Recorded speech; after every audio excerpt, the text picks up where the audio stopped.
At the start of the 2025 season, I asked a question. Could Gastradon be the next Pokémon champion? Could it truly become a hero? Let's recap its rise from splashes of doubt to tidal waves of success in 2025 and discuss whether 2026 will be the year Gastradon truly cements itself in the Pokémon Go Hall of Fame.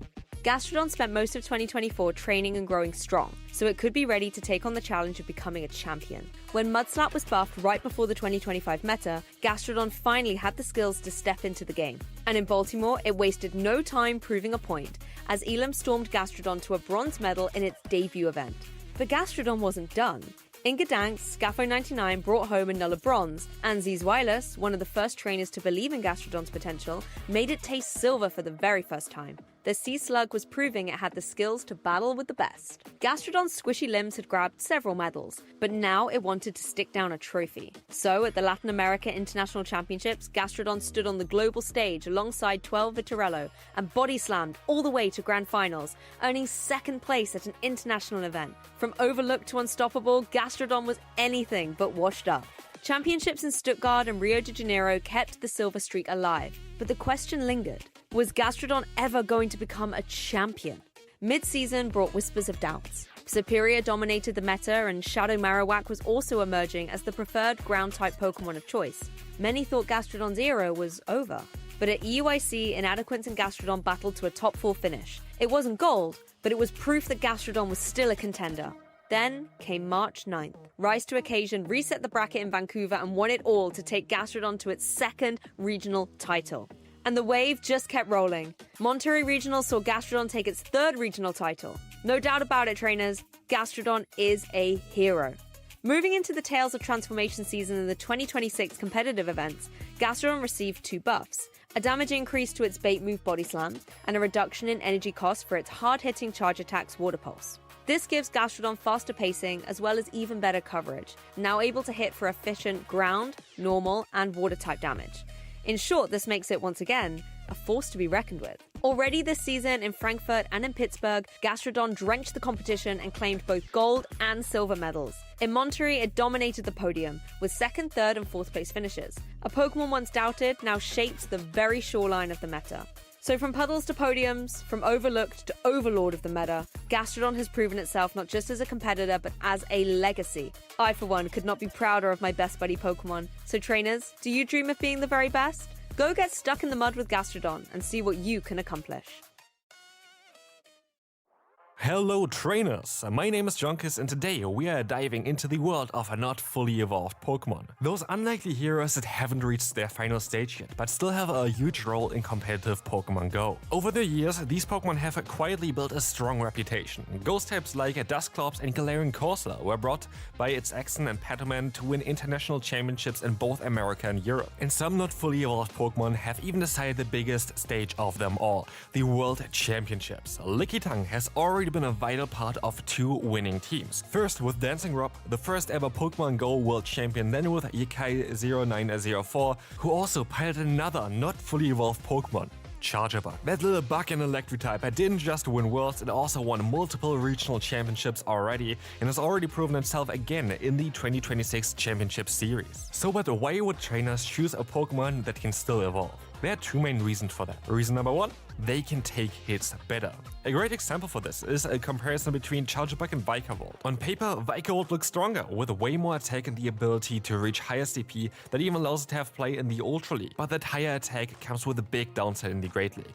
It pushes Vikavolt's combat points too high before it can pack enough defense or HP. The result is a glass cannon. Lots of damage, but not a lot of staying power on the field. Charjabug, on the other hand, can take those hits way better. It sacrifices some of the damage, but in exchange it becomes far bulkier, soaking up hits that Vikavolt never could. The same is true for Galarian Corsola, which steals not only the spotlight from its evolution Corsola, it is so far one of the most used Pokémon of the 2026 Championship Series. So what is reason number 2? Reason number 2 is going to be the better movesets. Sometimes not about bulk at all. It's about the tools that Pokémon has access to. A great showcase of this was Spartan L's 17's Murkrow in the Monterrey Regional Finals. While both Murkrow and Honchkrow share the same fast move off pack, that charge move options sets them apart. Honchkrow leans on moves like Dark Pulse and Brave Bird, which hit hard but take a while to reach. Murkrow, however, gains access to the moves Drill Peck and Foul Play. Both are cheaper, fast-charging moves. This lets Murkrow pressure shields, deny farm downs, and stay active throughout the battle. So not fully evolved Pokemon aren't just stepping stones. They have been proven threats that can even win World Championships. The question is now, which one will take the spotlight next? Only time will tell, but I can't wait to find out. And now we see the Fortress from Padama into the Medicham of Paul Asha. This is a great matchup for the Medicham. Fortress is horrible into that Medicham because the Rock Tombs that you like to rely on, that's resisted by the Medicham. Yeah, Medicham being a fighting type, this Rock Tomb is definitely not winning much. Dynamic Punch will do so much heavy neutral damage here on the Fortress. I can see, oh, this is so much. Here we see Battleman quickly going to his Quagsire. And Quagsire needs to put in a shift here. Paula has that Feraligatr in the back, but here comes a Dynamic Punch. This is going to do huge damage to this Quagsire, over 50%. This Medicham looks so strong in the team of Batman right now. You see a Mud Bomb getting reached by the Quagsire. This is why Mud Bomb is a little bit better here than having the Stone Edge, but here we see the Mud Bomb. This is not Shadow Feraligatr. Normal Feraligatr is a little bit more tanky, as you can see. He can tank, but he only can tank one, not two. And we see the Hydro Cannon getting reached by the Quagsire before he gets to another charge move. Really brave by Podeman to bring that and safe switch that Shadow Quagsire when there is a potential Goregeist in from Pola.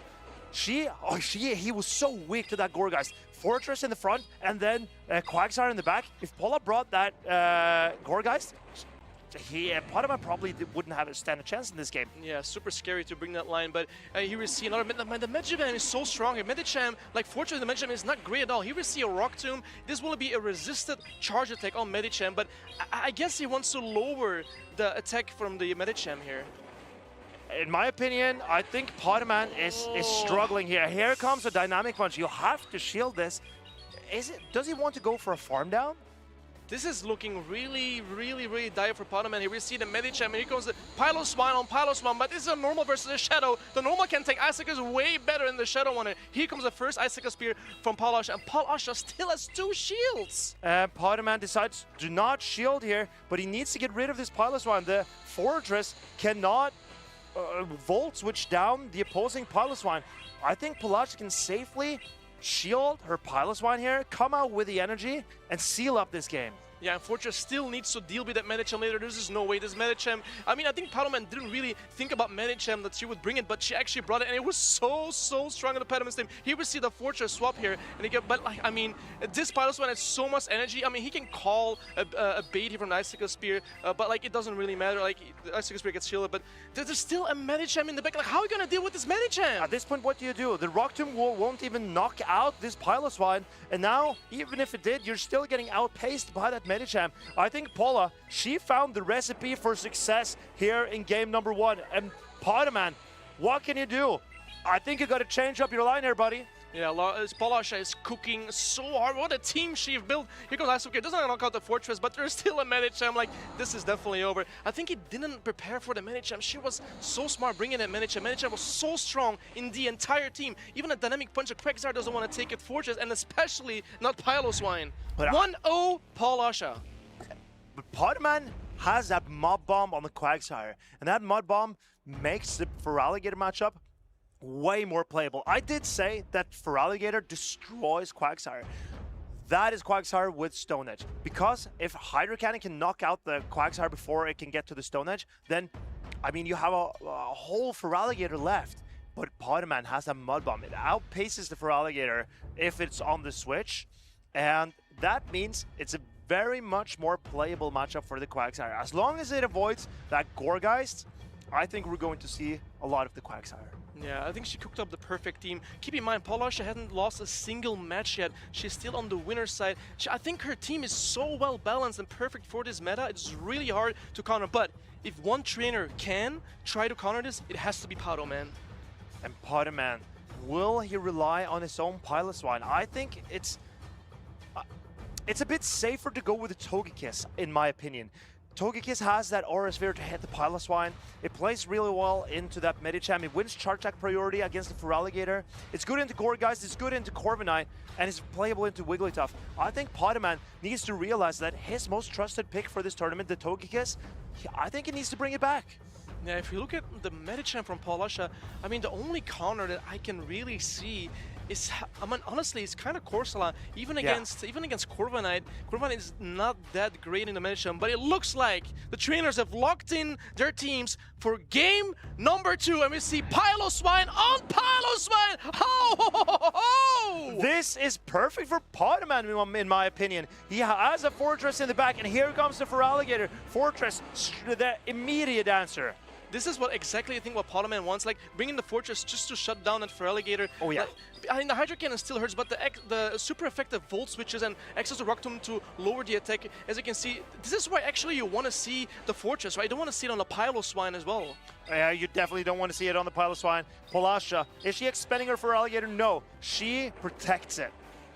Rock Tomb shielded by the Fortress. Here we can see Polasha overloading on energy. The second Hydro Cannon comes through. I wonder if Pokémon is gonna shield this because the Feraligatr paces out so quickly, and there goes Fortress. But I mean, Pokémon got a shield. Maybe that's what he's wanted. Pokémon knows that Shadow Piloswine is up a shield, is a real threat to the entire team of Polasha as well, because she doesn't have fast move damage into it except for the Gourgeist. It's just a Feraligatr. And now the Feraligatr is in Icicle Speed range. Marcus, how do you farm down this Feraligatr? You just can't farm this down. It's impossible. He needs to throw the Icicle Spear, and Paula, she lets the Feraligatr go. Her trusted Feraligatr, Pokémon, is finding a way around this Feraligatr with his Piloswine. And there is still a Medicham in the back. I don't know how you deal with this Medicham, but the Piloswine has a little bit of Icicle Spear energy here. He comes around, and we've seen how much damage. It does like 40-45% to this Medicham. 2 might be enough to knock out the Medicham. But 1 will never be enough. But one Dynamic Punch will be enough to knock out the Piloswine. And here, Polasha is building up. She's throwing a Dynamic Punch into this Corviknight. This Dynamic Punch will hit for neutral damage on the Corviknight, and there is still a full Piloswine left for Polasha here. And the thing is, like, this is a normal Piloswine. This is not a Shadow form, so this Payback won't even do that much damage. It is kind of tanky. But it can Piloswine, oh, it does over 50%. Piloswine now in a dangerous range of getting knocked out here. Pokémon throws an air cutter. Paula, how do you play this? Are you giving Pokémon way back into this game? I think it survives, right? Yeah, it definitely. Look how bulky this Piloswine is. A lot of ice because she has already 2 Icicle Spears. Like, I mean, if he shields here, the next one is coming, and then the other Piloswine, like, also has to tank an Icicle. But what do you do? And there's still a Medicham in the back with energy. And the Medicham has a Dynamic Punch. Pokémon's Piloswine is getting dangerously close to getting knocked out. Pokémon knows he cannot shield this because of the Dynamic Punch. Will this knock out? Barely not, but now it's getting Psycho cut down. Paula, 2 games up, 1 game away from winning this Grand Finals. She is only 1 game away, Chad. Just 1 game. She's just absolutely the Medicham show right now. She knows how to play this Medicham so well. We haven't seen Gourgeist as of yet. I want to see the some Gourgeist action, but like the Medicham is doing so well. And I mean, we got the Fortress, saw the Fortress on the Feraligatr, but we saw that like that Medicham is way too much to deal with. I'm not sure if I want the Gourgeist from Polasha here. She deals with the Fortress just fine with the Feraligatr, the Piloswine, and the Medicham that she has been bringing. I think, and I've been saying it, I think Pokémon needs to change up his line. He's been running that Piloswine against Polasha, but I don't think he's done him very well.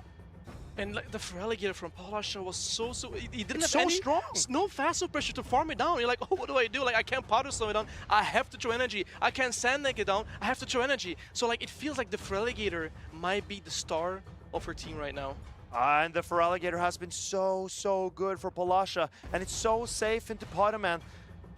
The trainers, the doubts that they might have, they have to put them aside, because this could be the decisive game of the Sevilla Special Championship. Trainers, this is not the time to go to the toilet. This is not the time to do the dishes. Now the eyes need to be on the screen, because we are getting ready for what could be the final game of the entire tournament.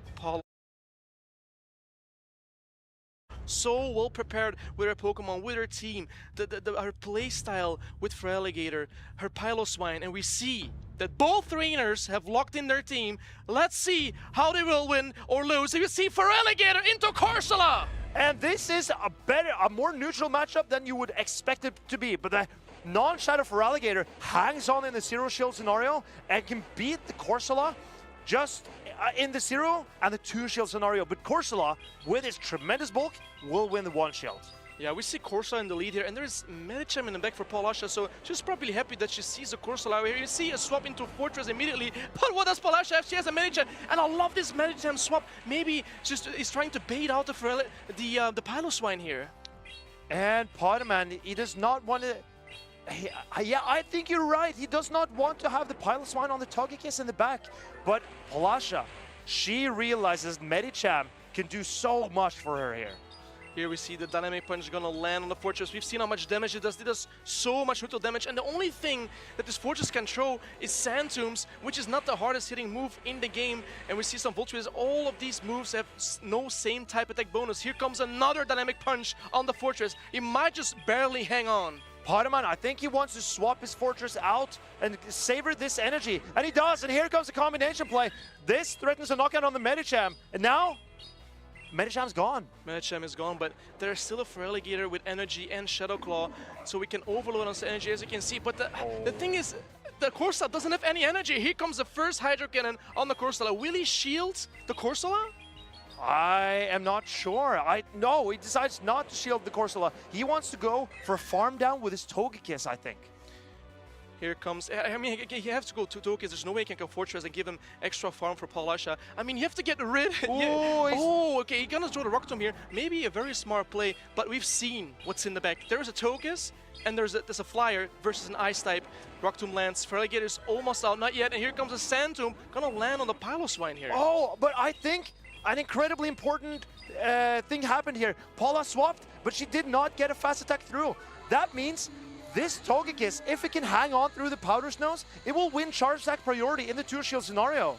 It doesn't look like it will hang on, Marcus. I don't know, man. This Powder Zone going really strong right now. I think they're going for the farm down. Palasha's trying to farm it down. Who's going to hit first? Palasha! Palasha is winning here. Marcus, what's going on? Piloswine is winning a regional. I cannot believe it. Piloswine takes the win. Palasha 3-0! And it's over. Palasha wins. After everything she's been through this season, the doubts, the struggles, she came back and she took it all. The queen of PvP is back on her throne. Palasha, Sevilla special champion. She hasn't lost a single match, Marcus. She has won every single match this entire tournament. What a player she is. And you can tell how much...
Against it, and then applied with that Fairy Zone on the Lily. Oh, he's ready to just give up the game. It's over. You've been patient. You've been waiting all this time, but you ready. You've been putting in that grind, so let's go. Champions are hard to find, but you know the goal when you're ready to shine. Have they heard of you? Then they know. You got your sights set on that road. If it's time to battle them, then let's go. 'Cause you'll never stop. Show them what you got. Looking at this final HP to deliver the finishing blow, and just like that, your Pokémon World Champion! Show them what you got.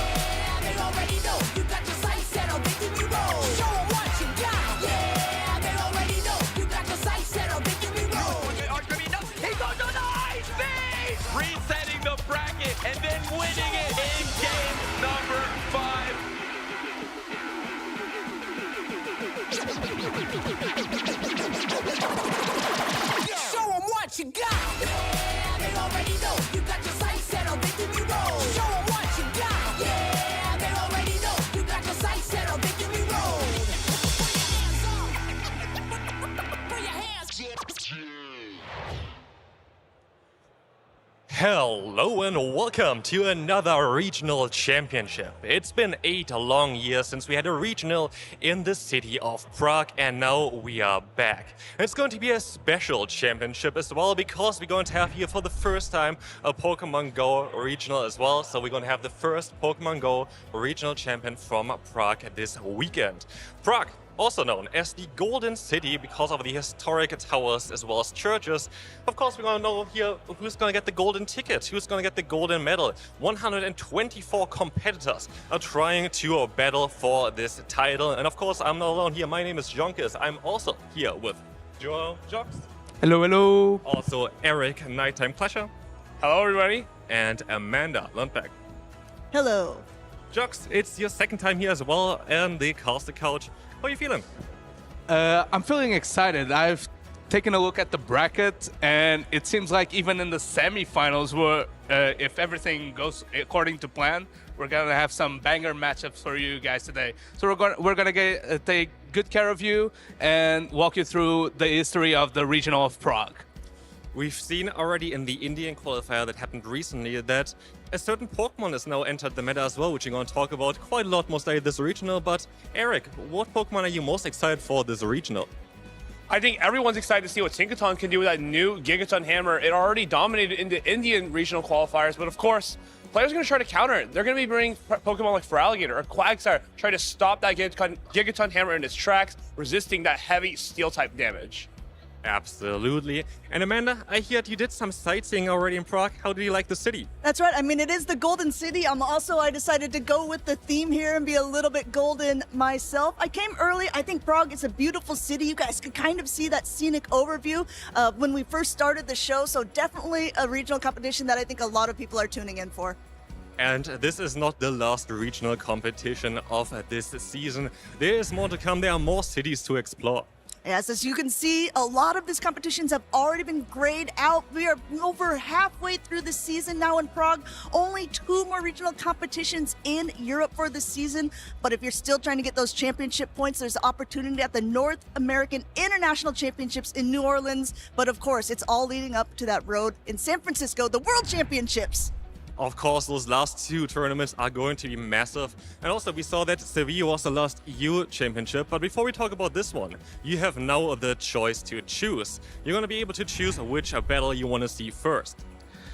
So this is where we give you, chat, the power to choose which is the first pair that's going to be on stream. We have some exciting pairs for you. We have Smeyo, who did very well in the previous regional versus Noit and Matsal. Kilio versus Matiz. Matiz, a local from Czech Republic, coming back to the competition. Excited to see how he goes on after not playing for a while. Ventuski, a grassroots legend, versus Savor Avocado, who came all the way from NA to try to get her ticket into San Francisco. And of course, Richie Beckett versus Mao Zepeng, 2 veterans of the game. Absolutely. And of course, we saw already that the last European regional was the one in Sevilla. And we have a little recap prepared for you as well for that. Buenos dias, everyone. My name is Koning Lionheart, and I want to take you back to the Pokemon Go Special Championships on the sunny side of Spain, Sevilla. This tournament was packed with local Spanish legends and trainers from all across Europe known for their strength and theoretical knowledge. This time, they would compete in a whole new meta, in the Memories in Motion season. Shadow Quagsire and its trusty friends, the Steel types, like Corviknight or Fortress, with their near unbreakable defensive core, are supposed to be the stars of the show. While it was sunny and warm outside of the Sevilla Phoebus Congress Center, inside it was snowing heavily, because Paulasha, Patoman and Zeesweiles brought their Piloswine to shake up the game. Strange Top has reached his goal that he has chased for such a long time in winning a medal. But his opponent, Paulasha, wasn't done yet. She said she wasn't happy with her performances this year so far and was hungry to win it all. After a decisive victory over a hard-fighting Strange Top, the queen of PvP was sitting on her icy throne, waiting in the grand finals. Although the run wasn't over for Strange just yet. But who was waiting for him in the losers finals was none other than Patoman, the 2 times EUIC champion and World Championship runner-up who also brought a Piloswine. He defeated Strange with the help of his ice and ground type companion and went on to his 4th grand finals this season. But Patoman wasn't ready for what Paulasha had to offer. She overwhelmed her opponent with the combination of her incredibly safe Feraligatr spamming out hydro cannons and her Piloswine that also went completely uncountered. Paulasha took the advantage the team building gave her and completely dominated the entire competition, winning the special championships in Sevilla with a 3-0 in the grand finals, granting her the golden ticket and making her a 3-time champion. If you want to be the next champion, make sure to check out Pokemon.com/compete. So it was an incredible event. Like, it's a special championship, and we saw a very special Pokemon going a long way there with Piloswine. Piloswine, such a interesting Pokemon. Never saw I see a regular one, nor a shadow one. But of course, those trainers made it look so strong. Not something you see every day. Maybe we'll see it at this tournament, but at the end of the day, it's just so difficult to use. Absolutely, and yeah, we saw the winner already, Paulasha there. She's here as well, as far as I know. I saw her already walking around, and what a regional win. Like, winning 3-0 in the finals there, it was incredible. Yes, she was really incredible with it, and it looked like they were saving their shields. She traded in those shields for that automatic direct qualification there. Look at this. Both of them still 2 shields being able to completely go down there, and now they're knocking out that fortress. Piloswine proved to be the meta breaker needed. Also, Feraligatr made its resurgence during this regional, and a lot of trainers have picked it up since. Such a flexible pick, that mono water type proving to be very flexible in the meta, and the ice beam coverage vital versus those dragons and fires. Absolutely, we definitely expect to see Feraligatr in this regional as well, but here we're going to see, of course, the winners of Sevilla. We're going to see Paulasha here winning the regional, but also we see 2 Piloswines on this graphic.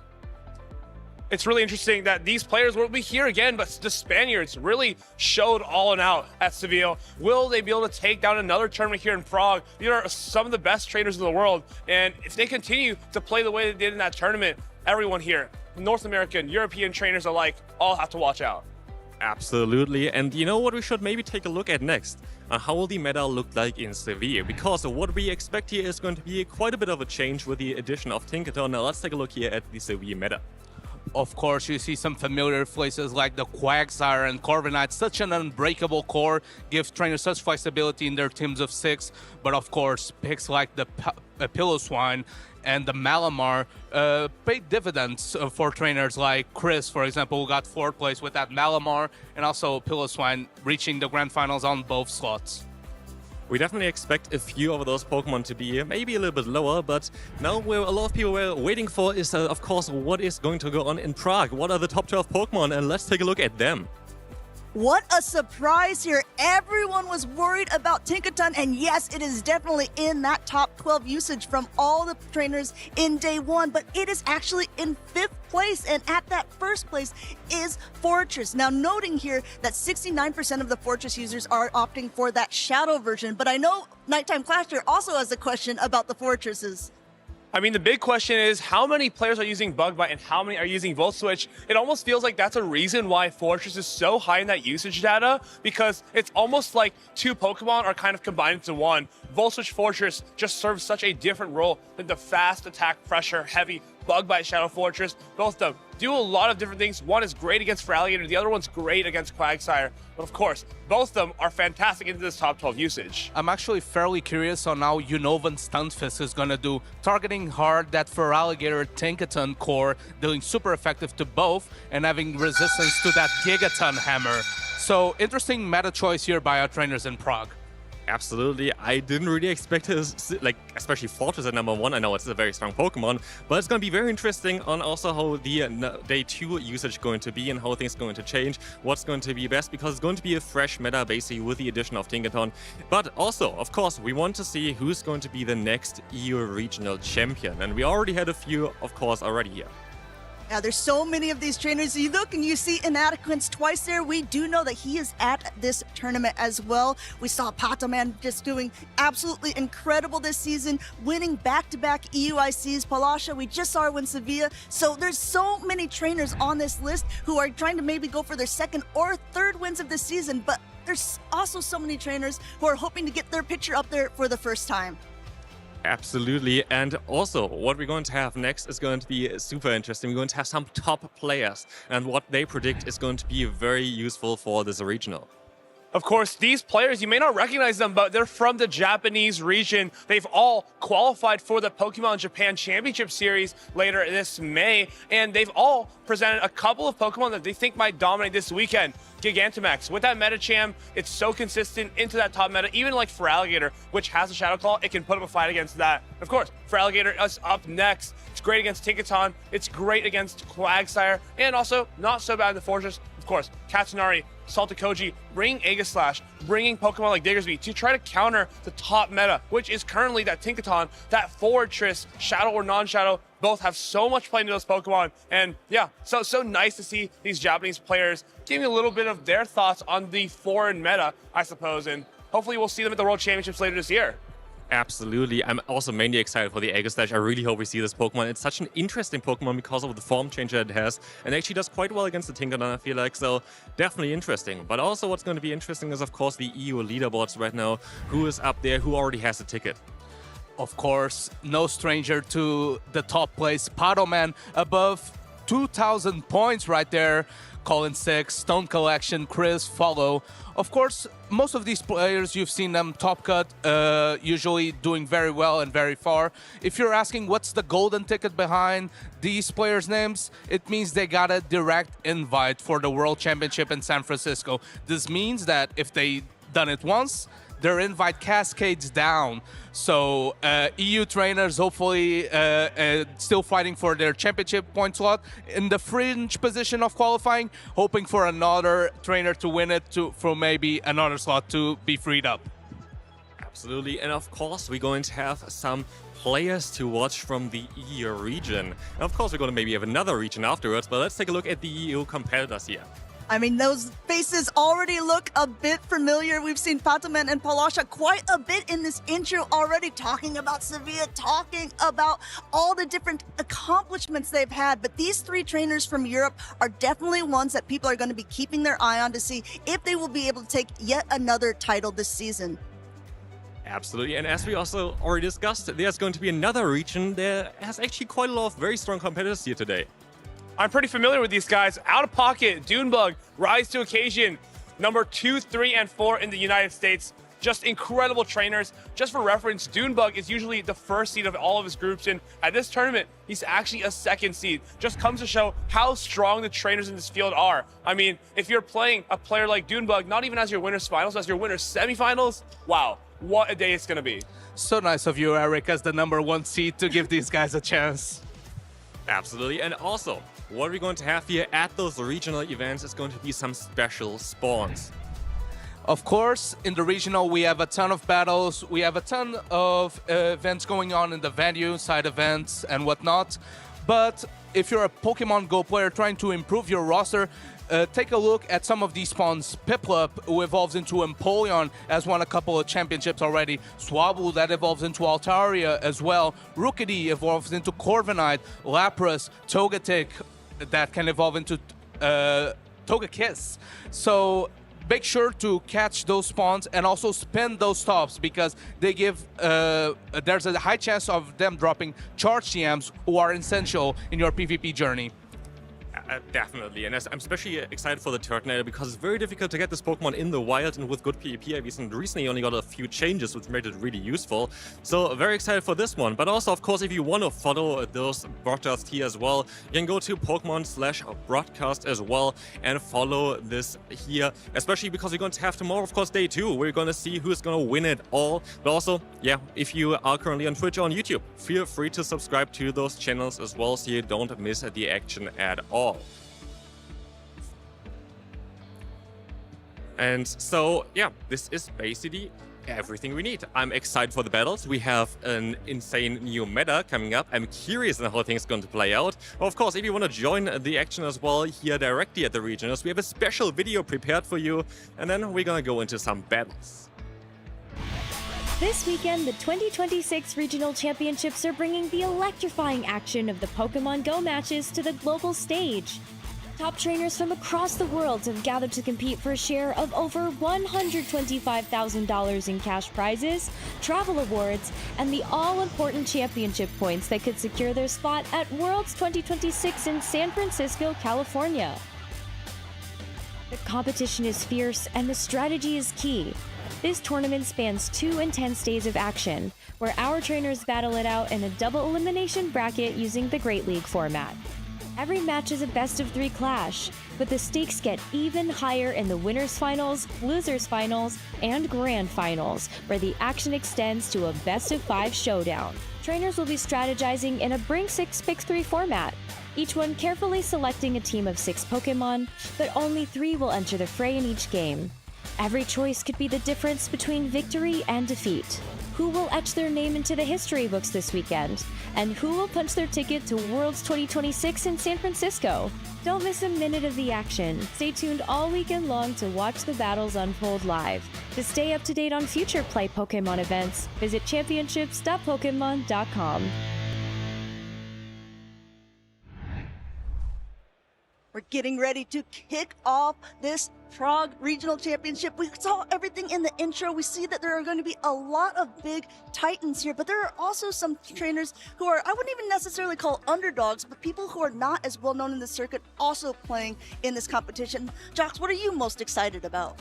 I'm excited to see how the US trainers, the NA trainers, are going to get on. Of course, we like to say that the EU playing field is so stacked, the average trainer level is so high, but if you add to those Rise to Occasion, Out of Pocket, Dunebug, it's hard out there. I think those are names that would have almost any trainer shaking in their boots. Dunebug and Rise to Occasion have often had a friendly rivalry of who is winning the most competitions between them. Perhaps we could even see this happen in an EU regional competition, but they're going to have to get through some very, very tough competition to get to that point. Yeah, I'm also excited to see how Out of Pocket gets on. He started this meta kind of fringe. He started the season well, but in this specific meta, he did 2 tournaments. Not maybe the results he was hoping for, but he's known to building such cool teams. And a lot of people even tend to copy those teams or try to hard counter them. So excited to see how what's his take in the Tinkaton meta. So Eric pointed out earlier on in the intro that actually, Out of Pocket, Rise to Occasion, and Dunebug are the 2nd, 3rd, and 4th on the leaderboards. How you get that is you compete in competitions or local cups and challenges for championship points. So this is what players are competing for. As you can see in the US and Canada, 75 players will be able to get that Worlds qualification. But here in Europe, we have 65 trainers who will be able to do so. First place gets you 350 of those championship points, but it also gets you that direct qualification for Worlds. And of course, those trainers that have a lot of championship points, they want to stack up as much as possible because the higher they place in the leaderboard, it puts them on the nice spot for those travel awards to be able to get into the international championships or even the world championship with a bit of extra pocket money. Exactly true. There's a lot to be playing for at these. It's not only points, it's the prizes, like you pointed out, it's the prestige of being able to call yourself a champion. And we have 3 more events here in Europe to be able to do so. So really excited to see. This is our first time ever in Prague. So whoever gets this is going to be the inaugural first champion. Yeah, and let's take a look at what these players are playing for. Of course, they want to get into all these regional championships, and they want to qualify for the international championships. So if you're in this qualification period right now, it's the qualification period for the LAIC 2027. If I'm not mistaken. So these trainers until NAIC can do as many tournaments as they want, stack up that CP, try to place on the top 4. Outside of the region, they get a bit more money, but of course, even if you're lower in the table, you get some prizes and guaranteed registration. And ooh, doggy, that's a big chunk of change. No one's going to scoff at that. For this regional championships specifically, we have first place going home with 2,500. Not only that, they're picking up some booster packs. And this is already going down to tier 7 there with $750. Yeah, those booster packs are so exciting because they come up with new sets pretty often, and they come with really interesting artwork. Right now, I think it's Perfect Order, which has the Mega Zygarde art, which is really cool, and also has some cards that are very useful in the trading card game. So if you're into that, you gotta stack up your deck with some of those cards. Absolutely true. There's so many competitors here, not just for Pokemon Go, but also for the video game and also for the trading card game. And it's really fun to see kind of the crossover of people for each of these events. Yeah, I'm so excited. I've also heard some whispers that there are some trading card game players that are trying their hands on Pokemon Go for the first time. Maybe we'll see them later on stream. And I have to say, we're kind of alluding to the fact that one of our caster friends, Pumpka Amy there, she's Pumpka Boo as she is known, she's going to be playing in Pokemon Go. So keep your eye on the bracket. I believe you can use that exclamation point bracket to see who is going to be competing, where they're at in the tournament. So go ahead and check on that. See if you have any players that you personally are wanting to keep an eye on. And of course, Pumpkaboo as an evolution, which is Gourgeist, that is very meta viable in this meta. Of course, as Incinerate to hard target that Tinkaton, but also has access to same type attack bonus Seed Bomb to target those Feraligators, those Quagsires. So it could be an interesting meta breaker, and it's one of our favorite Pokemon, so why not? I mean, I think we saw it in that meta of day 1 usage. It is already going to be there, probably to, like you said, counter that Tinkaton, which is in that 5th place spot. This is the first tournament that is going to be able to use that new Community Day attack, and I think that it's definitely going to be on the attack here. And speaking of community, you, the community, got to choose the first pair that's going to get on a stream. We gave you 4 pairs of options, and it looks like we're going to have Ventusky, a grassroots legend, coming all the way from LATAM, facing Saver Avocado, who's a very strong trainer, trying to get her Worlds qualification all the way from NA. So exciting first match we get to see. Not European trainers, but some of the main contenders for the Prague Regional Championship. Yeah, that's very exciting. First time ever being in Prague. Now we have a bunch of trainers coming from all of the different regions here. We have people from LATAM, we have people from North America, and we, of course, have our big European contenders for that crown. And of course, I'm assuming in chat we're going to have a lot of outside of region supporters trying to support their trainers who are on their quest to get the Prague Regional Championship. Because as I mentioned before, if they do get the slot in as Prague Regional Champion, they get a direct invite. And that means their region gets an extra slot because there's a guaranteed invite, right? And that cascades down. And it's very fun to see. There's a lot of times a small rivalry between the different regions to see who is going to be able to take the crown. Stone Collection, who is here, a trainer from Germany, actually just recently won an event in North America. So I think that people are coming over trying to respond in kind.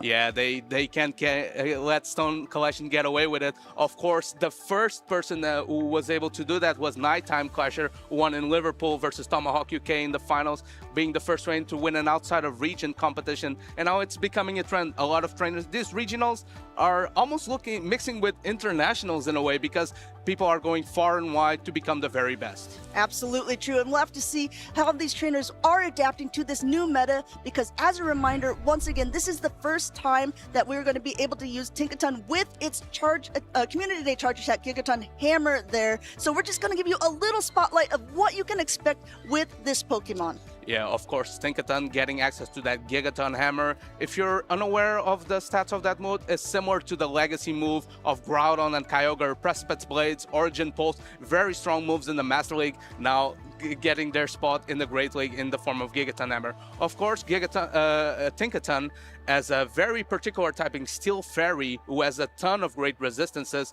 and it's hard targeting that Guzzlord that's been making waves so far in EU, being a very solid core breaker, but that Sludge Bomb coverage doesn't work in this particular fairy type since it has the Steel subtyping. And no, so we're wanting to run a Tinkaton with that fast attack of Fairy Wind. It is going to be a fairy type attack, but it doesn't do much damage, but it charges up energy very, very quickly. You can hammer that community attack, and then Bulldoze, which has a small percentage of lowering your opponent's defense. So we might see a couple defense drops throughout this tournament. Yeah, that defense drop is kind of where the mind games come into play, because of course you don't want to shield the first Bulldoze and get debuffed, but maybe a Gigaton Hammer goes through and it inflicts massive damage even while resisted. So we're going to see the Outtrainers are going to proceed facing that Tinkaton. So we also saw earlier on that Fortress is in that #1 spot. It is looking like most people are opting for a Shadow Fortress. Looking at that, I'm wondering if Eric's kind of thing of, is it going to be Bug Bite or is it going to be Volt Switch? Oftentimes when I see a Shadow Fortress, it's usually running Bug Bite. What are your thoughts on that? Or do you think that it could be potentially the other way around? I mean, if you look particularly into the Tinkaton meta, of course, Tinkaton resists heavily the bug type damage. But the thing about Pokemon Go is that fast attacks deal 1 damage minimum always. And if so, stack up those bug bites one by one, throw a couple Sand Tombs, get the debuff, super effective damage, they might add up. So I think Bug Bite Fortress could be the play. But of course, Volt Switch also has its targets. The Flyers, the Mono Water types like Feraligatr don't want to take those Volt Switches. There's going to be a lot of different playstyles. We just had a competition a couple of weeks ago, but even still, the meta is just going to be completely evolving throughout the time here. This is the first time we're going to see that Tinkaton. This is going to be the first time we're going to actually see the different counters to this specific Pokemon. And what I find interesting is that a lot of teams that are building around that Tinkaton are often weak to those dark types like Guzzlord or maybe even Umbreon. We saw Master Mihir in the Indian qualifier winning it all with an Umbreon Togekiss core that technically is weak to that Tinkaton. But if you can avoid it, they can put in so much work neutrally against most teams. You know, one Pokemon that actually surprised me it wasn't up higher is Licky, because I've been noticing now with this new meta with everything, Licky seems to be absolutely everywhere.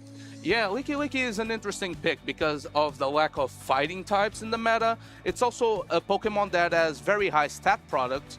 It's very bulky, but inflicts serious damage and gets to move so fast. Only 3 rollouts, that's 9 turns for each Body Slam, and of course the coverage move of Shadow Ball. Being able to stack it now, it's very massive in this meta. So we'll have to see if trainers will be opting to bring this. We have noticed that often in Go Battle League, more specifically, the Lickys are often used in that safe swap position. So if you have a lead that is not very advantageous to yourself, maybe you'll see that a Licky coming in to be able to counter, like you said, especially with 1 roll out advantage, you could be able to hit back with a Shadow Ball to something.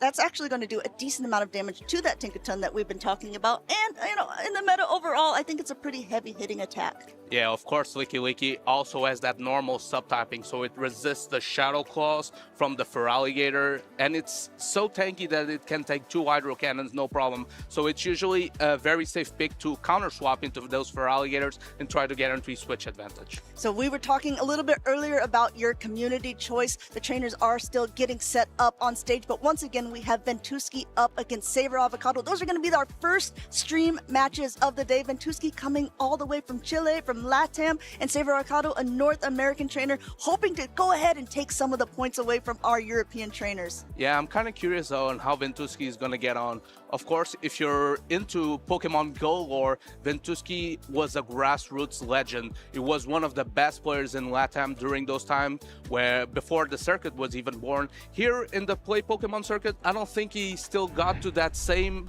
peak, that same level, but looking forward to see if he can start here in Prague to do so. We have teams on stage, the battlers are getting ready, and of course Ventusky running that brand new Tinkaton. Yep, going ahead and seeing at the bottom of the screen here, we can take a small little peek at the teams that both of these trainers are bringing. As a reminder, we have open team sheets as well, so they will be able to see all of the different movesets that these Pokemon are running. Ventusky's team is going to be that Charjabug, Diggersby, Licky Licky, Tinkaton, Feraligatr, and Togekiss. And of course, Savor Avocado may be taking a play of the Houston Regional Champion Elam, running that Clodsire to hard counter that Tinkaton. Also opting for the Charjabug. That's a very interesting pick because it deals super effective damage into the mono water types, but also resists Gigaton Hammer from the Tinkaton. So could be an interesting shout. Of course, some meta staples like the Talonflame, regular Talonflame, this time running that Flame Charge variant, maybe to be able to deal super effective damage into the Tinkaton, but also gives it a more solid matchup into Pokemon like Diggersby. Of course, we have that tried and true Azumarill on the team there too. One of the Pokemon that's been around since the very beginning of PvP, and it looks like it is here to stay, here to soak up some damage and, you know, just be able to put its team in a great position. And also very interesting that Savor Avocado opted for the regular Quagsire instead of the Shadow variant, maybe trying to hang on, better be more solid into the likes of Feraligatr, for example, being able to tank a Hydro Cannon better. But let's see if that meta call does pan out. Of course, she's also running that Licky Licky that you did mention. Maybe the usage would go down in the Tinkaton meta, but she's so well protected into that Tinkaton with the Charjabug, with the Talonflame, with the Clodsire. So maybe Licky Licky still a safe choice in this match. I mean, we're going ahead. We're seeing it on both of the teams there, so it is quite interesting. One thing I also would like to point out is that the Quagsire that on Savor Avocado side is running what we call a standard moveset. It's the Aqua Tail and Stone Edge for a higher amount of coverage, but we might actually see it being run with Mud Bomb throughout this tournament. We'll have to find out. We're hopping right into game number one here. We have a pretty good lead for Ventusky here. We have that Diggersby up against the Licky Licky on the side of Savor Avocado. Diggersby, obviously one of the hardest counters into the Licky Licky. Of course, Savor Avocado can swap out because she chose to have that Charjabug in the back, so she's weak to Diggersby in the lead and in the back line. Risky A-B-A composition a little bit there. I suppose if you're Savor Avocado, you actually don't mind this horribly. While your fast attacks and your Shadow Ball is going to be resisted by the Diggersby, you are going to be able to slowly chunk away at it with those body slams coming through. As you can see by the damage, the Scorching Sands don't do that much damage, so the Licky Licky can slowly chip away at this Diggersby, maybe hoping to free up that Charjabug in the end game. Going ahead now, just completely charging up energy. One more going through, now throwing yet another Scorching Sands. This is also an attack that has the potential to debuff the opponent's attack rather than defense. He didn't get it the first time, he didn't get it the second, and he has to face another body slam coming through. Also, what I like about this composition from Savor Avocado is that now the Diggersby will be in X-Scissor / Aqua Tail range for the end game, so this means it won't give as much trouble. Of course, throwing the body slam right away as she gets to it, trying to put this Diggersby in the red HP. I like this move by Ventusky too, recognizing he's not going to win charge attack priority, not going to be able to throw first, so just charging up a little more energy. He knows his counts and throwing fire right now, seeing if Savor Avocado wants to use a first shield in this matchup, but this Diggersby is so low. Going to go ahead and let that Licky Licky go down. Great energy management here by Ventusky, being able to get to a departing Scorching Sands just before getting knocked down. The Quagsire is the regular type, so choose to no-shield this move. Going ahead and just now, it's Savor Avocado's turn to just start farming up some energy, being able to come out of this move with an Aqua Tail stored. Feraligatr comes in, but there's going to be a Stone Edge that it has to face. Yeah, the Stone Edge is going to come through. Regular Feraligatr can endure it, no problem. So let's see if Ventusky, he does choose to put the Protect Shield up, go straight away into the Charjabug, not before throwing a Hydro Cannon, maybe trying to dip into the Licky Licky afterwards. Looks like putting up a Savor Avocado. She's putting up a shield as well, wants to be able to just, you know, minimize that damage coming through. We did see a Volt Switch go through And now I think we have, if you're Ventusky, you're going to have that quick pivot into his licky of his own, but not before an X-Scissor is going to be thrown. And of course, these rollouts are not same type attack bonus, but will add up surely over time. Of course, the Licky also has the pacing advantage here, being able to do one fast attack and throw, going for the hard-hitting Shadow Ball right away. Yeah, going for this attack. Saber Avocado only has one shield, doesn't want to use it here on this Charger Bug, even though Charger Bug has a good matchup against a Feraligatr. She wants to try to be able to throw on good timing, as we call it, not letting an extra rollout go through. No Protect Shield used by Ventusky as yet another X-Scissor connects. Ventusky recognized the Licky can endure. Saber Avocado goes into the Quagsire right away, trying to avoid the knockout into the Charger Bug. Shadow Ball is going to be used. It's going to threaten massive damage on that Quagsire. Does she put up the last protection? She does not. And now the Feraligatr coming through, going to be able to Shadow Call down. Can the Quagsire reach the Parting Stone? She does reach it. This is a big attack there for Saber Avocado. Ventusky still not using the shield. Quagsire has no more gas left in the tank. It's going to go down. It's Volt Switch now against those different attacks here, but now one Protect Shield is left on Saber Avocado's side. Feraligatr is throwing a Hydro Cannon. Charger Bug using the last Protect Shield, gonna try to farm down this Feraligatr. She needs to get to 2 charge attacks in order to knock out this Licky. But fast attack down is going to be so close. The Charger Bug is able to endure the rollout down. Wow, hanging on by just a thread there, taking game number 1 of our first ever Prague Regional Competition. Saber Avocado narrowly squeaks by past Ventusky. And this has to be such a confidence booster for Saber Avocado. She went, as you mentioned, ABA weak, soft in the lead, soft in the backline to that Diggersby. But the Licky putting in so much work, damage over time did add up, putting the Diggersby so low that it wasn't much shot down range for that Quagsire. Quagsire, being the regular variant, was able to withstand those charge attacks so good that it reached the departing Stone Edge, putting that Feraligatr in Volt Switch down range, and Volt Switch put in so much work, farming down even a Licky in the end game. That was a perfect play there by the end. And if you're Ventusky's side, you have to wonder, oh, I lost game 1, and I still had a shield left. Where would have the shield been most impactful? Because sometimes there's a potential that you could be shielding a bait or shielding an opportunity that you're like, ooh, I really wish I had that for the later game. That's what makes Pokemon Go so fun and interesting. You only have 2 shields to use for the entire game. And of course, this is where the mind games come true. If Ventusky did lose that favorable matchup, now he's thinking, how can I adjust? How can I have an even more favorable comp to get back into this? Saber Avocado, of course, now with the 1-game lead, can maybe take some extra risks, maybe try to guess what Ventusky is going to run, try to hard counter it because she has a safety net now. Yeah, winning game 1 does put you more in a comfortable position, but in this winners round 1 in a double elimination tournament, there's still plenty of opportunities to come back. As a reminder, what it means with double elimination is the loser of this matchup will be knocked down to that loser side bracket, while they will continue on in the tournament until they gain another loss. And of course, the Licky proved to be so strong for Saber Avocado. I would be very surprised if she chooses to not bring in once again, but this time maybe trying to go even stronger into the Diggersby could be a good choice.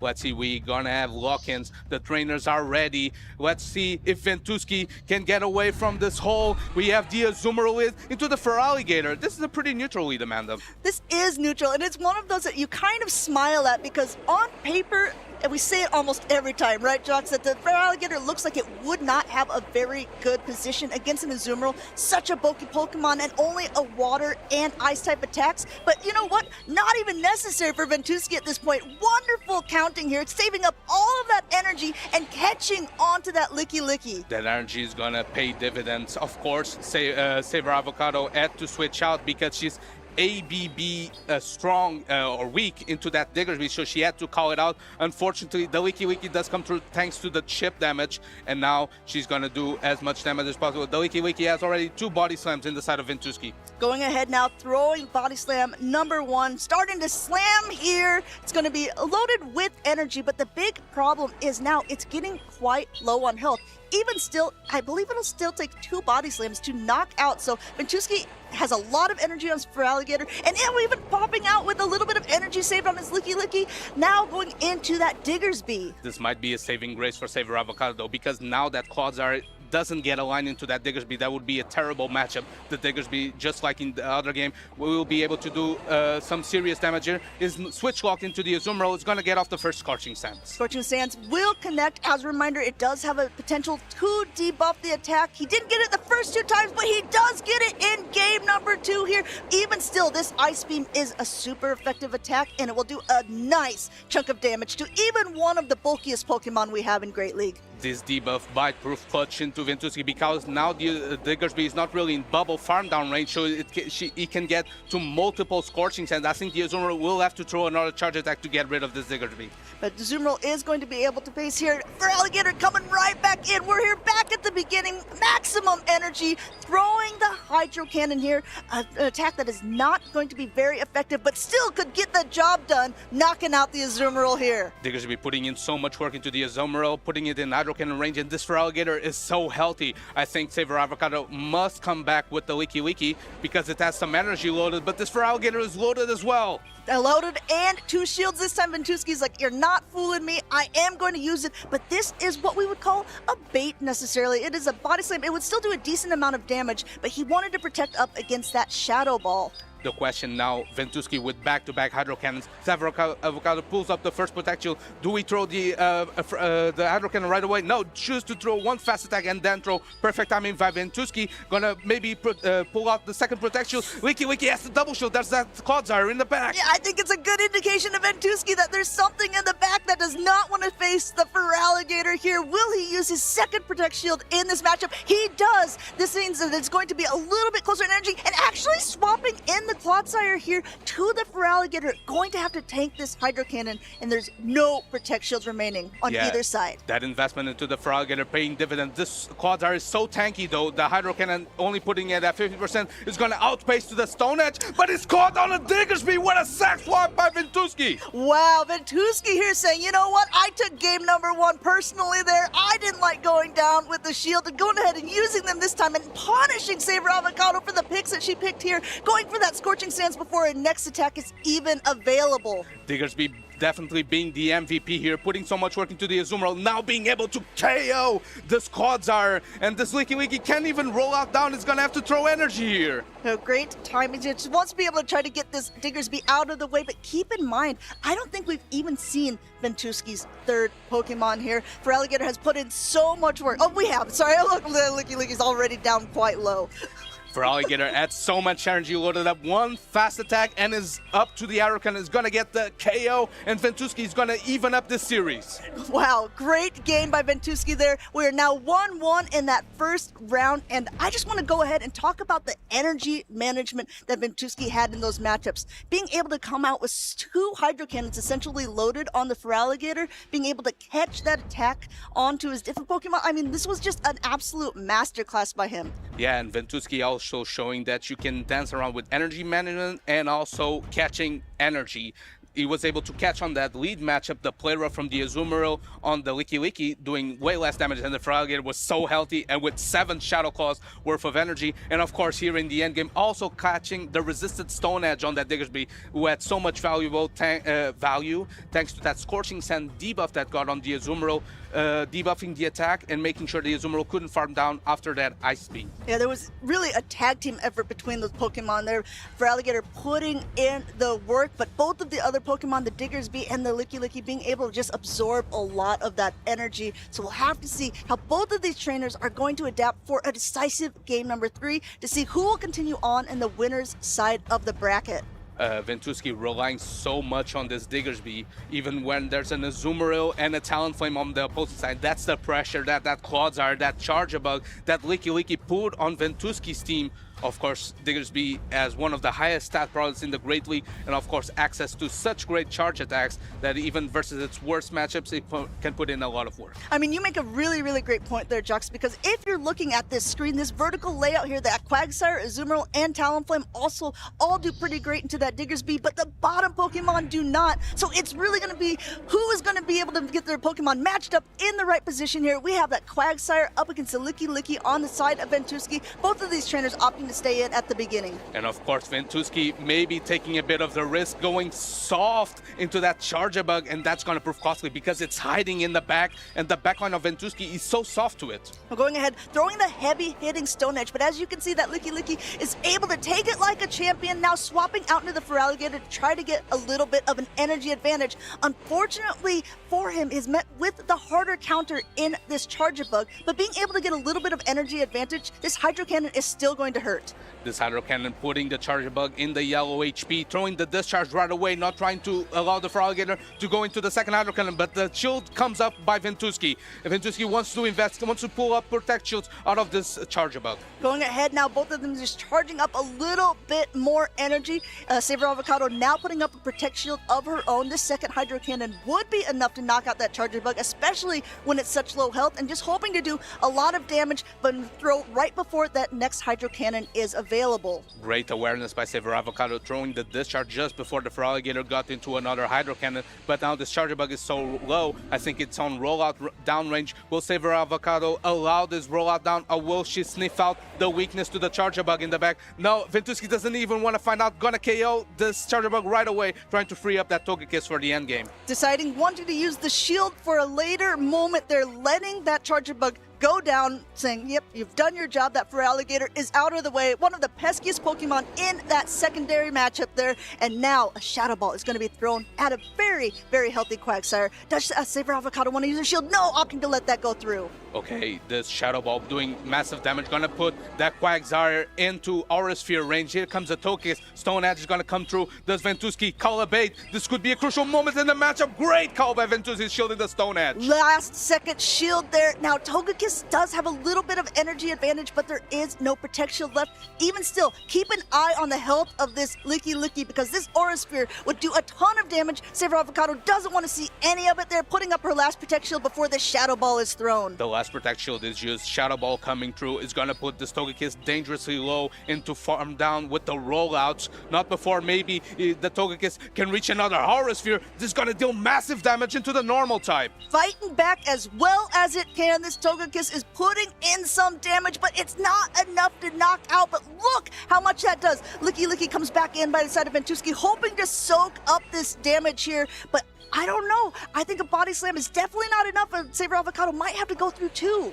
Energy management for Ventuski is vital in this matchup. Here comes the Quagsire, not allowing the overfarm, throwing the Shadow Ball perfectly just before the Aqua Tail is reached. And now Ventuski needs to reach another Body Slam versus that Licky Licky, or this end game is going to be tricky. It's going to be a rhyme, that's for sure. Going ahead, and look, you're looking at it, Ventuski already ahead on energy, able to reach his Body Slam right before here. Going ahead, making sure he's swiping all of those bubbles, because with no Protect Shields, that means Saber Avocado's Licky Licky is going down, and Ventuski has reverse sweeped this round one. Ventuski with the Aladdin dance, dancing around the matchup, switching in and out of bad matchups, making sure that he gets that round one win. That was such a close set versus Saber Avocado, but this means Ventuski's hopes of being the Prague Regional Champion are still alive. Yeah, both of these trainers very, very well versed. Those were incredible matches, and keep in mind, this is only winners round one of this stacked tournament. Ventuski will continue on that winners side of the bracket,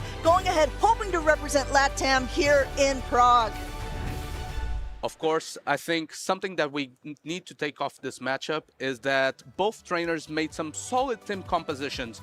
I feel like if you're not familiar with it, there's certain team comp styles that we can call the ABB. So you're strong into a certain Pokemon in the lead and weak into the backline. So you need to switch one of your back Pokemon to try to draw out that counter to free up the other one for the end game. That's what Ventuski did right here. It was ABA weak to that Charger Bug. So he pulled up the Feraligatr, trying to draw it out to free up that Togekiss in the end game. That put in so much work, putting that Licky Licky into Body Slam range. Yeah, those games were so close. That losing that first game by just basically 1 HP, but game 2, Ventuski here, catch after catch, absorbing damage and just showing what he can do with a little bit of an energy advantage. Yeah, and of course, keeping track of those counts with the switches, ins and outs of matchup is so hard, but Ventuski showing elite trainer status right here, doing those trophy moves like our friend Marto Galdo likes to say. Going ahead now, winning game number 2 and 3, what we call a reverse sweep here. Really, congratulations to Ventuski to be able to continue on. But if you're a Saver Avocado fan, which I think a lot of you were since she was part of the community vote, don't worry, she's not out of the tournament yet. She'll be knocked down to that loser's side of the bracket. And it's crazy that I feel like this matchup, Saver Avocado versus Ventuski, a couple years ago would be easily a day 2 matchup where we're getting it round 1 of the Prague Regional Championship. That's just the narrative of our circuit has grown so much, and trainers day by day own up to their skills and get better and better. And this means we get on-stream matches on round 1 of this quality. There are so many good trainers here, and I know that a lot of you guys are excited to see, will the trophy stay in region? Is someone from LATAM or someone from North America going to snatch it away from the trainers here in Prague? There's only one way to find out, and that's to tune in this weekend, because there's going to be so many good matches coming up. And I really like the showcase of Diggersby in this matchup.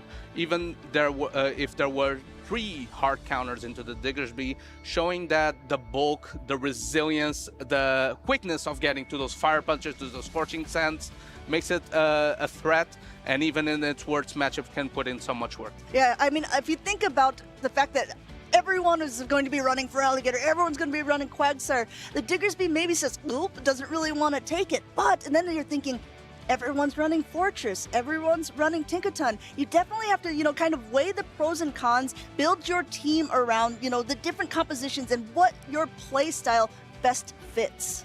And of course, we also saw the showcase of Togekiss in that end game.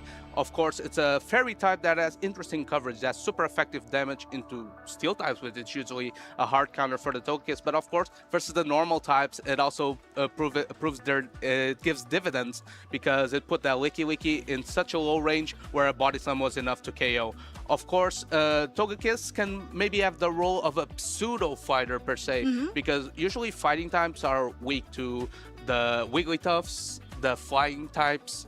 But Togekiss proving to be a tweener. It's a fairy type with a fighting type disguise. And like the way that Ventuski played the Togekiss was also a chef's kiss, and we're not going to talk about it anymore. He's going to talk about it himself. We got an interview ready with him.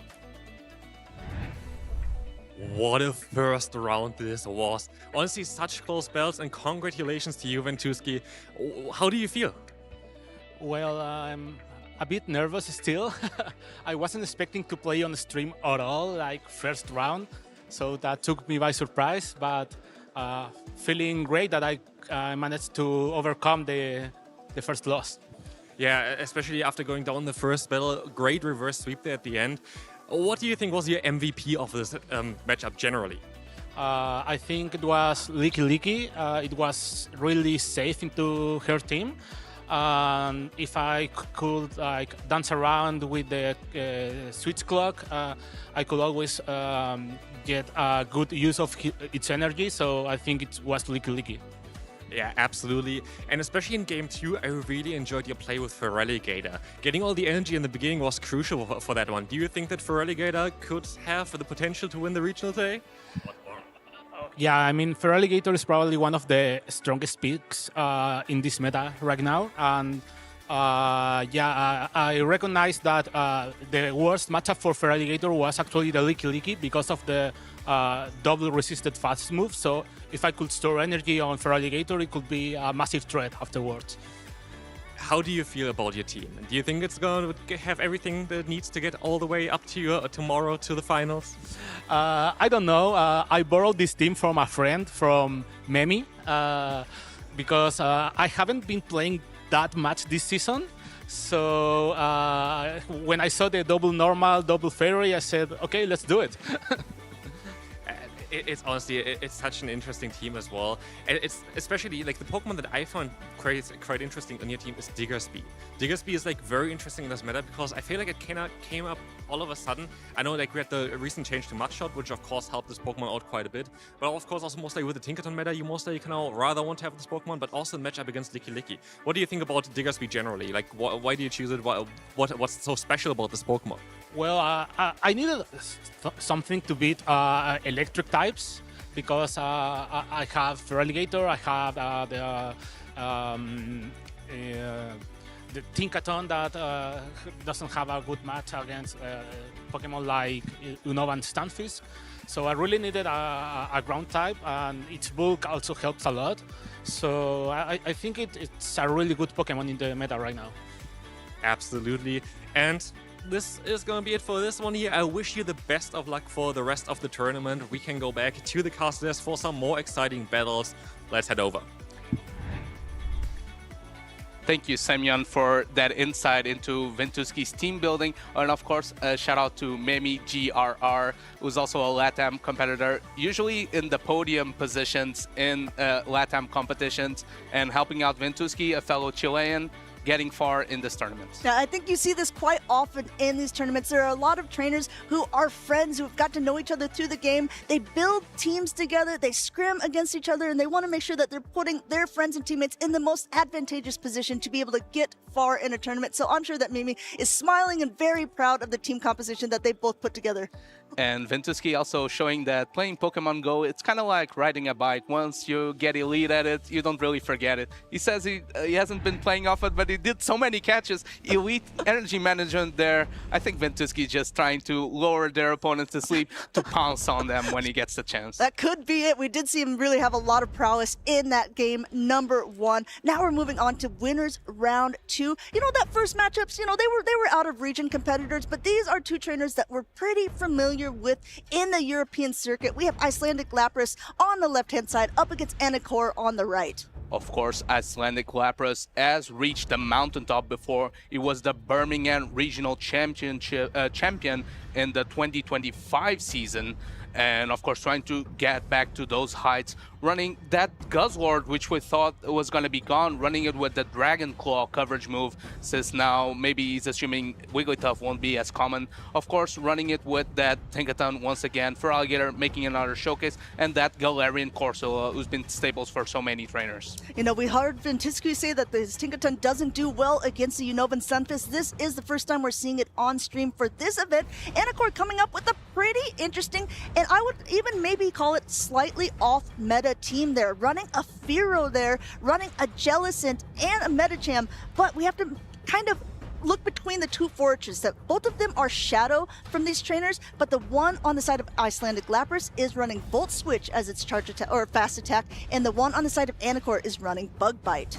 I really like this call by Anacor. Of course, Fearow has proven its worth in the championship series as it won regional championship early in the year in North America with Meteor Fallion, and making another appearance here with the drill run coverage that's hard hitting for that Tinkaton, and of course being a normal type, it resists the Shadow Claws from the Feraligatr, also dealing super effective damage with Peck on the likes of Medicham. So pretty interesting pick by Anacor. I actually faced Anacor in the Go Battle League with that Fearow, and it put in so much work because I was actually running triple weak to it, and he just swept my whole team with that Fearow. So I think that's a great call by Anacor, and looking forward to see how he does with it. Yeah, you often see that. Sometimes if you're playing in the Go Battle League, which is a blind 3 format, so you don't know at all what your opponents are going to bring, a lot of these trainers are opting to bring things that they're testing out for the big competitions.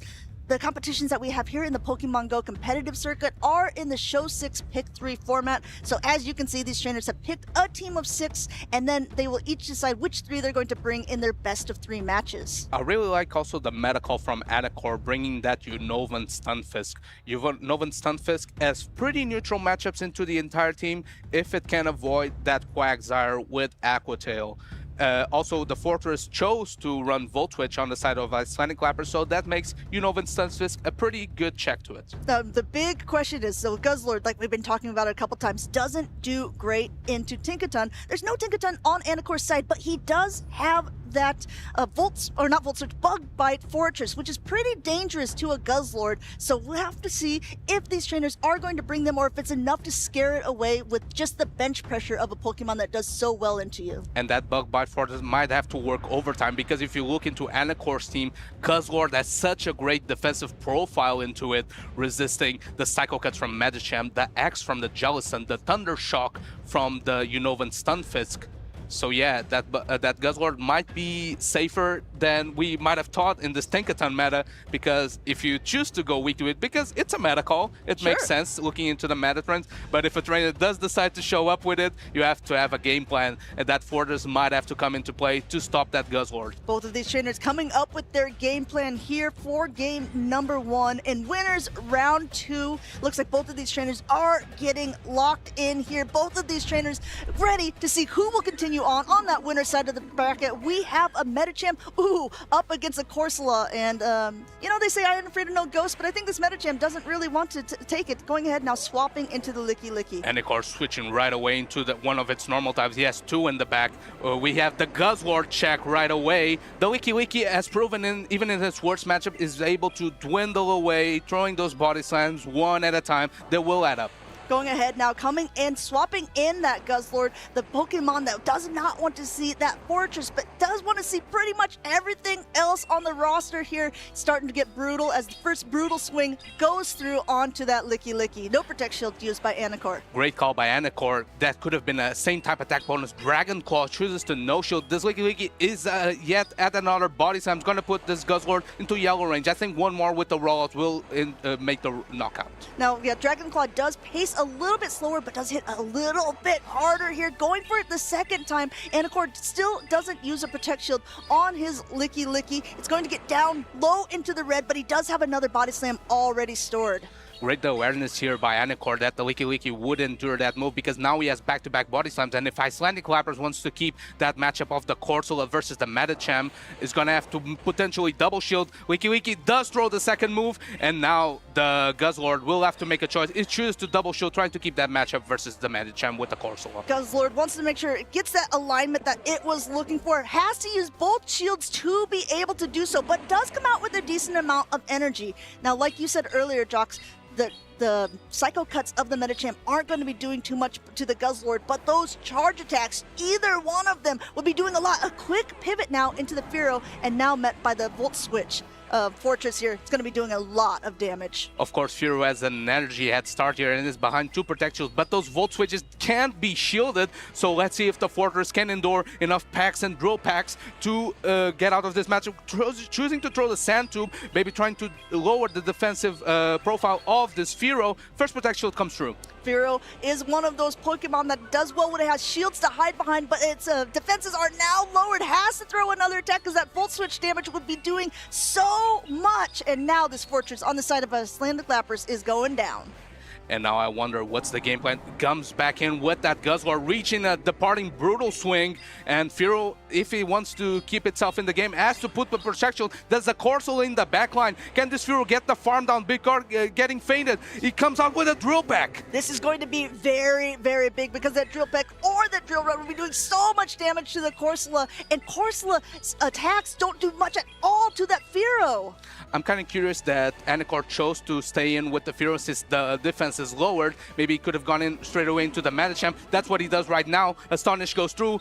Double Ice Punch might barely not be enough to knock out, but it's going to put this Corsola dangerously low. That Medicham swapped out with a ton of energy to begin with, now just trying to do as much as it can to be able to get it low. Nightshade coming through number 1 on the side of Icelandic Lapras. No Protect Shields remaining on either side. Anacor hoping that this Medicham can get to a departing Ice Punch. It does not. Can this Corsola endure enough packs to Astonish? Now it gets the Astonished out. The Ghost type takes out the normal type. Looks like from the beginning there, he had a great lead matchup there with the Corsola up against that Medicham. Icelandic Lapras with the Lapras on his side, encouraging him and taking game number 1.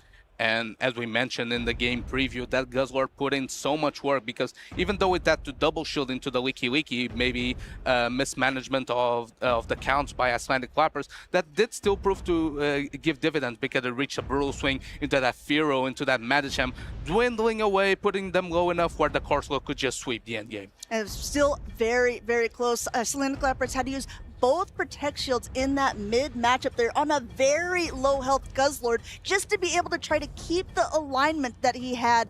And I think that actually proved like pretty vital for him in that position, because then he was able to get the Volt Switch damage onto that Fearow, and Fearow just didn't have enough gas in the tank by the end to take out all of the Pokemon. I think a really good play that Icelandic Clappers did was throwing that Sand Tomb into the Fearow. Even though it's resisted, it's gonna make that Volt Switch add up so much more. That makes Anacor having to panic maybe and having to get rid of that fortress right away. That proved to be vital as well, because the Astonish damage from the Corsola did add up with that Fearow being debuffed, and wasn't able to do enough pack damage where double Ice Punch from the Medicham might have KO'd. I wonder if Anacor could have maybe banked that energy and then go straight away into the Medicham, clearing that debuff and making sure that maybe the Fearow could endure maybe 1 or 2 extra Astonishes. That could be a correction going into game number 2. Yeah, it's so hard when you're playing like on stage with these high level stakes, making sure that you're putting all the right attacks and all the right damages in the right places. Anacor wasn't quite able to do so for game number 1, but as we already saw in Winners Round 1, our first matchup of the day, he could do what we call a reverse sweep, winning both games 2 and 3. So we'll have to stay tuned and see how they're going to tweak their teams and who will come out on top. Also, if you look into the team comp of Icelandic Lapras, in order to defend that Volt Switch Fortress from the opposing Unnovan Stunfisk, he bought his Dragon type, the Guzzlord, resisting the Thundershock, and also Corsola, who's been known for being the king of neutral matchups, with the Astonish damage adding up, those Nightshades, same type attack bonus, doing so much work, and it can take Mud Bombs discharges for days. So great team comp by Icelandic Clappers. You know, we talked earlier on in the first game about like how there's going to always be 1 or 2 Pokemon on the team that counters you very hard. If you're looking at the Corsola, which really had such a good matchup against the Anacor's Medicham at the beginning, it has a really good matchup against Jellicent as well. But Lickitung or Licky, you know, it's sort of back and forth, because the Astonishes and the Nightshades aren't really doing anything to the Fearow. Same sort of story. So I think that the real idea for Icelandic Lapras' team is he has the Pokemon that he knows he wants to use, and he just has to make sure that he's matching them up with the Pokemon on the other side, and he was able to do so in game number 1 masterfully. We'll have to see if he can continue on that plan. That Licky matchup is very dire, but Corsola has the coverage move of Power Jam that deals super effective damage into the flying type Fearow. So if that Corsola can get ahead of energy, and Fearow is the last Pokemon standing in its way, that Power Jam will knock it out of the sky with the quickness. So we'll have to see what they want to do for this game number 2 in Winners Round number 2. This tournament is just getting started, everyone. So, I mean, we're going to have so many more good matches to go throughout day 1 and day 2. Anacor is with his back against the wall, but let's not forget, Anacor has made Top Cut before and has proven that he's able to do it in all different regions. He was playing some tournaments in Australia. He also came into Europe and did very well with along with his brother Young Kaz, which hasn't been in the circuit for a while, but shout out to him. He's also a very strong player. Anacor with his back against the wall has to maybe pivot around, maybe trying to see what he can do against that Guzzlord, because it's proving to be such a good pick into the 60s chose to bring into this tournament. We'll have to see if he counters it harder in this game number 2. Looks like these trainers are getting locked in. Let's get ready to go here. We've got that Fortress. Ooh, this time the lead goes to Anacor. Fortress now up against the Guzzlord. Let's see what Icelandic Lapras wants to do. An immediate pivot into that Quagsire. And with the Bug Bite variant, this means this ground type matchups aren't as dire. Able to chip in with the Bug Bite, switching right away so it's able to sneak in a rollout. Great switch by Anacor. Now with this Bug Bite damage, is in double Body Slam rage, I think. Now, the rollout didn't do much, but I was to say every bit of damage does count near the end here. So just going ahead, getting a ton more energy. Icelandic Lapras is still going ahead, throwing yet another Aqua Tail here. No Protect Shield used by Anacor, but this Licky is getting quite low. It's coming out though with a ton of energy.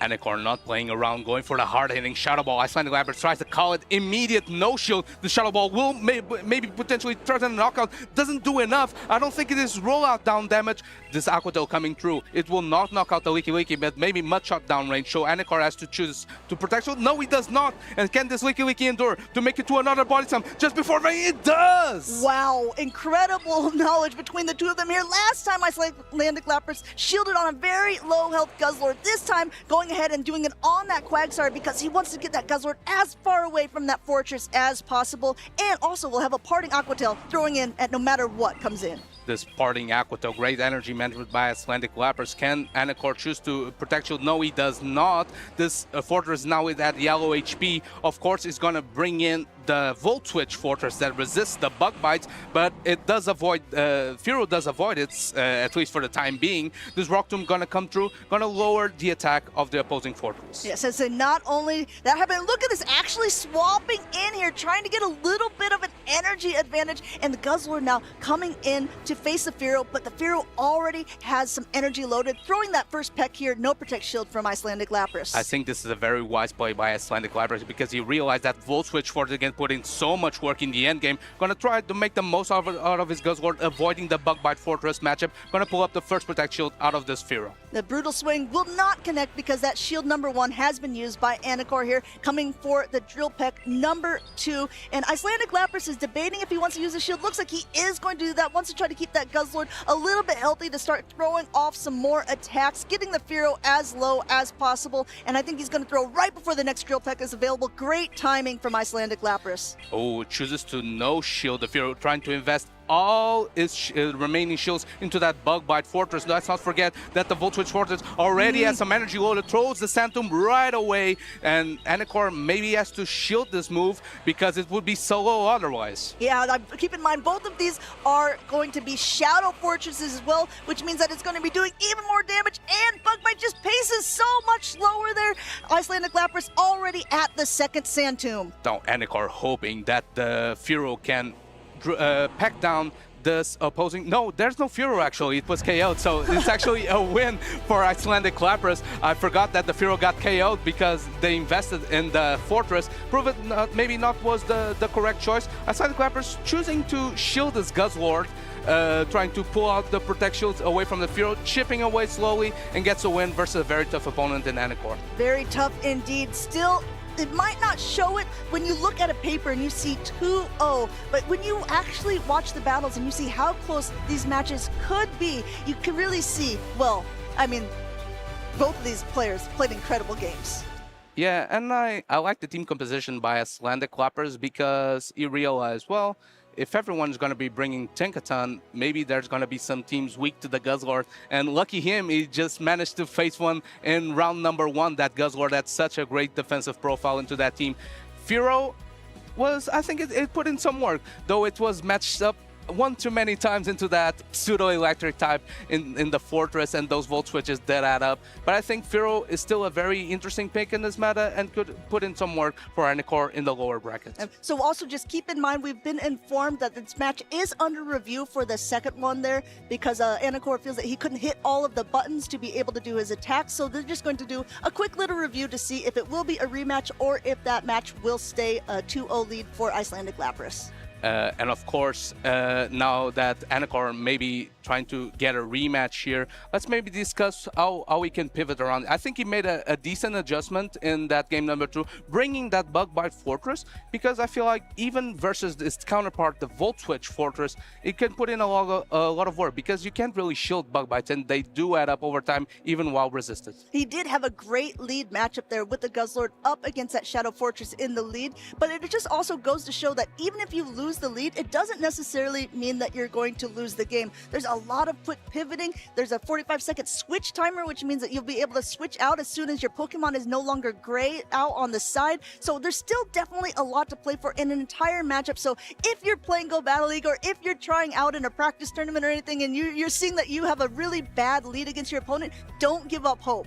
And you kind of see why Icelandic Lapras chose to lead that Corsola in the game number 1, because if Bug Bite Fortress gets a positive lead, it can chip the safe swap in such a way that it makes the secondary matchup so much easier. So that Corsola, one of the few Pokemon in Icelandic Lapras team that does resist that Bug Bite, unfortunately, he did made the choice of leading that Guzzlord, was caught off guard, and that Bug Bite Fortress put the Quagsire in such a range where Licky Licky could deploy that Shadow Ball and threaten a knockout. So we've seen already so far in the tournament that there have been some charge attacks that have done some interesting things. Scorching Sands from Diggersby has an attack to, or a potential to lower your opponent's attack. We saw on these fortresses that there's going to be Sand Tomb and Rock Tomb. Now these aren't chances, these are are absolutely going to do things to your opponent's Pokemon. That Rock Tomb is going to lower the attack for sure, and the Sand Tomb is going to lower the defenses. Yeah, of course, Sand Tomb was already a staple in regular Fortress. The regular variant was seen with Bug Bite before, but now in the Memories in Motion season, it got that appetite that does extra damage. So actually, it's no longer a bait move that gets a debuff. It's actually a move that can pull Protect Shields, and it becomes such a good setup Pokemon for the rest of your team. Because if you lower the defense of your opponent's Pokemon, you can maybe easily farm it down, or even with your own Fortress, which has Volt Switch or Bug Bite, which are both very hard-hitting fast attacks. It can make your job way easier. So since Fortress is the #1 used Pokemon of day #1, and we already kind of had the debate between ourselves, which, you know, is it going to be better with Volt Switch or is it going to be better with Bug Bite? Let us know in the chat what you think is going to be better. You kind of got to see them already on stream. And Jox, what is your opinion? What do you think that you would be running if you were playing in this tournament? I think it depends. I think Volt Switch Fortress is the more flexible of the two because it gets to that ground rock type coverage so quickly, and that coverage has been known to deal a lot of damage into the entire meta. We saw that with Kanto Marowak in the past, for example. But of course, that Bug Bite being one of the fast attacks that deals the most damage currently in the open greatly gives Fortress the potential to be an insane sweeper behind shields. So I think it depends on the flavor that you prefer. Yeah, and it looks like the flavor of Icelandic Lapras with that Volt Switch is going to be the thing that put him through to winners round #3. There is no rematch going to be granted for this matchup, so Anacor will be knocked down to that loser side of the bracket. And Volt Switch users, go ahead, tally up one for you. And of course, Icelandic Lapras getting one more win. And as we mentioned, he did win a regional before he won Birmingham in 2025. So he knows what it takes to get back into the mountaintop. Curiously, he did that with a Corsola as well back in the day. So maybe Corsola is going to be his MVP pick. But for now, I think Volt Switch Fortress against the grain, against what trainers have been adjusting and running that Bug Bite, maybe was crucial in this matchup because that fear would put in so much work otherwise. You know, they say if it's not broke, don't fix it. And maybe Icelandic Lapras was thinking the same, saying, oh, you know, Corsola really did well for me. There's Guzzlord, there's picks that have been around for a while. Just because there's this new Pokemon in the meta doesn't mean I need to stop bringing the things that I feel comfortable using as a player myself.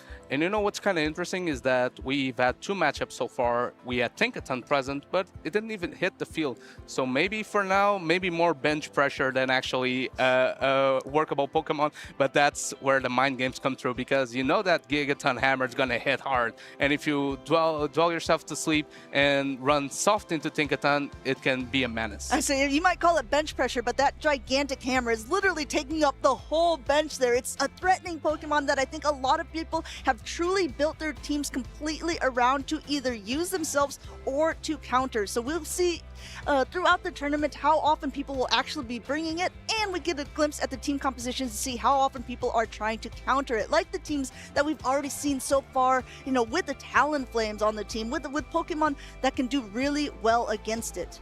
And of course, Tinkaton is the steel type that's in town, but let's not forget that Fortress has won some championships before and is putting in so much work. Here we see the spotlight for Fortress. Often nowadays running that Bug Bite, but we just saw that Volt Switch is actually very serviceable and put in a lot of work for Icelandic Lapras there. Having that Rock Tomb coverage for the Flyers, especially if you're a bug. Taking down those fire types is very useful. And of course, the Sand Tomb that guarantees a defense drop, it could be very useful. Of course, here you gotta avoid those fire types because Fortress is double weak to it. Exactly, and you're going to see your Fortress, and especially the Shadow versions that we're going to see, then you're going to see them immediately go back into their ball once those fire types had to take the field against it. But even still, it's the '1 Pokemon used here in Prague, probably for a reason.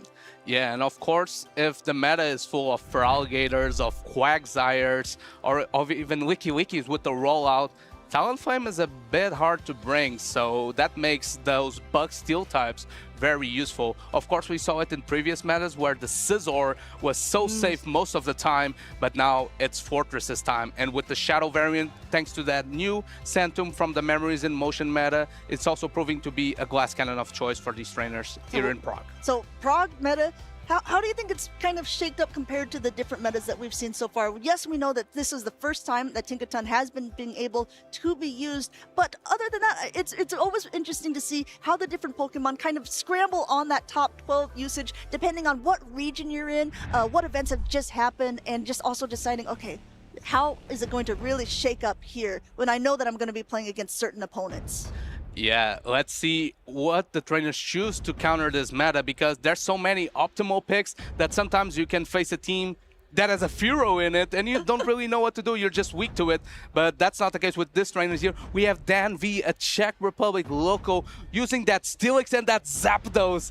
So Furo wouldn't have a good time here, but he's known to bring the spice. He's been a trainer that in the past played in the Last Chance qualifier all the way in the first season of our circuit, and he brought a Swanna to great success. He did. He was able to take down some very, very heavy opponents there. Speaking of heavy opponents, Cheese Curl, a player coming also from North America, hoping to gain some championship points here against someone from this region itself. Let's go ahead and take a little look at the teams of them, because both of them, I mean, you talked about the spicy picks on Dan V's side. Let's also talk about Cheese Curl's there, because he is running a Grumpig, and he's also running that Galarian Moltres, something that was very popular a few seasons ago, but hasn't been played more recently. Yeah, Cheese Curl, if you do practice tournaments in this community, you've seen Cheese Curl's name before. He's always there, owning up to his skills. Of course, recently he made a top cut in the Seattle Regional Championship, so proving that the hard work is paying off, and he's trying to qualify for his first Worlds appearance. Of course, running that Grumpig, that has been having some success here and there. We saw the likes of Inadequance, for example, in Stuttgart, I believe, running it.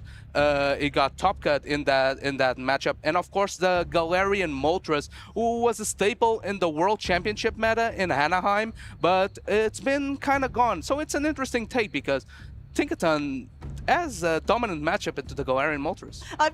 I'm truly laughing about the team of Dan V here, because he's got the Tinkaton, which is the Pokemon that we've kind of centered everything around for this tournament, but the rest of his picks are so wild that it's just like, okay, I definitely didn't have them on my bingo card. I feel like Tinkaton is only the mascot for this team, because the real players are going to be his spice picks. We have a Cherry Sunshine form, which is kind of an interesting Pokemon, because it's a grass type that has a Fire Weather Ball as one of its coverage moves, and of course access to Solar Beam. I'm not sure if that's what he's running. No, he's actually opting to run Dazzling Gleam, so even if it gets stuck on that Galarian Moltres, it will have the coverage move, and it's fairly attack weighted, so it's going to deal massive damage. And even with the Cherrim, since it is that grass type, up against like a Quagsire, the Bullet Seeds of its fast attack will at least be putting some pressure on. So I actually, it wouldn't surprise me to maybe see it on the field. Of course, Cheese Curl has his own grass fire type of choice, something that is in that top 12 usage of a Gourgeist. Also a Pokemon that got updated in this new Memories in Motion season was that Zapdos, having access to Heat Wave.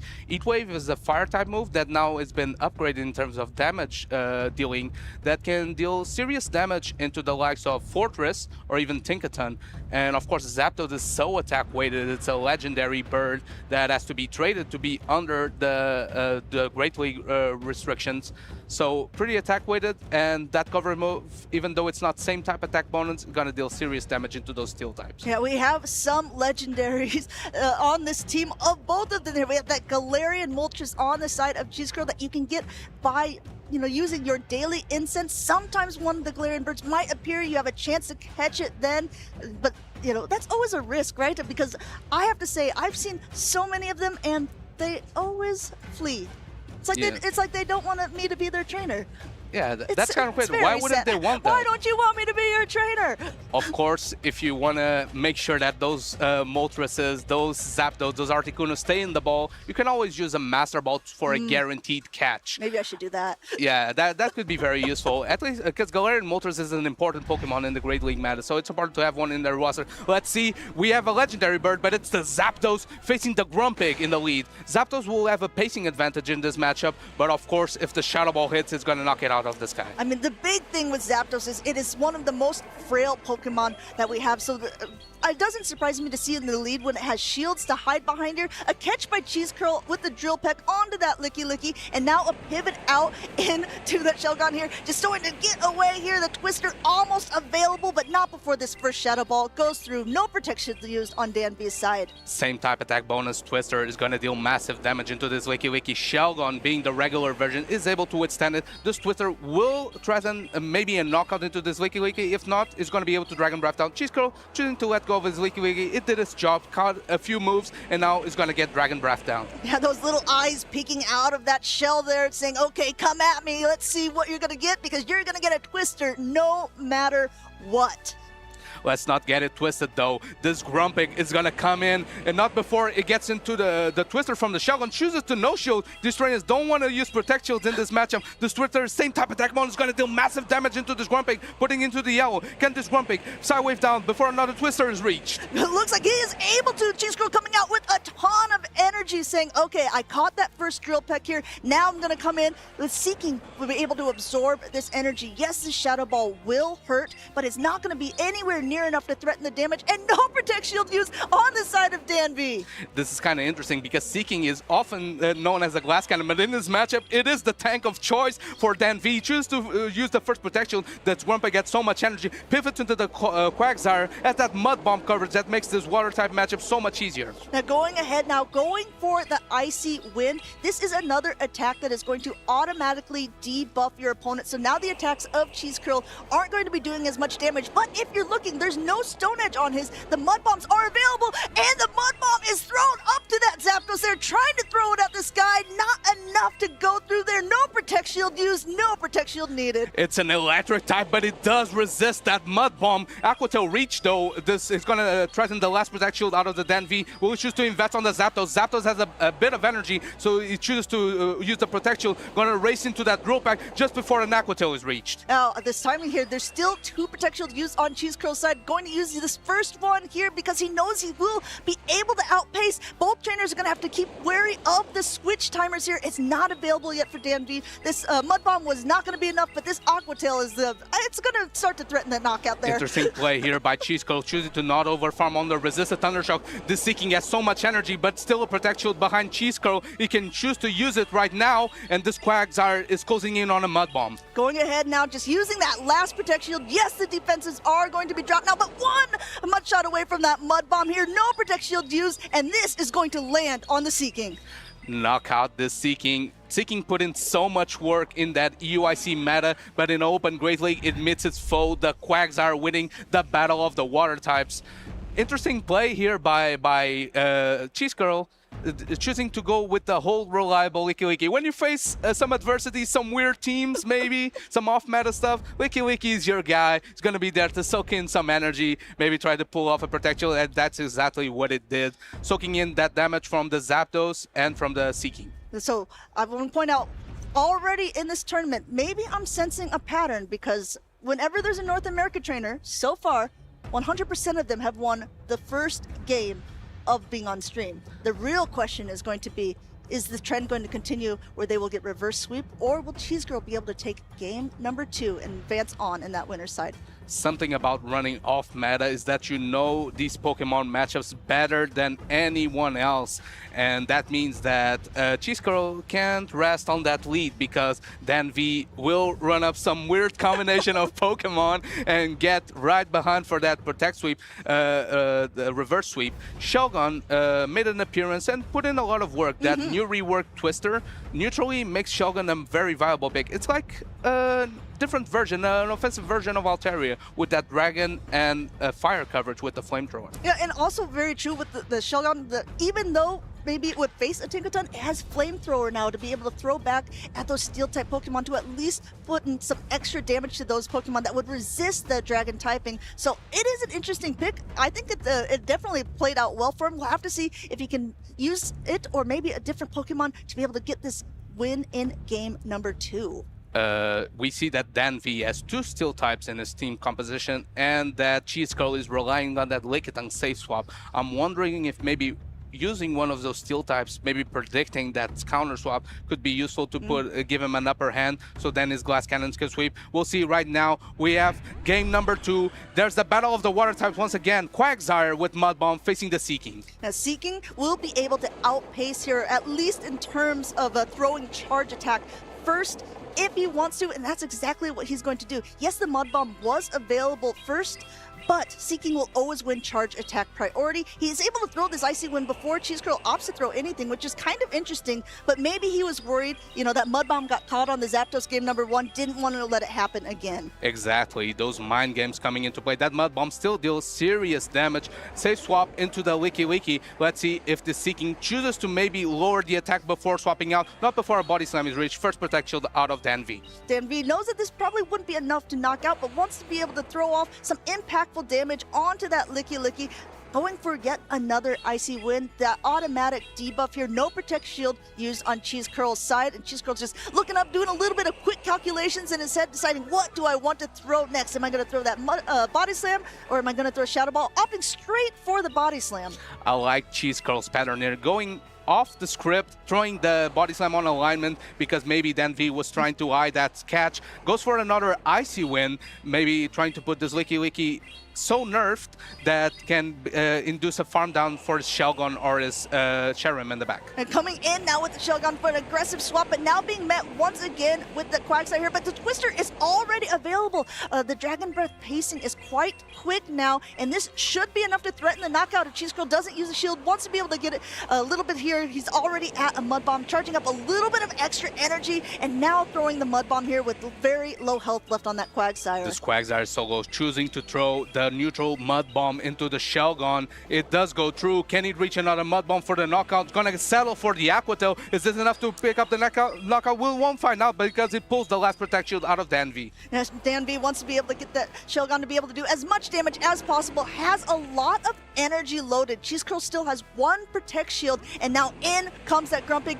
Going to have to face a Twister here. No Protect Shield used on Cheese Curl's side. Knows that first one is not enough to threaten the knockout. And this is a scary side for Danvi because that Ghost fighting coverage is unresistant throughout Pokemon Go. Here comes the Cherim though. It's gonna Bullet Seed, dance around, try to get some damage on this Grumpig, not before a Shadow Ball is thrown. Grumpig very happy here, doing a little dancing. This is gonna hurt. Shadow Ball does connect, and now actually catching this attack onto his low health Licky Licky. Great play by Cheese Curl here. Going to absorb that onto the Licky Licky and then come back in with that Grumpig for maybe a potential farm down. Licky Licky giving its last salute, serving as a Protect Shield, and now the Grumpig can use the last Protect Shield indeed. Going to try to farm all the way down this Cherim, and they're going to come out with some energy loaded. It's still pretty healthy, so I wonder what's the plan here for Danvi. This is a big problem. Danvi's Pokemon both are very, very low health. He could potentially use that Seeking as a swap, but maybe a catch. Here as that Shelgon comes in, it's exactly what he tries to do. Not able to do so. Psywave goes through. Shelgon is Shelgon. That's where that experience from Cheese Curl coming through, predicting that Peekaboo play. Danvi tried his hardest, but Cheese Curl is going to move on to winners round 2. A really masterful play there, showing the prowess of North America. They're taking game number 1 and game number 2, advancing on that winner's side of the bracket with a pretty fun team. Danvi, if you're a fan of him and the different Pokemon that he was bringing, well, stay tuned because he's still in that loser side of the bracket. Danvi doesn't show up often, but when he does, he's sure to bring that entertainment. Cheese Curl, though, one step further in the way of getting that qualification for the San Francisco World Championship, is fighting hard for it. He already did so well in the past NA tournaments, and now doing some good steps in the way in the Prague Regional Championship. Yeah, definitely. What is your thoughts of the Grumpig? You don't see it quite so often anymore, but it was definitely heavy hitting, and when it's used in a masterful hands like Cheese Curl there, it really showed how well it could do with both of its attacks, you know, actually doing some pretty heavy hitting damage to the meta. Yeah, I think it's an interesting pick because it got access to that Psywave a couple seasons ago that made it such a reliable pick in terms of fast attack damage, but also having that Ghost fighting type coverage that's pretty much unresisted throughout Pokemon Go. I think only Ishui and Zoroark can resist both of them, and it's not really meta viable. That means it's do to pull up some Protect Shields, and as a closer, it's a very hard threat to deal with. Yeah, definitely a threat. You see him just looming there in the background. Danby not quite sure how he wants to play this out. Tries to go for a peekaboo play, but unsuccessful. And Cheese Girl just closing out the game there. Moving on into winners round number 2. And this is such a hard position for Cheese Girl to be in, because you come in with your one-turn user in the Shelgon, and you have a one-turn user like the Grumpig, so you can't really avoid a catch. You just gotta guess when the opponent is going to try to do it, but he noticed that the Shelgon HP was getting so low, he had to go for a catch. Else he's going to lose this game. Predicts it perfectly and is able to lock in a place on winners round 2. And you know what? At the beginning of that round number 1, both of those trainers kept their shields to like the very last moment of that matchup, deciding when they were going to be most impactful. I don't know if you guys caught it earlier on, if you saw our Sevilla matchup, but that's exactly what happened in the grand finals. But they didn't even end up using those Protect Shields. Palasha was able to come through. If you missed that tournament, you missed an absolute banger, but don't worry, we've got you covered. Check it out. Got some more bangers. Palasha wins after everything she's been through this season. The doubts, the struggles. She came back and she took it all. The queen of PvP is back on her throne. Palasha, Sevilla special champion. I'm Paula97, and I won Pokemon Regional, and I'm so happy right now. I have no words. I wasn't expecting to be here, so yeah, I'm really grateful. I'm really happy right now. Against Pato, I think I had a good matchup because my Pilot 1 and my Gator were so good.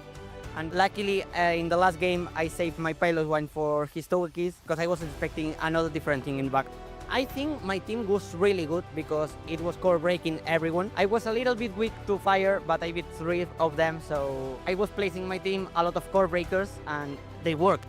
The most fun part that I find is try to build some teams, to try to analyze the meta, how is it evolving, and I get motivated with walls. For example, I get the Travel Award 3 times. I mean, it's always fun to meet some people, to go to the tournament, and you are meeting with some people that normally you are not faced in real life. The people is amazing, to see the community, do some tourism, obviously. I love traveling in general. I will be in Prague competing.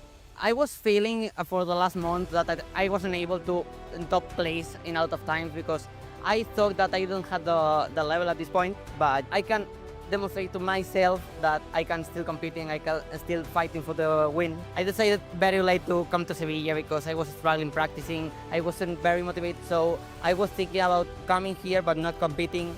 Luckily I competed, so I'm not gonna regret. I mean, you have to still playing. I mean, sometimes you are playing, for example, Go Battle League, and you are feeling that everyone can beat you. A lot of time you are going to struggle, but yeah, the main reason for being here is just enjoy the game. If you enjoy the game, it will be, you will have like better days and worse days. If you play every single day and you are thinking about your teams, you're gonna improve.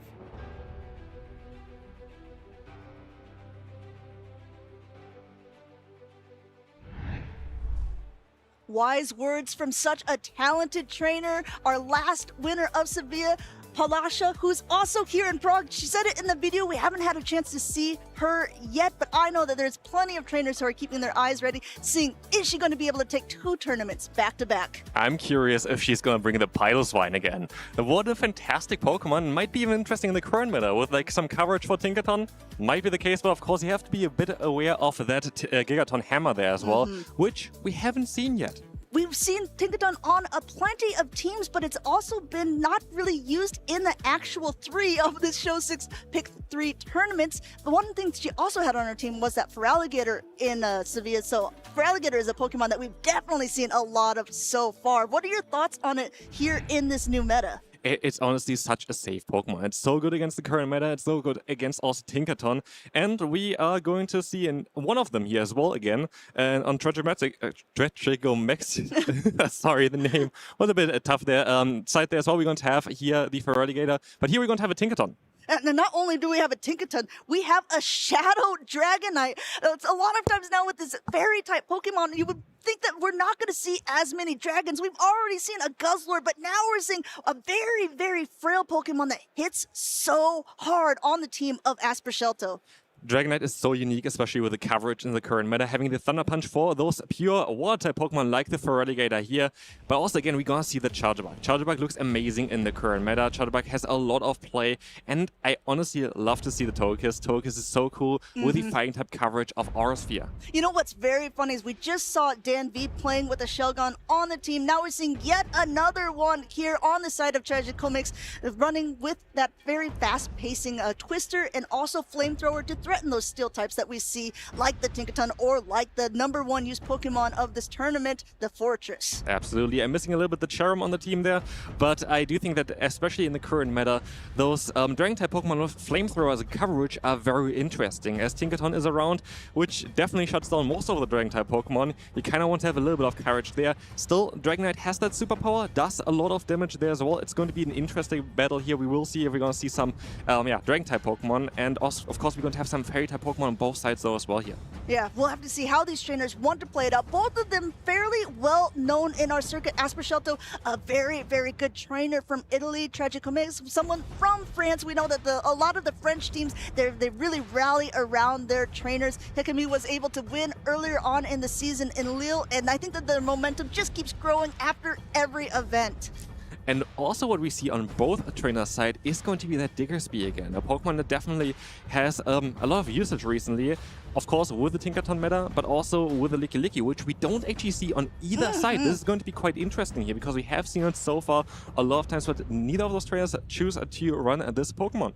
Yeah, there's been so many different Pokemon used so far. I find it such an interesting thing, especially because when we have trainers coming in from LATAM, we have trainers from North America, and we, of course, have our EU picks here. It's really interesting to see the different type of Pokemon and playstyles people are opting to go with.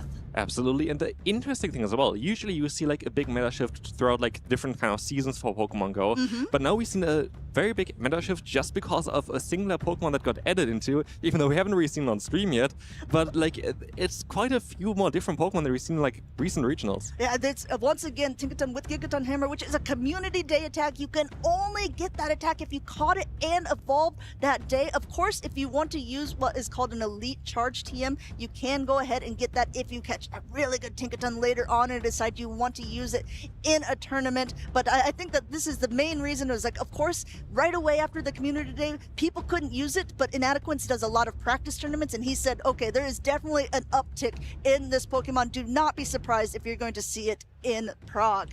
Absolutely, and I do think as well that a lot of people just prepare for this Pokemon as well. There's a thing as well, we see here Charjabug, which is a Pokemon that can resist it. Do we see Charjabug here though? We see the Tinkaton for the first time here today. Let's see if we're going to see some Gigaton Hammers. Now going ahead and facing one of its harder opponents there in that Feraligatr. Feraligatr's pacing and Hydro Cannons, which is also a community attack, just hit so hard against this part Steel Fairy type Pokemon here. No Protect Shield used on the first one on the side of Aspershelto, just getting a ton of energy on the Tinkaton there and throwing that heavier hitting Gigaton Hammer. It's not going to be super effective against a water type, but watch how much damage this does.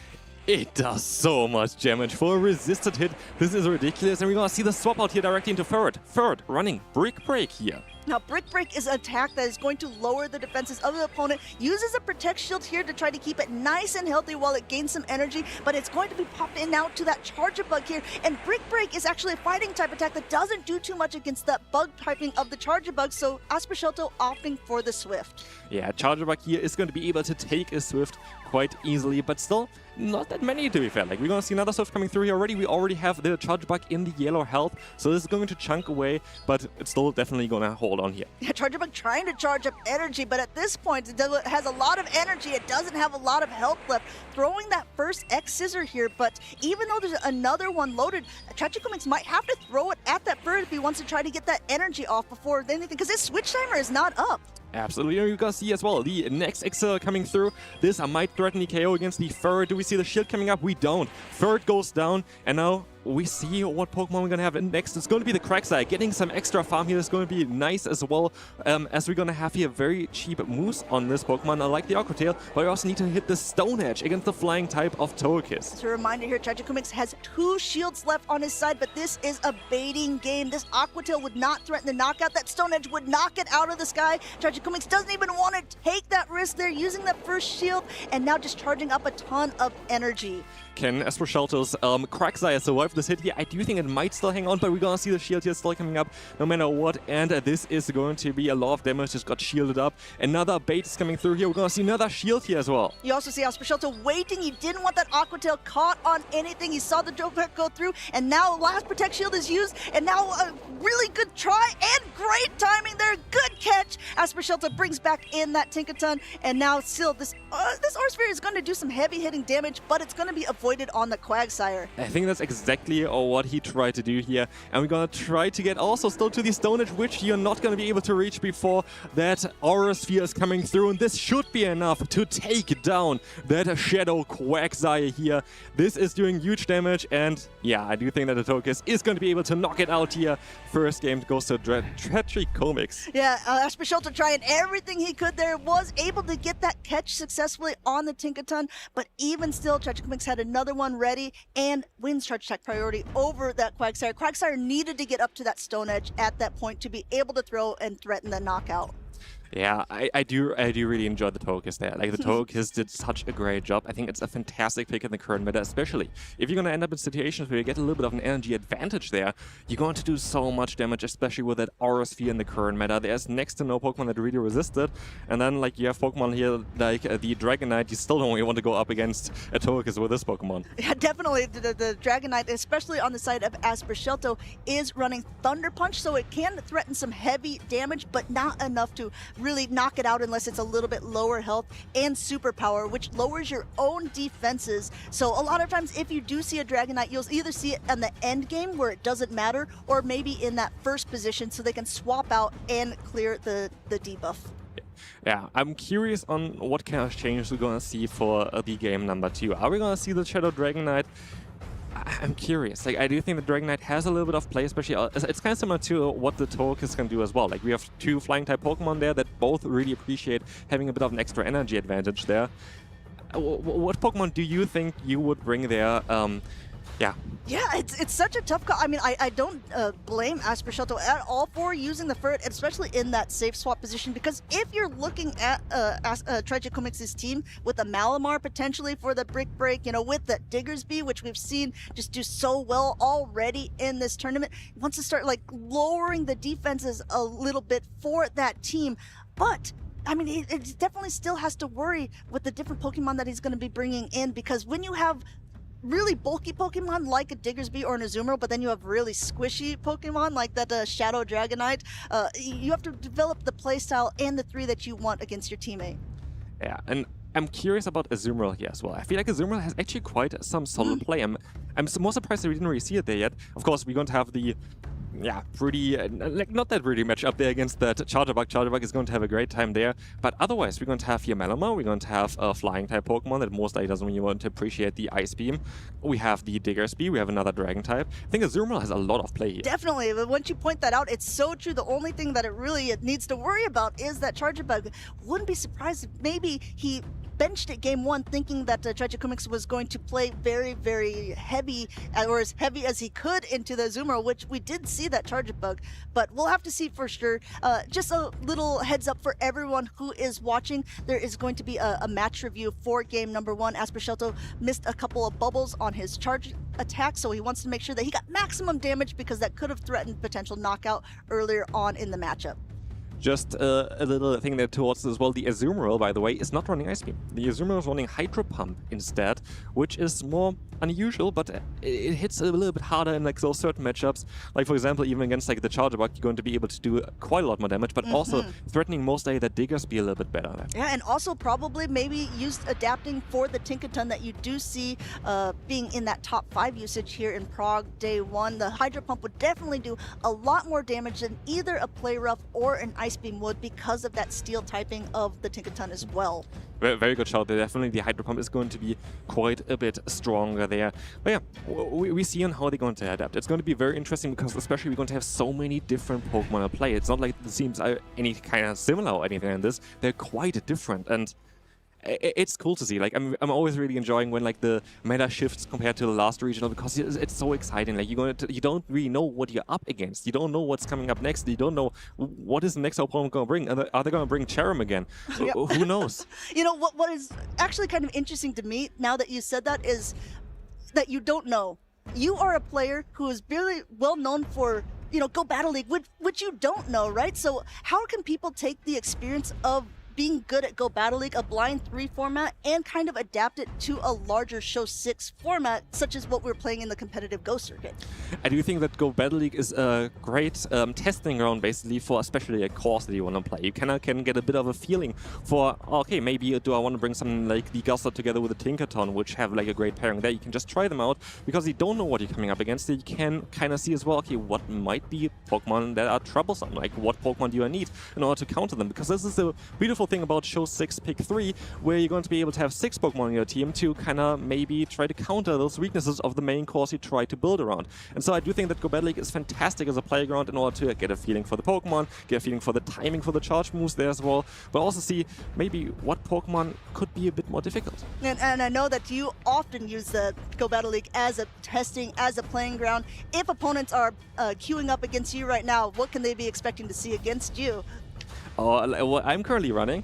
I'm currently actually running Aegislash a lot of times. I love this Pokemon. I would love to see it here today as well. I think it's a fantastic Pokemon, especially in the current meta, because Aegislash, with a form change, it's so versatile, but you have to play it in a certain way. I always love to use it as a closer, just because you're going to be able to get the shields down early with other Pokemon, and then just like a Shadow Ball hits basically everything for so much damage. I always get mad when I see against them, because I'm like, okay, I'm not doing so much damage, it's doing nothing, and then at the end I'm like, they have 2 loaded. I know, there's nothing I can do. I'm going to hit 2 charge attacks no matter what. So keep in mind, if you're queuing up against Jonkus right now, he's running that Aegislash, just go ahead and be prepared.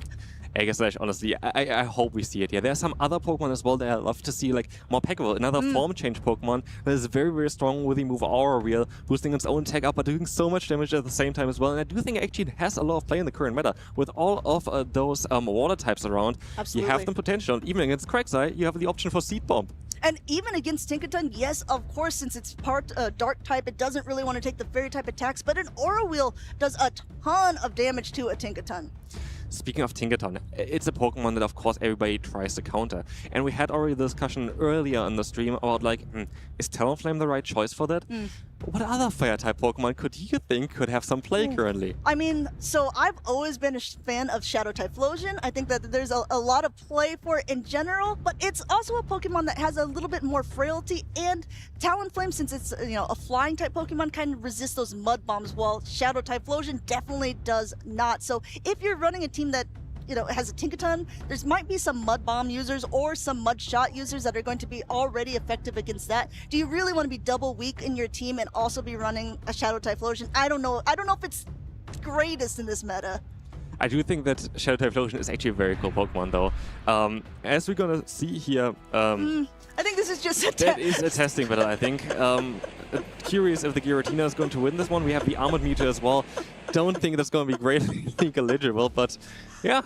That was most likely a bit of a testing battle there. But just generally speaking, I do actually want to talk about the Typhlosion because I think it has a lot of potential because of that move Thunder Punch. If you get to use, for example, as a Say Soap, if Whirligator isn't safe against it, if Whirligator cannot stop into it because the Thunder Punch is going to knock it out. And so I think that Typhlosion would be actually a very interesting Pokemon to kind of try to break the current meta. So I think the big, not necessarily problem, but the user experience with Incinerate users, which is Incinerate is our only 5-turn attack in the game, is pacing wise, right? So it's like you have to be able to understand when your attack is going to be thrown, and also it gives a wider opportunity for players to swap out in the middle of your animation and catch. But if you're able to really pilot an Incinerate user well, it can absolutely wreck people's teams.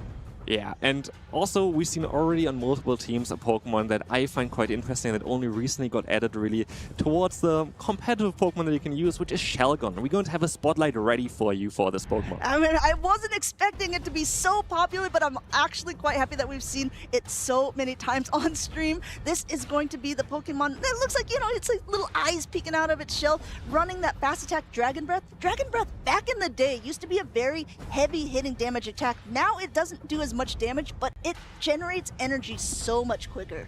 It's such an interesting thing because before, like Dragon Breath, yeah, as you said already, did so much damage. It's such a different kind of experience now with a Dragon-type Pokemon because the energy generation, a lot of cases, is actually quite a bit better, I would say. And now with the added move on Twister, yeah, Twister is basically what makes this Pokemon. Twister is such a strong move that it can get so fast, you know, as well. And then, of course, the coverage of Flamethrower. We talked about it already earlier. There are quite a lot of Steel types currently around. We have the Fortress, which only has the weakness to the Fire typing. And, of course, Flamethrower is going to have a great time there. Yeah. Speaking of the Fortress, which definitely doesn't want to have that Flamethrower against it, I asked Jox earlier on. We've seen both of them on stream. The Fortress Spotlight said Bug Bite. Are you a Bug Bite or a Volt Switch prefer if you're going to be running Fortress? I actually prefer Volt Switch. Like, okay. I do think that both of them are very, very good. And I do think it's very interesting to see. We already had the discussion. It's basically two Pokemon in one Pokemon because they're so, like, it's such a different matchup that they kind of have with it. But, like, the main thing why this is the case is because Fortress only has one singular weakness, which is going to be the Fire typing. So, as long as you don't get up against the Fire type anyway, you're quite neutral against everything. And so, the fast move really changes a lot of the matchups. So, with Bug Bite, you're going to be, of course, better against those ground types. But I do like Volt Switch for the energy generation because I like the Rock Tomb, I like the Sand Tomb, I like to debuff my opponents, and that's why I prefer Volt Switch. No Fortress, which is the #1 Pokemon used here in Prague on either of the teams of Aspercelto or Tragico Mix, but we are going to see how they will play around with these fantastic different Pokemon. I mean, we did see that little spotlight of that Shelgon earlier, and we've actually seen quite a few Furrets on stream already as well. Yeah, Furret still here, which honestly, like, again, with Tinkaton Furret, most likely is a little bit not as often used because of course the Sucker Punch is going to be resisted, the Swift is going to be resisted, and now that's maybe why people are also running Brick Break. At least you're going to have something that still hits it for neutral damage. Brick Break recently only got buffed as well, got a little bit more damage onto it.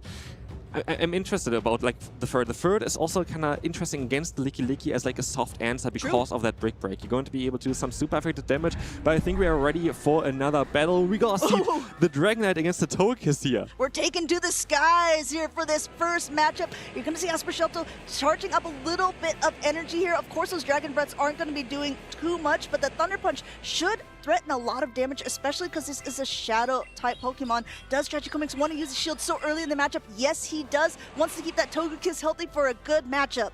Do you think that a lot of times Dragonite can actually do quite well in this matchup just because you pace at the same pacing, but you're gonna win, of course, the tie there if you get to the shot for the same time as you just saw there. And of course, one Thunder Punch is all it takes to knock out this Togekiss, but can the Dragonite hang on with all of the pack damage? Going ahead now, throwing a second Thunder Punch here. No Protect Shield by Tragico Mix's side. Super effective damage. Look how much that did. Down goes the Togekiss. In comes the Feraligatr to just start sopping up some of this damage and gaining a ton of energy of himself. Catching now this Thunder Punch onto a Diggersby. Great play there by Tragico Mix. This was a fantastic catch here, I have to say, because it's going to do basically no damage. And now, like, they're kind of forced to swap out of here, locking themselves in. But we're going to see the lock in here against that Diggersby, which kind of enables the Tinkaton in the back. But again, we're going to have that Feraligatr, which you saw already. Feraligatr has quite a bit of energy already as well, which is going to be, yeah, most likely very strong against the backline of Aspercelto here. Also, some information that these trainers now have about their Diggersbys. Tragico Mixes does seem to have a higher attack, allowing him to throw his charge attack first. Neither one got a debuff on the first one here, but if you're Tragico Mix, you might be charging and throwing immediately here. And as you can see, Aspercelto recognized that he lost charge attack priority, didn't want to throw on the exact turn, and just opted to get a couple more mud shots. I'm curious if we're going to see, again, maybe a catch onto that Dragonite. Dragonite's still here at 1 HP. We try to catch the move, but it doesn't work out. And we're going to see swap out now into the Feraligatr, getting extra energy. And the energy is going to go either against the Tinkaton, which doesn't want to like to see it, or against the Diggersby, which would go down directly. I love this. This was a blind throw there by Tragico Mix. Didn't even really see what came in. Said, okay, Hydro Cannon's loaded. Hydro Cannon is thrown here. Meet it with the Tinkaton here, just trying to get up a little bit of energy. Bulldoze not enough to knock out. Has to go all the way up to the Gigaton Hammer, and he gets that last Protect Shield from Tragico Mix's side. We do see now the hammer, but it's gonna get shielded. And now Feraligatr is in a prime position. It's going to be able to go up to 2 Hydro Cannons, which would knock out easily here now the Tinkaton, but also is going to threaten the Fire Shield against that Diggersby. Very well played there, because now there's like Diggersby is not going to win here the tie. We're going to see the charge move coming through. The Hydro Cannon has to be shielded, and Diggersby has a lot of energy, but I'm not too sure if this is going to be enough. Aspershoto did click the button, I believe, so it's going to be able to throw at least, so this can potentially threaten the knockout or at least get it low, but we have to keep in mind Tragicomics still has a ton of energy on his own Diggersby in the back. It's definitely going to be an uphill battle. Immediate pivot out here, soaking all that energy on the Feraligatr, now throwing his Scorching Sands. That Scorching Sand is not going to be enough, but it's going to do a lot of damage here. Again, it's super low, into range for 1 Fire Punch, and I do think it's going to be an uphill battle here for sure. As another Scorching Sand comes through, maybe you're going to see a debuff, maybe it's going to matter, but it's looking quite tough. Yeah, the thing with the Feraligatr is those Shadow Claws don't do anything to the Diggersby, but this Fire Punch should be enough, especially with no attack debuff.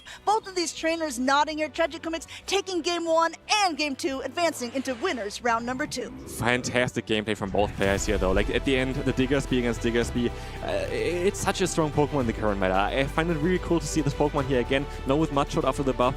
It's such an interesting Pokemon, especially because you have the chance of that debuff. Scorching Sands is such a game changer if you get the debuff in there. But of course, it's quite rare. During our little intro earlier on, we had some picks from the Japanese trainers, and Diggersby was one of the picks saying, I think that this Pokemon is going to be used. Well, it looks like that prediction is correct, because it's been on so many teams so far that we've seen advancing on that winner's side of the bracket. Yeah, fantastic game here though from Tragicomics as well. Like 2-0 there. It was still very close battles, I have to say. It was very, very close battles, but I love to see the variety of Pokemon that we were just able to see there. Of course, Diggersby at the end there against each other. Not the rarity there, but just generally speaking, both players had so many different Pokemon on the team, and this is so fantastic about the regional. We don't know exactly what is going to be now the strongest. We still have to find out what's the best in the current Tinkaton meta. And we saw at least a little bit of Tinkaton here. We have. This is our first Tinkaton that we've seen on stage. It wasn't able to have quite the impact that I think it wanted to with that heavy hammer, but that doesn't mean that it won't be impactful for different players later on. These games were so close. Such a good catch here. I think this was a moment that really put the Tragicomics in the driver's seat, being able to tank that energy onto that Diggersby and just being able to get a lot more energy advantage later on. Yeah, especially the energy on the Feraligatr, on that Tragicomics side, always comes in clutch. This is the thing as well about Feraligatr in the current meta. This is why you see this Pokemon so often. If this Pokemon has energy, you're basically always going to be able to find a target for it, because Ice Beam as well as the Hydro Cannon both cover so many different types, and it's just so good in the current meta. Yeah, so congratulations once again to Tragicomics, continuing on that winner's side of the bracket. Let us know, chat. Are you impressed with Tinkaton yet? Were you expecting to see more of it? Or, I mean, at this point, it's been on, I believe, like 3 different trainers that we've seen on screen, but this was the first time that it was used in the Prague Regional Champions on stream. I do think, though, that a lot of trainers are just very well prepared for Tinkaton. I think it was just quite expectable that a lot of trainers would try to run it, and so basically what happens right now is Tinkaton is a lot of times just the bench pressure. Basically, you have to prepare for it, because otherwise, if you get caught off guard there by a Gastradon hammer there, it's going to do so much damage. Like, you can't really take those damage there from this Pokemon. It's the cool thing about the Tinkaton generally. That's why this Pokemon is so strong now. It has a fantastic typing in Steel and Fairy. Like, you only have a few weaknesses of like Ground and Fire, but you have so many resistances, and now with the Gastradon hammer, you really need something that resists the move in order to not take as much damage. But still, even then, like we saw it already against Feraligatr landing there, it still does like over half of the HP there. Yeah, I mean, you saw it's like not very effective, but it still knocked it down to the yellow. If you're a trainer who has maybe picked one up because of the recent community day, and you're wondering, where could I test this out besides Go Battle League? I actually want to play against other players. Well, guess what? We've got a little treat for you. It's at Local Cups and Challenges. You guys know it. Go ahead, play the video. Hey, do you want to play? Yeah.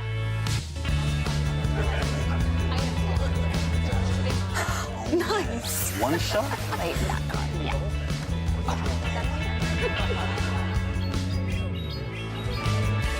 I'll use twin cannons. Great game, guys. Bye. See you next week. Come play at your local Pokémon League. So go ahead, use your phone, pick it up. You can scan that QR code to see where the events are near you, or you can go ahead and check it out on the website. These are ways for trainers to go ahead and get some championship points at your local cups and challenges. It's another way, besides competing at regional competitions or international championships, to still get on that leaderboard potentially to qualify for Worlds. Yeah, very excited to go to those local events here, but also I'm very excited for the upcoming matchup. I don't want to say anything yet, but trust me, it's going to be worth watching. And yeah, like I'm just curious on how the meta is going to turn out here generally. Yeah, are we going to see some more Fortress here again? Are we going to see Volt Switch? Are we going to see Bugbite? Are we going to see Tinkerdon? There's a lot up here today. And I'm curious, I want to see some good Fire-type Pokemon there today. Yeah, I know you talked about Shadow Typhlosion. You're hoping you see some of that. We know that we saw a Talonflame on the team of Sevilla earlier on, so we'll have to see how much more we will get throughout the tournament. At the very beginning, we talked about players to watch. There's some trainers in Europe that are very, very well known, arguably someone who has been at the very top of our leaderboard and what people are maybe calling the best player of all time right now, and that is our Spanish trainer, Pato Man. Yeah, we're going to have Pataman here up next, and I'm curious on what he's going to run. I honestly, like, he always is so strong in every competition he is in. He's most likely one of the best, if not the best player currently in Europe, and yeah, like, it's always going to be so much fun to watch him play, especially in the current meta. I wonder how he takes it on. I wonder how, like, he reads the meta, because he's so well skilled in that. You know what's really kind of funny? Before everything, we were getting set up earlier on, and Pato Man is here with his younger brother, and they were just walking around, and we were just like noticing the similarities between the two of them. Well, they're not the only brothers that are here in Prague, because this is Kilio, a trainer from the Netherlands, who is actually the brother of Colin Six, who Pato Man played in the grand finals at EUIC. And here we're gonna see a Bugbite Shadow Fortress, but also a Clefable. Clefable is a very interesting pick again in the current meta here. But also again, Altara here, a Flamethrower Dragon type. We talked about it already before. But I'm actually very excited for the Jellicent as well. Jellicent is going to be an interesting Pokemon here. We haven't really seen it that much yet. It's going to be definitely struggling against Licky, but if you don't align it, it's very good against something like the Tinkerton. We'll have to see what Pato Man is going to bring. I think all eyes are ready for it. We are seeing yet another Bugbite Fortress on his side, but he's pairing it with some picks that we haven't seen as much of yet, including that Wigglytuff and also an Empoleon. Yeah, the Empoleon is going to be very interesting because we also see a waterfall on this Pokemon, which is a bit unusual. You wouldn't really see it that often, but it's going to be doing a little bit more damage against Pokemon like Tinkerton as well. It's going to be a little bit more harder hitting, and maybe also good against those ground-type Pokemon. Maybe you want to bait them out for a different Pokemon. We have to see on how he's going to run. Look at this. 2 times EUIC champion, back-to-back, Worlds finalist, NAC finalist. Like, that's insane. Yeah, these are just accolades of the last 2 years, everyone. There's so many more behind this name, but Kilio also did so well this season at EUIC, making it into the top 32 of our largest tournament that we've had so far, and also made it in Utrecht at the Special Championship into that top 16. Maybe a little bit of a home turf advantage there for him. Utrecht is going to be up next as well as a regional, so if you are interested in that, definitely sign up for that as well. And here we are going to see 2 very interesting teams. I'm curious on what they are going to run. I'm curious about the Jellicent, honestly. I feel like Jellicent is such a cool Pokemon. It's very strong in the League of Battle League, by the way. Like, a lot of players are running this Pokemon there. And it's also going to be way better against the Bugbite Fortress compared to the Volt Switch version there. I mean, truly, if you're looking at the teams, Jellicent does well against everything except for the Wigglytuff, because Hex doesn't do much to the normal typing of the Wigglytuff, but the Stunfisk is going to be the bigger problem with its electric type damage being able to throw. But I would argue even the Surfs could be able to hit back the, when Stunfisk kind of hard, so I guess maybe it wouldn't surprise me to see it on the team, to be able to at least throw some heavy damage at the Pokemon that are there. Wigglytuff especially is very interesting because what we've seen before is that this Pokemon was actually dominating a lot of times in the regionals recently, but now I was actually expecting this Pokemon to be not as common anymore, as we have Tinkerton. Tinkerton is a Pokemon that completely destroys that Wigglytuff, but yeah, we're gonna see it here again. We're gonna have 2 Fairy-type Pokemon on Pataman's side. it's very interesting. We have a lot of fairy types generally in the current meta still. That is not Tinkaton. Like, we have Clefable here on Kelio's side. It's going to be a very interesting battle. Yeah, they're saying, oh, I see that new one. Okay, like, that's fine. We'll deal with you later. I'm going to put some tried and true things here. One thing I really do find interesting is that Pataman opted to not run Metal Sound on his Empoleon, but going for that Waterfall, potentially has different targets now, and we'll have to see if it will come into play.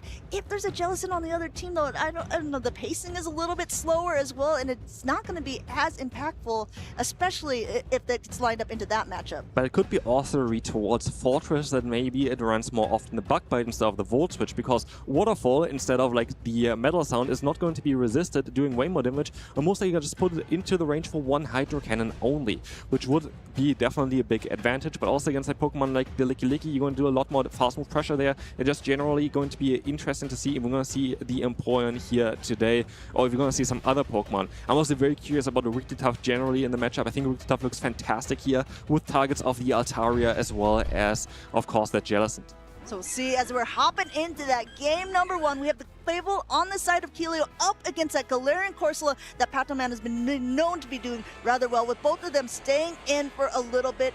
The Clefable will want to go for the Moonblast and be doing the heavy hitting damage, but actually opting for a Meteor Mash, a bait I would call it, I guess, not getting a Protect Shield.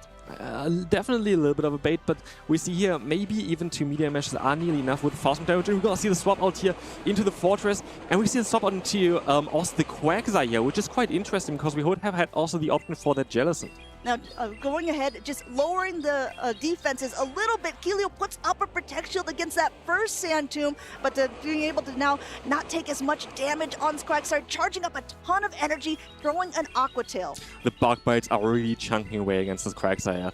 With the debuff now of Sand Tomb, it does even more damage, but also we see here, of course, the fast Aqua Tails from the Quagsire. It's what it's known for, and we see as well the two of them would be enough to knock out the Fortress, and so Pataman decides to use a Protect Shield here. Puts up the Protect Shield because he's almost at another Sand Tomb, but maybe he even wants to use both. No, throwing right before the next Aqua Tail is available. Great timing by Pataman there. Kelio goes ahead and lets that go down. The Fortress is kind of low. It just threw its attack, and keep in mind, Bug Bait paces a lot slower to an attack here, so Kelio maybe feels he can be put in an advantageous position. But beautiful timing here for sure from Pataman. This allows him to get a little bit extra energy, which can be crucial for later on, as you see the Nightshade coming through now, suing Soup. Oh no, actually, Shadow Ball is coming in first from the Jellicent, which would need to be shielded up in order for the Corsair to survive this hit. And we of course gonna see here the retaliation with that Astonish. It's the Nightshade, of course. You're going ahead, throwing that shade, getting also the Protect Shield from the side of Kelio. I kind of like when Kelio was like deciding what he wanted to throw. He's like, oh, I don't want to throw the Surf. No, Shadow Ball. And it looked like it was going to be well done here. We talked about Meteor Mash. Maybe was the correct play. One will put it down to half. Not quite enough to knock out with 2 here, but it's going to be able to completely Fairy Wind down, getting a little bit more energy for whatever comes in. This is kind of dangerous for Pataman. This is very dangerous because we have that Wigglytuff in the back.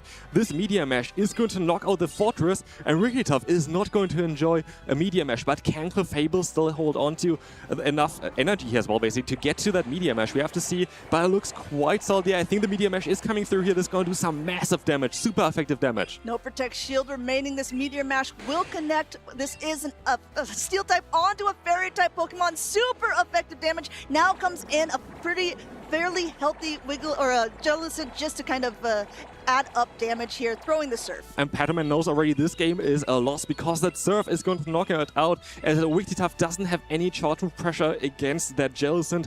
Kelio is going to be able to win the first battle here. Going ahead, taking game number 1 off of Pataman there. You can see the two of them discussing things in the middle of the matchup here. It looks like Pato is going to go for a review with the judges here quickly, so in the meantime, we can still kind of think about the team compositions that they played and also talk about how Clefable might be a sleeper pick for this tournament. Clefable did so well there. Like, I find it very interesting as well that Kelio opted to go for the double damage move, because a lot of times you see this Pokemon is Swift, which is a great bait move. It's great to get there very fast, but here we see Meteor Mash and Moonblast. So no matter which move you're gonna go for, you're gonna hit very, very hard. And we saw there as well 2 Meteor Meshes were actually the perfect play against the Galarian Corsola, putting in the perfect farm down range to also then get the energy for the Fortress and also also for the Wigglytuff at the end. So if you think about the comparisons between Tinkaton with its new charge attack, Gigaton Hammer, and Clefable with its attack, Meteor Mash, the pacing is a little bit quicker for the Meteor Mash, but it definitely doesn't do as much damage. I mean, side by side, is Clefable maybe the Pokemon to use the budget Tinkaton if you don't have one? It's actually very interesting. I didn't really think about it yet, but like this makes a lot of sense here. Having Clefable as like the faster Tinkaton, basically, you're going to be able to get there a bit faster to those hard-hitting Steel-type moves.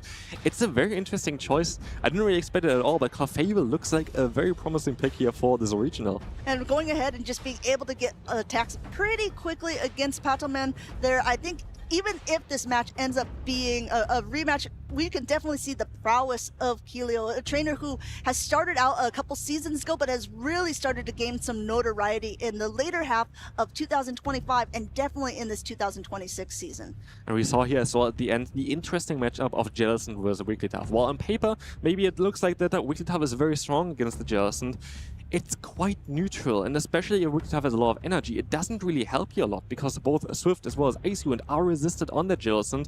Well, Jellicent just sits there, goes for Surf, knocks it out. Had a great time there, but yeah, it's interesting. We have two different kind of ghost types here with the Jellicent as well as the Corsair on each other's side. They both went up against each other as well, doing some super effective damage against each other. We have to see what ghost type is going to be here superior for this matchup. Both the Jellicent and the Corsola are known to be bulkier ghost type Pokemon. You know, they definitely have ghost type Pokemon that very fast pacing, like a Gengar or like a Haunter. But these, it's always kind of interesting because they can definitely take more damage, but as far as throwing and attacks, you usually lose a charge attack priority against almost any opponent, except if you're facing each other, which is exactly what happened. Jellicent able to throw that Shadow Ball first before the Nightshade from Patoman's side went through. If you're on Patoman's side, which Pokemon would you now try to change? Like, which Pokemon do you think would have a lot of play here? I mean, looking at the matchups here, I don't really know if I would have done anything so differently if I was Patoman. He's a trainer who definitely goes into matchups with a game plan. Having the Clefable kind of changes things a little bit, I think, because most likely if you're scrimmaging or if you're running some simulations, deciding how you want to play it, you're always adapting for those extra couple fairy wins. But the Clefable being able to get to an attack even quicker kind of proves advantageous. I'm curious about the Stunfisk, I have to say, because I do think this Pokemon has a lot of potential because it also should be able to resist the Meteor Mash there. True. So it could be an interesting choice for Patoman here to maybe utilize this one, especially as well. If you get a little bit of an energy advantage, you might be good against the Jellicent as well. We've talked about this already before. And it's just generally very, very neutral against Keelio's side. There's not really a Pokemon that you don't want to see other than, of course, the Quagsire, which you have just on basically every team right now. It's so good. It's so versatile. You can play it with different kind of movesets. Are you more team Mud Bomb or are you team Stone Edge? I think that especially in today's realm of like the Tinkaton being really good, we saw a Seeking earlier on against like a Shadow for Alligator or even a regular for Alligator. Mud Bomb definitely has its ways to play around, and Aqua Tails, especially from a Shadow Quagsire, really start to add up. That very fast pacing and just being able to throw a small chip damage over time can prove very impactful. I do think the Mud Bomb is actually very cool right now as well, especially because you have so many pure water-type Pokemon. We're just going to be able to outspeed them a lot of times, especially if you get a bit of an energy advantage, you're going to be able to outspeed something like a Fur Alligator, and you do a lot of damage against them as well. I do like Stone Edge though as well. There are quite a few flying-type Pokemon, maybe even a few more than we expected, but I guess like there are a lot of ground-type Pokemon currently because of the Tinkaton meta, so like, of course, flying-type Pokemon going to be around. You know, honestly, we've been talking about, are you running Volt Switch or are you running Bug Bite on your Fortress? The secondary question is, are you running a Mud Bomb or are you running Stone Edge on your Quagsire? So a lot of different techs. We've already seen both on stream. So, I mean, there's definitely play for both depending on how you're building your team of 6. Yeah, it's definitely very interesting because there's so much versatility, even with the Pokemon themselves. There's a lot of different play. I would actually like to see as well maybe a Tinkaton with Play Rough and the Garaton Hammer. I'm curious if we're going to see that ever. But Bulldoze actually is very good on this Pokemon as well, just covering the weaknesses, of course, of Fire there, which you kind of have with that Tinkaton. But I feel like Tinkaton so far has not been really there. Like it's a bit bit underwhelming, I would say. Maybe a bit meh. I mean, it is in the top 5, I will say, of this tournament. So definitely players opting to bring it or build around. While we're talking about different movesets, we haven't seen any yet on stream, but Corviknight, I've heard rumor that potentially people are going to be running Ironhead on their Corviknights instead of Payback for the better Tinkaton matchups. What are your thoughts on, swapping out the moveset? Like, I did actually experience someone battling me in the Go Battle League with that as well. And I was like, okay, I didn't really expect this. I was running my Tinkaton as well, and I was like, okay, there's a little bit more damage than I expected there. But I feel as well from competitive players that they still prefer Payback most of the times because you're still going to have an advantageous matchup there for the Corviknight against the Tinkaton no matter what.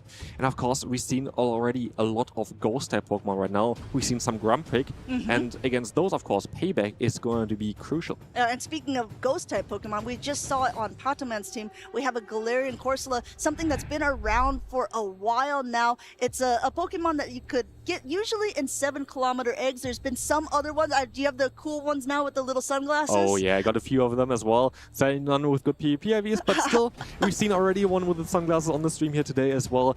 And yeah, it's such a strong Pokemon. It's so bulky, it is so difficult to remove from the field, but also the Power Gem coverage, I think, is kind of something that makes it so unique in what it can do. And again, even like if you think about, okay, what Pokemon are good against those Tinkaton, they're going to have like something like Fire-type Pokemon, and you have Power Gem as coverage there. Of course, here Galarian Corsola is going to be weak against those Dark-type Pokemon. It's actually a very good core together with the Tinkaton here, the Corsola. Yeah, I wouldn't be surprised if we're definitely going to see more of them. If we're talking about key wins and key losses, I also find that kind of funny because we saw Corsola earlier on up against a Medicham, which is one of its key wins, and we've definitely seen them up against Diggersby's because they're so popular in this tournament, and that is definitely a key loss because all of the attacks of the Corsola do very, very, very little damage to a Diggersby. Speaking also of like the Medicham there, I'm curious, we haven't really seen a lot of fighting type Pokemon. We only really seen like fighting type coverage on like Brick on third. We had the Aura Sphere on the Togekiss. Where did the fighters go? Where did the fighters go? I think, fortunately, there was Annihilate or Primeape that were quite popular a few seasons ago, but it's kind of been maybe outshined, especially when more Fairy type have been starting to add back into the meta. Yeah, but I do still definitely think that the fighting types have a lot of potential in the current meta. There's some also interesting ones that recently got a bit of an update, like Halucha got a very big update towards it. Maybe you see that. Flamigo is an interesting one. But I've actually seen a very interesting Pokemon that a lot of people were talking about recently, which is Poliwrath. Okay. Okay. Explain. Poliwrath is very interesting because of the part water typing. If you see already Pokemon like the Feraligatr, you have Ice Beam, you have the Hydro Cannon. You're going to have Pokemon like the Quagsire, you see sometimes the Stone Edge and the water type moves there as well, you resist them. And so it's quite interesting. I hear a certain player actually is running that one as well for this regional.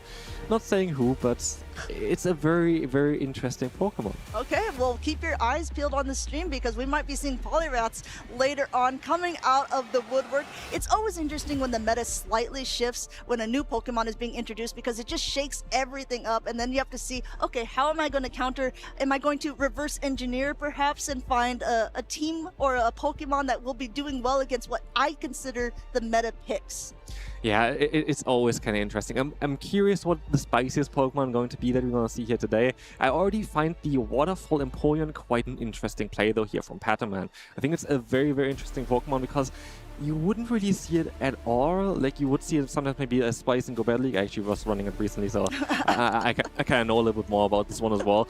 But I think it's very interesting against the current meta because it's a gamble. It's a gamble in a lot of cases. Are they going to run Voltage, for example, on the Fortress? We don't know. Like, it really depends on how you play it as well. What do you want to achieve with it? Do you want to use it as a safe stop? Do you want to bait out something else? Do you want to try to trick the opponent? Maybe they didn't look at the team sheet correctly. That's all like those kind of tricks that you have there. I'm curious on what the thought process is there. I'm also curious when I see two Pokemon, like sometimes it's not that we're seeing mirror teams, but we are seeing a lot of mirror Pokemon. We're seeing Lickys, we're seeing Diggersbys, and of course the one with that higher attack is going to win a charge attack priority. But that's not the only thing that is different when it's talking about stat distribution of Pokemon. And if you're curious to learn a little bit more about that, a competitor here, a caster friend of ours, has made a little video for you to explain the stat distribution of Pokemon. Hey trainers, Inadequance here. Have you ever heard your friends or the commentators say they trained their Pokemon well, or that must be a very good ranked Pokemon, and you have no idea what that means? Then listen up, I'm going to explain this all for you. It all starts with understanding how the CP of Pokemon works. CP stands for combat power, and this is unique for every Pokemon. To simplify things, let's compare two Pokemon in the Master League. In this league, trainers usually battle with fully powered up Pokemon. For example, Mewtwo can reach around 4700 CP, while Lugia tops out at about 4100 CP. Does that mean Lugia is much weaker? Not exactly. Offensively, yes, but defensively, Lugia is an absolute powerhouse. It can hold its own against, and sometimes even defeat Mewtwo. The reason Mewtwo has a much higher CP is because of its stronger attack stat. This shows that Pokemon with higher offensive stats tend to reach higher CP values than those that are more defensively oriented. Attack has a much greater influence on CP than defense or HP. The same principle applies in the Great and Ultra Leagues, where CP caps limit which Pokemon you can use. The key to maximizing a Pokemon's potential in these leagues is getting as many power-ups as possible without exceeding the CP limit. Because defensive Pokemon gain CP more slowly than offensive ones, they can often be powered up more times. For example, in the Great League, you can typically power up Umbreon more times than Flareon before hitting the 1500 CP cap. Now that you understand the value of defensive Pokemon, let's look at what kind of appraisal you're aiming for. The idea is similar. A Pokemon with higher defense and HP and lower attack can usually fit in more power-ups before reaching the CP limit. By combining the maximum number of power-ups with a CP as close as possible to the league cap, you get the bulkiest stats of that Pokemon. This is what trainers often refer to as a well-ranked Pokemon. One important side note, when a Pokemon is very common in the meta, some trainers intentionally choose one with slightly higher attack. This is to win the charge stack priority ties, situations where both players use a charge stack on the same turn. In these cases, the Pokemon with a higher attack stat goes first. That small advantage can often decide the outcome of a battle, especially in mirror matches. I hope this helps you sort out which Pokemon you want to bring to the competition. Get involved and let us know what you caught for a battle, or even better, come show them off in the championships here. Visit Pokemon.com/compete for more information. We can't wait to see what you got.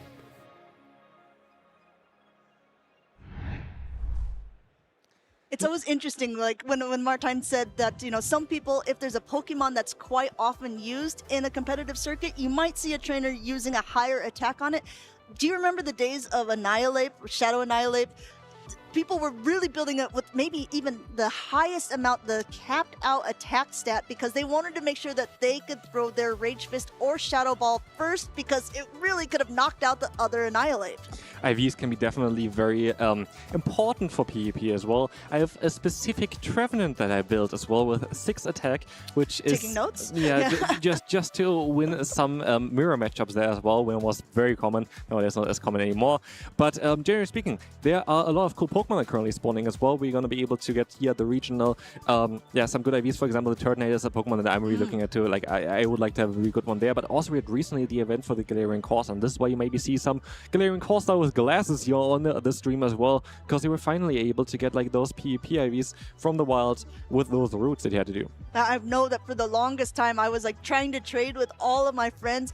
If you happen to hatch a Galarian Corsola, the best stat distribution you're looking for is one with a lower attack and the higher defense and HP, and the best way you can get those is by trading with a friend that you have a low friendship interaction with. So keep that in mind if you're ever going to an event, if you're going to one of your local cups or challenges, or even like a community day event. Maybe ask if anyone has any of these Pokemon that you think could be used for PvP.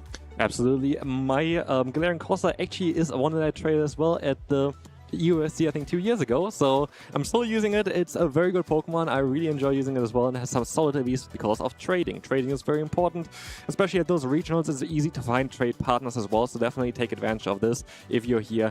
You're gonna get a lot of very good PvP IV Pokemon there, and you can build up your teams even better. Yeah, not only that, you're going to be able to get charge TMs from the Pokestops. You're going to be able to get more special trades each day as well. I know for a lot of these tournaments, the players are talking to each other ahead of time because they're like, hey, we're lucky friends. And then it's like, okay, let's wait. I have 3 already in mind for today. Mats can find me because I want to get my trades in while I'm here. Absolutely. I sadly forget always to open my gifts. Definitely, trainers, open your gifts in order to get lucky friends. That is going to allow you to have even better trades where you're going to have very good IVs as well. Maybe mainly for the Master League, though. Some Pokemon, though, in the Great League as well want to have very high attacks. It's true. Could be interesting. I mean, I remember even in my day, I've been playing Pokemon Go since the very beginning.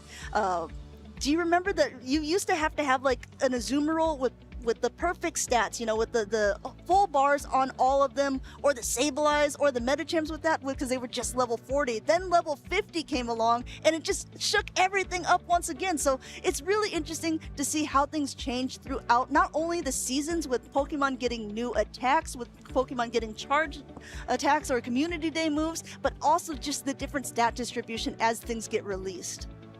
Yeah, actually I did also build my 100% Sableye, which at least I can still use as a Mega now, which is definitely helpful there. But also, like, a Pokemon that, of course, we have seen a lot of times already here is going to be Quagsire. Quagsire is such an important piece currently of this meta. Are you running the Shadow one? Are you running the non-Shadow one? Are you going to run the Stone Edge? Are you going to run the Mud Bomb? Are you going to run Water Gun?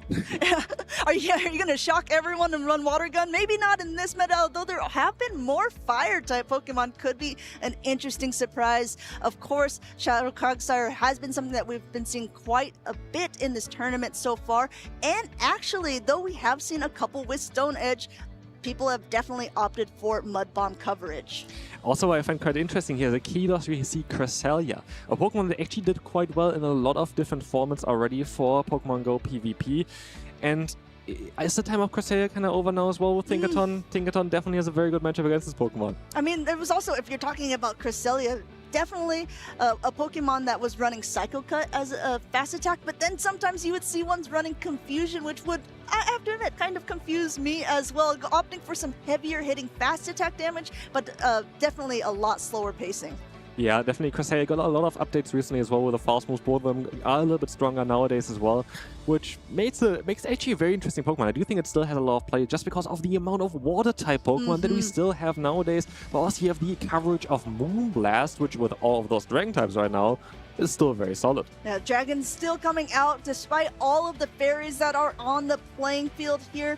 Prague has been very interesting so far because not only have we gotten so many of the really, really good trainers from this European region, we're also getting trainers in from LATAM, we're getting trainers in from North America, ready to make their names here across the pond. There are definitely a lot of different regions here, and I'm curious if EU can defend the title here. It's the first regional for Pokemon Go in Prague, so it's a special title, I would say. It's, of course, here the Golden City, who's going to get the golden ticket. There's a lot on the line here. There's a lot on the line, and of course, we're curious on who's going to be able to do it. Like, we have so many strong players here. We have so many different ideas towards team building from the players as well. And I'm honestly, I'm excited. I'm excited to see what's actually going to be strong now, because there's so many questions, I feel like, still. Like, what are you going to run? Like, which Pokemon are going to be the strongest right now? We have so much diversity in the teams. We have so much diversity in the play styles. It's very, very exciting. It's one of those things where it's like, I feel like EU always gets a little bit of a special treat because oftentimes we are the first region to kind of test out a new moveset or a new Pokemon or potentially the whole, like, season change. And so this is the first one that is being streamed for everyone, that we're going to see all the different Pokemon that people are opting to bring now that the Tinkaton has kind of shaken up the meta. I'm also curious on how it's going to be for the upcoming regionals, though, because, of course, now this is going to be the first one for Tinkaton. So far, Tinkaton doesn't seem to do that much, but we see on how things are going to change. So we are only early on into this regional. There could be still, of course, the potential for Tinkaton down the line. It's, again, in the top usage as well. So I'm curious on how things are going to be, though, in the upcoming regionals. Are people going to opt to go for, like, a different route? Is Tinkaton maybe going to go a little bit down? But this might also allow the Tinkaton to rise up again, because maybe people are currently very much over-prepared for this Pokemon. We've seen a lot of Water-type Pokemon. We've seen a lot of Ground-type Pokemon. So is it maybe just a bit, maybe it's just not the current regional for Tinkaton, but maybe a future one might be the one. That's absolutely true. It's maybe not quite its time to shine, but we'll have to see. As you can also see, the the slate has been wiped clean between Patoman and Kilio here. This is going to be a rematch off of game number 1. Patoman was unable to see his charge attack buttons when he swapped in, so it's going to be a rematch here, which means you can bring completely new Pokemon in this best of 3. I'm curious if we're going to see the Clefable again. It did so much work in the beginning, but this could also mean that Patoman might be preparing a bit more for this Pokemon. Like we've seen already, Pokemon like Empoleon, like the Stunfisk, like the Fortress, they're all very solid against the Clefable. Maybe we see some of them again. We'll have to see. Patoman is a trainer who has been tried and true in this season, and not this season alone. His very first tournament, he was able to take 2nd place. From then on, he's just kept winning. One thing I would note about it, however, is Paula had this interview earlier on in the video that we saw when she said, I've kind of had some down moments in the seasons when I haven't been playing as well. That was definitely true for Patoman as well, but he's back, he's better than ever, and I think that also just kind of shows trainers not to give up, right? Just keep practicing, you're going to get better. Everyone's going to have bad moments, especially when you're playing against trainers of such high caliber, high skills, but yeah, you just got to keep motivated and keep going. But I'm also always so amazed about Patoman's consistency. Like, this player just never, he maybe wasn't too happy with a few of the recent performances, but like, he's such a strong player. We just saw it even in Sevilla again. Like, he is so strong. We're gonna have, a different matchup, but we're gonna have Clefable again. Clefable not in the lead this time, going to be lurking in the back. We see that Jellicent, and we see basically all pink Pokemon on the side of Kilio here. Licky up against that Fortress in the lead, going for a body slam bait. This is going to be a Shadow, and it actually gets that first Protect Shield off the side of Patoman. That was very risky, but it really worked out well here. That shield is crucial, as you're gonna see the Shadow Ball now on the CAP type. Oh, we're gonna have here as well the Shadow Ball coming in first, of course, and this is going to do some massive damage now. This is looking really good for Kilio. Very good beginning there. Getting the shield early is fantastic. We see the swap out into the Jellicent being able to soak up some of the damage here. Knowing that is a Bug Bite, even though this is a fully loaded Fortress, Kilio knows that the Bug Bites aren't going to be doing too much to the Jellicent. Swaps in, but now is met with one of its harder counters there in that Unova Stunfisk. And keep in mind, since that Rock Tomb was thrown, the attack of the Jellicent has been lowered. So this, even though it is super effective, isn't going to be doing as much damage. Yeah, this is still doing some solid damage, of course, but I'm curious on how much his Discharge is going to do now next. Is it going to be enough to knock out the Jellicent from this range? Jellicent is quite bulky, but it's going to be a super effective hit. This is very likely going to be enough. We don't see a Protect Shield coming up, and the Jellicent can't hang on. And so, are we going to see the Licky or are we going to see the Clefable coming in next? We have to remember that Licky has thrown that Shadow Ball onto the Fortress, so the Fortress was low, but now coming back in, this Unova Stunfisk has a lot already stored on it, going for another Discharge, slightly heavier hitting, but also a little more energy impactful here, and it looks like Kilio lets that one go through, not quite enough to knock out that Licky. And we see the swap out straight away now into the Clefable, keeping the energy on the Licky for later on, but also maybe keeping it to swap onto this Pokemon to catch a move. But here the Mud Bomb is going to do quite a bit of damage. But now in comes the Fortress with a Bug Bite. It just tries to get the debuffs onto that Clefable. Going ahead now, it had a lot of energy before it swapped out. Using a Protect Shield on Kilio's side, this is going to be able to now lower the defenses of that Clefable for the rest of the time that it's going to be in. Still charging up a ton of energy. Kilio now opting for that Meteor Mash. Yes, it's not going to be that effective, but that Fortress is mighty low. But this was a very clever move from Patoman, because what we have in the back is that Corsola. And of course he knows that it has a lot of fast move pressure, and now even more with a defense drop there onto that Clefable. Corsola is chunking away the health, and I don't think that Kilio has enough to really take on those fast moves for way longer. That Sand Tomb that went through lowered down its defenses. Now coming back in with that Licky to be able to do some more damage. Getting that last Protect Shield off of Patoman's side here. Correctly shielding up a Shadow Ball. It'd be pretty crazy to bait at that point, a Body Slam onto it. So I think that Patoman had a pretty good shield there in that scenario. Yeah, I feel like for Kilio it was the only real way of getting back from that one, because that Corsola is so devastating against the team. You need to hit that Shadow Ball in order to knock it out. But here again, Stunfisk is such a bulky Pokemon as well, going to be able to knock out that Licky, leaving with a lot of energy, and I don't think that Clefable is going to enjoy this one too much. We see the final Protect Shield, but again, there's so much energy still, even on that Stunfisk here. It's going to be a tough battle. Yeah, the big problem is, as you can see, Fairy Winds just do very, very little damage here. No potential for a fast attack. Farm down to gain extra energy. Has to throw this charge attack into that Stunfisk to knock it out, and has to be able to get up to another one, but no time for it, as this Night Nightshade is going to be able to knock out the Clefable, and Patoman takes game number 1. That Corsair was just so strong there at the end game. Even against the Licky Licky, of course, using a shield there against the Shadow Ball was crucial in order to keep it alive. But like, it just would take anything else basically. Even a Shadow Ball would have not most likely been enough from that range. Corsair is so bulky and so strong, and I really enjoyed the play of Patoman there as well with the Sand Tomb from the Fortress. Just trying to chip away, trying to get them into the position where he knows, okay, I have an Astonish user on the back. Astonish does a lot of fast move pressure. Maybe that's the way of winning.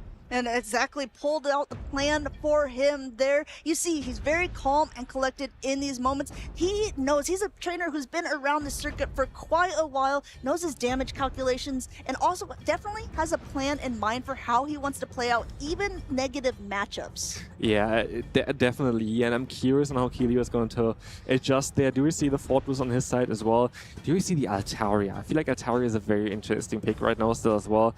But also, do we see the Clefable again? I do feel like Clefable did still alright there. I don't think that Clefable was already that bad there either, but I just felt Patoman was kind of on the driving seat most of the game. Yeah, I think that Patoman definitely had a plan. Even early on, shielding that body slam bait, it wasn't enough to put him on the back foot even, because he still was able to just get a lot of energy, play around with the Pokemon that he had, and he had a Rock Tomb for that Jellicent and that Sand Tomb for the Clefable. Patoman just needs one more win to stay on that winner's side of the bracket. This is winner's round 3.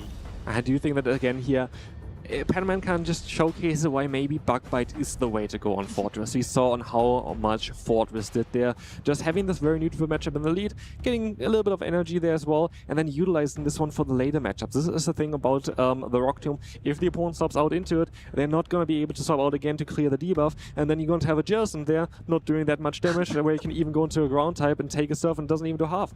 I know, there's so many different ways to play it out. It's like if Patoman would have thrown the Sand Tomb, for instance, it could have been a completely different matchup there, because the Surf would have done more and maybe Keelio would have shielded up. I think that maybe Keelio was hoping that the Unopen Sunfist Discharge would not be enough to knock out his Jellicent, and he would have still been able to get off that Surf. Unfortunately, not being able to do so really ended up putting him on that back foot. I'm curious if we're going to see now the Quagsire, because of course we saw on how well the Stunfisk did already, and I do feel like that Quagsire is quite neutral against Patoman's team right now. I feel like there's not really a single Pokemon where it's like really bad against either, so could be an interesting Pokemon there for sure. But let's take a look at, battle number 2 here. Battle number 2. Starting off, we have a Wigglytuff up against that Jellicent there. Keep in mind that these Hexes are going to be doing very little damage to this normal type Pokemon, so Keelio will be opting to throw Surfs. Meanwhile, the Charms are starting to chunk away, but in the reverse scenario, like you pointed out earlier, Junkus, the charge attacks of the Wigglytuff aren't going to be doing much damage at all to that Jellicent. Exactly, it's going to be very close as a matchup. While right now, of course, the Jellicent looks to be a little bit behind. We're going to see the Icy one coming through here right now. It is not going to do a lot of damage, so you have to charm down. But this is the thing as well, at the end of the day, really tough. Even if you invest a shield, you're going to end up with a lot of energy then for the game afterwards. And I mean, Icy Wind is going to be good indeed against everything unless it's a Fortress, and we don't see the Fortress on Keelio's side. So it's going to be interesting. But you see the swap out here now, straight away. A quick pivot into that Shadow Quagsire, and not quick enough. This Swift will be able to hit it here, and Protect Shield used by Keelio's side wants to try to get a little bit of an energy advantage of whatever comes in. Of course, it's going to be the Corsola. The Corsair here coming in is going to be able to take those hits quite easily. Again, if you don't hit for super effective damage, Corsair can take a lot of hits. The Awkward Tail is barely doing anything, to be fair, but of course still you're going to charge quite fast with the Quagsire. It could be an interesting play here. If you can still get another Awkward Tail afterwards, that might just threaten the Corsair, but right now Corsair is just sitting there, getting some energy, chunking away the health of the Quagsire, and now going for the Nightshade. Yeah, it's like, okay, I've taken 2 of your attacks. How many of mine do you want to take? Keelio says absolutely none here, as that Quagsire has been protected up twice and going for yet another Aqua Tail, trying to catch here, but Patoman patient as ever, just charging up a little bit of extra energy before now coming into his Wigglytuff, forcing Keelio to throw that energy he was gaining on the Jellicent. Do we see the first Protect Shield here? Oh no, the Wigglytuff is just gonna go down. 2 shields still on Patoman's side and 0 on Keelio's side. But Keelio is going to be able to have the advantage. Like, he can just basically decide which Pokemon goes up against which. And we see here though that Fortress doesn't really have a counter right now. Like, Fortress is going to be good against both of those Pokemon, so it's going to be quite a tough one, but at least we have a ton of energy on the Quagsire. And you have to be a bit careful because, again, we have those debuffing moves on that Fortress. If it lands up against the final Pokemon, you have no chance of getting rid of that, so maybe you want to keep that Quagsire afterwards. Yeah, we've got that Fortress, very high health, now using both of its Protect Shields the way Keelio did on that Quagsire. It's still way in the green, now forcing a swap out from Keelio into that Clefable. We saw it the game number 1, and now we're going to see it get debuffed in its attack in game number 2. And while, of course, here the fast move of Bug Bite might be a bit better for Clefable as it resisted, it's still not a very good matchup because you, on the other hand, you're not doing a lot of damage there either. Like, you're going to have the Meteor Mash now coming through, it's going to be a resisted hit. Moonblast is a resisted hit. You don't have the coverage against those Steel-type Pokemon on Clefable, and as you're going to see here, the Meteor Mash is not doing that much. No, Fortress still in the green as it swaps out here, throwing yet another Nightshade in this here. No Protect Shield. Clefable takes it, but not well, and down it goes. In comes the Quagsire, but it's got so little in the tank. And we see a last awkward tail, but it doesn't come through. This is going to be the victory for Pataman. 2-0 here. What a performance. Like, this was very dominant there as well at the end. Always kind of knowing what he wanted to do there, especially the Fortress looked so insanely strong for Pataman. Pataman is a trainer that everyone has been knowing throughout this season. He's been being able to top cut. He's been able to win competitions, and it looks like he is well on his way to be at least doing well in this tournament so far, advancing on into winners round 4. Yeah, it's not too surprising. Pataman is such a strong player. He is here to win. He tries to get gold. He wants to be the first ever Prague Regional Champion for Pokemon Go. There's so much to play for here in Prague. And again, there's so many different trainers from a lot of different regions. We've got to see people from LATAM. We've got to see people from North America on the stream. But it's always nice when you're in Europe to be able to see some of the top European trainers also do so well. Here we're gonna see the replay, of course, of the battles that we just had. Exciting battles, like Pataman just showcasing again on how strong that Shadow Fortress can be. I feel it from a lot of top players already that they think that Fortress is going to be the Pokemon that you have to prepare even more for. Then, of course, the Tinkaton, which we haven't seen that much yet, but Fortress seems to be like the go-to Pokemon right now. So maybe you should risk having a Fire-type Pokemon, or at least use Pokemon with a lot of Fire-type coverage. Yeah, I mean, like, you say this, but we've seen so many Quagsire. We've seen so many for Alligator. It's still, I think, a little bit dangerous to be bringing a Fire-type Pokemon, even though Fortress is, you know, very, very weak against it. And that's why we could even take a look at some Pokemon that are not Fire-type Pokemon, but are maybe kind of part Fire-type Pokemon. I'm listening. Like a Gourgeist, for example, a Pokemon that is very interesting in the current meta. Having access to Incinerate, doing a lot of damage with that move, but also having access to Seed Bomb as a coverage for those Water-type Pokemon. Of course, you're not part Fire-type itself, so like you're very good against Water-type still. I'm curious. I do think that Gourgeist is a very interesting Pokemon right now. I know for a fact that it's in that top 12 usage, so while we haven't really seen many in use on stream, I do believe it was on one of the trainers' teams. We could see some of it in this tournament. I do want to point out as well, we had a Volt Switch win earlier on. Now we've got a Bug Bite win, so if you're a Fortress enjoyer, it's still all to play for. Yeah, and there are other Grass-type Pokemon as well that have Fire-type coverage, like Cherim that we saw already. But there's also Roserade, which would be an interesting Pokemon. It also has a Weather Ball Fire. It might be a bit too spicy. Okay, I don't know. I mean, Dan B's maybe taking some notes. He loves to play some off-meta spicy picks that take his opponents by surprise. And there's always like trainers like that who know, okay, the meta looks a little bit like this, and I know this one pick here is just slightly outside the meta, but it incorporates like 3 of the Pokemon that I know someone will bring. I mean, it won't surprise me if we're going to see some picks that like are just completely off of our radar. Yeah, absolutely. My favorite pick still is going to be Gabite. I feel like Gabite would be an interesting Pokemon because I'm faced and you have also still coverage for Flamethrower, and you have Twister, you have Mudshot, maybe good against Tinkaton. Yeah. You can't take very many attacks at all, even fast attacks. No, but it would be interesting. Go on. But yeah, no, it's definitely currently a meta as well. We can bring certain Pokemon that maybe the opponent doesn't expect, and you should be able to do well as well because it's such a wide meta right now. Can catch people really off guard as well right now. And I do think that Gourgeist is definitely the go-to Incinerate user right now, though. Okay, you heard it here from Jonkus. He thinks that it's going to be the pick. It looks like it has been so far in the day 1 usage. The top 12 Pokemon, I think it was in the bottom half, probably around 9 or 10. So we could see more of it. But the thing that's always interesting to me is to take that screenshot of the day 1 usage and see how much it changes for day 2. The competitors who are very, very high level, who are doing so well, who have done well enough to be able to make it to day 2, and see how much that actually shifts. Yeah, I'm curious to see that as well. I do assume that even the usage of Fortress is going to go up. We've seen this Pokemon doing so well so far.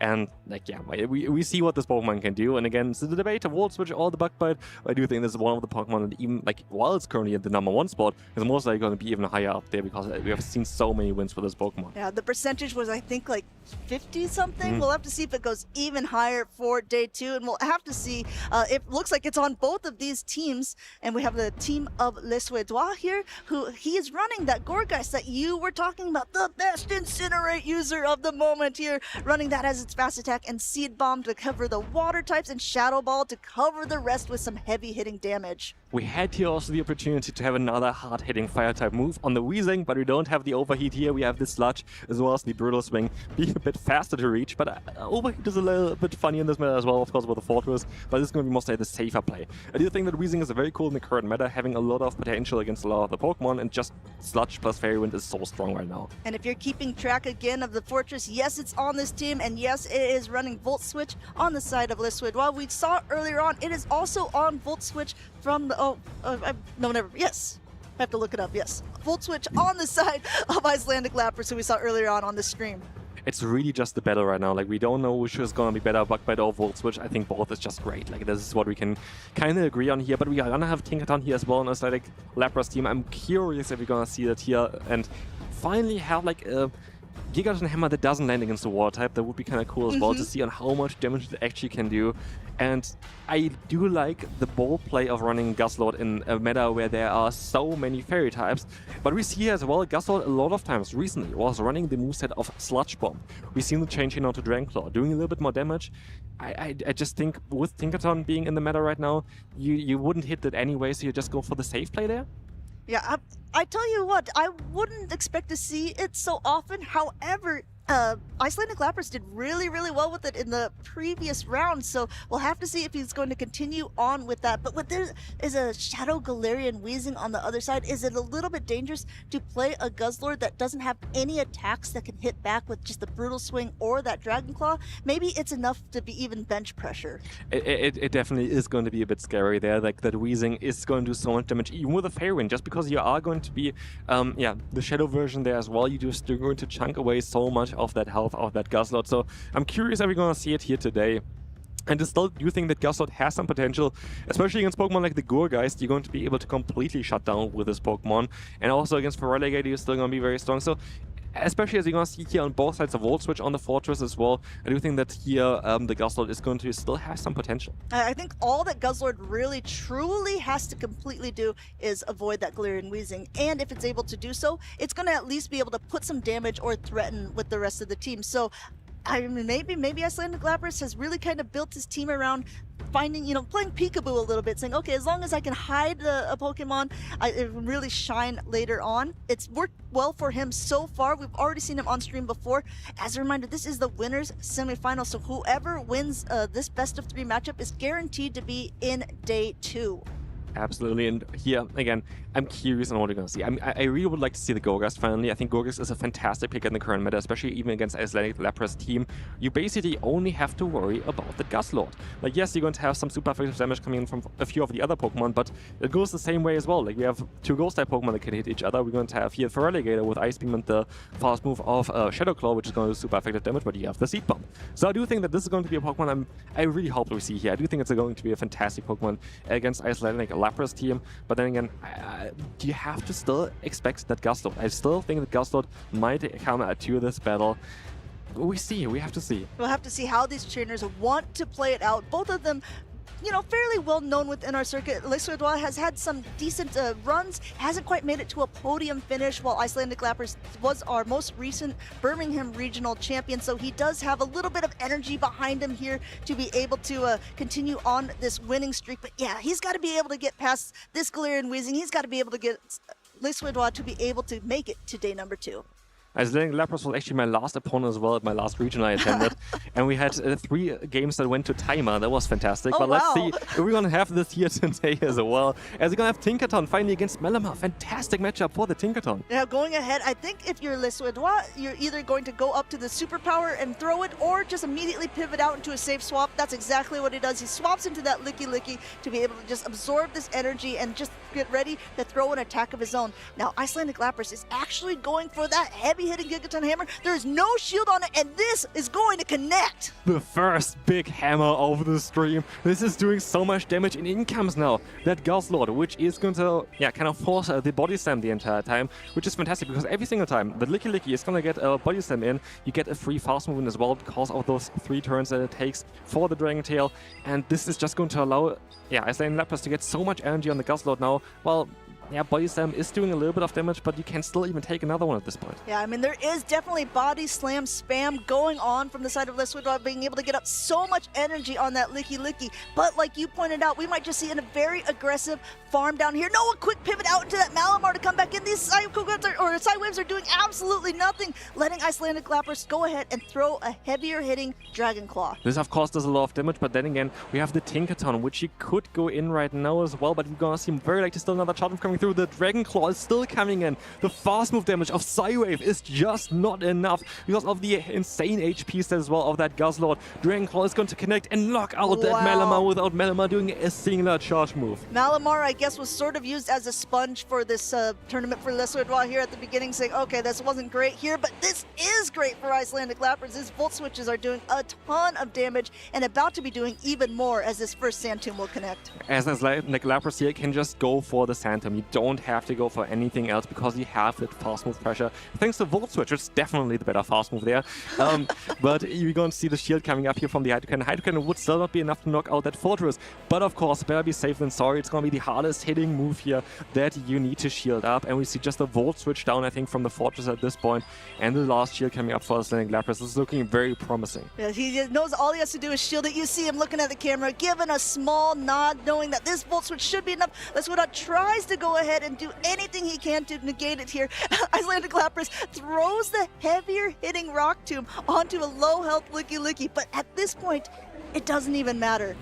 It really doesn't matter. We're going to have the Feraligatr going for the last charge move here. Is it even going to be enough to knock out that Shadow Fortress? It might be, it might not be. It's going to be just barely enough, and in comes the Tinkaton. One Fairy Wind, and this game is over. Tinkaton swings the hammer to take game number 1 for Icelandic Lapras. The first time on stream that we've really seen an actual impact of the Pokemon that we've kind of been building this tournament around, taking game number 1 for the side of Icelandic Lapras in the winners semifinals. Yeah, we finally saw the potential of Tinkaton. This is why people are over-preparing most likely for this Pokemon, because of the insane amount of damage that you're going to have from that Gigaton Hammer. That's why we have so many Water-type Pokemon, because nobody wants to take this if you don't resist it. And yeah, this is kind of the story of this regional so far, for sure. We have so many Water-types, so many Steel-type Pokemon, just in order to counter this singular fast charge move there from Tinkaton.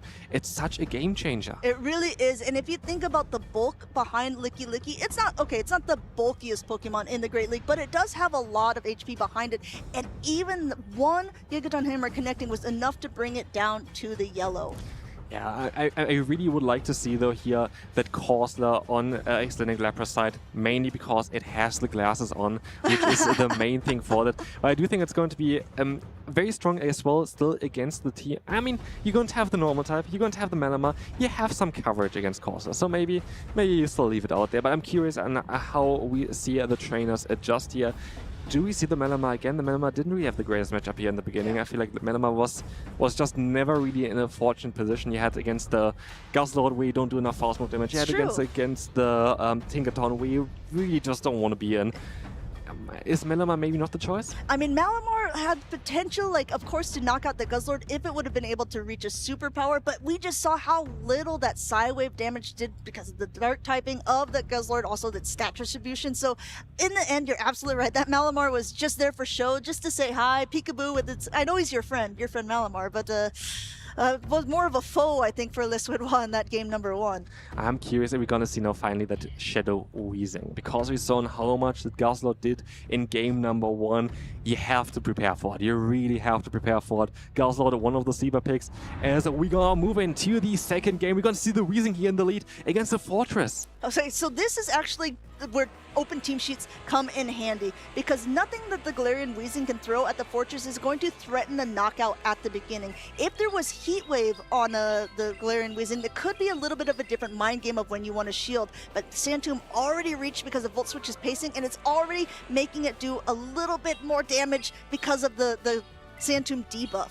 Yeah, it's definitely a better matchup here now for the Fortress, thanks to not having to fear that overheat. But look at the damage here. This is definitely very much respectable. But here we see why Fortress is so strong right now, because you can just soften up the secondary matchup. You're going to be able to go for the Rock Tomb. The Licky Licky is stuck in the next matchup, and it's going to be debuffed. It's not going to do as much damage. And we see again the Guzzlord coming in, avoiding especially that Weezing matchup. Yeah, but we have to keep in mind, though, the Weezing still has a little bit of health left on it and some energy.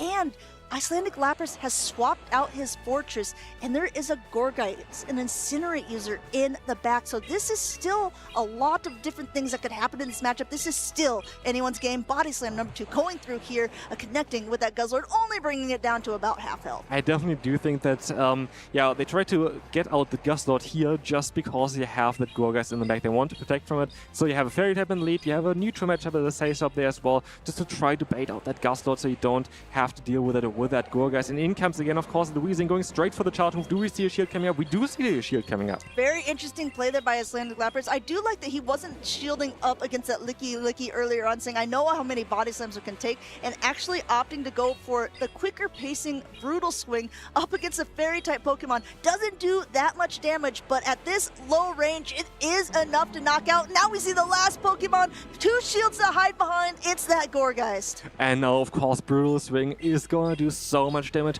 I feel like, do we go for the Incinerate down here now at this point? Is it your only chance? It's going to be a tough one though, because again, Brutal Swing is coming through in such a rapid pace. It is going to, yeah, not knock out the Gourgeist, but it's going to get it super, super low. And we have our Alligator still in the back there with that Shadow Claw. But if you think about it, if Gourgeist can keep health, it's got a lot of energy. No, forcing himself now to throw that Seed Bomb. Icelandic Lapras taking some notes on that tear because he doesn't want that Seed Bomb onto the Feraligatr, but he definitely doesn't want the Incinerate damage onto that Fortress. We might see an aggressive swap. We'll have to see. Looks like this first Seed Bomb's going through, and I think we're going to see the last Protect Shield. No, we don't see it, because Seed Bomb is not enough to knock out a non-Shadow Feraligatr. Here is where it kind of sometimes matters as well, and if you run the Shadow on the non-Shadow, and we see the Ice Beam coming through here. Of course, no Protect Shield in play anymore, and yeah, Icelandic Lapras just wanted to showcase, hey, I can take a Seed Bomb here, I can get still to the Ice Beam in time, and I can knock out your Gourgeist. It doesn't even say better safe than sorry. It says, I can tank this, I can take game number 1, day number 2, and I'll see you in day number 2 here. Icelandic Lapras, our Birmingham Regional Champion, on his way to be able to see if he can do it in Prague. Down in performance there, but I really enjoyed as well on how strong Fortress was. But this time around, with Volt Switch, you see on how different this Pokemon can be played, and you see that you have to be prepared for this thing. It's so strong. It's definitely super versatile, and it was I think enough to scare off the Feraligatr of Liswidor, because if you have a Feraligatr, even with 2 shields to hide behind, if you now have that defense drop from that Sand Tomb, those Volt Switches are enough to just knock out by fast attacks alone. Yeah, and we saw as well in the last game there on how crucial it is. If the opponent stops out in the lead, because you win it basically with a Fortress, you can just Rock Tomb whatever comes in afterwards, and they have basically no chance of aligning themselves, because they're already starting with quite a bit of a disadvantage for the next matchup. So Icelandic Lapras has definitely done some Guzzlord gaming, it seemed as well, because we saw him on stream a little bit earlier. He brought Guzzlord those games as well. He's not scared of this Fairy meta with a Dragon-type Pokemon. He's not even running Sludge on it or anything that would be countering a Fairy-type Pokemon. He says, watch me work, and we definitely have been. Definitely. That's the thing as well. I do think he just tries to go for the safe play now as well with going for the Dragon Claw, because you wouldn't run it as a safe in this current meta. You would never want to have it against a Fairy-type Pokemon. And so we saw already against the Melamon matchup and how much the Dragon Claw actually did there. I don't think you would have been able to do it with a Sludge Bomb or just the Brutal Swings there either. So like, the choice of the moves there was actually, I think, kind of crucial even for the matchups that we've seen already. So I do think it's the right choice. I think it's an interesting Pokemon. We have to see in day 2 on how far the Guzzlord can still go. In mean, you just made a really, really great point, and I think that's something when players are playing against each other that they have to keep in mind. Guzzlord, with its typing in this type of tournament, definitely would not be used as that safe swap. So as an opponent, if you know that the Guzzlord is coming, you know that it's either going to be in the lead, so maybe you can prepare your own safe swap accordingly, or it's going to be in the back to absorb some of that pressure, like with the licky swaps that we've been seeing everywhere. Exactly, like this is exactly on how you have to play the Gastrodon in this current meta. There are too many fairy type Pokemon, like we've seen even sometimes 2 to 3 on each teams. So you have to be prepared, but like we saw already here in those matchups, and we saw already early on the stream as well, on how strong Gastrodon can be if you align it correctly. And so far, Icelandic Lapras did a fantastic job at aligning his Gastrodon. I mean, I do have to wonder, it's so hard to call, right? Because when you're playing in the middle of it, if Lissuedois went for an aggressive Incinerate down, would he have been able to do so? Because he didn't have any shields remaining, and so it's like, sometimes you have to make the play that you can play, even though it's not the play that maybe would have been the winning one. Yeah, at the end of the day, we saw already Feraligatr can take that seed bomb, and Plus, so there was it a would have shield been, to hide behind. Yeah, it was a bit of an uphill battle at that point as well. But I do think that Gorgeist, generally speaking, is a very interesting Pokemon. We haven't seen a lot of Gastrodons, of course, it was more of an unfortunate matchup there. But we've seen so many Steel-type Pokemon. So many Steel-type Pokemon, so many Water-type Pokemon. I'm curious on how strong Gorgeist is going to be in this tournament here as well. Very certain in Sevilla as well it won. I think Polasha had Gorgeist on her team there as well, so we see. Yep, definitely a good Pokemon, and definitely something that has been playing around with. We'll have to see if Icelandic Lapras fears it, if he's running both Fortress and Feraligatr in future matchups. We have an interview ready with him and Jock, so go ahead and take it away. Thank you so much, casters. I'm now joined by the winner of the last matchup, Icelandic Lapras. Of course, locking in his place in the winner's final of his group. Tell me a bit about your team composition. I feel like Volt Switch Fortress has been a little MVP for you because it's done so well versus Anikor and that Firo, and now in the game versus Lissuedois, it put in so much work. Yeah, no, it's definitely been one of my strongest picks. I think I brought it all battles I've played so far today. And it just feels like, you know, with such a good defensive profile, it's just so safe to bring. Like, Fire is very rare to see. And the electric fast move coverage, which I opted for over Bug Bite, really feels like it's a good good check to some things like Feraligatr and Tinkaton, which I expect to be really top meta picks. And against the opponents I've faced, like against the Lissuedois, it did feel a bit more risky with the Incinerate Gorgeist around, but I managed to avoid that, and I felt the rest of the matchups it could have were really safe. Speaking of the Gorgeist, in that game too, we saw Lissuedois investing 2 shields in it. Your Guzzlord was already slightly chipped from the Licky matchup, so I was wondering if you sniffed out that Gorgeist in the back, and if you felt comfortable that Feraligatr would be able to close up the match for you. I felt comfortable Feraligatr was the win con in the end, but I didn't expect the Gorgeist. I really was planning for a Malamar endgame. And so it didn't change the way I played because I felt once I'd seen the Wheezing was gone, the Guzzlord put in a lot of pressure and had no fast move damage coming its way from the rest of his team.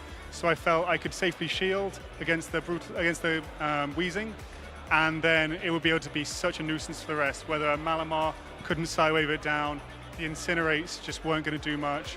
There was a Feraligatr or some other things in the back. Nothing had good fast move damage, and I had nearly 100 energy, and I'd be able to launch move and get the Feraligatr up a shield into the grass type in the end. Apparently it's a Tinkaton meta, but Guzzlord putting in so much work for Icelandic Lapras to close that game there. Before we let you go, any final shout-outs? I know that you were just mentioning that maybe you're going to do some sightseeing now that you're done for the day. Yep, I booked this as a holiday with my partner, and so we're going to go sightseeing around Prague the rest of the day. She's out touring right now, and the best part about winning is I'm free for the day now, and I can go enjoy his wonderful city as well, and come back tomorrow and lock back in. And of course, you know what it takes to reach the mountaintop. You've been the Birmingham Regional Champion in the 2025 season. So looking forward to see you replicate that run and maybe go far once again. Let's not get too far ahead of ourselves, but you know, that would be the dream. All right, everyone. let's go for more battles because there's so much action to come yet. Back to the casters.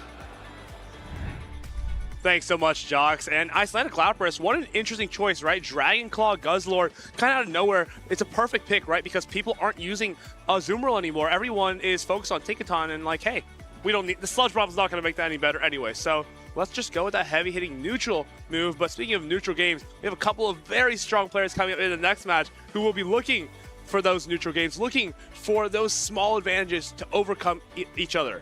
Yeah, we've actually only seen so far one Azumarill, and I don't think it actually even went into any of the battles. And then they also had Hydro Pump, which is an interesting choice, of course, for the current meta. Yeah, with Tinkaton, of course, in there, you kind of want to have at least something to hit it hard. But interesting what's coming up next, of course. And I do think that's definitely Dragon Claw is the way to go right now.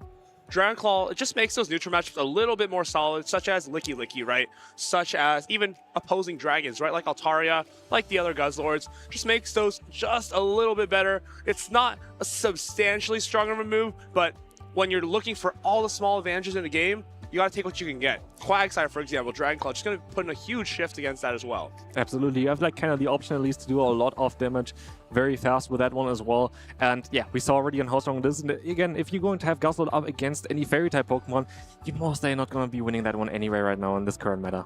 Yeah, right. Something like the Wigglytuff. The Sludge Bomb can be good occasionally, but generally, it's not going to get the job done. It's not going to seal a deal. Of course, our players probably not really using Wigglytuff regardless, right? Yeah, we've seen one Wigglytuff now, I think, from Petaman's side. But, like, yeah, it's an interesting Pokemon. Wigglytuff is definitely kind of a little bit less common in this regional compared to the last few. Wigglytuff, of course, it's so strong neutrally. Its key advantages were being able to take down Pokemon like Corviknight, right? Where those Icy Winds adding up neutrally could be really, really strong. But now, with Tinkaton at the forefront as the top fairy, I think at about 30% usage today, just becomes really difficult to justify Wigglytuff. But if you build the right team, anything can happen. Actually, a good point towards talking about the Corviknight. I haven't seen a Corviknight yet. Where's Corviknight gone? Of course, we had already the conversation. Maybe some people would be running Ironhead in the current meta. Don't think it might be the right play because we have also a lot of Ghost types right now. But Corviknight hasn't really seen a lot of play today.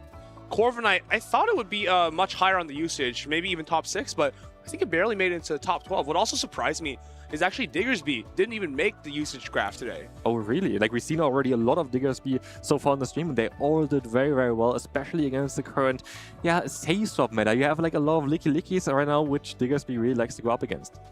Yeah, Licky Licky we saw in the first match of the day, Saver Avocado versus Ventuski, was really tough. Diggersby came out with an entire Scorching Sands, but no Diggersby to see here. Of course, Sustenance Eater does have that Licky Licky on the right-hand side. Potsman, though, is running that a bit unconventional Wigglytuff, but the rest of his team looks about par for the course. Yeah, again, here we're going to have that Wigglytuff, though.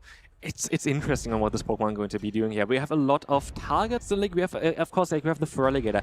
You might think it's a strong matchup, but it can be actually quite neutral as well, though, against, like, the Wigglytuff. Wigglytuff is just one of the most solid answers to Pokemon like Feraligatr right now, which seems so rampant. And even Licky Licky, Wigglytuff, it feels good because you resist the Shadow Claw, but those Hydro Cannons do hurt. Like, Wigglytuff goes down to 2, Licky Licky can get taken out pretty close to getting taken out by 2 as well. So definitely have to keep an eye out for that. I think regular Feraligatr looks great into this team. But of course, Pokémon will be relying on that signature Shadow Fortress. I'm actually curious, like, what's the opinion on the Waterfall version there of that Empoleon? Like, I haven't really seen this one too much yet, but, like, is it, like, very solid against the current meta right now? Waterfall and Empoleon, we know that it's a lot stronger than Pokemon like Tinkaton, right? Or Quagsire. But it's going to struggle a little bit more against something like the Togekiss, right? Or even the Feraligatr. Yeah, I'm actually very curious about the Grumpig. I think Grumpig is a very interesting play. Again, we have seen that there's basically next to no fighting type Pokemon around, so having some fighting type coverage on your other Pokemon might be the play to go for this regional. We have Dynamic Punch on Grumpig, we have the Aura Sphere here on Togekiss. I mean, Togekiss has been so consistent for most of the players today, just having, it seems like, infinite amount of coverage, right?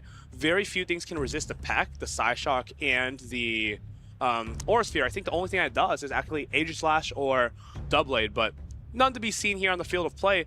Of course, Potaman has a Togekiss of his own, think both Togekiss look good for each side. I think that Grumpig kind of is like the hardest wall for Togekiss, but still, those Pecks being same type attack bonus just really start to add up.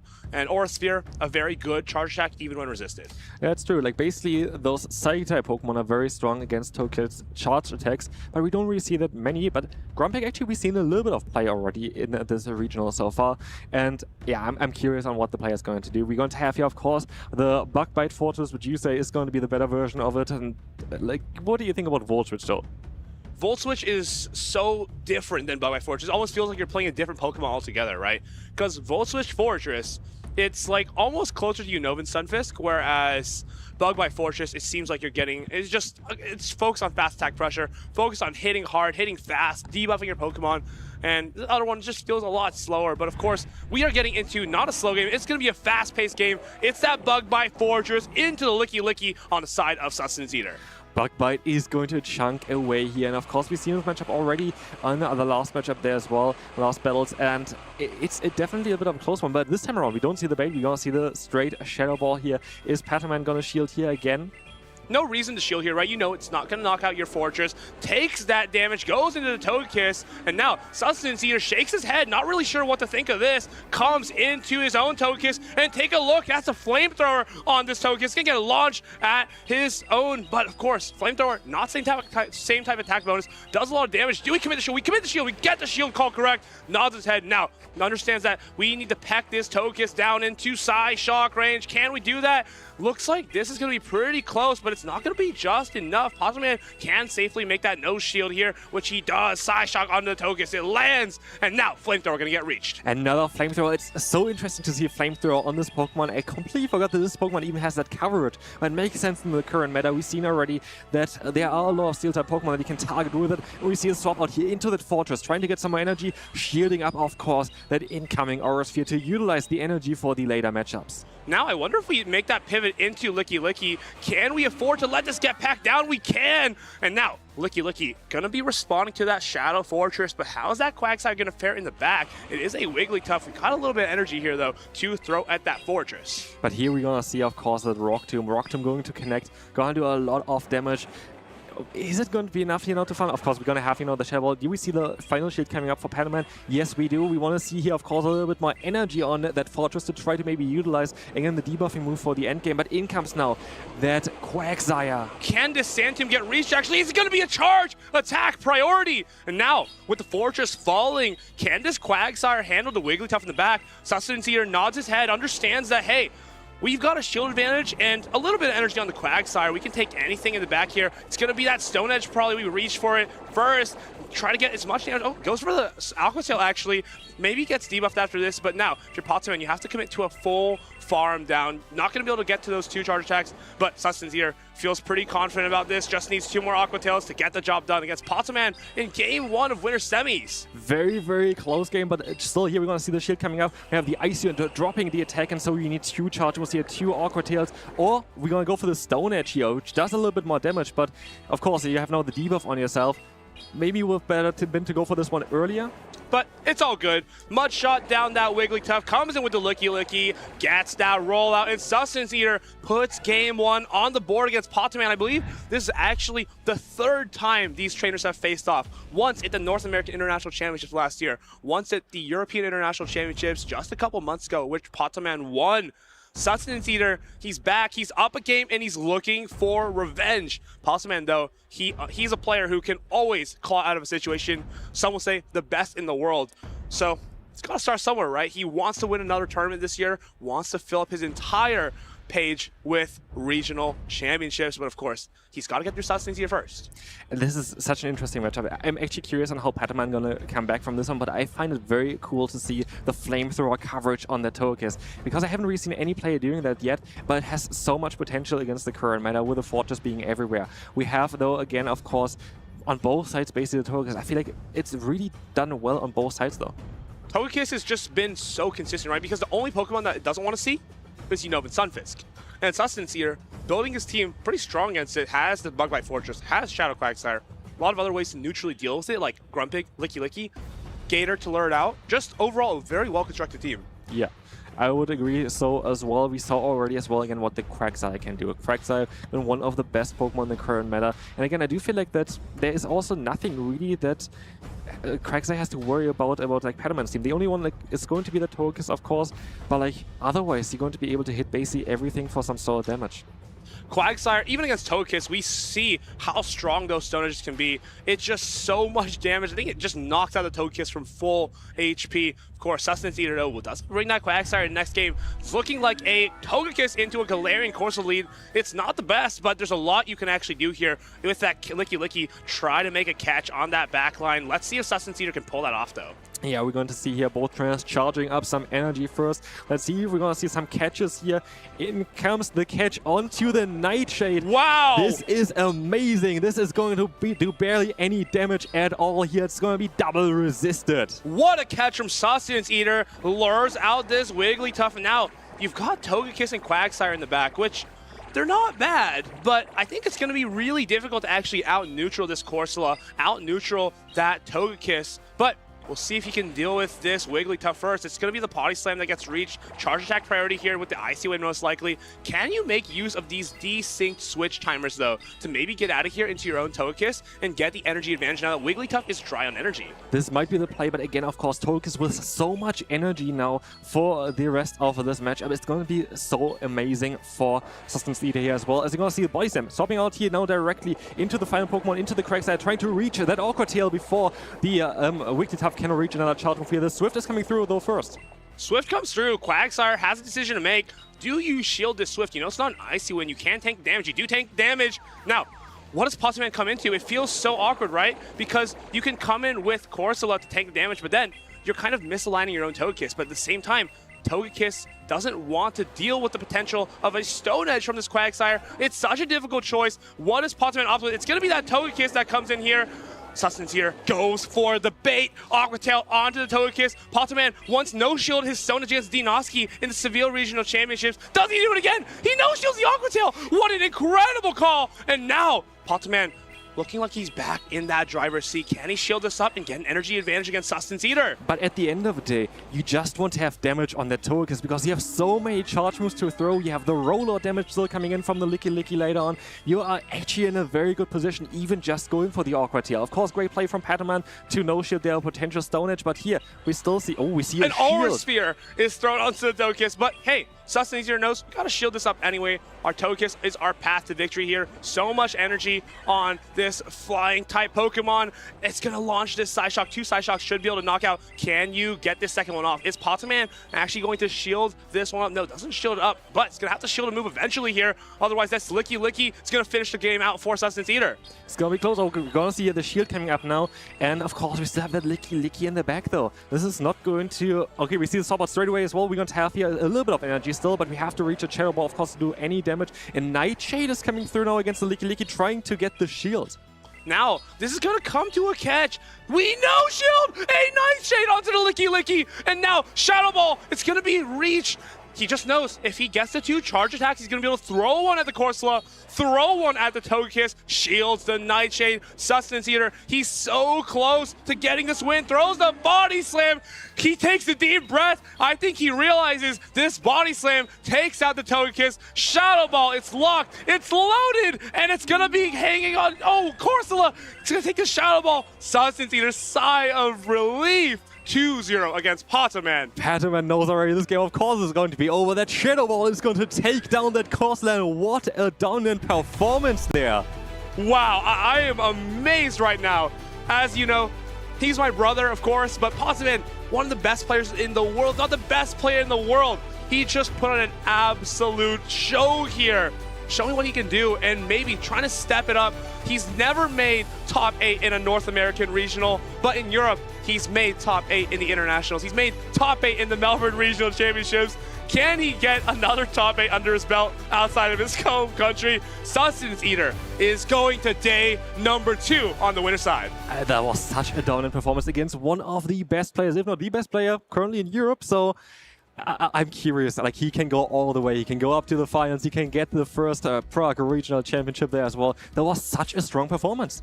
That was I almost felt like that second game was extremely dominant. It felt like that Licky Licky was so good in the Pokémon's team. Desynced the clocks, catching that Nightshade, swapped into the Licky Licky, and took advantage of it in the endgame again to deal with the Corsola. It just felt like everything was executed to perfection there. Look at this, Licky Licky comes in, takes out that Wiggity Tuff, and secures that first game.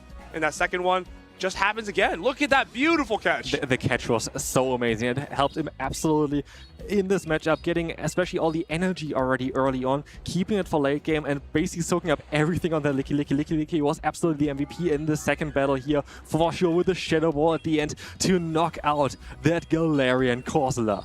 Licky Licky putting on a show. Some would even call it absolute cinema here in Winter 7. You can see he cannot believe his eyes. He's done it. Making day 2 on the winner side is Sustenance Eater. But Pokémon, he's not out just yet. No. I have a sneaking suspicion we're going to see him later on today trying to battle his way out of Group A. Yeah, we've seen Pokémon do well as well in the losers bracket and sometimes even go all the way. So he's absolutely not out yet. A player with his capabilities has definitely still the potential to go all the way and also into day 2. We all know in the European International Championships, which he recently won, I believe he lost like round 2 or 3 Yeah. and went on like a 15-match win streak to eventually reset the grand finals against Colin 6 and then win tournament overall. Incredible. This just shows you as well, even if you maybe drop down to the losers bracket early on, everything is still possible. Everything is still possible. We have even a world champion who came from the losers bracket all the way and won the world championship at the end of the day. So like, you always can still win all of those belts. And yeah, what a fantastic run already from Paddleman before in the losers bracket. Now he needs to try to do it again. But again, stellar performance there.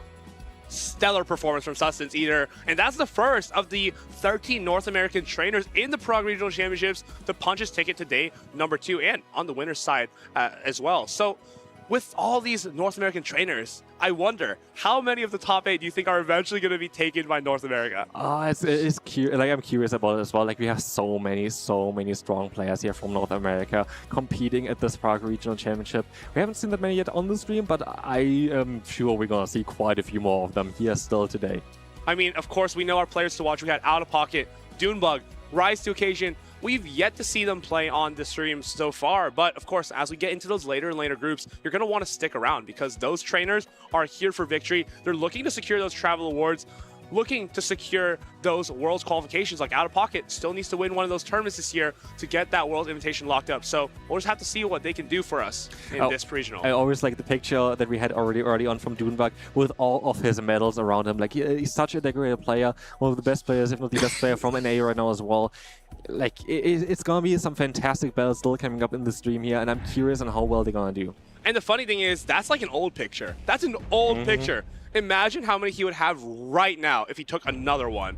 That's just like unfathomable almost. These players are so strong. They're so talented. And 2 more here that it would be hard to say that neither of these players could win the tournament. I know, Colin 6, like, so many original wins as well. And again, we gotta see here the Clefable again.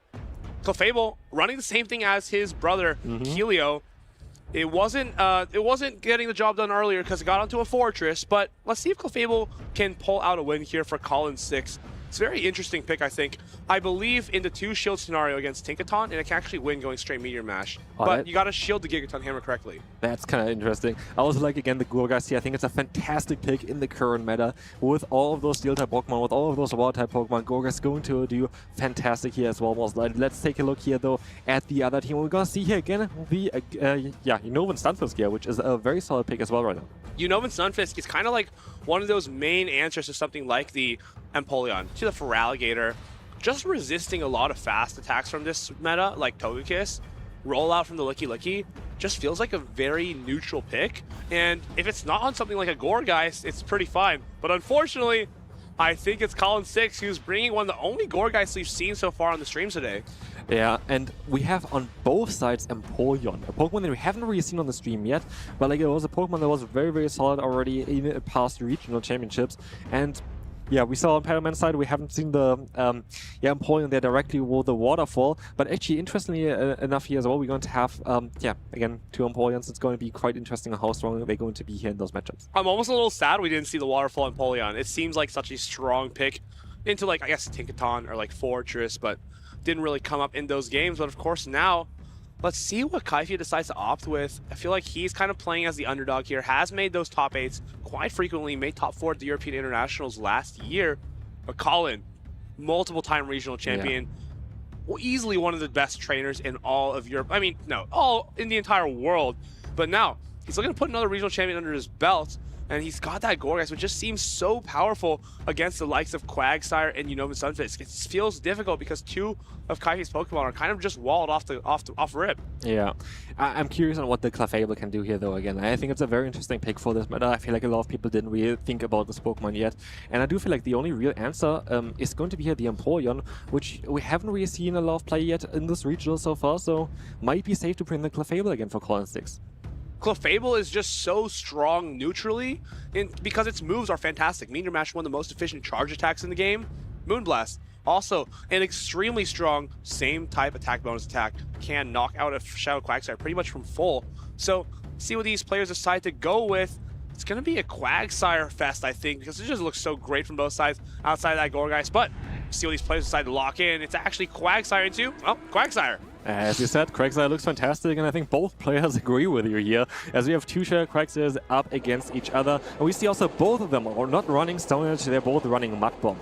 Mud Bomb, not going to be necessary for this matchup. You just need 2 Aqua Tails to get the knockout. Of course, Kaifia, bit of a risk to run it. You don't have Stone Edge for the Altaria or that Gorgeist, so let's see if that pays off.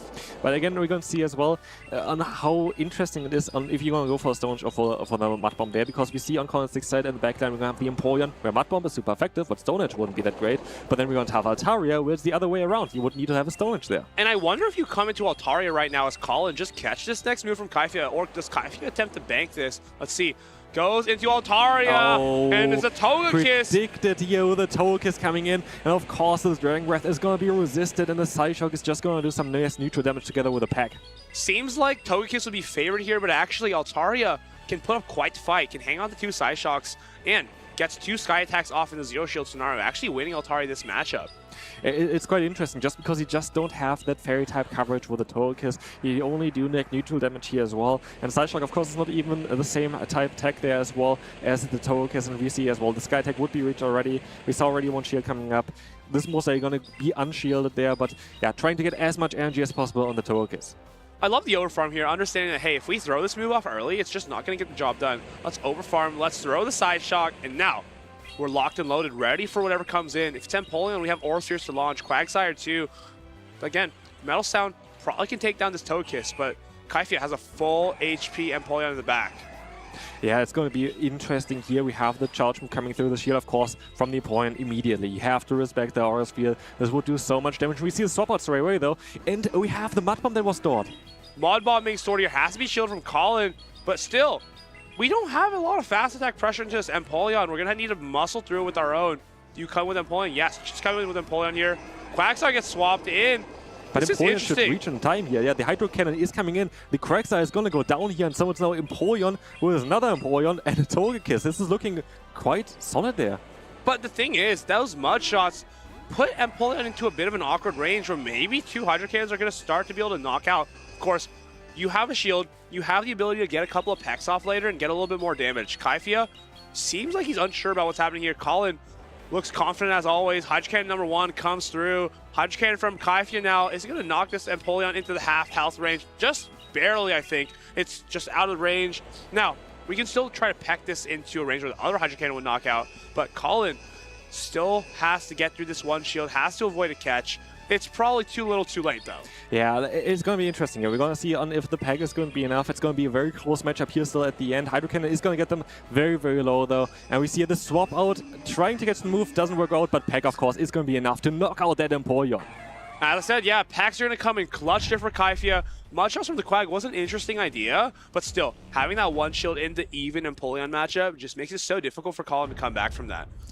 Yeah, definitely. We saw at least both Empoleons for the first time now. I do think that Empoleon is still one of the stronger Pokemon here. And it also has still a very solid matchup against the Tinkaton, which we, honestly, like, what's your opinion about Tinkaton? Like, we haven't really seen a lot from it. Tinkaton kind of seems like it's bullied out of the meta in a way, because you see Empoleon, you see Unova Stunfisk, you see even Diggersby, Corviknight, Gourgeist. Just seems like everyone's kind of after Tinkaton. Everyone expects it after those Indian regional qualifiers. obviously it was the top usage in those, where those 16 trainers made worlds out of 32. But of course, so difficult to bring it. Like, look, Kaifia has Empoleon, Unova Sunfist, even Quagsire. It just feels like there's no place for it to run. Yeah, it actually is really tough in the current meta. And I'm curious on how Colin 6 is going to now adapt, though, with his team. Are we going to see the Gore guys? Are we going to see a similar play maybe again that we saw already in the first battle? Are we going to see a similar Pokemon there? It's going to be interesting. It's going to be interesting here for sure. I do think that the Stunfisk looks kind of interesting, though, here as well on the other side. We see on what the players are going to play here, because we are ready for battle number 2 here. Let's take a look what the players going to go for. It's Corsola into Empoleon, which is typically pretty favorable for the Corsola, but Empoleon can choose to commit shields and take this down after landing 2 Hydro Cannons. It can Metal Sound down pretty comfortably. Corsola, though, does grab those shields from Empoleon pretty early on, as it's a lot bulkier. Yeah, you don't have really the fast move pressure that the Corsair has, of course, here, but we see already, as you said, 2 Hydro Cannons, a bit of fast move pressure is going to be all it takes, but in comes now the Nightshade. Do we see the shield coming up here from Colin 6? We do not. They're gonna let the move go, and the Nightshade is coming through, and it's gonna get the Empoleon insanely low, but of course you can still have a parting Hydro Cannon here. If you let this go, maybe he can come into Togekiss aggressively and start packing down. I would love to see that from Kaifia. Does he go for it? No. Just going to stay in. Banks the Nightshade. That is absolutely huge for the end game later. He's going to be able to put some pressure on that Empoleon or the Quagsire. Now, Colin kind of has exactly what he wants. He's been able to lure out the Togekiss, saving his Quagsire in the back for the Empoleon now. Remember, that's a Mud Bomb Quagsire. Yeah. This is looking really good for Colin 6 now with the Quagsire still in the back.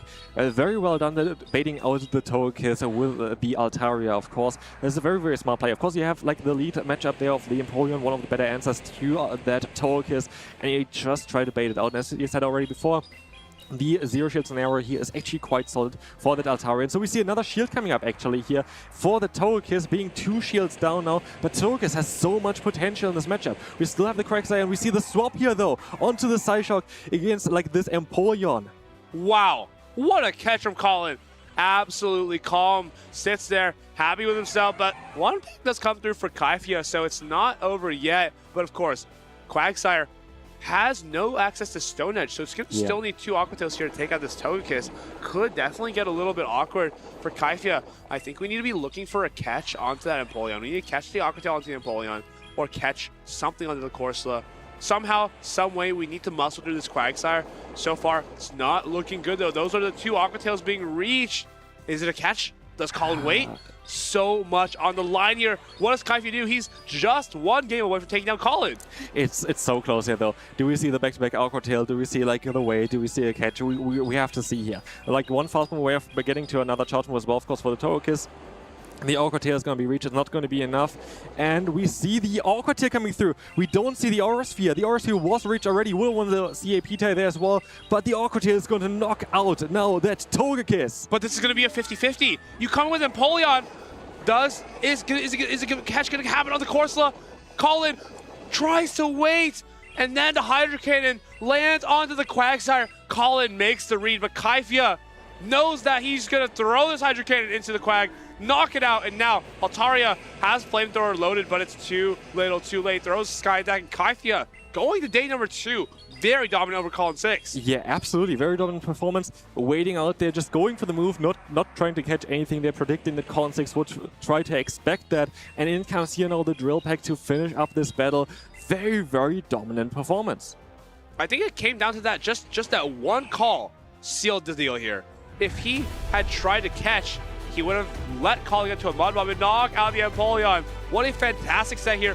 2 very talented European trainers. Kaifia into the winner's side on day number 2. We'll be seeing more of him tomorrow. But Colin, just like Potaman, I have a sneaking suspicion we're going to see him again today. Yeah, absolutely. Colin, a very, very strong player. He is most days still going to try to fight his way through the loser's bracket. But again, what a dominant performance that we've seen there right now as well. And I feel like Togekiss is definitely one of those Pokemon that just really are strong this regional. It's a Pokemon that we most likely going to see jump up in usage as well for day number 2. Togekiss, it's probably going to be one of those Pokemon that's like top 6 fringe on the day number 1, but day 2, it's like 80% of people have it. Togekiss stalks to the moon here in Prague Regional Championships, overtaking Tinkaton, which honestly, I'm not super surprised by Tinkaton. It's a great Pokemon, but not when every single one of your opponents has 2 ground types, fire type, you know, just really laying it thick onto Tinkaton, just bringing all the answers you can for Alligator, Quagsire, just making life super difficult for that Fairy Steel. And here we're gonna see, of course, the replay again as well. And what a fantastic performance. We have the Hydrocan coming through here, going to, get the pack down with the Togekiss in game number 1, winning this battle very close, to be fair. Like a lot of energy on the opponent here on Colin 6 side, and in comes here now the Psyshock from the Togekiss, but it's caught onto the Empoleon. Great catch there from Colin 6, and this is, again, such a dominant performance there. Like even that catch, right? Even that catch, it doesn't really matter there as well. We're going to have the Sky Attack coming through at the end of the day. Like, there was no doubt really ever. Like, it was so well done, but of course the end game was so crucial. Like, predicting that Colin 6 thinks that you would catch and just going straight for the move, just not caring. Yeah, it's such a good read from Kaifia. And honestly, Colin, that was so difficult, right? Because he had the Altaria and the Quagsire in the back, and Kaifia had a Togekiss. Even was able to pull it out with the Altaria, but it just had no fast attack pressure to take it down. And pulling out in the lead with Corsola was very, very difficult to kind of overcome, because almost feels like you have to stay into that matchup. You can't really swap an Altaria into a Corsola. So overall, pretty difficult match there for Colin, but if there's someone who I know can make a comeback, it's definitely going to be him. He's won, I think he's made top 8s like at least 10 times from the loser side. So should be the last of his worries, but these players here are going to continue their runs in Prague. Of course, we're going to have more and more action. Got some interesting teams coming up. Very interesting team. If you're in the chat right now, let us know. Give us a guess as to what Pokemon is on one of these trainers' teams, because I guarantee you, you will not guess it. No way. But again, I want to also kind of highlight again the Corsa that we saw there. Like, the Corsa is so insanely bulky. It just doesn't really care on if it's going to get hit by those charge moves. And that's the thing as well, like, you have the combination of actually getting still kind of fast to your charge moves, having a solid coverage with the Power Gem, and the Astonish damage. That's just adding up the entire time. It's such a strong pick right now, and of course we only were recently able to get some good IVs for this Pokemon with a recent event that just finished as well. And yeah, I do think that Corsa is going to have a lot of plays for this event. Right, because if everyone's playing something like Togekiss, you want to have something that can out-neutral it like the Corsola. Of course, if you lead into the Togekiss, it can also be tricky because people are always looking to catch those Ghost-type attacks that are normals. And I do see as well which Pokemon you try to talk about. You see it now. I couldn't be more excited for the upcoming battle. There's also one of my favorite Pokemon in the upcoming battle as well. Stay tuned for that. I already talked about it early on the stream. So, yeah, I can't wait, I have to say. We have two very well-known and very strong European battlers coming up next as well. So, definitely stay tuned. Yeah, I believe Tauntaun Batuse is kind of that Dragon Master, the Dragon Tamer. So that's a bit of a clue on why he might be running, but I am going to be shocked if this can like just go crazy. I don't know if I'm a believer personally, but maybe he knows something I don't. I'm actually a believer of it. I was thinking about the same Pokemon. Of course, we're not going to say it yet. You're going to have to find out. But I think it's actually a fantastic Pokemon in the current meta.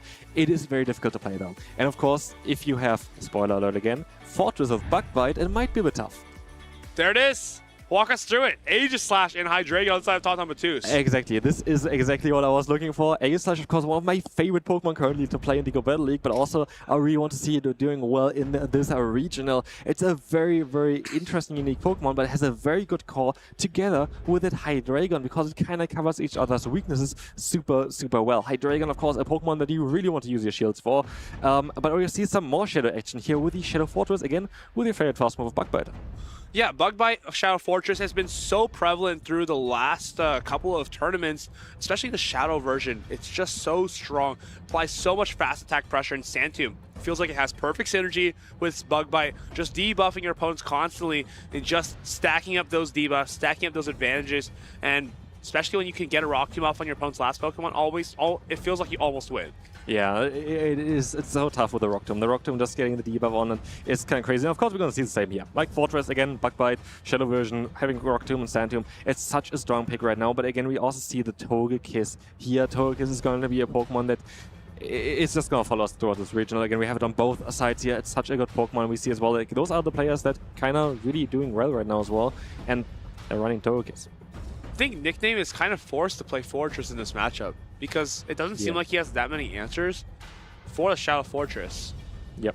I mean, maybe no, sorry. For the Shadow Hydreigon, Stunfisk though, you know Stunfisk, it's a pretty bulky Pokemon. I wonder if it can like kind of neutrally overcome Shadow Hydreigon with those Mud Bombs. There's the thing as well here for Shadow Hydreigon. In the Feraligatr matchup, you're actually going to be able to get there a bit faster to your own charge moves, and you do so much damage while resisting the Shadow Claw. But this is the thing as well, Shadow Hydreigon is an absolute grass cannon. No matter what move you're going to go up against it, it's basically still going to do a lot of damage. Even resist the Hydro Cannon is going to chunk away from this Pokemon. And so I'm curious if we're going to see this Pokemon here today at this regional, or if it's just going to be some bench pressure. We have to find out, but I honestly, I'm excited. I want to see at least either the Hydreigon or the Aegislash hitting the field here today. I think both of those are actually fantastic picks for the current meta, but we have to see.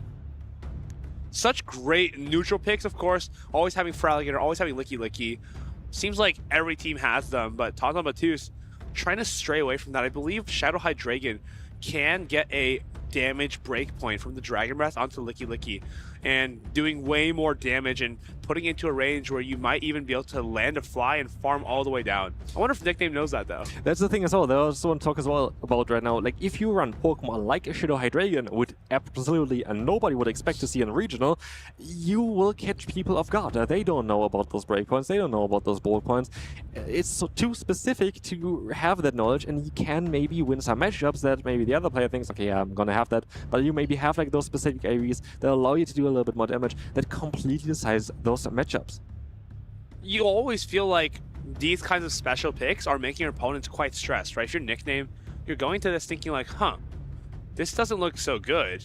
I have to respect this thing a lot. But if you're Tauntaun, you can even just choose to not bring it at all and kind of punish your opponent's answers. Put your Togekiss on that Shadow Fortress, put your Togekiss on that Quagsire, and kind of play the game in an entirely different way, because your opponent is forced to respect it while you don't necessarily have the burden of bringing it.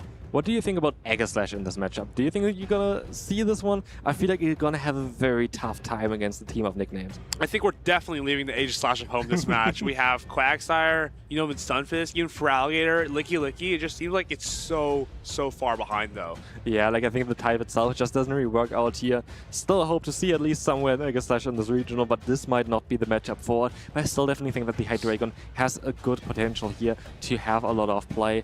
But yeah, let's take a look here. Oh, I'm curious. Like, what do you think? What would you bring here in this situation? I feel like a lot of players have like funny picks on their team, but they're almost like cosmetic, right? They don't actually bring them because they're not actually good. But I feel like Tauntaun Battus is not someone who's afraid of that.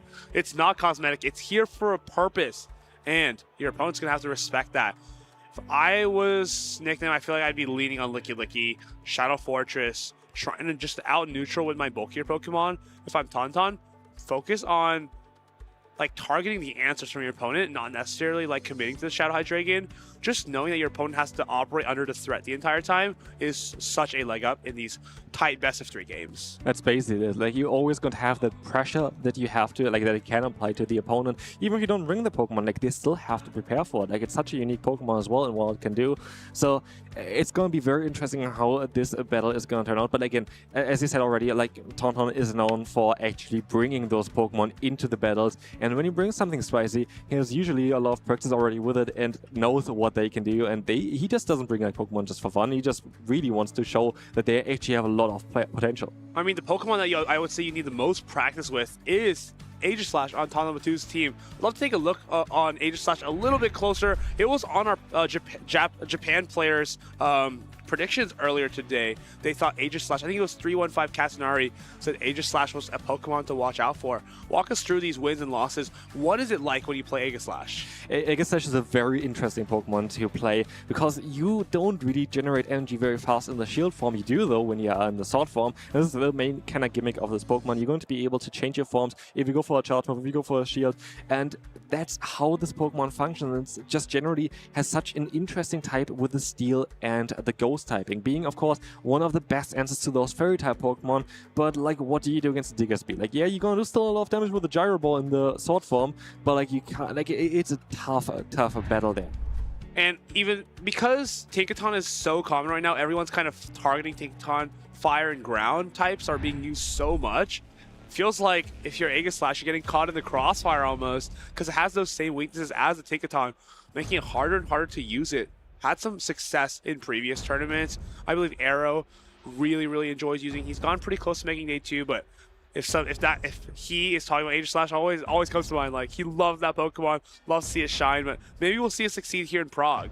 Maybe. But again, as he said as well already, we highly doubt that it's going to have a lot of potential here in this matchup. It's just, sadly, as he said as well, again, like, everybody tries to prepare for like those Steel-type Pokemon, and Aegislash, sadly, doesn't really appreciate it either. And again, I also do think that with the current most common Water-type Pokemon, usually wouldn't be a big problem there, but you have like Shadow Claw, of course, on that Feraligatr, and then the Mud Bombs on that Quagsire. Well, that's not a bad lead for Nickname. You know, and Stunfisk into the Togekiss and Quagsire. Gonna get swapped, but it's immediately responded by Togekiss from Nickname. Aura Sphere gets launched, and again, we see that there's no Stone Edge for Tauntaun, but Toos. Everyone seems to be going to Mud Bomb. And that's going to help Nickname a lot here, as he knows he doesn't have to shield anything here. But for Tauntaun, at least he's going to be able to get out the Fairy-type Pokemon for the Hydreigon, which might help out in the late game. Maybe he's going to try to keep those shields as well for this Pokemon. And we're still going to see quite a bit of damage here from the Quagsire against this Togekiss, even with the Awkward Tail. It's definitely respectable, but of course, you can't threaten the shield directly. Here, Nickname, of course, knows that 2 Awkward Tails are not enough to knock out that Togekiss. But you can't actually peck down. You're going to have to throw a charge attack. And now you see Quagsire is not even that bad against Togekiss, kind of forcing out that last charge attack. Or if you're going to get launched here, do you come in with the Hydreigon, you just start going to town? Nah, we're going to get some energy here first on the Togekiss. I think maybe Dragon Breath would have been actually doing enough damage, but in comes here now the Stunfisk, the immediate swap out into the Hydreigon, and we see the Mud Bomb now connecting. It doesn't really matter what hits the Hydreigon. Hydreigon doesn't have a lot of bulk, and so we see the shield coming up straight away. Mud Bomb gonna get launched, gonna get shielded. Licky comes in. Is it gonna take a lot of damage from this Brutal Swing? I think so. These Dragon Breaths are tearing through the Licky. Body Slam gonna get reach, and now do you start using your shield to protect this Licky, or do you commit to the Stunfisk in the back? I think Stunfisk looks so amazing in this current meta, and you always have to be a bit careful as well, because there is the Aura Sphere still stored on the Togekiss. You have to kind of keep your shields for that, but we're gonna see the no shield on the Body Slam here. Of course, Hydreigon is gonna be able to survive this one, but it's gonna be only barely, and we see here the Brutal Swing at the perfect timing. Do we see the first shield coming up? We do see the first shield coming up.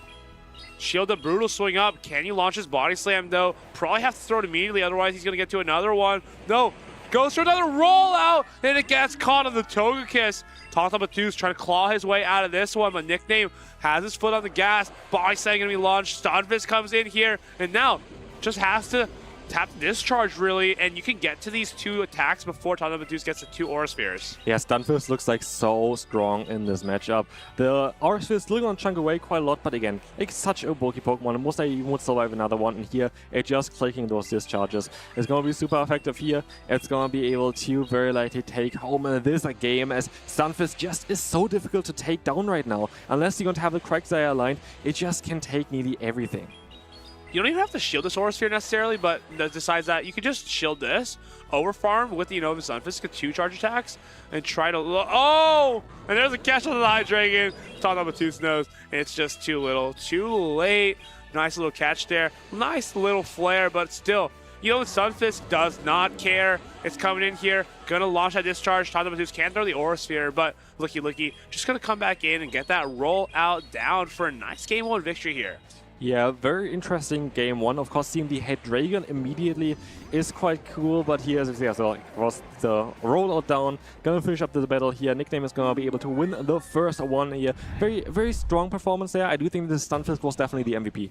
Stunfisk was so strong. Even got the shields from the Hydreigon, which you would think it's not that good against Shadow Hydreigon. It resists those Thunder Shocks, but Mud Bomb, just such a threatening charge attack. It recently got a little bit of a rework where it does more damage, but also costs more energy.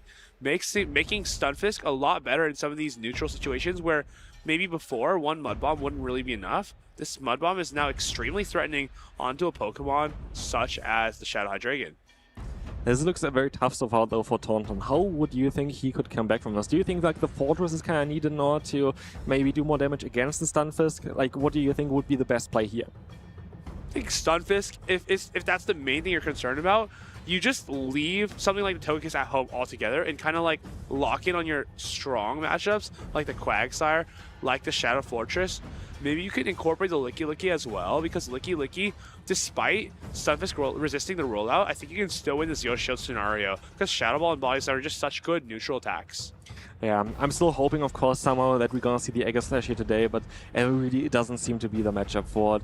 But again, I do think that very likely the Fortress might come in play here. But I'm curious, are we going to see the Hydreigon again? Hydreigon is such an interesting Pokemon, but yeah, again, for me, I hope we're gonna see Hydreigon enter the Egger Slash, but it's gonna be such a tough one for Tauntaun to bring here. I think Hydreigon's best target here is honestly something like the Shadow Quagsire, because you just pace a little bit faster and you don't take any fast attack pressure either. Such as, like, the Mud Ball from the Stunfisk is a lot more threatening and it can tank a Brutal Swing, but Shadow Quagsire can't really take a Brutal Swing in the same way. So maybe you could probably bring it again this game. It's still going to be a bit of a risk, but still seems to be one of your stronger picks in this matchup. Nickname doesn't seem like he's too fond of going for that Shadow Fortress. But here, one thought, we saw already in how strong the Togekiss was for Nickname, but like, you know, there is a Pokemon that can completely counter it, which I didn't really think about yet, which is known as the Aegislash. Aegislash has a fantastic matchup against the Togekiss that could be a way of dealing with this big threat. Yeah, completely. Yeah, as I said earlier, that's one of the only things that resists literally everything from the Togekiss, a Pokemon with nearly perfect coverage, and we'll see if it's brought this game, Tauntaun Batu's Community Ambassador banner and the Regional Champ shirt. So much aura here, hits the field, and it's Hydreigon into Stunfisk. How does this matchup go head-to-head? I'm curious. You have the Aegislash in the back for the Togekiss as well. Tauntaun Batu is bringing the spice. He is absolutely here to make a statement, and he has so much to fight for. Needs to win this game, take it to game number 3, but Nickname knows that he can just throw these Mud Bombs off, no care in the world. Brutal Swing gonna be launched from the Hydreigon onto Licky Licky. Tauntaun Batu, he can honestly just pivot into his own Licky Licky now. He's got the exact alignment that he's looking for. I think so. It's mostly what's gonna happen here, and exactly that's what we're gonna see. We have a little bit of damage, like we have a lot of damage if you're already on the Licky Licky or Nickname side there as well. But yeah, Tauntaun Batu there really played it really well, and this is the thing as well, which I always love for like team building, when you have like this one squishy Pokemon that uses all your shields but applies so much pressure, and then you have your bulky Pokemon in the back. And this, I think, also on how this core works really for Hydreigon and the Aegislash. Hydreigon tries to get the shields early, so Aegislash can just destroy everything with those Shadow Balls, with those Gyro Balls, with the hard-hitting damage of this Pokemon. As you're gonna see here, the Body Slam spam from, of course, both Lickies. I almost wonder if, you know, Stunfisk might be too much to handle still. He's got the shield advantage, and he can just launch Mud Bombs at the Shadow Hydreigon. If he can get the Shadow Hydreigon out of the way, it will go to town against the Aegislash. Of course, Aegislash still can land those neutral Shadow Balls, but still. We'll have to see how this plays out, because Tauntaun Batu has so much energy loaded on this Licky Licky. I'm just curious. I feel like it kind of depends on how Nickname are gonna play that. Because if Nickname decides, okay, I'm gonna try to go into the Togekiss against the Dragon, and oh, never mind. Okay, we're gonna see a swap out here into the Hydreigon. This is gonna change the matchup completely. He baits with a Brutal Swing onto the Togekiss. His Nickname called. No, goes for the shield. And it's Togekiss trying to pack down this Hydreigon. Shakes his head. He knows this is not what he was looking for. Now the fly is reached. Can't Tauntaun Batu grab both shields. He grabs both shields. Aegislash, it's your time to shine. This is literally Aegislash time here. We're going to still have a shield as well left on Tauntaun Batu's side. We're very likely just going to see here that this Aura Sphere is going to connect, is going to knock out the Hydreigon, and in comes the Aegislash in order to get a ton of energy and trying to close out this battle. Here comes Aegislash. Nickname has to throw an Aura Sphere at it. Try to get out of this matchup. Maybe go to, you know, Stunfisk. Tauntaun Batu, he's calm. He's collected. He knows if we get the 2 Charge Attacks, 2 Shadow Balls, we're going to have enough to knock out both these Pokemon here from Nickname. Mud Bomb is going to be reached, but I don't think he can do very much damage. But here you see as well that Tauntaun has a lot of experience with the Aegislash, because what he did is keep that Licky Licky with 1 HP in the back, and where it's going to be crucial is going to be now. Because what we see is going to be very likely a Shell Ball coming through very, very soon here in order to knock out that... Oh, there's going to be a CAP tie there as well. The Mud Bomb is going to connect. Not enough to pressure yet, but now maybe he's going to stay in. I thought maybe he wants to go for the Shadow Ball first, swap out into Licky Licky to clear that, or like to change the form again.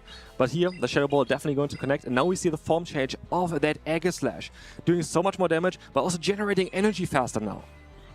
Blade form comes in, throws the Shadow Ball, knocks out Unova Stunfisk, and now you can just Psycho Cut to that Gyro Ball. No, Shadow Ball, neutral damage, hard hitting. Togekiss is going to go down from the sky here. Aegislash takes the first win here in Prague today. I really want to see the Pokemon, and here you see why. This Pokemon is very interesting to play. You just really need to have a lot of practice though with this Pokemon, because you need to set up the game in a certain way that you can land those moves, but also that you can still always go back into the defensive shield form in order to take those hits. And this is why I like this Pokemon so much. I think it's such an interesting competitive Pokemon, but it's very difficult to set up as well. But here I like the combination of the Hydreigon together with it, because Hydreigon is going to be able to get those shields, it's going to be able to apply pressure early, and then you have those Shadow Balls. They're just going to do a lot of damage from the Aegislash. I mean, look, if we're playing Aegislash into Feraligatr, Quagsire, Unova, Stunfisk teams, like, there's no higher praise than that. If he can still succeed, Tauntaun has now given Nickname a lot to think about, has brought two of his more spicy Pokemon. Now it's up to Nickname. How are we going to lock in our next line? It feels like everything is a risk at this point, while Tauntaun can always fall back on his more neutral choices, like the Togekiss, like the Fortress, and also Licky Licky. Feels like Nickname is just playing from behind as a mental standpoint. I honestly, it's going to be such an interesting third game right now, because both have kind of intel about the other people's team there as well. But again, we saw already Hydreigon on 2 of the battles. Are we going to see the third time now as well? Are we going to see Nickname prepare for it? Like, we have, for example, the Bug Bite Fortress still that would shred through the Hydreigon in literally only a few seconds.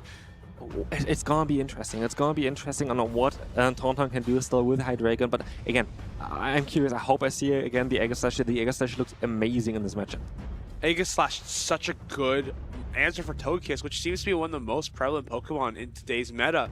I wonder if Togekiss kind of sets up the stage for Aegislash to dominate in future tournaments like the Los Angeles Regionals. But of course, that's way too far down the line. Right here, though, in front of us, we do have 2 multiple-time regional championships champions. They're going to be locking in for game number 3, seeing who can punch their way to day number 2 on the winner's side. And we're going to see Togekiss against the Hydreigon. Of course, Hydreigon is going to do resisted damage here with both fast moves as well as the Brutal Swing, but the Fly is still going to chunk.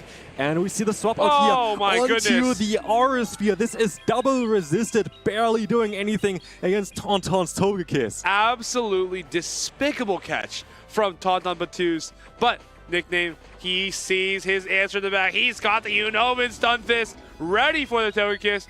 With that swap, banking the energy back onto his Togekiss.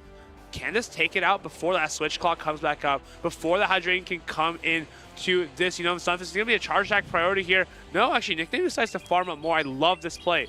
Understanding that, hey, this does not knock me out if the Hydreigon comes back in. We have charge attacks to throw. We have charge attacks for days as long as we can take this Togekiss down first. Discharge comes down. Can't really be shielded here because he's not back-to-back. But now what do you come in with? You come in with a Hydreigon, has to take the move. But at least you have a move start on the Hydreigon, so you could apply pressure immediately here with a Brutal Swing. But in comes now the Mud Bomb as well. Also, you try to get a bit more farm. But this thing as well, like Togekiss, of course, is a charge move. You could try to have a quick play there, trying to swap out into the Togekiss to pressure the shield immediately, the second one. But then again, you're going to have in the back still that Aegislash, and we see the full farm now, not getting to another move. This could decide this battle. Without that Unova Stunfisk, is this Aegislash going to go to town once again? Togekiss kind of feels like you have to bring it in here. Have to even commit 2 shields. He baited last time. Goes straight for the Fly this time. His nickname called the bait. Does he take that risk? No. Goes for the shield. Fly. Not going to land on this Togekiss. And now Nickname's looking like he's in the driver's seat. Another Fly comes down. You shield it. Feels like you have to at this point. But Aegislash, again, it seems like this is the perfect setup. Can Tauntaun Batuz sweep that back line with the Aegislash? Orphan comes down onto the Hydreigon. Doesn't use a shield. Going to commit everything to this Aegislash. It can maybe throw a Gyro Ball, convert to the shield form, convert to the blade form, and just start getting Psycho Cuts in. Psycho Cut form basically allows you to get a lot more energy a lot quicker because you're not taking rollout damage anyway, right? Yeah, you wouldn't really take damage from the fast moves of either of the Pokemon, but you have to be a bit careful because you're gonna need 2 Gyro Balls here, and then you're not going to be able to outspeed the Togekiss. And so it's gonna be a very, very interesting battle here. We have to see on what the Aegislash is gonna do. We're gonna see an early Gyro Ball here. That's not gonna be enough, but it's gonna change the form of this one. Is the play maybe to go for this one now, shield up the next move, and then try to get up to 2 charge moves? I think if your Nickname, it's time to make a bait. It's time to throw a Body Slam onto this Aegislash. It's so risky, but it has to go through here. Does the bait pay off? Yes, it's going to pay off. Body Slam onto the Aegislash has to be shielded by Tauntaun Batuz. Can he get to 2 charge attacks? Can he get to one for the Licky Licky, one for the Togekiss? This is going to be so close. Togekiss comes in, tries to catch a move. Aura Sphere, can you reach it? You reach the Aura Sphere, but it's resisted. It's resisted. It's not going to do enough damage. And this is the thing as well here. We're going to have basically the perfect opportunity for Aegislash to get 2 moves. Look at the damage here. It's basically nothing. We have 2 Gyro Balls stored now. And this is going to be it. 1 Gyro Ball coming through against the Togekiss. Easily going to be able to knock it out. And we still have another one stored for that Licky Licky in the back. Aegislash changing the form to the Blade form. Doing so much more damage now. Having no defenses, but he don't need to care about defenses. Are you just going to go for the hard-hitting damage? Is this charge move going to be enough? Is this Gyro Ball enough to knock out that Licky Licky? It is going to be enough! Oh my goodness, Nickname would have had the Shadow Ball ready if that didn't knock out Tauntaun Battus. Aegislash high Dragon Core into day number 2. Nobody, and I repeat, nobody does Spice like Tauntaun Battus. He is the Dragon Master in the Prague Regional Championships, and I'm so excited to see what he can do tomorrow with this team. The cool Dragon Pull on the table. It's absolute cinema from Tauntaun Battus. This was fantastic. And again, it showcases why also we saw already in the top predictions that the Aegislash is such an interesting pick right now. It's such a cool Pokemon to run with the form changes, and it has now so much play. The Gyro Ball just shredded through everything and was so perfectly executed by Tauntaun. Gyro Ball is typically not a very good charge attack, but when you're throwing it from an Aegislash, it feels like the best one in the game. Very, very few neutral charge attacks can do that much to a Licky Licky, one of the bulkiest Pokemon in the meta right now. That kind of speaks volumes as to how strong Aegislash is into a team with Unova Sunfist, Feraligatr, Quagsire, still getting the job done. If this isn't convincing anyone at home to give it a try, I don't know what will. Exactly, and this is the cool thing about Aegislash. You have basically from both sides something. You have the insane amount of damage in the Blade form, but you're also going to have the bulk on the Shield form, which you saw already with the Togekiss trying to go for the Aura Sphere, and it barely did anything to it. Aura Sphere, of course, is resisted. Psyshock is resisted as well. Togekiss has 1 hard wall in the game, and unfortunately for Nickname, his opponent had it right here, caught this Aura Sphere onto his own Togekiss. Tauntaun Battus playing out of a near impossible situation, like had everything in the wrong place, had Hydreigon on the Togekiss, had Togekiss on the Unova Sunfist, and he still pulled it out. What an absolutely incredible display of skill here from Tauntaun Battus. Nickname, you can only just take a deep breath because you know that was really, really difficult towards the end there. Aegislash, so dominant here in winners round, winners semis, I believe. So Tauntaun Battus, we'll see him in the winners finals tomorrow of Group B, and I would be shocked not to see more of that Aegislash. Yeah, Aegislash just looked fantastic there. It's such a cool Pokemon, and again, like I do think it's going to be a fantastic Pokemon for this meta as well. It pairs up against a lot of the current meta Pokemon really well. We have a lot of Fairy types currently around still as well, but then again, we had already the discussion on why maybe not to bring it with Feraligatr around, with a lot of ground type Pokemon around. But we see, like, sometimes, like, you still even take, like, the super effective Shadow Balls from Licky Licky like it's nothing in the Shield form. It's such a cool Pokemon. I mean, it's such a good Pokemon, and the players who play it are even better, so why don't we just hear from him himself, Tauntaun Battus, with the man in the lounge now. That's right. Open up your kitchen drawers because we have the king of spices here with us in the lounge. Tauntaun Battus, congratulations on yet another day 2. Thanks a lot. Hydreigon was really my MVP on this battle and also on my previous best of 3. It's really a cool pick to play. I know people will say to me, why are you playing this one and not Gastradon? I will just say it's just cooler. Well, I have to say, yeah, you're very much representing a cool dragon with you, but it's not the dragon that you brought to this tournament. Why? Yeah. Everyone, I think, is wondering why. That's because of Breaking Stop rework. I mean, its cheapest move now is Breaking Stop or Shadow Ball. And sees how squishy it is. You can't play it right now. Hopefully, maybe he gets a committee day with his signature move, something with 35 energy, and maybe we'll play it again. So, when you are building a team composition, everyone knows that you bring something off meta or something what we're calling spicy. What goes through your mind when you're building a team of 6? For this season, I was mainly focusing on always bringing a dragon type. But I didn't want to bring Altaria this time. I was thinking about Shelgon, and I saw some people playing Gastrodon. I was like, why are they playing Gastrodon? Because Tinkaton is supposed to be everywhere. And I was just... It's not the Tinkaton. I just played Dragon instead because it has fly for Togekis, for Azumarill, and some other things. Like, he can win the one shield against Enelape if I face one. Somehow, I don't know why, but it's. I love this pick. Yeah. Yeah, I think everyone in chat is probably loving it as well. So you're kind of a veteran at this point. You've done really well in tournaments. You're most always making day 2. How confident are you feeling about being Prague's first regional champion?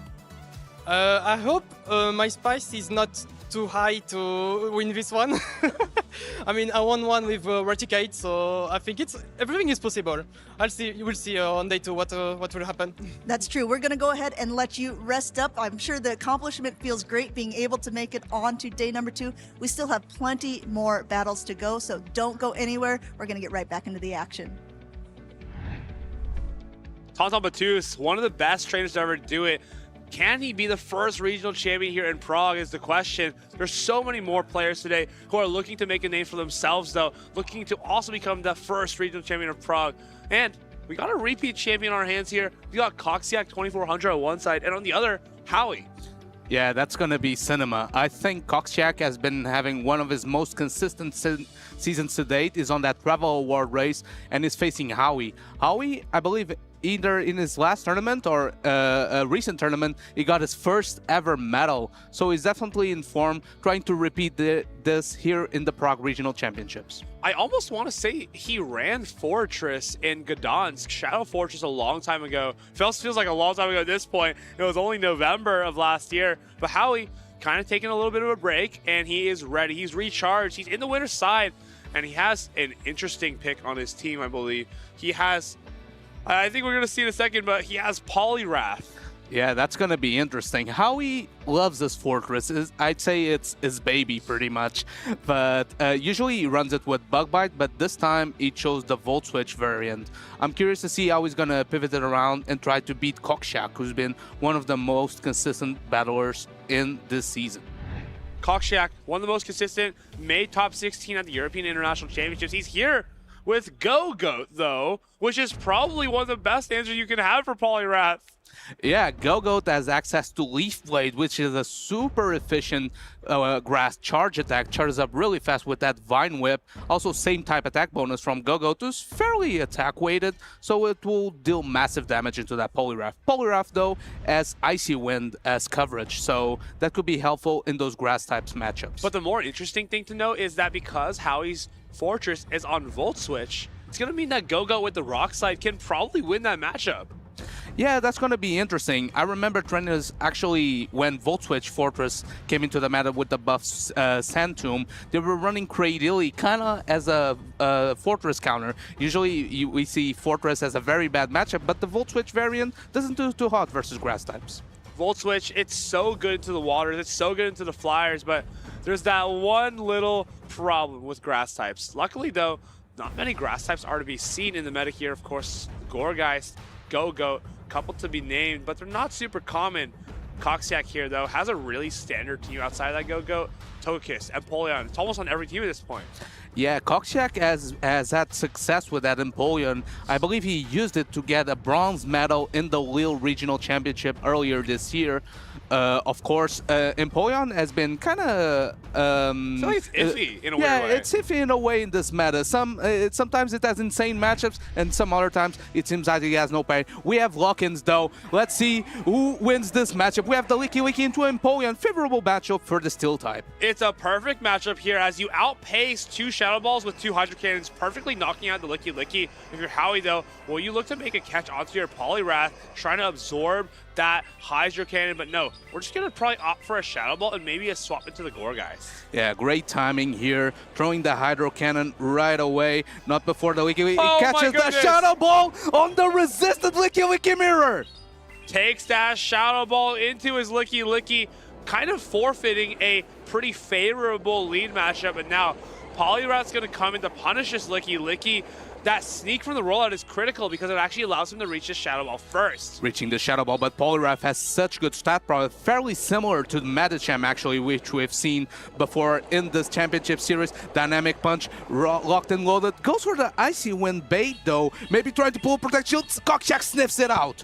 but kind of understanding that, hey, I know that Dynamic Punch isn't going to knock out, so we're going to just throw this Icy Wind. We're going to be able to throw a Dynamic Punch afterwards to try to knock out this Licky Licky. We can farm up a lot here, understanding that, hey, I have Icy Winds for Unova, Sunfisk, and Togekiss. I have Dynamic Punch for the rest of his team. This is going to be fantastic. If we can get the energy we need, Dynamic Punch onto this Licky Licky, this Cockshack, try to call the bait. Does he need this Body Slam to go through? No. Opts for the no shield. He's going to probably come back into his Unova Stunfisk, right? You can't come into the Empoleon. Stunfisk, though, is going to pace fast, but not before an Icy Wind is loaded from the Poliwrath. Going to be thrown. Stunfisk knows it's not the same type attack bonus, so it's going to no shield. Icy Wind, it does actually quite a bit of damage. Licky Licky in return from Howie, but now Shadow Ball being reached here means that Cockshack's going to have to give up shields fast and furiously. Number 1 comes through, and Empoleon needs to get through the rest of this team. It's a Gourgeist in the back. You can't deal with that with your Unova Sunfisk. You need this Empoleon. Perfect over farm here by Cockshack, throwing the Hydro Cannon just before Licky Licky reached another move. Licky Licky is going to go down, and Howie here has the shield advantage, but the Poliwrath, Poliwrath resists the Steel Wings, and apparently didn't trust the farm down, but Howie investing on the Poliwrath, hoping to reach another Dynamic Punch versus this Empoleon. Not only can we reach a Dynamic Punch, but we might be able to land a bait. Is that what Howie needs to get the game win here? Land throws a Dynamic Punch, just Cockshack trying to call the bait. He doesn't, just goes to the shield, and you have to come into this Empoleon with so much energy.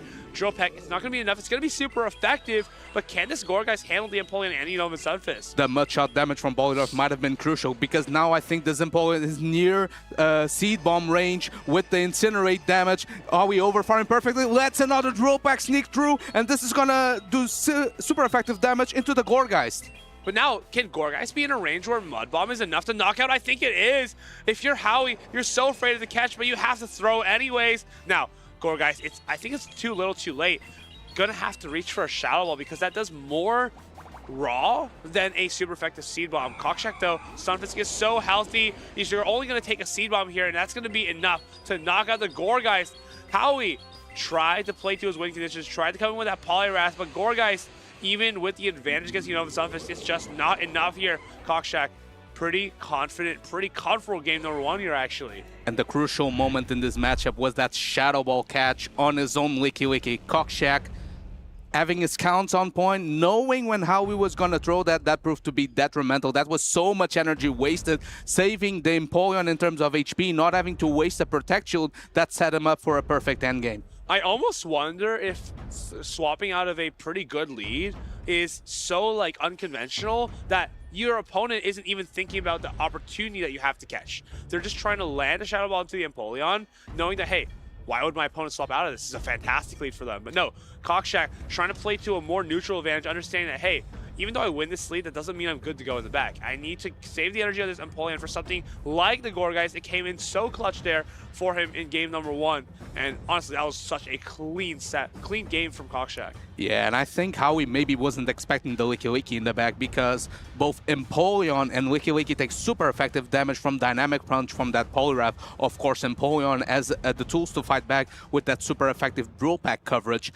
But even then, Cockshack was pretty confident that Poliwrath didn't do enough fast attack pressure and was able to run both Pokemon in the lead and in the backline weak to the fighting type.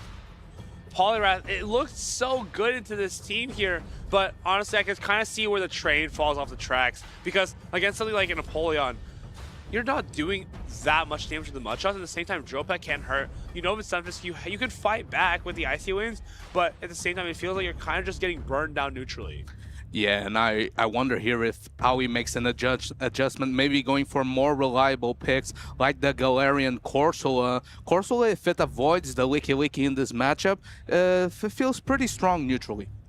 Corsola is just always neutrally strong to every team, but there's always that one little problem with Licky Licky. The issue is it's so hard to deter Licky Licky. Every player feels like they can bring it and not really be punished for it. So that kind of makes it difficult to justify ghosts. That's why you see so many teams without ghost types now. Yeah, and it's kind of crazy that even though Howie has a fighting type that is designated to beat those Licky Lickies, Cockcheck still felt confident in bringing it in the back, like so many trainers have done in this tournament. Licky Licky being very reliable, but we have lock-ins. Howie's back is against the wall. Let's see if he can keep his hopes alive in this tournament. We have the Galarian Corsola lead into the Empoleon, fairly neutral lead. And I wonder if Cockshack goes for another catch here. He knows that Howie has a 3-turn fast attack. It's more pressure to throw quickly than him. And maybe if we get a Nightshade onto this Licky Licky, we're in a great spot for this game. Yeah, but I feel like Howie's composition is kind of soft to opposing Licky Licky, choosing to go ABA Ghost. Ties for the cast. This time, Howie doesn't fall for it, goes into the Mirror Licky Licky. Now, with those ghosts in the back, safe away from this Licky Licky, it feels like Cockshack is playing from behind, has the Empoleon and the Unova Stunfisk, which are going to struggle against the Gourgeist and that Corsola. How do you keep this Licky Licky alive in the mid game, though? And something crucial for this matchup is that the Empoleon is already slightly chipped, so maybe an Incinerate down is in the works for Howie for that Gourgeist in the end game. We know that Unova and Stunfisk struggles to deal much damage there, not before this Licky Licky mirror. That's going to take a while. Licky Licky fires Body Slam at one another, but can one of these players go for an aggressive catch? Howie can try to catch a Body Slam on his Gourgeist. Same thing for Cockshack, can try to catch a Body Slam on his Empoleon. It's a bit of an aggressive play, but sometimes you need to be able to take the risks to keep your hopes up in this tournament. This is loser on floor. The loser is going to get eliminated here, and Howie is on match point. So Cockshack is playing from a little bit ahead, can take more risks here, but it's just going to be throwing a Body Slam for now. Will we see a catch onto that Empoleon? No. Perfect turn away from Howie. Yeah, Howie being so patient, not trying to get another move caught on the Licky Licky mirror. This will not be enough to KO, and Cockshack has the energy advantage already, has a Body Slam, a Shadow Ball, and he waits the turn just like Howie did. Now, here's the critical part. Is this enough for one Incinerate from the Gourgeist? If you can Incinerate this down, you're not going to take a Shadow Ball, but at the same time, can't really come in with your Corsola because you're going to have to take a Shadow Ball. Do you take the risk? Do you try to Incinerate this down? No. Decides that it's not worth the risk. Nightshade, not going to be thrown. She's going to try to farm this all the way down. Cockshack looks, he seems a little bit confused here. Oh, and he lets it go. So much energy on the Corsola is gone, trying to put all his hopes on the Gourgeist with 2 shields. The Empoleon comes back in, not trying to allow that farm down. Drill Pack is loaded, but this Gourgeist is behind 2 Protect Shields. But still, it's not, he's not out of the woods yet. Gourgeist could come out of this with full HP, and it's still going to be lined up against the Unova Stunfisk in the back. Okay, the Drill Pack is loaded, gets the last Protect Shield out of Howie, and now he's going to have a Gourgeist with 0 shields versus a Unovan Stunfisk with 2 shields and the remaining Licky Licky. Well, it doesn't KO. Does he get? No, he doesn't get to the Drill Pack. This Gourgeist is so chipped from the Metal Sound damage, though. Cockshack even has an opportunity to make a catch. There's just so much going for him right now. Seed Bomb going to get launched. How much damage can it do? Can a 2-shot KO this Stunfisk? Number 1, Seed Bomb comes down. It's not going to be enough. Can you Incinerate into range, though? Cockshack knows he just needs to reach for 2 Mud Bombs. Another charge attack going to get thrown here from Howie. Cockshack knows he just has to shield everything here. There is no stress in loser round 4. He just has to go for the 2 Mud Bombs and hope that even resisted, they're enough to knock out that Gourgeist. This is such a stressful endgame as an Incinerate user because you have to be so precise when you throw your charge attack. You have to pay attention on the fast attacks from the Unovan Stunfisk coming through, else you're going to get your Seed Bomb caught in the Licky Licky. Does Cockshack even go for it? No, he goes for this Mud Bomb, and it's a charge attack priority? Wait. Hold on, is this a charge attack priority, or did Cockshack just reach the Mud Bomb? If it is, that's going to be the game. Mud Bomb launch onto the Gourgeist. It's going to be resisted, but Gourgeist had the perfect alignment there, still couldn't get the job done. Behind 2 shields, any Pokemon is going to struggle, even when you have theoretically perfect coverage. It's not every day that you see an Unovan Stunfisk KO in a Gourgeist. 2 games in a row. 2 games in a row. Cockshack piloting his Pokemon perfectly. That first game catch was cinema, and now just cooking for the game to win. A clean sweep, keeping his hopes alive in this Prague Regional Championship. What an incredible set, honestly. He didn't get the catch that he wanted in game number 2, but it still felt like he knew exactly where all of his energy needed to go, knew how to pilot that Licky Licky to absolute perfection. Howie tried to take a risk, tried to go ABA with those ghost types, and almost paid off. But still, I think letting go of that Corso was a critical mistake there. I think that's a very interesting team comp by how he showed great patience there, but maybe I wonder if to guarantee the alignment that he wanted, he needed to maybe throw a power gem into the Licky coming in and then go his own, because he chose to switch right away, so it was behind energy. Cockshack could guarantee the alignment he wanted right there. Cockshack played that so perfectly. Catching this Shadow Ball was kind of the beginning of the end for Howie. Seemed like he was so ahead, nods his head in happiness there. Discharge takes out this Gourgeist in game number 1, and we see later on that the Mud Bomb was able to knock out the Gourgeist in game number 2. This kind of feels like a good reason why people aren't using Gourgeist, right? It feels so slow, feels so clunky. And even in matchups where you think it should be like a little bit better, like Quagsire or even Empoleon, it feels like it struggles at times. Yeah, it's a Pokemon that doesn't have same type attack bonus on that Incinerate. Players are just hoping that Incinerate is such a great fast attack that the math is just gonna work out and Gourgeist can pull off some wins, but sometimes the mountain is too steep to climb, and this Unova and Stunfisk putting in work, getting the KO on the Gourgeist, securing Cockshack the win. I wonder if we could have come in and incinerated down the Licky during that mid game. If one Incinerate was enough, that was just game over. Yeah, because it's interesting how he chose to let go of the Corsola, so he had a maybe Corsola he thought it was with a body max. slam. Oh, maybe. Because earlier, if you like sneak a rollout, maybe you don't see the rollout, right? And you just have the entire counter on the entire game. Yeah, that shows that this is a game of inches, and sometimes a slight miscount can cost you an entire game. That Corsola energy would have gone into the entire backline of Cockshack. Unfortunately, there the Shadow Ball did get the KO, and Gourgeist, who didn't have enough for itself to be behind 2 Protect Shields, get the win there. Yeah, I mean, Pokemon Go is just one of those games, you give your opponent an inch, but they take a mile, and Cockshack took it and ran with it all the way to the finish line. Gourgeist, just not enough there. You know, with Stunfisk, showing how powerful it is, the bulk, the consistency of its attacks. It's almost crazy that not more trainers are using it. Yeah, and for Cockshack, I think this is a very important win because he's very well placed in the EU leaderboard, trying to fight for that travel award for the World Championships in San Francisco. And getting any championship points is so good. So if he's not maxed on tournaments and his run is not over, he can still go very far, can still make it to day 2. But as many championship points as he can get, because those races are very tight. These races for travelers especially, a lot of these players trying to fight for top 8. If you get to top 8 in your region, you actually are given a travel award. I think it's $3,500 for European trainers to be able to go to the World Championships in San Francisco. That is a huge sum of prizing, and these trainers have so much to fight for. There's just a couple tournaments left, so you don't want to let it slip at the last second. Yeah, and speaking of travel award, I feel like a trainer that was here earlier on stream, Sustenance Eater, who just beat Patoman, is now well in the race to get that travel award. At such an impressive win from a trainer who's not been around in the scene for so long. You're close with him, obviously. You're his brother. How did that feel to be able to cast and see how he's improving so much?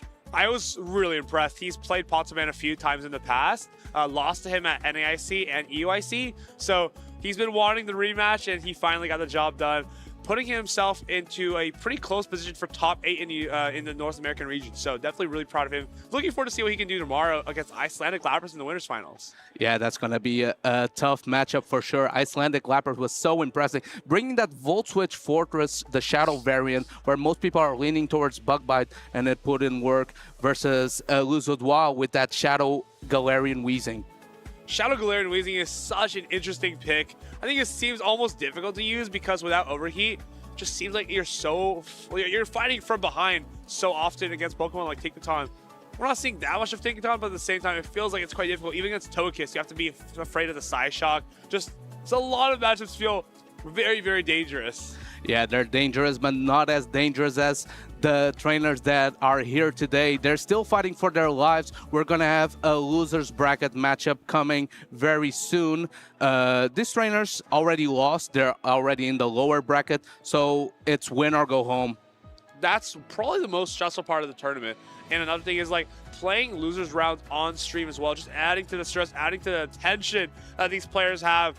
Doesn't help anyone, but of course, we get to see all the action from behind the desk. We are just chilling here, waiting for these players to get ready. Of course, we have Borja MN and Eamon CZ coming up in our next match. Two trainers who maybe haven't had those medals in the play Pokemon scene, haven't made those, made 10 top 8 finishes in tournaments. But of course, you have to start somewhere. It takes bricks to build a house, and both these trainers have so much to play for today in Lose Round 4. Actually, Borja, I believe, is a former medalist. At least he was a top cut when he, in the previous Seville, not this year, the year prior, was running Shadow Malamar, was one of the trainers that actually inspired Philback to then go in an insane sweep later. And of course, Eamon. Eamon is an OG of the play Pokemon circuit. He did very well in previous years using a Talonflame Guzzlord core. Guzzlord maybe was shown by Icelandic Clappers that he could have great potential. But let's see if Eamon chooses to bring it in or if he has something else in the book. He's also a local from the Czech Republic. Yeah, Czech Republic, first time it has ever had a regional championship. So Eamon, it's probably such an honor for him to be able to represent his home country here. And because there's not that many actually Czech players inside of these tournaments usually. So they've got a lot to play for. They want to win in their hometown, of course. But yes, I do, and back to Bora, I do stand corrected. He has made 3rd place in Seville, as you said, has made 2 times top 16, also in Bologna, both in Bologna. So definitely a trainer who knows what he's doing. Of course, he wants to win a tournament, and wow, these are teams. These are definitely teams of all time. An interesting pick. We have a Ludicolo siding. A lot of trainers trying to pick those water types to fight this Tinkaton meta, and Ludicolo is definitely an interesting one. Thanks to his part grass typing, it resists opposing water type moves. It also walls Aquatail Mud Bomb Quagsire, who's been so common in this tournament. What I'm curious about is this matchup into Diggersby. You have kind of a way to resist the much on the Scorching Sands, but you also are dealing resisted Astonish. At least you have Leaf Storm, so maybe it's pretty good into Diggersby. That's quite an interesting pick. Ferd as well. Swampert, these are just not Pokemon that we've seen a lot this entire tournament, but I can see the vision for all of them. And of course, Shadow Typhlosion siding. It's a very scary Pokemon if you don't have a ground type. Sometimes I'd like to say Shadow Typhlosion doesn't really care about typings. That Shadow Blast Burn deals massive damage even when resisted. And a lot of targets here, honestly. Corviknight, even Diggersby doesn't like to take a Blast Burn. Feraligatr doesn't like to take a Thunder Punch. Talonflame definitely cannot take a Thunder Punch, and Primeape kind of gets chunked by those Incinerates. So I definitely see a lot of targets for Typhlosion here. Yeah, I wonder even if Eamon is going to be forced to run that Shelgon. Of course, there's some answers on Borja's team, mainly that Tinkaton, but let's not forget that Shelgon has that flamethrower coverage, super effective into the steel typing. So I predict that Eamon will rely a lot on that Shelgon just to make sure that that Shadow Typhlosion doesn't get out of control. Shadow Typhlosion is so difficult when it's up shield. Something like a Talonflame can get wiped off the screen completely without even dealing any fast attack pressure to it. So you have to play with that in mind. But of course, Diggersby seems so safe into Bora's team. He doesn't really have a flying type, so no real way to consistently resist that Mudshot Scorching Sands. You do have that Ludicolo, but Astonish being resisted is not going to help its case out that much. Maybe you have to land that Leaf Storm. But Eamon, feels like you have a pretty safe core with Corviknight and Diggersby. Of course, Typhlosion on the other side is going to make life extremely difficult for the Corviknight. Also, something interesting that I'd like to point out is that Eamon is running that Talonflame, but he's not running a Fire-type charge attack. So that means that even though Tinkaton takes super effective from the Incinerate, is going to resist the charge attacks of Fly and Brave Bird. So wondering if we'll see that matchup and if that lack of charge attack pressure with Fire-type coverage is going to prove costly. Gigaton Hammer, it's a resisted move, but you know, mathematically, it's almost the same as a neutral player. If maybe can get some work done against Talonflame. It's going to be Diggersby into the Azumarill first, though. Eamon probably going to be looking for that immediate pivot into Feraligatr. It's going to be answered by the Ludicolo instead of the Ferret. This is an interesting read for Borja, but now avoids the Corviknight with his Ludicolo. This is a great read. Yeah, that's an interesting read. I can understand why, because this Ferret is not carrying that Trailblaze, is running that Brick Break. So this means that the matchup may be not as favorable, even though resisting the Shadow Clone. Going for a Weather Ball bait, though. What? The Feraligatr doesn't bite! Immediate no shield, no thinking required. Eamon calls the bait, and here comes the second Weather Ball. It's not going to be enough to knock out, but do you want to commit the shields and kind of take back alignment here? No! Decisive no shield. You can now throw this Hydro Cannon off. It's double resisted, but it should get the job done. Eamon has now one switch advantage back and can align as he would like. Oh, it's not enough! So close to comfort, but Ludicolo hangs on to keep switch advantage. Here comes the Diggersby. One mud shot, it's all it gets from this residual matchup, and the Azumarill can get lined up back. We see the Corviknight being pressed right away, but this Azumarill is kind of a core breaker. Oh, he goes into the Ferret right away, predicting the instant switch, going for the brick break immediately. Wow, I think I owe Ludicolo an apology, taking that Hydro Cannon like a champ, and now getting everything in place where he wants. Ferret onto the Corviknight, dropping that defense. Azumarill looks so safe here for Borja, and you're going to kind of see, even though these matches are all neutral, Eamon's just going to get neutrally worn down, going to get burned by this Azumarill here, as now that defense drop is going to allow the Ice Beam to one-hit KO it. Interesting switch here, maybe not trying to let the Ferret get on Scorching Sand range. These air cutters won't add up that much into the fairy type Azumarill. Payback is resisted. Azumarill can farm to its heart's content, maybe overfarm just enough to have energy for the Diggersby. Ice Beam is being thrown, but the Corviknight chooses to shield. I mean, Ice Beam, it's going to be enough to knock out. You kind of don't have another way to remove Azumarill from the field of play. You have to come in with Diggersby to a Hydro Pump Azumarill. This is not what you want if you're Amon, but going to have to throw the Scorching Sands, giving a free bubble through as well. At this point, it might just be too little too late. Hydro Pump can easily knock this Diggersby out. Trying to predict the instant throw of the Hydro Pump. It doesn't bite. Goes for the Ice Beam bait, even though this Diggersby only has one shield. He does protect it, though. That was the correct call. And now Hydro Pump Azumarill has free path. No, he chooses to go into the Ferret, saving all that energy on the Azumarill. And you have two shields, right? You don't really have to stress here. Can just no shield the Scorching Sands. Put it all in the Azumarill. Like, if we could brick break this into an Ice Beam range, I think we're just good to go. Yeah, here using the Ferret as a tool to ramp up the bubble damage from the Azumarill, getting the brick break off. That's not enough to KO. This bunny's super thick. He goes into the Corviknight, snipes with the air cutter behind two protect shields. Do they invest on the Ferret? All shields for Azumarill. I think there's maybe a win con where going straight air cutter could work. No, he doesn't even let that happen. Going straight for the Ice Beam because the energy was loaded. Ice Beam, it's going to almost knock out this Corviknight. Should give you a good bubble down. Now Diggersby in the back all alone.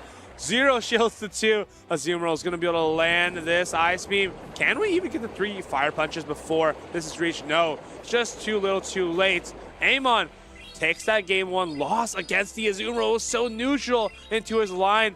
For Alligator, we know it's pretty good into Azumarill because it's carrying Hydro Pump and Ice Beam, but found its way onto the Ludicolo. Ludicolo was incredible against that for Alligator. Yeah, and I like how Borja used the Ferret to maximize the damage output out of the Azumarill, making sure that you didn't have to land the nuke Hydro Pump into the opposing Diggersby. Else, that way, with only brick breaks and bubble and Ice Beam, that was enough to take it out. Just dancing around the matchup. He knew that Azumarill had a great profile into the Corviknight Diggersby core and just used the Ferret to maximize its potential. It was such a well-played set there. Ferret, it seems so good in literally everything here, right? Except for the Primate. Does this kind of beg Eamon to bring that regular Primate? I believe it has close combat. So that's a really good way for it to answer things like the Ferret, like even the Tinkaton, right? You just have so many answers with that diverse moveset that Primate can carry. But it's just so risky, right? Because something like the Ludicolo, a lot of fast attack pressure from Astonish can make it hard to justify. And you might be thinking, well, he just ran the Azumarill, put in so much work. Is Primate the answer? Primate, with the access to Legacy Rage Fist, can double Rage Fist into close combat and KO an Azumarill. So it's no joke that 8-turn pacing to Rage Fist, boosting up the attack of the Primate, who's already fairly attack-weighted, makes Primate such a great save switch in most matchups and an absolute menace. Primate, I think we're going to see it here. It's a little bit rough when your opponent has a lot of fast attack pressure, but it's going to be the Diggersby into the Tinkaton. This is everything that Borja doesn't want to see, but of course, we have that Ferret as the pivot. It's going to be answered by the Primate immediately, and now It's a little bit behind, actually. Yeah, a bit behind on energy. This is regular Primeape, though, so it can withstand one Swift, no problem. I think the way to play this matchup is now overfarm as much energy as possible. Maybe Captai with a close combat, choose to throw just before. Does he invest on this Ferret to try to get out of that matchup? They're going to be tries to call it. Close combat is going to land. Knocks out the Ferret, and now what do? You can come in with the Azumarill and try to get an energy advantage, but Amon, he knows he has that Feraligatr in the back, can tank all that energy, no problem whatsoever. He goes with the Tinkaton. He's going to have to take a close combat from this Prime. It is on an absolute tear here. Yeah, the Tinkaton is part Fairy type, so this close combat is only dealing neutral damage. Still massive damage putting the Tinkaton on the yellow, though Gigaton Hammer is almost loaded. Can Captai with the Fire Punch? Tinkaton wins that Captai. Incredible damage is about to come down on this Diggersby. It's a bulky Pokemon, but wow, it takes almost half of the Diggersby away. And now Azumarill comes in. It's going to be taking the Scorching Sands, but Amon knows that Feraligatr is ready to go in the back, has the ability to resist all these moves. You can even farm up more onto the Diggersby, but Feraligatr, understanding you don't have to shield anything here. Still got 2 shields, so maybe you want to commit 1 to a Hydro Pump, but you can just sweep the backline here with the Feraligatr throwing on perfect timing. Hydro kind of comes through. Yeah, I like this play from Amon. He didn't charge attack priority the Tinkaton, but he did use that energy to good use to put this Azumarill so low that a couple Hydro Cannons plus the Shadow Claw will do massive damage. The Feraligatr behind 2 Protect Shields fears the Hydro Pump damage. Gonna shield an Ice Beam though. Ice Beam is not going to be able to connect with the Feraligatr. Would have done a whole lot of damage, but you just don't want to take that risk. Hydro Pump does do a lot even when resisted. Tries to make that catch on the Tinkaton, but he was stuck in that bubble. Amon can just Shadow Claw this Azumarill down, can throw the Hydro Cannon whenever he wants at this point. 2 shields committed to the Tinkaton. Can it get through this Feraligatr and Diggersby? It's going to be hard. Feels a burst protection. The Tinkaton trying to race, not before the Diggersby gets onto the field. It's gonna race for another Gigaton Hammer. It's locked and loaded. It's gonna maybe pull the last protection out of this Diggersby. Can it knock out the Diggersby from this health? It absolutely can. The Gigaton Hammer, one of the best charge attacks in the game. Feraligatr comes back in, gets a perfect farm down. No, Bulldoze gonna be reached. And now Amon absolutely in the driver's seat. He can just Shadow Claw this Azumarill down or go for 2 Hydro Cannons. Borja puts up the shield, but it's too little too late. Can't bank 2 charge attacks on the Azumarill. That's one of its biggest flaws as this Hydro Cannon can't. No, Hydro Pump is going to be reached. It should be enough to take out the Feraligatr, but Amon, no need to call bait. Just shield it up and Shadow Claw down. That's Azumarill. Yeah, this Feraligatr taking advantage of the lack of fast move pressure in this game number 2. Amon is going to be able to tie up the series, keeping his hopes alive. He wants to be regional champion in his home country of Czech Republic. That would be such an accomplishment, such an honor for him, and he has to keep fighting through the lower side bracket. It's going to start by taking down Borja, though. Ferret was so instrumental for him in Game 1 and Game 2. He understood the assignment. He understood that, hey, Ferret was so good against me. Okay, no problem. Well, here comes Primeape. Was such a great read by Amon with the team composition, art countering Borja in the lead and in the back line. Of course, he even got some energy on the Diggersby before going into the Primeape. That's what having the regular version of the Primeape does that for you. It allows you to maybe tank a lower energy charge attack like he did with that Swift, went for that close combat, and even reached the close combat versus the Tinkaton, putting in massive work, a lot of value from that Primeape. Primeape, it's just such a strong pick. You saw it land the close comment on the Tinkaton, land the close comment on the Ferret. It seemed like it took out 2 full Pokemon from the side of Borja, and at that point, it was just wraps. Yeah, that's the potential of Primeape for sure. We see that on Borja's team, the only Pokemon that have a lot of fast move pressure into that Primeape is that Shadow type Typhlosion, who is frail in itself, and maybe the Ludicolo, but it's not same type attack bonus on those Astonishes. So I feel like Primeape could be the key to flip this matchup up for Amon, trying to get the reverse sweep. Amon, can he bring something like the Talonflame this game to deal with something like the Tinkaton? It seems like Diggersby is becoming quite hard targeted by something like the Ferret, right? So Talonflame kind of fulfills that same role. Doesn't take a million damage from Gigaton Hammer either, but if you're Amon, you just know that you can rely on your Primeape and Feraligatr. Those two will be consistent. Let's see what these trainers bring for the final game 3. We have the Primeape leap into the Ludicolo. The Primeape has the pacing advantage, but of course, those Astonish will add up. And the thing is, we just go immediately for the Rage Fist. I like this play, understanding that, hey, we can kind of get through this matchup with 2 Rage Fists and just be crazy in the backline. And Borja can take the shield here with that Meteor Ebola, that Weather Ball. Water type doesn't throw the move yet. He's going to have to commit a shield before Amon gives one up. This Ludico is closing in on 2 Weather Balls. Primate peels the first protection, is now double boosted in attack. One more Astonish Weather Ball is thrown. This is going to peel the first protection out of the Primate, surely. Here comes the Meteor Ebola. It's going to be shielded onto this Primate. And of course, got to shield this next one too. It's actually getting quite close. Primate kind of just powering through this Ludicolo. Can he get the Karate Chop down now? Or does Borja just have to make an immediate pivot? Yes, he does. Yeah, great patience here. He realized that the Ludico would get farmed down thanks to the boosted Karate Chops. Peels the last protection out of the Swampert with a Rage Fist. Can it rage to a triple boosted Rage Fist? He gets the bait. He's going to get the Rage Fist. It's triple boosted.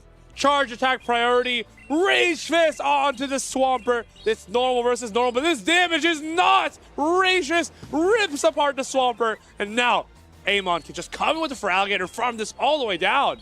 This is such great value out of this Primate. I think the Swampert is just about healthy enough to survive a Shadow Claw down, maybe get to a Hydro Cannon. Can't get to that Earthquake though. Departing Hydro Cannon is going to be resistant on Feraligatr. I think it won't do that much damage. At this point, we're ahead enough where even if Ferret comes in, Ferret is strong as Feraligatr. It's consistent into Diggersby too, but it's just too little too late. You can just Hydro Cannon this, force the Ferret to go for a charge attack, and come with the Diggersby. We're so much bulkier. We have such strong damage in terms of Hydro Cannon, in terms of Scorching Sands. We don't have to worry about anything. Just going to go into this Diggersby, take this Brick Break to the face, but we saw that Feraligatr 1 away from the Hydro Cannon, and Scorching Sands can start to be thrown here from Amon CZ. I wonder if there can be some value now that the Switch Cocks are dissing for that Ludicolo because it resists a mud shot, not before the Diggersby reaches a Scorching Sand. This is going to threaten massive damage. I'm not sure if the Ferret can hang on here. Scorching Sands onto the Ferret, hangs on, but gets to the Brick Break. Is it too late though? I think that Ludicolo doesn't have energy, so it should be just the Diggersby cleaning the game up here for Amon. Yeah, the resistance of the Ghost type is going to be crucial for Diggersby in this matter. Reaches a Fire Punch, and Diggersby is going to be able to clean up house. Amon is going to be able to reverse sweep and keep his hopes alive here in Prague. I mean, it all came down to bring that Prime. It was so critical for both games. It put in an absolute shift, and Amon understanding that goes for that farm down on this Ferret, and that's going to be a finally gets rid of the Ferret. Got a little close there, but we got the job done. Amon CZ is going to be advancing to losers round 5 as he continues his run here in Prague. What a great adjustment by Amon, and I like the Primate pick. Is a fighter that deals neutral damage into the Tinkaton, which is the main fairy type. Close combat dealt like 60% worth of damage, and since you're the regular version, you can even no-shield potentially a bulldoze. So Primate might pull some strings here as Amon climbs the lower bracket in the Prague Regional Championships. It's so strong, and I'm surprised that we actually haven't seen on any teams today. I was considering it if I were to play this tournament, just because of how good it is into something like a Tinkaton, but more like the Shadow with Rage Fist and Ice Punch. Close combat, though, definitely a strong argument for close combat here, as it absolutely decimated those Pokemon. What would you need Ice Punch for in this meta, though? What's your really target? Just Altaria and Togekiss. Okay, yeah, that's a fair matchup, fair warning, because Altaria does take super effective, double super effective even from those Ice Punch, and they're still lurking around, so I could see it making the Primate a bit more flexible. Of course, Rage Fist over time, especially as a Shadow variant, can add up, but this is the regular version. Unfortunately, we didn't see the Shelgon making an appearance, nor the Shadow Typhlosion. That was interesting, but the Primate adjustment proved to be key for Amon. Primate was fantastic. I think Shelgon would have been a little bit tricky to use it to the Azumarill and the Tinkaton. But at the same time, you do have that Flamethrower for Tinkaton, so it's not the end of the world, but still doesn't really get the job done because Dragon Breath just do no damage. Feraligatr proving once again to be one of the strongest neutral pick. It has such a great balance in terms of bulk plus damage added over time. Shadow Claw chunks away at everything, and then 1, 2, 3, 4, 5 Hydro Cannon. That's your favorite saying from a while back. Yeah, literally just 1, 2, 3, 4, 5, splash, and it just goes everywhere. It gets on the Tinkaton, it gets on the Azumarill, even resisted, just does so much damage. Even a Ferret can't really take the heat. Yeah, Ferret here opted for the brick bait variant. It's been the adjustment trainers have made since the Guzzlord became heavy meta, because you actually do slightly better into that match. Obviously, Corviknight doesn't wall your energy anymore. And Fortress as well. And Fortress as well, exactly. The Steel type matchups are way more comfortable. So that's why he ran that brick break. But unfortunately, in the Feraligatr matchup specifically, you just don't deal enough damage. The Feraligatr is always going to get to 2 Hydro Cannons at least. Yeah, that's very difficult because it feels like you don't want to commit shields when your matchup feels that dominant. But as soon as you give the Feraligatr that shield advantage, they will just he just ran you down with the Primate. So perfect pairing from those Pokemon, really using Feraligatr to take shields, Primate to clean up the games. Really, really good team composition from Amon, and I look forward to see what he can do for the rest of this tournament. Commiserations to Borja though, but he did have a pretty decent showcase out of Tinkaton, got 2 Gigaton Hammers off versus that Diggersby dealing massive damage. So you see why trainers are so concerned in their team building, because even one of its hardest counters like the Diggersby takes massive damage from the new Legacy move. Right, because before, Play Rough just didn't do a whole lot of damage, but Gigaton Hammer is almost similar to a super effective Play Rough. Yeah, super effective Play Rough. Super effective hammering is not needed when neutrally you deal so much damage. I'm kind of interested though. I feel like Diggersby has been one of the main staples of the meta, but it wasn't in the top 12 usage going into this tournament. I feel like that's gonna flip upside down going into day 2. We've been seeing so many Diggersby doing well. Diggersby is the best normal type for countering Licky Licky. It kind of has the same role where you're covering ghosts, but you're also good against the other normal types. So that's why people have been favoring it also for the Tinkaton matchup. Yeah, and we haven't seen that many Altaria, and usually that's the worst matchup possible Diggersby can see, because both Mudshot, Sand Attack, Scorching Sands, and Fire Punch are resisted. Here we have the Spotlight. Diggersby, of course, the premier Galarian Corsola counter, walling completely that energy, but as we mentioned, that Altaria can give it so much trouble. Altaria, of course, is resisting everything. Luckily for Diggersby, not a whole lot of Altaria in the skies today this tournament. Corsola, though, is all in about. I think Posselman ran it. I think a lot of the players ran it, honestly. I think Colin had it. Colin or Kaifia had it. One of them had it. Howie had it as well. Pretty much every game we've seen, someone's had it. Yeah, and that's what I mean when I say it wasn't on the top 12 users, but it's been one of the best performances, outperforming its usage massively.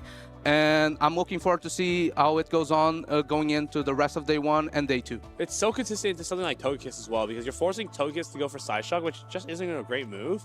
So it always feels good when you can lay down the pressure there and take basically 2 shields from the Togekiss without having to give any. That's interesting. I'm looking forward to see if anyone else is going to be running that Diggersby, though. We're going to be keeping up with the lower bracket as these trainers try to claw their way into day number 2. We're going to have the winners finals of each group and the losers final stream for day 2. So these trainers doing their best to keep their hopes alive in this tournament. And the trainers that we're going to be seeing next is Helio 380 first versus Nezabethan. Nezabethan is the regional champion of Buenos Aires. Helio, always a player who we say is up and coming, always looking to make a name for himself. He secured a last-minute Worlds qualification in 2025, but this year he's looking for more. He's looking for a top 8 finish, made top 32 at the European International Championships, but he always has been working hard, looking for more. Against his teammate here, actually, Nezabethan, who has a very interesting team, has a regular Celio and a Dragon Claw Guzzler, even a counter Annihilate. Wow, we are really bringing the Spice Rack out. Yeah, Nezabethan is a great fan of that Annihilate. He also ran it in Birmingham along the Walrein, this time choosing to run the Celio, the pre-evolution of Walrein, who has that Surf coverage, while Walrein relies on that Earthquake. Maybe reading that there's not as many Empoleon in the meta, so the ground coverage isn't as important. Celio, the regular version, though. We usually see the Shadow, I feel like, more in the Open Great League, but I wonder if the regular version picks up some extra matchups.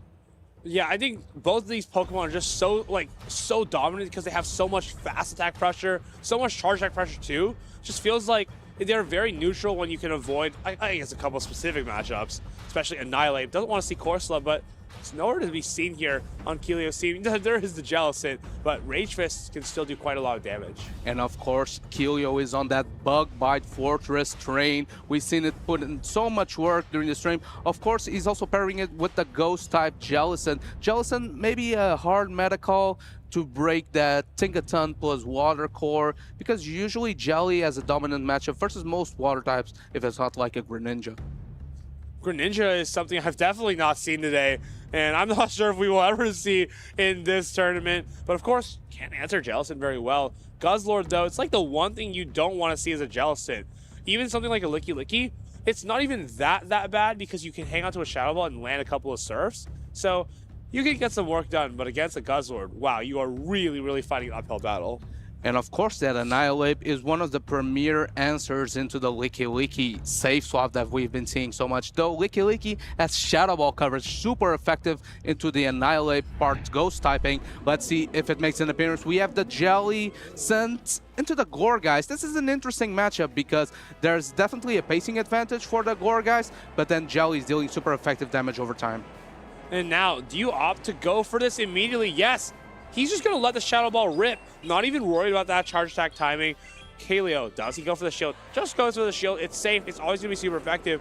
Now, and it goes into the Tinkaton, and it kind of forces Keelio to stay in here and understand that, hey, I can stay in here and keep my Licky Licky for the Gourgeist in the back, so this is no problem. Jellicent was such a tough lead into the the Steam Comp from Nezabeaten.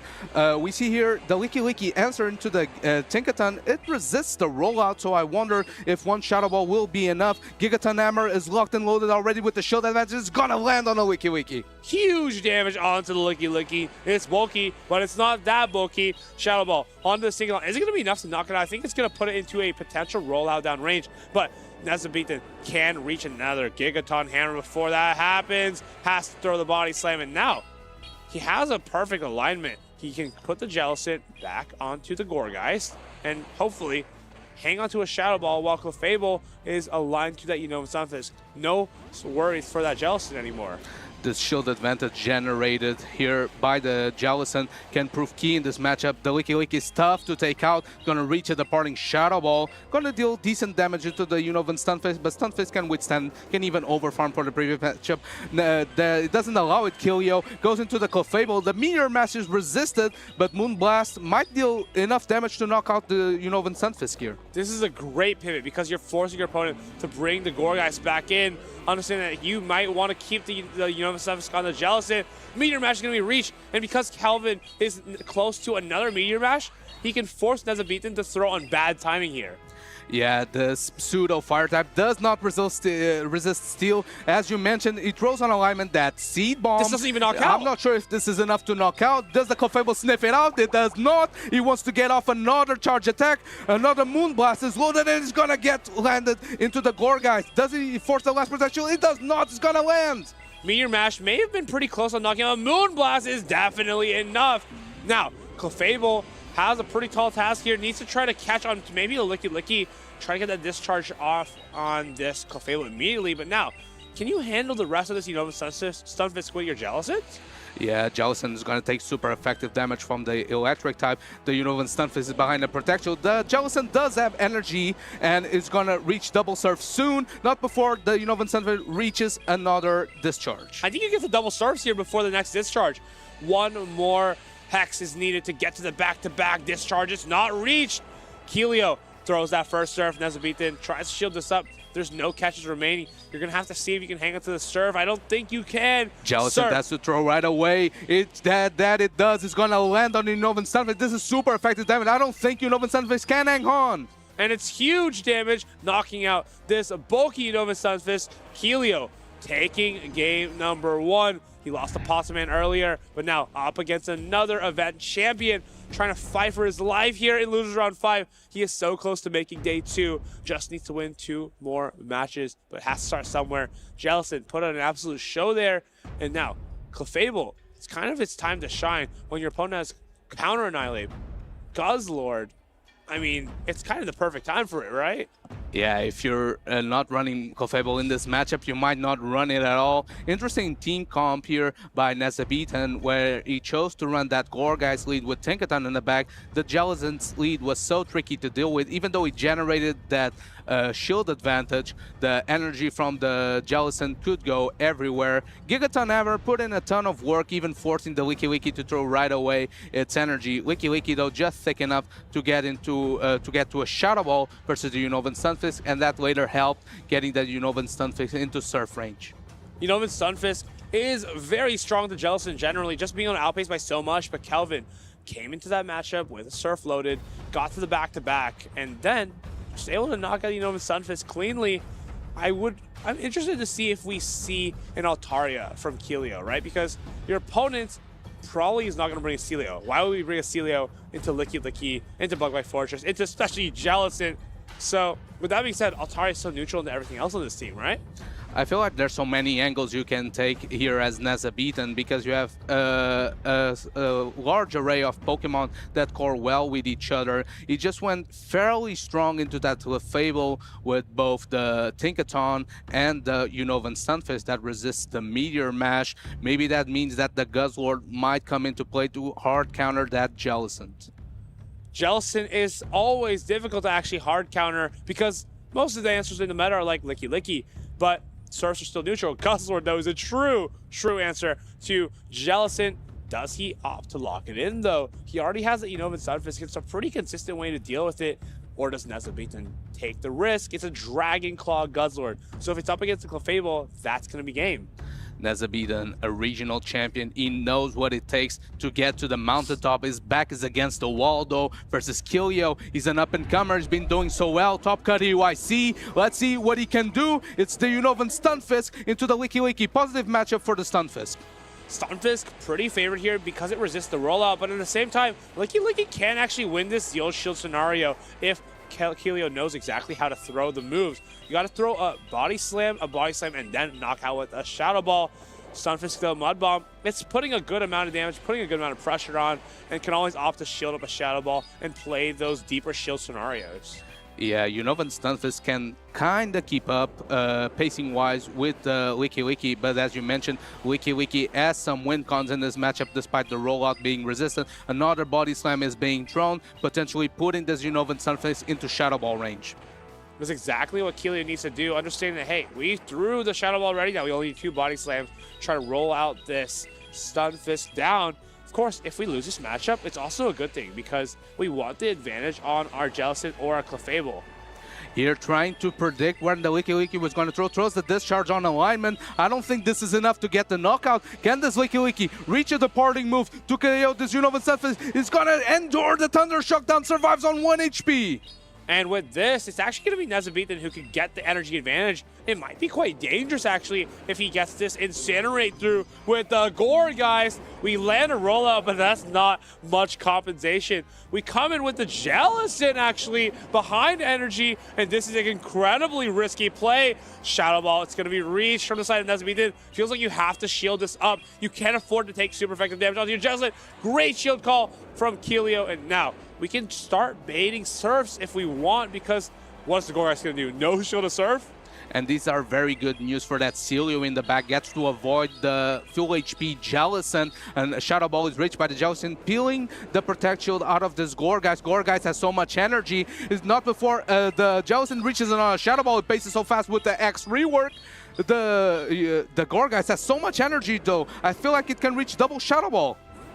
You can just pivot, actually. You don't even have to give up your shield. And now, when the Celio comes in, you're going to reach 2 Meteor Mashes, force your opponent to throw energy on this Clefable later, and Jellicent should be able to clean up the game. But of course, Meteor Mash is enough to knock this Celio into 2-tap range. Actually, maybe he needs to go for a Moonblast. Yeah, I don't think Meteor Mash will be quite enough. Goes for the Surf, trying to peel off the last Protect Shield out of the Clefable. Clefable knows that it can't use the shield because there's a Shadow Ball loaded in the back. Another Meteor Mash is loaded. It's going to be close to KOing, but I think this Celio can barely endure.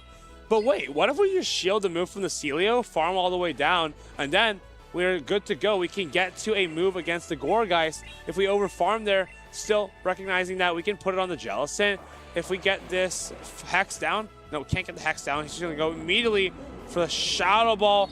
Can this knock out the Jellicent? You're going to have to take one eventually. You shield the first one, but the second one is going to be coming down onto the Jellicent. Is it going to be enough? I think it will knock out the Jellicent. The Jellicent's already slightly chipped at 75% health. The Shadow Ball is same type attack bonus. Gonna land from this pumpkin. Gets the KO.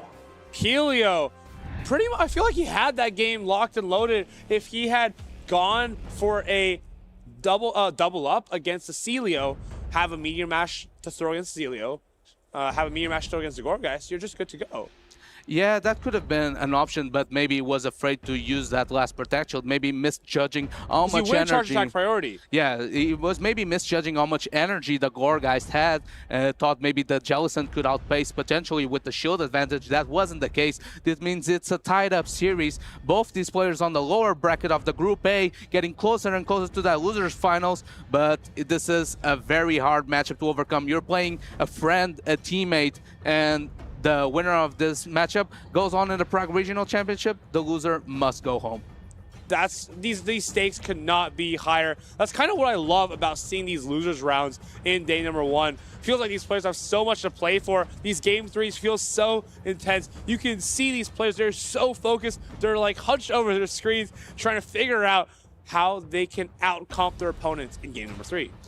And of course, Nezabita is reasonably high in the leaderboard, maybe trying to get his way into the travel war race. Kilio as well, having his place fairly locked in. So far he's been doing well. As you mentioned, he top cut the European International Championship earlier this year. And he's been doing well, he's been improving. He's of course the brother of Colin Six, who's a better mentor than your own brother, who's the final boss of Europe. Yeah, seems like so many brother duos are coming here as well. We saw Potsdam and his younger brother Jorge. We'll see maybe a little bit more for them later on in today's stream. But for now, these trainers are taking their last moments to lock in teams. Does he lock in the Guzzlord? Does he bring it for the Jellicent? We're going to see a lock-in here, and I think it's going to be quite difficult for Calvin. Yeah, we're gonna have lock-ins decisive game number 3. We have the Guzzlord in. It finally comes out and locks in on the Jellicent. Great read by Nezabethan. Here comes the Clefable, and look, Nezabethan doesn't have a direct response. Has to come in with Sunfist. This doesn't seem the most ideal. Slightly delayed swap though. The Unova Stunfist can take a Moonblast, no problem. I don't think the Fairy Wind damage will add up enough where a Meteor Mash will be. Gets the defense drop on the Unova Stunfist. This makes this matchup so much harder to overcome. You can't even make this up. That's a 10% chance for Clefable to drop the attack of Unova Stunfist. These Mud Bombs are now not enough to 2-hit KO the Clefable. Kilio maybe with the plot armor here, getting the low chance debuff with the Moonblast. This Mud Bomb is not adding up. He needs another one to even consider threatening a knockout. Moonblast is reached. And now, how do you deal with this Clefable? You can come with the Gourgeist, but you're basically begging to take a Moonblast from this Clefable. You let it and then you take the knockout, but you can't come with the Guzzlord. You're going to take this Moonblast. Oh, goes into the Jellicent hard pivot, goes into the Guzzlord switch lock. Maybe thinking Wiki is the key for this matchup. I don't hate this at all. He understands that he's got good matchups to the Gourgeist across the board.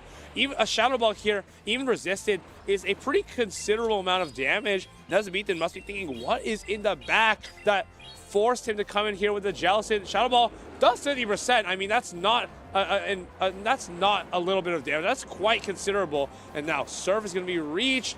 Charge attack priority on the Brutal Swing. Do you shield this? I'm not sure if it's worth investing on that Jellicent since the Gourgeist also has some energy. He chooses to let this go. What will we come up with? He has the Clefable still. He has a bit of energy. Gets to the Meteor Mash just before the Brutal Swing is loaded. Does he invest on this Guzzlord? He chooses to invest in it. And can he even Dragon Tail down? I feel like Clefable is too healthy for it. And here comes the Gourgeist onto the Licky Licky. You have neutral Seed Bombs. It's same type attack bonus, but it doesn't look like like it's going to do a lot of damage to the Licky Licky. 2 shields remaining. You got to shield something at this point, so you might as well shield that Seed Bomb up. Can you go for a bait here, or do you just go straight for the Shadow Ball? Yeah, and I wonder if that Clefable can still pay dividends in the later part of the matchup, because he was able to transfer the Incinerate. The Meteor Mash might be close to being loaded. The Licky Licky is going to do as many rolls as possible, doesn't throw its energy. Another Seed Bomb is reached. This is interesting, right? Because you are getting into a range where even the Incinerates and the Dragon Tails are going to start adding up. You can throw this Shadow Ball, which is going to get shielded now, but when Nezabethan comes back in with the Guzzlord, has the window opened. Try to switch in, back into the Guzzlord, gets the catch! This is resisted damage, but the Guzzlord is already so low. This is rollout down range. You get the Shadow Ball down onto this Guzzlord, you come with the Clefable! You can shield this, right? I think you have to shield this. You get the Fairy Wind Sneak. He chooses not to. He's gonna trust everything on the Licky Licky. Licky Licky gets the rollout down. Can he reach a Shadow Ball on this Gorgeist? I don't think it's enough. It's gonna get KO'd. Gorgeist gets Incinerate down. Incinerate down on the Licky Licky. It seemed like Kaleo had everything going for him there, but at the last second, it seemed like Guzzlord clutched it out. As soon as I saw the Shadow Ball not being thrown early enough to get the shield, I was like, wait, there is some opportunity here. Guzzlord came back in to take the Shadow Ball from the Licky Licky and clean up the game with that Gorgeist. I wonder if Kilio is now thinking about, should he have shielded that Clefable in the end game, because he got a Fairy Wind Sneak when he versus that Guzzlord, and if he does shield it, I think he gets at least one more Fairy Wind, so it would be one Fairy Wind away from the Meteor Mash, or fairly close to it. So I feel like it could have made a difference in the end game. Maybe not trusting in it, maybe thinking the Licky Licky had a bit more health that it actually had. Licky Licky just barely not getting into that departing Shadow Ball. Gorgeist gets the Incinerate down, and Nezabethan is still alive in this matchup. What an absolute nail-biter there. Kind of up to the last second, it felt like, and it was an incredible display of gameplay there. Even having that Clefable just be completely free into his team, getting the Moonblast debuff on the Unova Stunfisk, still coming back from that, getting the job done with the Gorgeist. We haven't seen Gorgeist a whole lot today, but when we've seen it, I feel like I've been pretty convinced. Yeah, Gorgeist is kind of... It's slow. It's kind of a weird Pokemon, because it's a grass type that can beat steel types. It also walls a lot of common Pokemon in this meta, like the Mud Bomb, Aqua Tail, Quagsire, the Unovan Stunfisk, even though we did see Cockshack KOing once in a lifetime. Yeah, that's a pretty rare occurrence. But yeah, Gorgeist has a great profile in this meta. It walls a lot of important cores. Here, the Shadow Ball catch being massive for Nezabethan. Just goes into that Clefable and catches the Brutal Swing, but I feel like maybe if he shielded this move, he could have gotten a Meteor Mash onto the Gorgeist. I wonder. Yeah, it's so difficult, right? Because this Gorgeist has so much HP, you would have to reach for the Moonblast almost. But that was probably our best chance, if anything. Yeah, maybe that's exactly what Killia thought, that the Meteor Mash, I mean, he's the Clefable player, so he probably knows the Meteor Mash damage ranges better than anyone out here in this tournament. So maybe the WinCon was indeed trying to go for that Shadow Ball. Unfortunately, just one turn behind, couldn't get it off. I mean, that was such a great ending. We saw those Incinerates come through fast and furious, doing so much damage, even not same type attack bonus, but this Pokemon, Gorgeist, has so many other moves that can allow it to deal strong damage to his opponents. Yeah, and here we have the Gorgeist Spotlight, putting in a lot of work for Nezabethan right there. Was able to peel off shield advantage versus the Jellicent, and of course as a Ghost type, has a slightly better matchup into the normal type Licky Licky, because those Incinerates and same type attack bonus Seed Bombs do add up. Of course, the key win is that Unovan Stunfisk. It resists everything from that ground electric type, though you don't want to see it versus a Talonflame. Talonflame resisting Incinerate and Seed Bomb. That means that you have to reach all the way into a Shadow Ball to get a chance in that matchup. Shadow Ball, though, it does do a lot of damage to something like a Talonflame, so honestly, it probably can take some zero-shield scenarios if you can swap the Gorgeist first. Of course, it's not the ideal situation, as these Talonflame usually incinerates all the way down. Yeah, and speaking of talent flame, we haven't been seeing it a lot. I feel like the Gorgeist pivot was because trainers wanted that fire type damage without taking super effective from the water types, from the rollout, from the Licky Licky. It's an interesting pivot. It's sort of a middle ground. Of course, you don't get same type attack bonus on those Incinerates, but in terms of double super effective damage into the Fortress, it does It's pretty good. It's pretty good. Fortress, especially when it has Volt Switch, just feels like it's so far behind. Yeah, Fortress, though, has been running Bug Bite for a lot of this tournament. I wonder if the Bug Bites add up enough where you can maybe do something in that matchup versus the Gorgat. Maybe that's why trainers maybe sometimes opt for the Bug Bite. But if you're around even energy, even HP, yeah, that's a dire situation. A lot of dire situations, but I don't think we've seen Gorgeist actually onto a Fortress today yet. I've seen on some, even some Quagsires, but Shadow Fortress, I feel like we haven't seen as much of it as I would have expected, actually. And of course, who better to tell us about Gorgeist than Nezabita himself? We have a winner's interview ready. Amanda, take it away. Thank you so much. Yes, I'm here to spill the tea here with Nezabithan, our next Day 2 competitor, someone who's like very familiar with this circuit and doing well in tournaments. Andrew, tell us about the tournament run so far. Anything specific or? Oh, how are you feeling about it all? How am I feeling? I wasn't going in super confident because I hadn't had a huge amount of prep time with my team. My team's a little bit unconventional. So I'll take where I've got to so far. I've had some good games. I've had some like slightly more sketchy games. But yeah, I'm fairly happy with how it's going so far. One thing that surprised me so far is the fact that there's so many dragon-type Pokemons in this, quote, Tinkaton meta. Right. What inspired you to bring the Guzzlord to this tournament? I think one thing is Tinkaton's often got like multiple counters or bad matchups on teams, so Tinkaton players often feel uncomfortable using it. I mean, I know in this matchup there were like several things I had to be worried about aligning the Tinkaton on, and I have one. So I felt like Guzzlord could often perform well, and because of its dual type, it covers quite a lot of things. You have the water resistance against things like Feraligatr and Jellicent, grass resistances, so on and so forth. So yeah. So you had a Gorgeist on your team as well, and I know you said you have kind of a unique team composition. Did you come up with this team yourself, or was it something that you guys had kind of talked about as teammates and friends? No, this was something I came up with myself. I was trying to make a CDO work because I kind of like the idea of it. It was a bit unfortunate in this recent matchup that he had a Jellicent, but I managed to keep the CDO away from the Jellicent when I used it at least. Yeah, so I was trying to make a team around the CDO work with maybe slightly mixed results, but it's going okay so far. And one last question for you. You are one of the trainers who is known to have been able to take a medal away from a different region. There are plenty of trainers here from North America. There are some from Latin America. How are you feeling about this trophy staying in region? And how confident are you feeling that that's going to be you? I wouldn't say the chances of it being me at this point are particularly high. There's still a lot more rounds to win to get there. Obviously, from a European point of view, it's better if it stays in region, so I guess I can root for whichever European it happens to be in that position defending the title. Well, we wish you the best of luck. I know that you have a lot of prep to do for tomorrow as well. This is Nezabithan, and we have plenty more coming for you guys, so back to the casters. Of course, Nezabithan knows a thing or two about winning out-of-region titles, and it didn't want to give any tips away to the fellow Americans and LATAM players that are here today in Prague. He wants to keep that title in region. Absolutely understandable, of course, and of course always keep the tips for yourself. But in interesting battles, we saw also the Shadow Annihilate, which is, as we said before already, there were not really a lot of fighters, but now the fighters are finally coming out. I'm curious, are we going to see more fighters in the next matchup?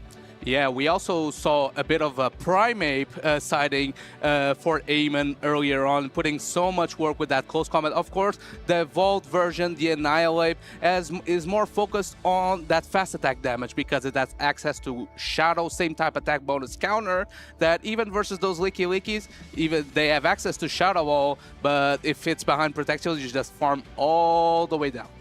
Absolutely. It's interesting to see as well. Like counter instead of the low kick. Low kick was for some time the preferred fast move, but counter, of course, now with all of those Pokemon that you can just farm down with it, as you said already. It just seems to be the choice here right now.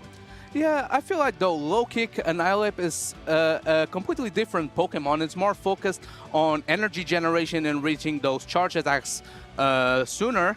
It obviously has Rage Fist like the counterpart Primeape, has access to close combat as well, and Ice Punch. So maybe not for this meta, but eventually if Flicky Wicky becomes a bit less prevalent, more flyers are around, that low kick coverage could come in clutch. Absolutely. The meta itself is very interesting though. We've seen so many different type of Pokemon, but like a lot of different ones also succeeding. Like it just really seems like it's a very open meta. A lot of Pokemon. What's the favorite one so far that you haven't really expected to see today? I gotta say, even though it lost on stream, I really like the Fearow pick that Anacor brought. It did drop to Icelandic Lapras thanks to that Volt Switch, Fortress Switch. I gotta say, I don't feel like it's the main meta moveset for Fortress. It's mainly Bug Bite, and versus that Bug Bite variant, Fearow does pretty well. It also has coverage versus the Tinkaton. It resists the Shadow Claw from the Feraligatr. So maybe not this tournament, but I feel like Fearow could have some future in this meta. Definitely. For me, I didn't really expect that we would see that many Gastrodon, to be fair, with like Tinkaton being so hyped up before, but it seems like that Gastrodon really is a strong pick in the current meta. Even with all the fairy type pressure, it seems to be the pick right now that does quite well. Yeah, I think it's kind of interesting. It's like, for example, when you see a Bastiodon team, for example, often those teams are weak to Bastiodon itself. So maybe that's the case with Guzzlord teams, and even the teams in the meta, they're relying solely on Tinkaton, having so much bench pressure into the Guzzlord that they build the rest of the team not really considering it. But Guzzlord is so safe into everything non-Tinkaton in this meta because Wigglytuff is not being really prevalent. We saw it earlier on with Patoman. He went down into the lower bracket, so maybe Guzzlords have reign to do some cooking. Definitely, like, yeah, the Wigglytuff usage definitely dropped down with this regional, but also, like, as you said already, like, Guzzlord is a fantastic pick to destroy the Pokemon that are very good against the Tinkaton. And so, like, you kind of have the people who play the Tinkaton, you have the people who try to counter Tinkaton, and then you have those that try to counter the counters of Tinkaton. Yeah, and I feel like maybe the Tinkaton usage hasn't been a great showing here in this tournament in particular. But if you saw players that were willing to risk the Tinkaton out there and maybe even pivot it around and gather energy, we saw Tinkaton doing massive damage with that Gigaton Hammer versus the likes of Diggersby, that's known to be one of the bulkiest Pokemon in the Open Great League format. Absolutely, and one thing that I really kind of was surprised about, which I haven't seen yet, is really Corviknight. Corviknight hasn't seemed to be that popular, even though it's in the top 12 usage. Where did Corviknight go? Yeah, maybe that's kind of a paradox with the Diggersby not being in top usage, but it's outperforming its usage so well. Diggersby is actually one of the premier Corviknight counters in this meta, reaching those fire punches in 10 turns and 8 turns afterwards, and it puts a dent on that still flying bird. And here we see already the next upcoming matchup. We're going to have Paul Asher, the winner of the Sevilla Special Championship, and we're going to start already into the battle. We have Fortress against Fortress here. She's playing Alfonso, a fellow countryman. We have the Bug Bite Fortress mirror. Let's see who chooses to throw first. Maybe even win charge attack priority could be crucial. That's how Alfonso wins it. Alfonso is going to be able to have the advantage here now. Being able to get that debuff on earlier is crucial for this matchup because now you're going to be able to take this upcoming hit quite a bit better. The Octum here is going to do quite a bit less damage. Yeah, this is bad news for Paulasha because now I feel like the mirror is under wraps. Goes into the Unovan Stunfisk, immediate pivot into the Licky Licky. I feel like this is a positive matchup for the Unovan Stunfisk, though Licky Licky can put in so much work with that body slam spam. Yeah, and you have also the Shadow Ball still as an option to do some like strong damage immediately. But here's the thing as well, definitely the roller being resisted is going to be crucial for this matchup. It's going to do less damage here, but I do like the shiny of the Stunfisk there. Yeah, shining around, taking this Shadow Ball, no problem. This matchup is going to take a while, not before another body slam is thrown. This is going to put the Unovan Stunfisk potentially in Shadow Ball range. that should be the case here. The body slam, no, the body slam is not going to be enough, but definitely the Shadow Ball there, as you said, is going to be enough here to knock it out. But we have here now 2 moves start on that Unova Stunfist. The Mud Bomb is coming in here, yeah, threatening already a little bit the Licky Licky. As you see the swap out here onto the Fortress to catch the move. What a great prediction by Alfonso, sniffing out that back-to-back throw of the Mud Bomb. Is going to be able to take on this move, and now the Unovan Stunfist, it doesn't really have enough fast move pressure in the mirror. Are we going to get rid of this Unovan Stunfist from Paulasha?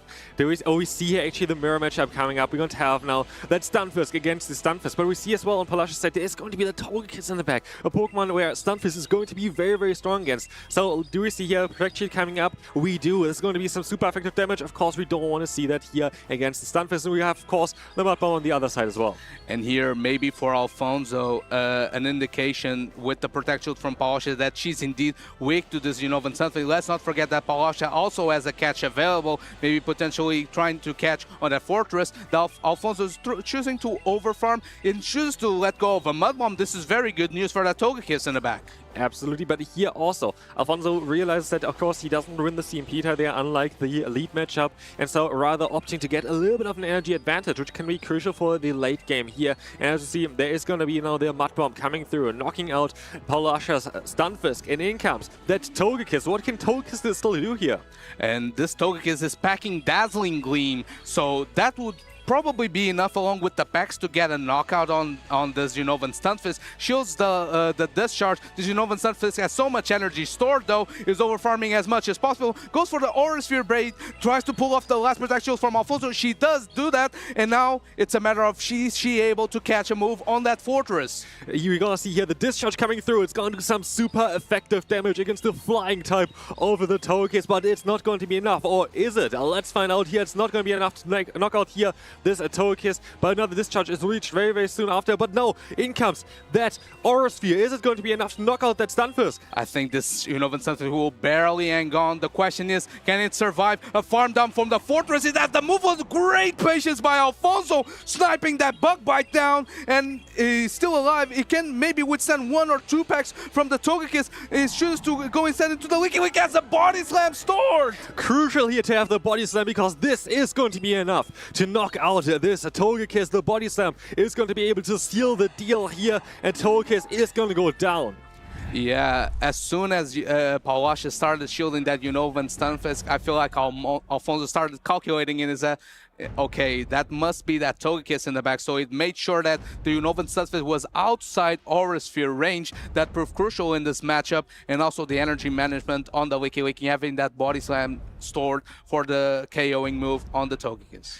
And what I find very interesting here, though, as well, again, is the Togekiss on Paulasha's side. We've already seen Togekiss with Psyshock. We've already seen Togekiss with Flamethrower. And now we're going to have a Togekiss with a Dazzling Gleam, which just showcases against the versatility of this Pokemon. You don't actually know always, of course, it's open team sheet, that you can see that before the game, but you don't really know directly on what you're going to get up against, because there's so much variety for this Pokemon. I'm curious on how Paulasha is going to fight back here now.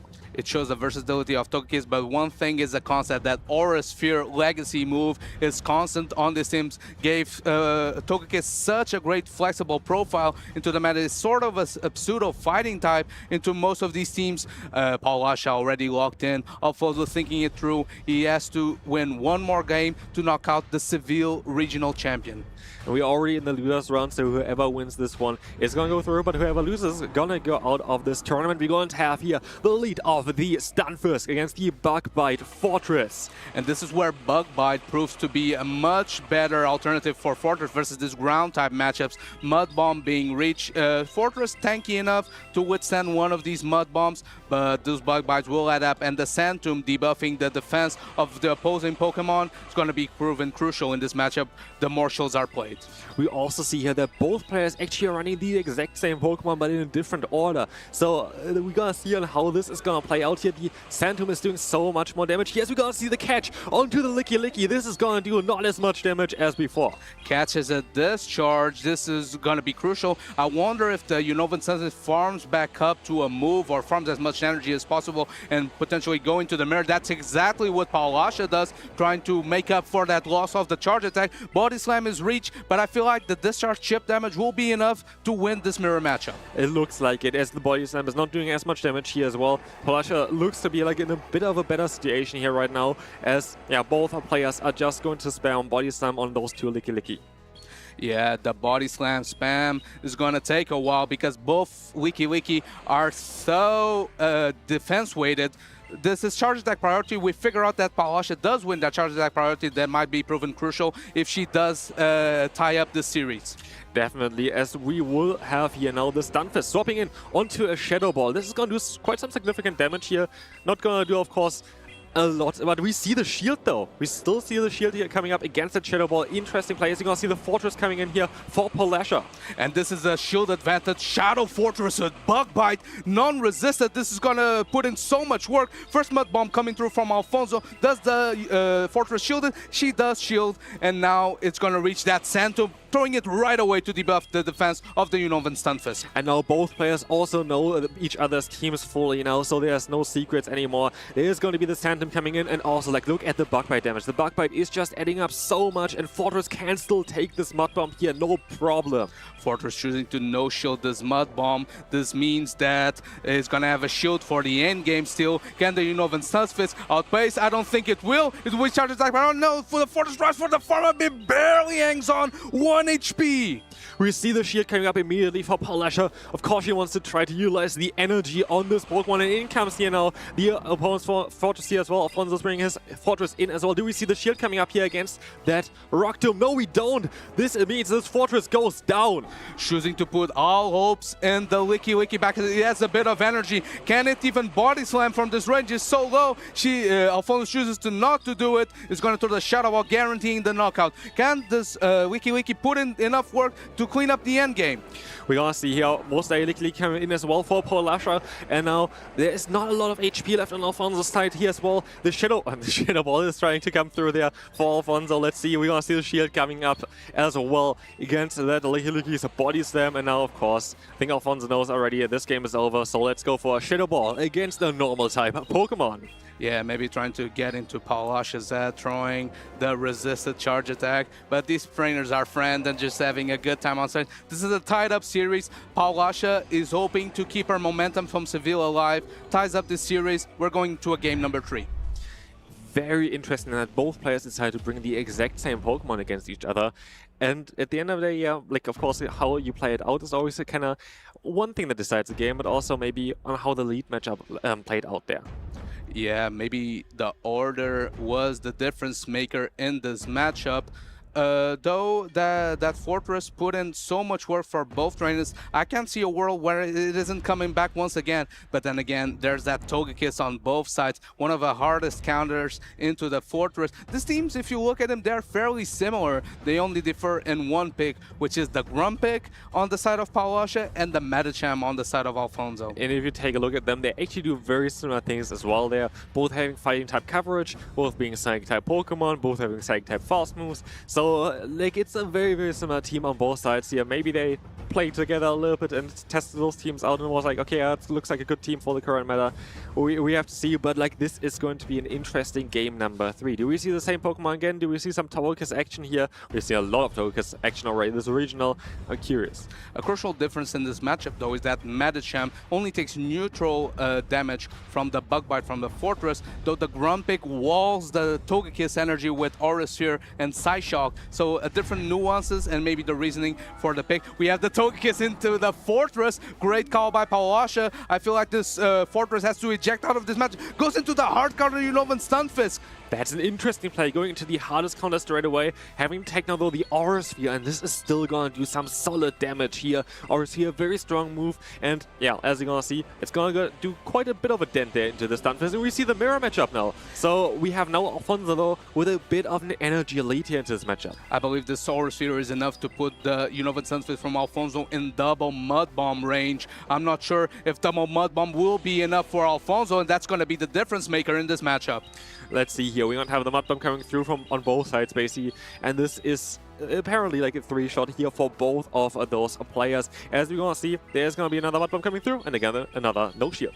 Of course, the chip damage from the Aura Sphere puts the opposing Unova Sunfish from Alfonso in Mud Bomb. Ready Raja doesn't let that happen, goes into the Shadow Fortress, gets the Bug Bite down just about as Unova Sunfish reaches a move. Just in time, and with that, now the Fortress has a lot of energy to utilize against this Togekiss, as the Rock Tomb is coming in now. This is, of course, gonna get shielded as Togekiss needs to protect itself from this super effective damage. And that Bug Bite down was so crucial, being able to barely outpace the opposing Togekiss, getting the Rock Tomb, debuffing this attack. I don't think this Aura Sphere will be enough to KO. The question is, can the Fortress reach another move before the pack down?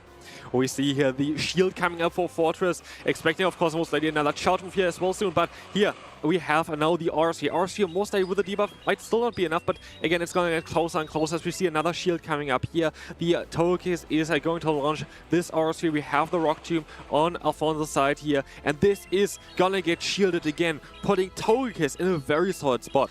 Elite counting by Alfonso, knowing that Palasha was just about to reach another Aura Sphere, gets the second debuff. I believe this Aura Sphere will be enough, though, even though it's double debuff, to get the knockout into this Fortress. This Togekiss, though, is still fairly healthy. It's on the red. Oh, it barely doesn't get the knockout, allows the swap out into the Licky Licky. Can he get the rollout down just before it banks that Aura Sphere? Great bank by Palasha, because now she can reset that debuff, and that Aura Sphere is going to deal massive damage in the end game. But it's going to be interesting, because Alfonso has 2 Pokemon to swap into that Aura Sphere, and as we're gonna see as well, the 2 Shadow Balls look like it's gonna be enough against that Fortress, as we're of course gonna see still the Rock Tomb coming through, but another Shadow Ball looks very promising here. I don't think this Rock Tomb will be enough to KO this Licky Licky. This means the Shadow Ball is gonna go through, and then can the Fortress withstand the Shadow Ball to maybe the Togekiss only having to throw the Charge Attack on the back Pokemon, or does she have to waste energy on this Licky Licky? I feel like the Togekiss is so low, it's gonna get rolled out down. Alfonso gets the win versus Palasha, knocking out the Seville Special Event champion.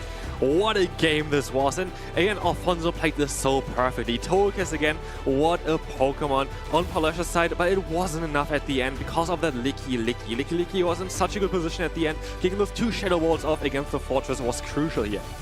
And that's the reality of Europe gaming, everyone. One week you can win an entire event, the next week you're getting eliminated early in day 1. That's just how it goes, and that shows the depth of talent that there's in Europe. Alfonso was a former top cut player here in Europe, and proving once again why is that status, having a great set versus a champion that's proven in this specific format. Yeah, as I said already, like we didn't really expect that Palasha would go out at that time already as well, but Alfonso, he just played it so well. He just played it so well, and especially I find Licky Licky so surprisingly, like not surprisingly strong, but it's such a strong Pokemon in the current meta. It's safe there as well at the end. Like you can take any kind of hit with this Pokemon. You have great coverage right now as well.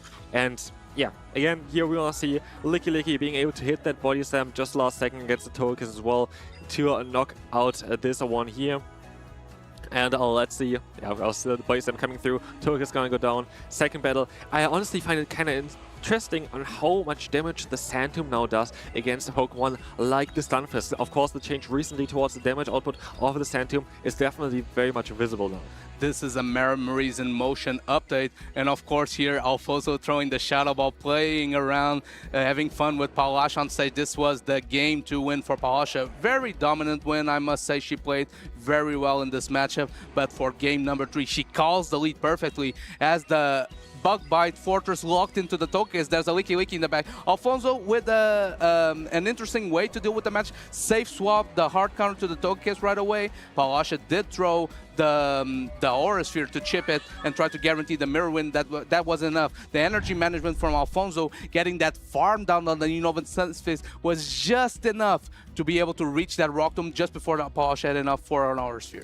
We sadly didn't see the Medicham or the Grumpig. I was really excited for those, but we mostly are still going to see them later on. Again, there are a lot of different kind of fighting types that now all of a sudden power up. Maybe they are going to have some play as well on day 2, like now with Medicham getting a bit further.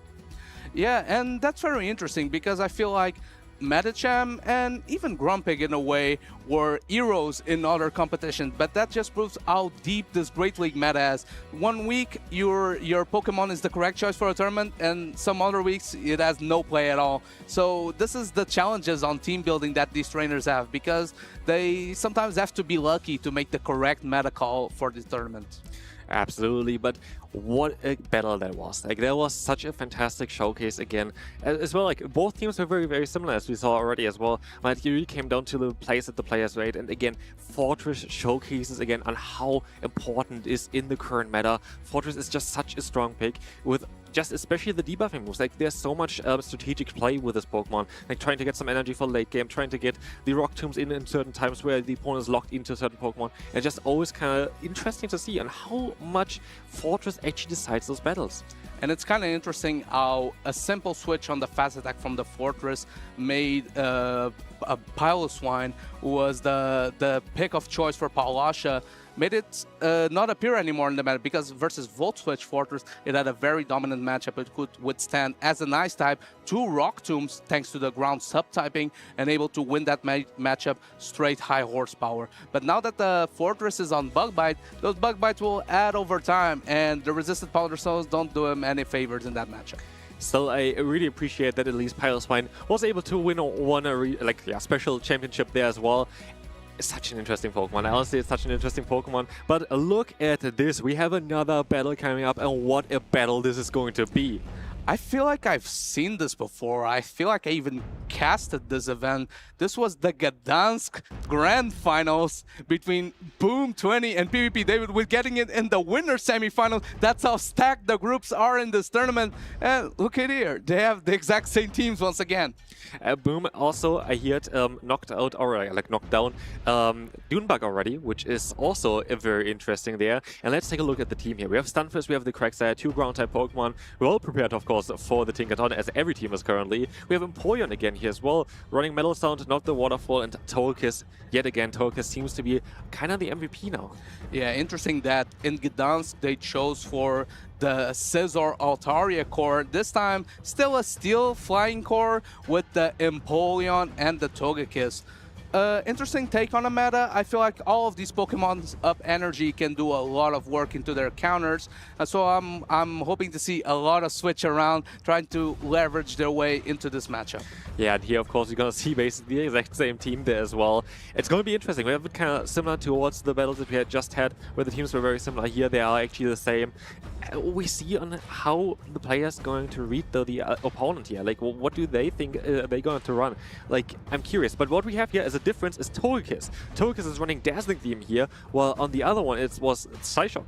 Yeah, interesting. I wonder if that could make a difference, especially in the Unova and Stunfisk matchup, because Dazzling Gleam, being same type attack bonus, deals massive damage. I'd say deals over 40% easily, while even versus Corsola, for example, Corsola, the ghost types in general are kind of Togekiss counters, because non-stop Psyshock doesn't often add up unless you're like a Shadow Dust Noir.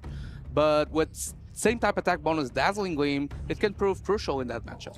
Yeah, it's going to be very, very interesting. I do think that Togekiss is going to have some play here again. But yeah, we see kind of those cores that are now kind of crystallizing from the current meta. We're going to have the Quagsire a lot of times. We're going to have the Stunfisk together with the Togekiss.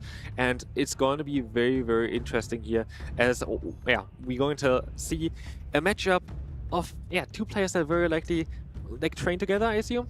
Yeah, I feel like I'm not sure if they built this team together, it would be a great coincidence if that wasn't the case, since it was a recipe that worked before.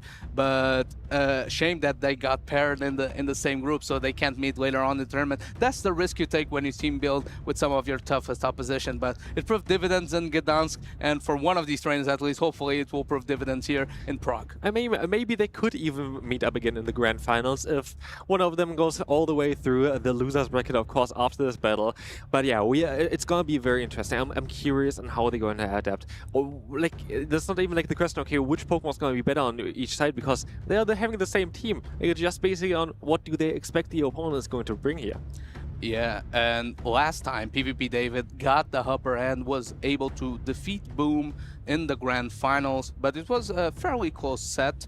And now I'm wondering if Boom caught up into some tendencies from PvP David. We have lock-ins though. We have the Mud Bomb Quagsire into the Licky Licky lead. A fairly neutral lead, but favorable for the ground type. Interesting enough, both players are bringing the exact same Pokemon. So just in a different order here in this case, we have to see on how this is going to play out. Of course, here we'll see the resisted rollout against that Quagsire. Of course, then for the Licky Licky. Licky Licky is not going to be the best matchup here. Also, it's not the worst, to be fair. But if you're Boom, you're very happy that the Corsola gets to potentially avoid the Licky Licky from PvP David. And if you look into the teams, that Astonish plus Nightshade damage is fairly unresisted.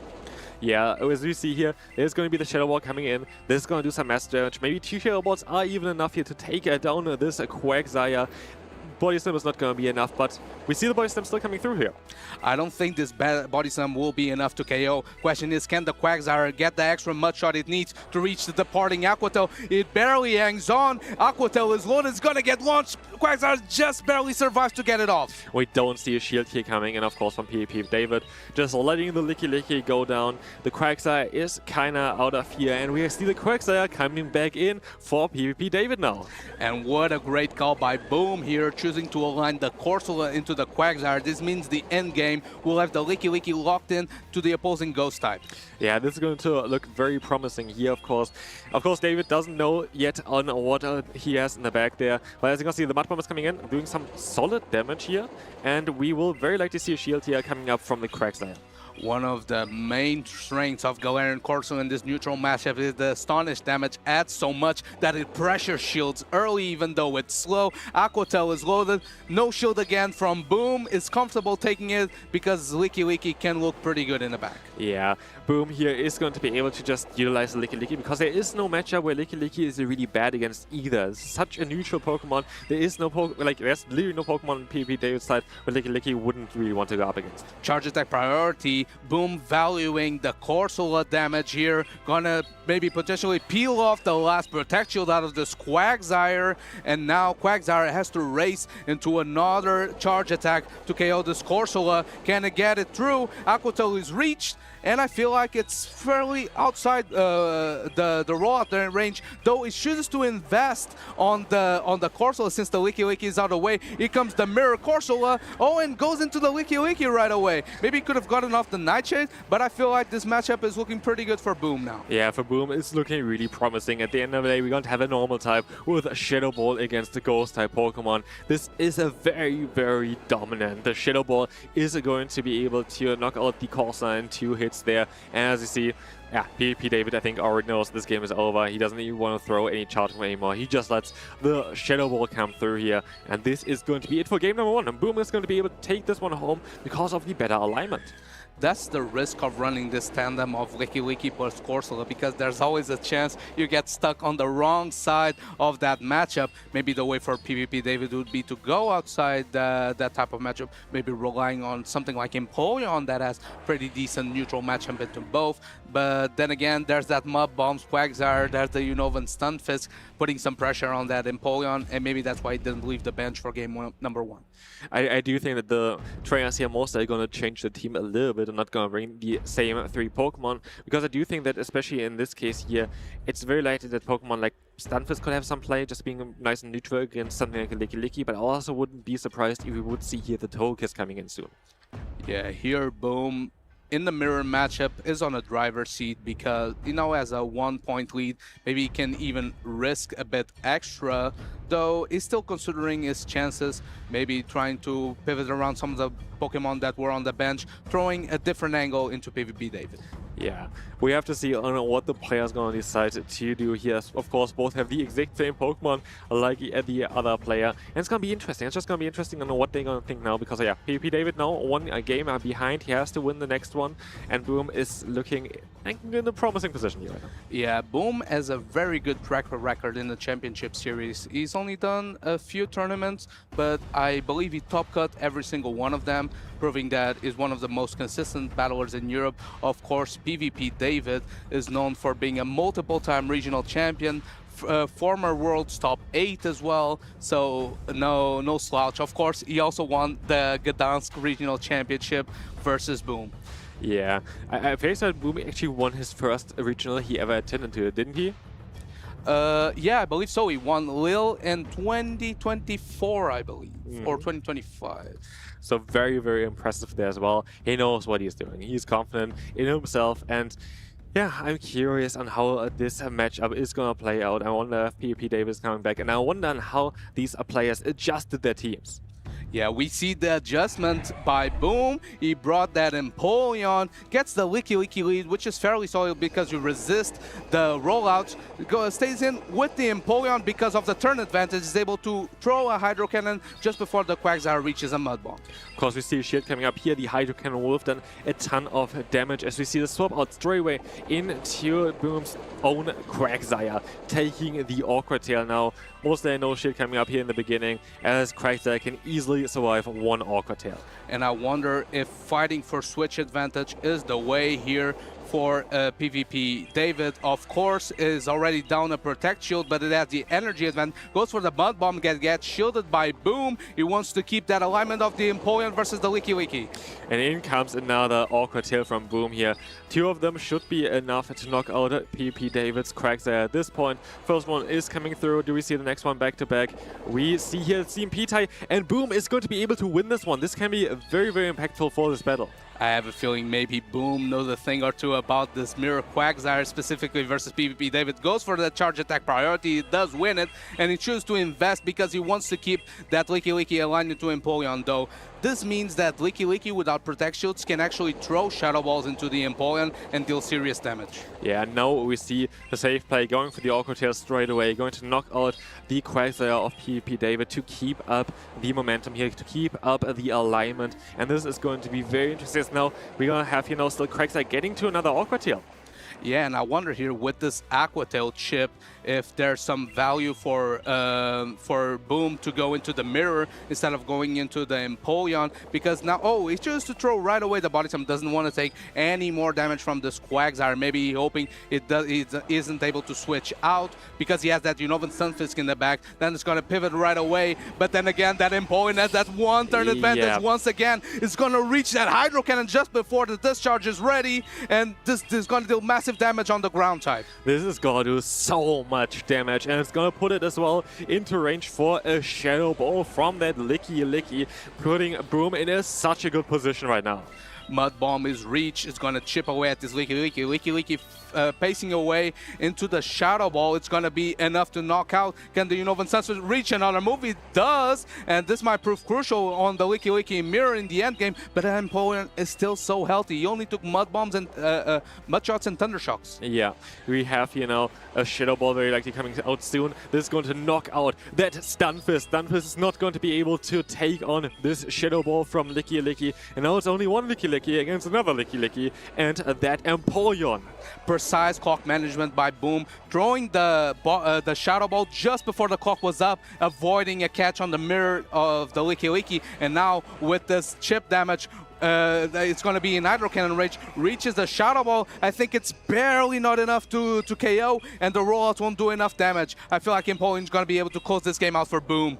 Empoleon is going to be able to survive this rollout, and in comes that Hydro Cannon, Community Day move, and it's so strong, it's so devastating, as you're gonna see here, the Hydro Cannon knocking out that Licky Licky, winning the set for Boom 20. And in the grudge match, the rematch of the Gdansk Regional Championship Grand Finals, Boom takes the win this time. It's gonna knock out PvP David into the lower bracket, and this means Boom has a slot on the winners finals of his group for day number 2. Yeah, very well done, and I find those battles always interesting. When they have the exact same team, it doesn't really matter directly on what Pokemon you have. There's no advantage there. You have to kind of be reading the opponent's minds. You have to see, okay, what are they going to run? What should I run? How should I adjust? And Boom did such a great job there. Especially if it's versus someone who you probably team build with, you know how they play. Sometimes it can get in your head, and if you're caught in the wrong side of the mirror matchup, just like that Licky Licky from David wasn't aligned to the Corsola from Boom, that can prove costly. Of course, both trainers pivoted away from the Corsola mirror. Maybe Boom realized, oh, if that's me on the next game, that's going to be bad news, Barrett.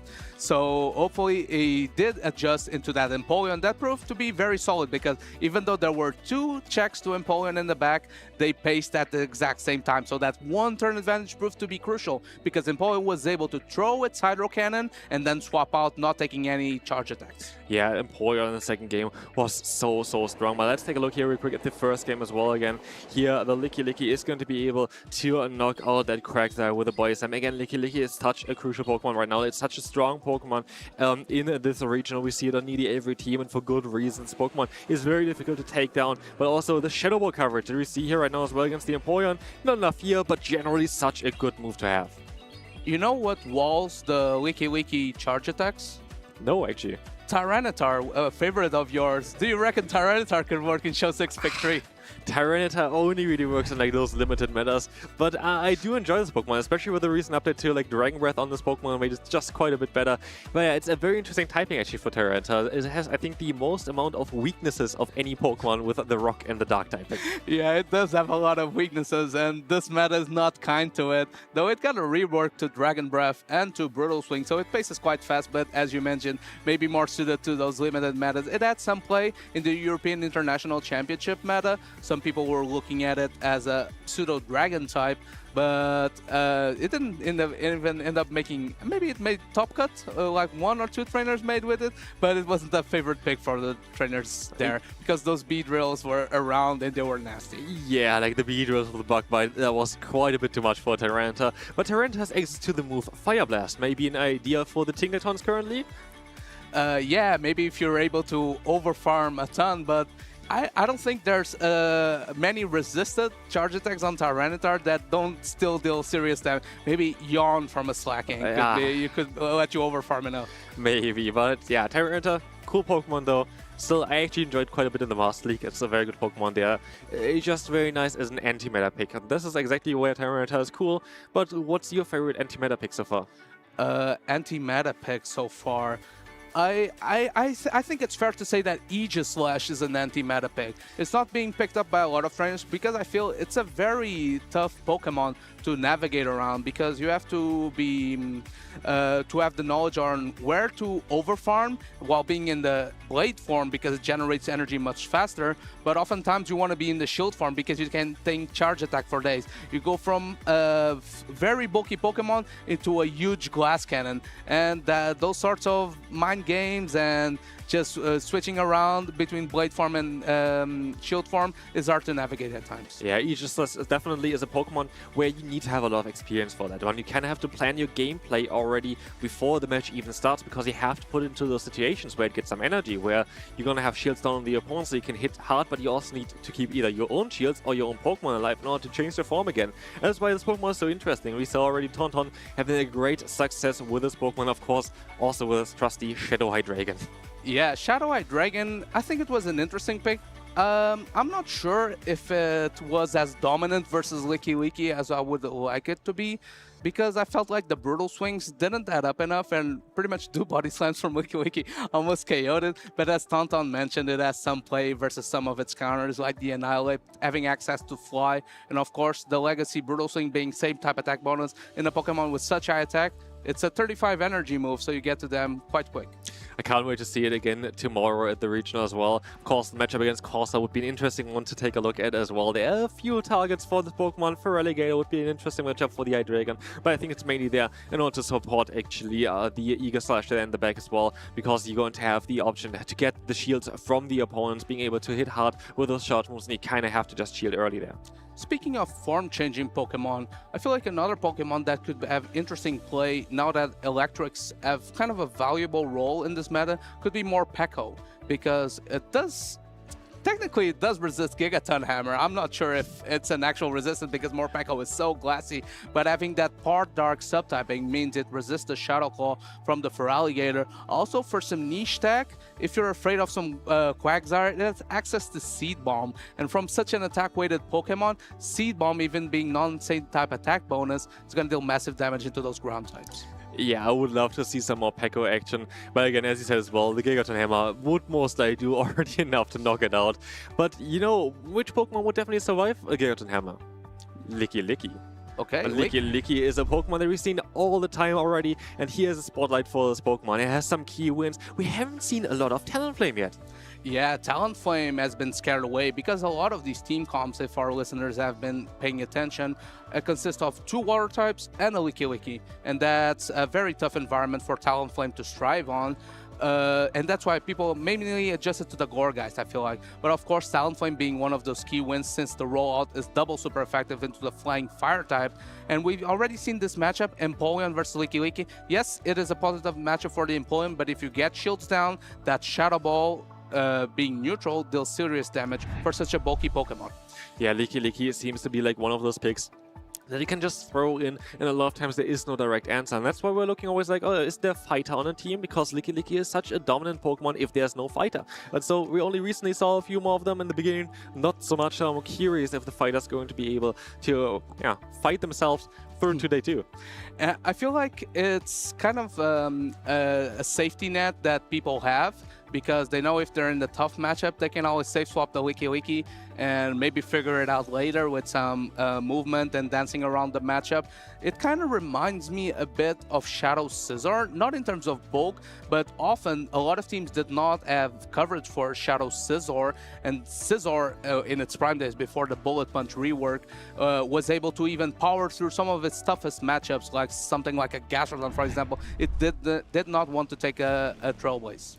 And we see another fighter here. We see the Poliwrath on a Mind Joke side. That's going to be a very interesting one. But Sir Corey here on the left side as well is going to have the Jellicent, which I don't think the Poliwrath would like to see. Poliwrath is an interesting take on the meta because it does resist everything from the Feraligatr besides the Shadow Claw. It takes resisted damage from the main Fairy type, which is Tinkaton, but also has positive matchups into stuff like Quagsire versus Corviknight. That's not been as prevalent, but versus Corviknight, you take super effective from the Air Cutters, but the payback is resisted. Versus Diggersby, have super effective damage, Licky Licky, etc., etc. So as long as you're not stuck into something that completely walls your moveset, like the Jellicent or maybe in a Azumarill, often the Ice plus fighting coverage is crucial in this match. Also, it has access to Mudshot that got a rework in the Memories in Motion meta, just like Quagsire got buffed. Also, Poliwrath, at least the Mudshot variant, got buffed a bit as well. Yeah, and it's an interesting take on the meta. That's always the question. Is it going to be Mudshot? Is it going to be Counter? Both of which have play in the current meta with all those normal types and the Steel-type Pokemon. Could see Counter having a bit more play than Mudshot, but both of them are very interesting. And they work quite a bit differently. What you see here, though, as well, is on Sir Corey's side, we're going to have a Talonflame finally. Yeah, we have the Talonflame indeed. Let's see if it makes an appearance into this team. Though there is a Feraligatr and a Unova Stunfisk and a Licky Licky on the opposing side for a Manjo. We have the Cradily siding and gets locked into the Unova Stunfisk, and there's a Feraligatr in the back. So, he pivoted right away. It's on Bullet Seed. So he actually went ABA weak to the Cradily. That Cradily looks amazing here in this matchup. And we see the Hydro Cannon going through straight away. No shielding against the Stunfisk here. This is doing a massive amount of damage, which Stunfisk can still, of course, hold on here as the Discharge is going to be able to retaliate here. It's going to do so much damage. This is going to be some super effective Discharge damage coming through from the Stunfisk. Let's see on how much it's going to do.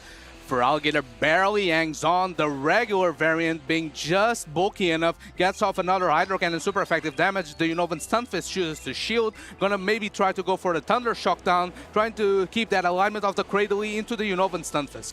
And now we have a ton of energy on the Stunfisk, which is going to be utilized here. At the end of the day, there's going to be both the Licky Licky as well as the Stunfisk on a Mind Joke side. You don't really want to take a hit here. Yeah, interesting. The Stunfisk on max energy is going to be tough to take out of the field. It's going to take a lot of rollouts to take this out. It reaches a double Mud Bomb into the Licky Licky, and I fear if the Licky Licky doesn't throw an energy, it's going to reach another Mud Bomb. Yeah, and this is the thing as well. A rollout being resisted here is going to be quite a bit awkward. As now we see the Body Slam coming through. This is going to knock out the Stunfisk, but now we have kind of the alignment. Sakari knows the entire team of Mind Joke, and we know, of course, that Cradily with Bullet Seed is going to be amazing against that Stunfisk that's still in the back. Interesting here. Going into the Wigglytuff, I really like this play because it has the fast attack pressure into the Licky Licky. Of course, it has access to Icy Wind that will be able to debuff the Unovan Stunfisk in the back. It comes back into play, but doesn't wait for it. It goes into the Bullet Seed Cradily, dealing super effective damage with the fast attack.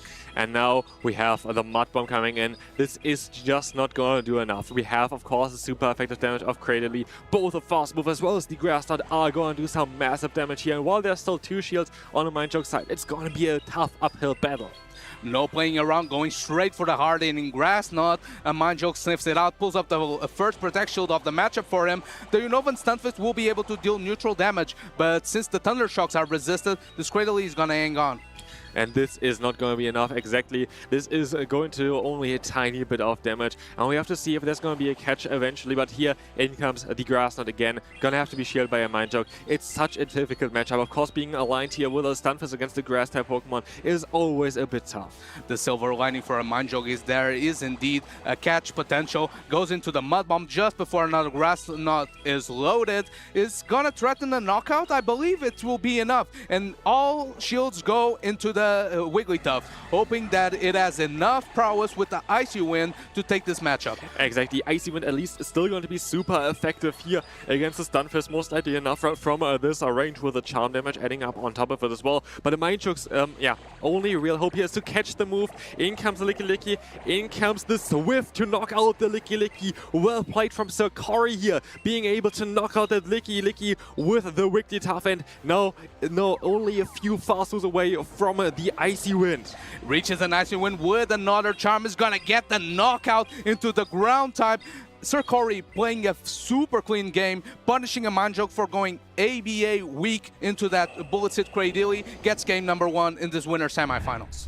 What a game. And again, we see the Wigglytuff again, like a Pokemon that we see kind of drop in usage with this regional, but it still has it. Like, it still has it. Still such a strong Pokemon to run right now. The Icy Wind coverage is amazing against so many Pokemon. Just having the debuff there, of course, here this time around, Sakura just had the better alignment. That really helped in this matchup. Having the Cradily aligned the entire time against its Stunfisk just made it very, very tough for a Mindjoke. Yeah, and now a Mindjoke has to think about maybe the Tinkaton is necessary to stop that Bullet Hit Cradily, because if you look into his team, a lot of he has 3 Pokemon that take super effective from Grass type. You have the Altaria that doesn't want to take Rock Tombs, and of course you resist the Body Slams from the Licky. So Tinkaton is the only pick that can resist everything from that Cradily, though. There's a Talonflame, there's a Jellicent, there's a Unovan Stunfisk in the Sir Corey team. He built this team perfectly to cover for Cradyly's weakness to Tinkaton. Yeah, absolutely. I'm interested here. How are the players going to adjust now? Are we going to see the Tinkaton? Are we going to see the Poliwrath? Poliwrath also has, of course, here, in this case, counter in order to do super effective damage against that Cradily, but also has to be a bit careful because there's still going to be the Grass Knot, which is going to do some super effective damage back. It's going to be a very, very interesting one here. I could see Sakura maybe trying to predict that as well and bring in that Jellicent, because it's going to be good against the Tinkaton. It's going to be good against the Poliwrath. And do you think that a Mindjoke just has to change up a little bit? Yeah, he definitely has to figure something out, because if not, it's gonna go into the lower bracket. The winner of this matchup will go into the the group finals of Group C, and will be able to lock in his place in day number 2. Absolutely. Interesting, like, let's take a look here real quick again at the teams. It's such an interesting regional again, because we have more Pokemon that we haven't seen before. We have the Talonflame now on Sakura side, we have the Cradily. It's gonna be very, very difficult for players to kind of adjust to everything. And so let's see on how they adjust for this crucial game. Mindjoke gets the lead correctly. He locks in the normal type into the ghost type.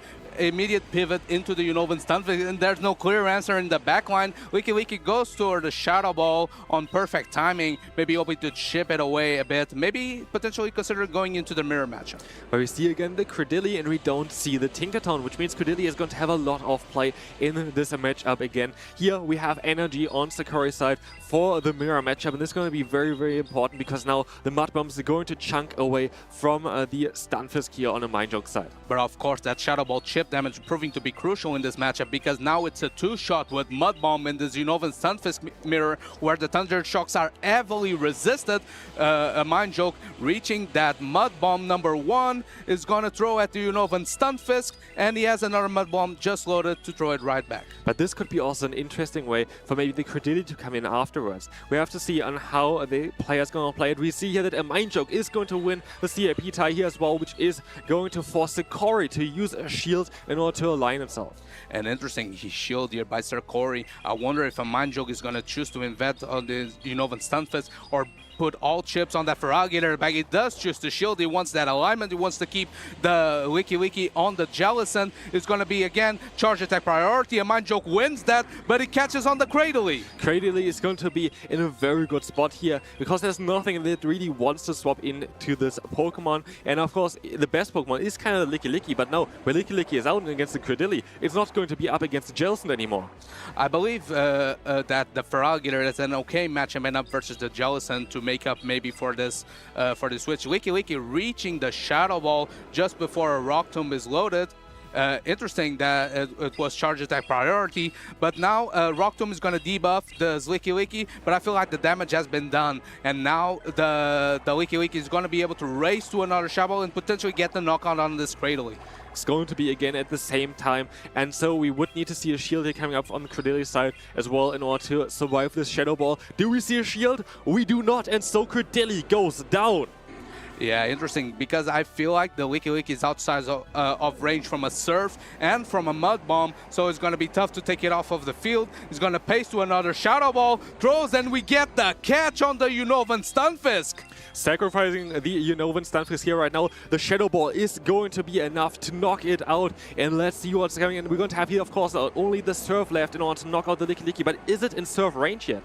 He goes for the catch on his own. This is Catch Mania in the winner semifinals. Catch of his own by a Mind Joke, and I believe this Licky is still outside Surf range, and is with a Shadow Ball loaded. This Feraligatr can put in so much work putting that that Jellicent into Shadow Ball range. Yeah, and in comes now the Feraligatr, of course, and straight away seeing the Shadow Ball coming through from the Jellicent, the only play here. But it's not going to be enough, and we're going to see the final shield here as well on the Mind Joke side. The Shadow Ball is going to be shielded, and with this, there's no shields on play for a Mind Joke, but again, the fast move damage is adding up, and even a resisted Hydro Cannon is going to do some solid damage against this Jellicent. You can't choose to no shield enough Hydro Cannons because they do add up. The Shadow Claw will put this Jellicent in the red HP. Another Shadow Ball is reached, but regular Feraligatr is tanky and is going to withstand the Shadow Ball damage. Yeah, this is not going to be enough, and so now we have Feraligatr with all the fast move damage here in the world, getting that Jellicent to 1 HP, and while Feraligatr is going to go down to this Surf, it's not going to be enough to win this battle, as we're going to have here now the Licky coming in, farming down the Jellicent, and so we're going to have a game number 3. A Mind Joke still alive in this matchup, dancing around, is able to keep that alignment of the Licky into the Jellicent that proved to be crucial. Catches from both trainers trying their best to keep themselves in the winner's bracket, but absolute cinema. Catch on the Unovan Stunfisk from before, and a Mind Joke answers right back, catch of his own. Yeah, 2 big catches there, and we have a game 3, and it's so fantastic because we have like here 2 very unique teams going up against each other, and I'm curious on how they're going to adjust again. One was won here already, so it's going to be the crucial game. Whoever wins this is going to go through, and whoever loses this one is going to go into the loser's bracket, but of course can still fight his way through to day number 2. I feel like a pick that's fairly neutral into what Serkori is bringing is that Altaria, though. Wigglytuff was lurking in that game number 1 and put in so much work for Serkori. I wonder if he relies on that again, and if a Mind Joke keeps the Altaria on the bench, trying to not get it matched up. A Mind Joke, though, running the spammiest team comp that he has available so far with the Feraligatr and the Licky, trying to pressure shields and dance around the matchups. Let's see if he has what it takes to keep himself alive in this winner's bracket. I'm curious if we're going to see now the Tinkaton, because we saw now twice already that Serkori was using that Cradily. Of course, Tinkaton is such a good matchup against this Pokemon, so it's just going to be interesting now. Do we see Cradily even again? Like, is Serkori predicting that the Mind Joke is going to bring the Tinkaton? It's like those mind games now. The third game is always the most interesting one, because both players have the intel now on each other to see on what they're very likely going to bring, and yeah, it's going going to be a fun one. It's going to be an exciting one. I'm curious who's going to be able to win this third battle. Greedily has been putting so much work into Sir Corey, but there's the Tinkaton like you did predict, but it faces a Wigglytuff, and I believe that's a Bug Bite Fortress in the backline is going to get swapped into the Fairy Steel type. Yeah, there's no real other choice here. You wouldn't really want to go straight into the Stunfisk, because then of course a Mind Choke would just swap out. And now in comes the Gigaton Hammer, doing still some solid damage, well resisted, but look at this, half of the HP is gone for that Fortress, and in comes now the Stunfisk. At least we're going to have here some Sand Tomb that's going to be super effective for Sir Corey, but it's not going to be enough to threatening this Stunfisk. Laying the hammer is Tinkaton, but now I wonder with this Sand Tomb going through, the Fortress is still behind 2 Protect Shields. Is there an investment on the Fortress with 2 Protect Shields trying to flip that negative matchup versus the Tinkaton? First Protect Shield out of the Unova Stunfisk, but maybe the damage has been done. This was Charge Attack priority, and I feel like Fortress has enough in the tank to flip this matchup. Maybe, but then again, we already see here that there is going to be the Stunfisk in the back, and there is no Pokemon that can really take on Stunfisk on a Mind Choke team as well, especially if you have that shield advantage. So here, Sakori is opting to go into the Wigglytuff, take the hits, keep the shield advantage for the Stunfisk, knowing that there's not really the greatest answers for this Pokemon, especially as the Stunfisk on the Mind Choke side now just went down. Maybe hoping to catch that Feraligatr Tinkaton core off guard. Of course, the Tinkaton as the Bulldoze covers versus those electric types that resist the steel typing. Maybe hoping for a debuff here that would make the Licky Licky matchup a bit easier. Very smart move here, trying to get the debuff, and he's gonna be able to get this one. Very lucky, but this is gonna help out a lot in this matchup, because now the damage is just going to add up more and more from that Licky Licky. And of course, the Mud Bomb, while it got reworked recently, is not going to do that much. We're gonna see the shield coming up here as well. Licky Licky is going to be using a shield as no shields on a Mind Choke side now. I feel like with the desync of the switch clock, Sir Corey has to take advantage of it. He has to spam as many charge attacks with Unova Stunfisk as possible, trying to get the alignment of the Wigglytuff into the Licky Licky. The next Mud Bomb is coming through. There's no Protect Shields on the side of a Mind Choke. The switch clock is up. Wigglytuff comes right back into play as a Swift loaded already, and he's going to throw it on the Licky Licky. Yeah, and now Licky Licky is going to get a little bit lower, but the thing is here now as well that there's still going to be the Tinkaton in the back, and Tinkaton is going to have a fantastic matchup here. There is no move that this Wigglytuff can go for where Tinkaton is going to be bothered by, and so the Icy Wind comes through. It's going to debuff the attack, but Tinkaton still has the hammer in the hand. Yeah, that silver lining in the end, reaching that Icy Wind, gonna reduce the offensive prowess of this Tinkaton. I don't feel like Bulldoze is enough to take this out. He farms to max energy with the Tinkaton. The hammer is gonna be laid. The Wigglytuff is gonna no-shield, putting it all on the Unova Stunfisk basket. Getting out the hammer, knocking out the Wigglytuff and getting the Bulldoze just to try to again get another debuff onto the Stunfisk. We're gonna see the no-shield on Sir Corey's side. It's gonna be such a close battle here. Do we see back-to-back debuffs from the Bulldoze? We do see that, and this is going to be very interesting, because now Licky Licky is going to be able to do a little bit more damage here, but there's still going to be the shield left, and here now Tinkaton is going to go down to the Mud Bomb. Yeah, Mud Bomb coming through, gonna take out this Tinkaton. Now the Licky Licky has to pace to 2 charge attacks, going for a body slam. I think this is a bait. He gets the bait call. Can the Licky Licky reach a Shadow Ball in time just before the Unova Stunfisk reaches a Mud Bomb? As the goes for the discharge, it does a bit less damage, but I'm not sure if it's enough to KO this Licky Licky here. I think the Mud Bomb would have been better play here, because you're only going to get to 1, and as you're going to see, there is going to be now the Shadow Ball coming through, but Licky Licky is going to go down. The Thunder Shock is going to be enough. Sir Corey throwing the discharge, maybe giving a sliver of hope to a Mind Choke, but not enough in the tank for that Licky Licky, barely not reaching that Shadow Ball. Sir Corey locks his place in day number 2.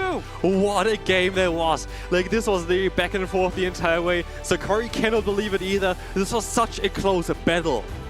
Yeah, and interesting play by Sir Corey there, choosing to, instead of going for alignment with the Bug Bite Fortress, he chose instead to invest on chip damage with the Wigglytuff, and then 2 shielding that Unova Stunfisk. The lack of fast attack pressure into that Unova Stunfisk proved to be crucial, because Unova Stunfisk withstood just enough charge attacks to get the win there for Sir Corey. Yeah, very well done from Sir Corey there at the end. I think that was the right decision there to let go of the Fortress and keep the shield advantage for the late game because he realized that the Stunfisk just didn't really have a good counter there. The worst one would have been, say, the Altaria, which we haven't seen yet, and especially with the Fairy type in this meta. Altaria sometimes rather stays on the bench there. And again, also very smart play there, getting the energy on the weak tough, keeping it for later on, knowing that the Licky would still be there around there or any other Pokemon to take the hits instead of the Tinkaton. Yeah, and kind of interesting that we've seen already at least 2 stream matchups where the Bug-Bite Fortress was stuck in a position of ABA in a way, and it was able with energy management to set up either the opposing Pokemon or set up itself to get enough energy to get super effective moves off, showing that Bug Bites do add up. I do kind of want to highlight here the Credilli again as well. Credilli was amazing in the first 2 battles already. Didn't come in the 3rd battle, but it's a Pokemon that we haven't really seen at all yet. And it's a Pokemon that actually dominated competitive play for quite a bit of time and kind of then disappeared. And now it seems to be back. And it's such a bold choice to bring this Pokemon in a meta where we predicted a lot of players would run Tinkaton. Yeah, it's a bold choice, but if you look into Sir Corey's team, he protects himself from that Tinkaton so well with the Talonflame, with the Unnovan Stunfisk, also the Jellicent putting in so much work. Though Sir Corey was so confident that the Tinkaton wasn't coming out that he went ABA weak to it in the final game. Even though the Tinkaton was indeed in the lead, he managed to figure it out and locks in a place in day number 2 in the winners finals of its group. The final was just so amazing. Like the Thunder Shocks there at the end, just before the Shadow Ball was reached, I couldn't believe it. Like this was such an amazing game number 3. And again, congratulations to Sir Corey for that win. Like that was a fantastic battle. Like this was breathtaking. I can't wait for more. Of course, a mind joke going into the lower bracket, but is Hope still alive in this tournament. He's been known to do fairly well in the European circuit. He goes to pretty much every tournament, and he's always in the race for those travel awards and travel stipends. So hopefully he can get enough championship points to get him further in his way towards that objective. I have things to do. And you know what? There were quite a few Pokemon like Galarian Corsa that we've seen already. Pokemon that are fully evolved. And I think there's a very talented trainer. I want to tell you something about it. Hello trainers, my name is Jonkis and today we are diving into the world of a not fully evolved Pokemon. Those unlikely heroes that haven't reached their final stage yet, but still have a huge role in competitive Pokemon Go. Over the years, these Pokemon have quietly built a strong reputation. Ghost types like Dusclops and Galarian Corsa were brought by its Axon and Patoman to win international championships in both America and Europe. And some not fully evolved Pokemon have even decided the biggest stage of them all, the World Championships. Lickitung has already been a vital part of 2 winning teams. First with Dancing Rob, the first ever Pokemon Go World Champion, then with Yikai0904, who also piloted another not fully evolved Pokemon, Charjabug. That little bug and electric type didn't just win Worlds, it also won multiple regional championships already and has already proven itself again in the 2026 Championship Series. So but why would trainers choose a Pokemon that can still evolve? There are 2 main reasons for that. Reason number 1, they can take hits better. A great example for this is a comparison between Charjabug and Vikavolt. On paper, Vikavolt looks stronger, with way more attack and the ability to reach higher CP that even allows it to have play in the Ultra League. But that higher attack comes with a big downside in the Great League. It pushes Vikavolt's combat points too high before it can pack enough defense or HP. The result is a glass cannon, lots of damage but not a lot of staying power on the field. Charjabug on the other hand can take those hits way better. It sacrifices some of the damage, but in exchange it becomes far bulkier, soaking up hits that Vikavolt never could. The same is true for Galarian Corsa, which steals not only the spotlight from its evolution Corsola, it is so far one of the most used Pokemon of the 2026 Championship Series. So what is reason number 2? Reason number 2 is going to be the better movesets. Sometimes not about bulk at all, it's about the tools the Pokemon has access to. A great showcase of this was Spartan L's 17th Murkrow in the Monterey Regional Finals. While both Murkrow and Honchkrow share the same fast move off pack, their charge move options sets them apart. Honchkrow leans on moves like Dark Pulse and Brave Bird, which hit hard but take a while to reach. Murkrow, however, gains access to the moves Drill Peck and Foul Play. Both are cheaper, fast-charging moves. This lets Murkrow pressure shields, deny farm downs, and stay active throughout the battle. So not fully evolved Pokemon aren't just stepping stones. They have been proven threats that can even win World Championships. The question is now, which one will take the spotlight next? Only time will tell, but I can't wait to find out.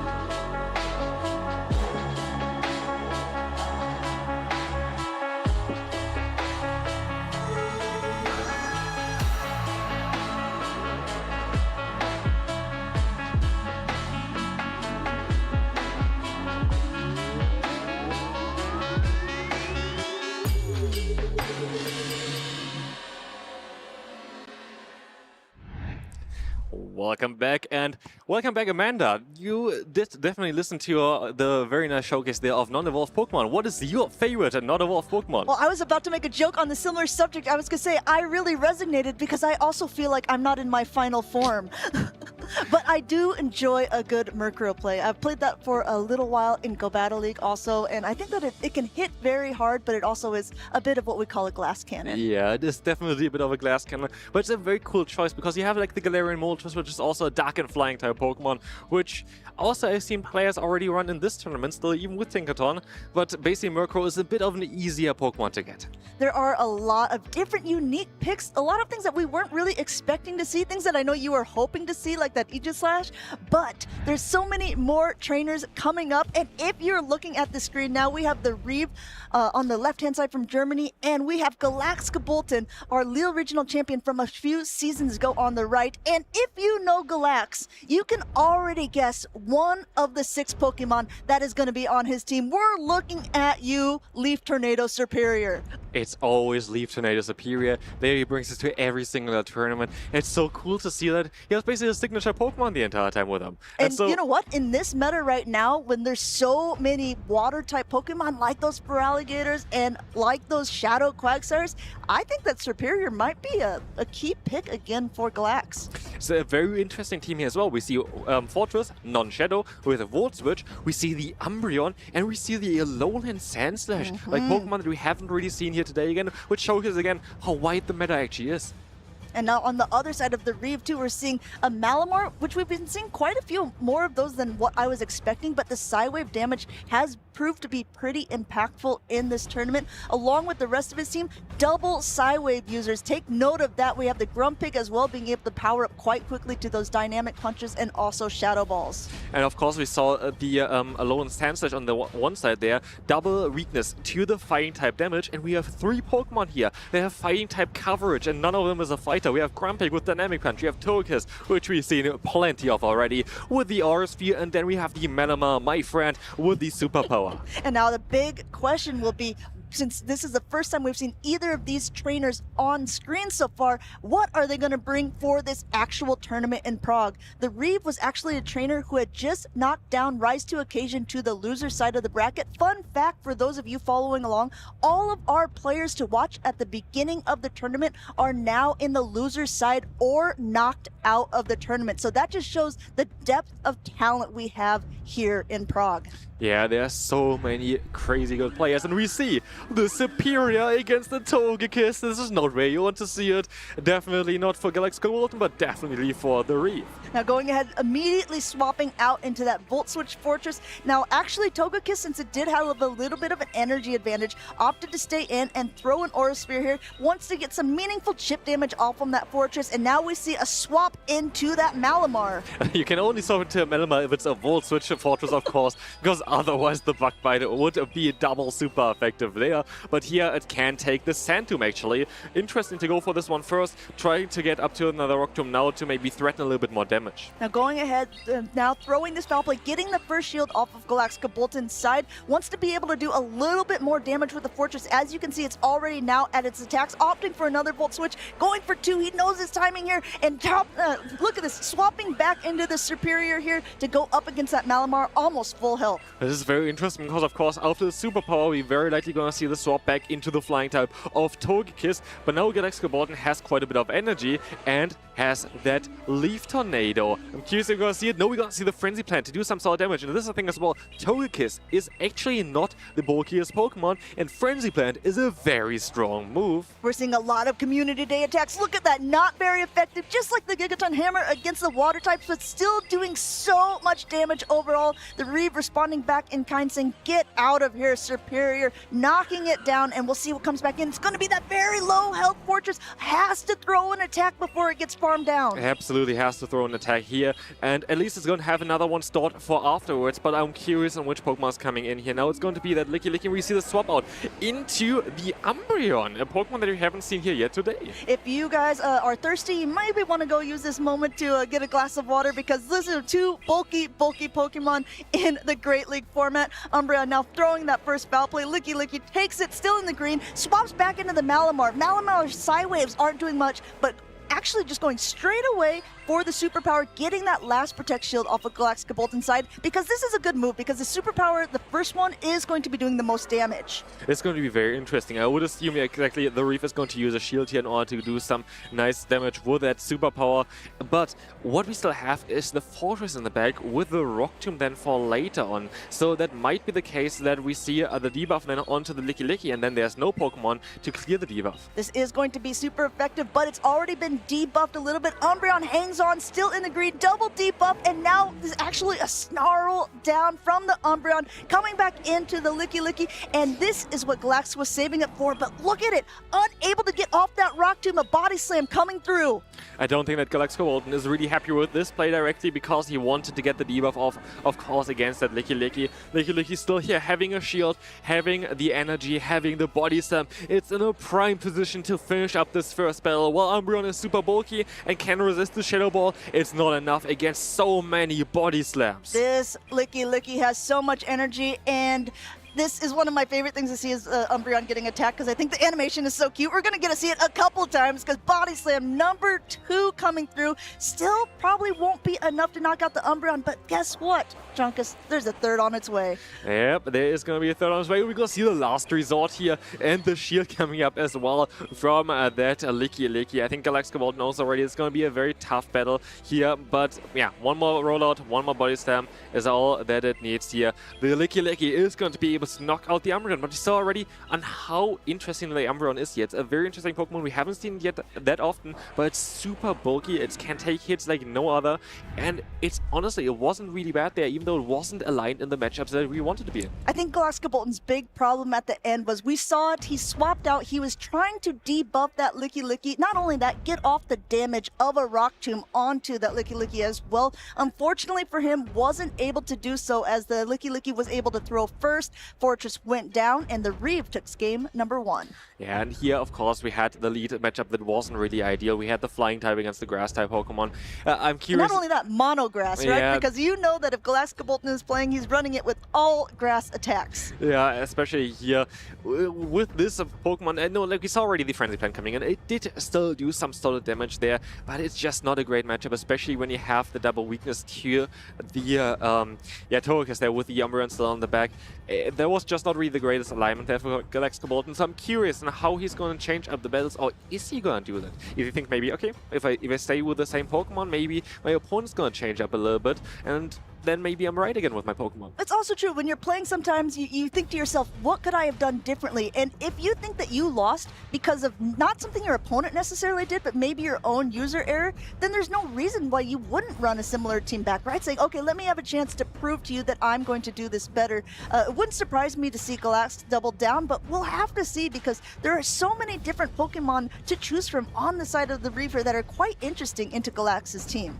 Yeah, we have to see and how this is gonna work out. We have again a lot of starter Pokemon here as well in this regional. We have the Feraligatr here, we have the Superior again as well. I'm curious on what Pokemon they're gonna bring now in this matchup. Do we see now the Stunfisk coming in, because maybe they think, okay, Superior just wasn't really doing that well in the first battle, should be safe now. We have to see on how they're going to adjust. You know, we talked earlier on about the fact that we don't see as many Talonflame because of all those water type Pokemon and because the Licky Licky is so popular, but I suppose if you are running a grass type Pokemon, maybe you are scaring away the potential waters, and maybe it could be a time for Talonflame to shine against Fortress or something similar. Unfortunately for Glax, there's no Fortress to be seen on the Reeve side. Yeah, actually very interesting, because we've seen so many Fortress here today. There is no Fortress to counter for that Talonflame, but we're gonna be able to move on into game number 2. We see a Fortress, but of course on Galaxco Bolton's side. And Galax not getting the leads that he's looking for game 1 or game number 2.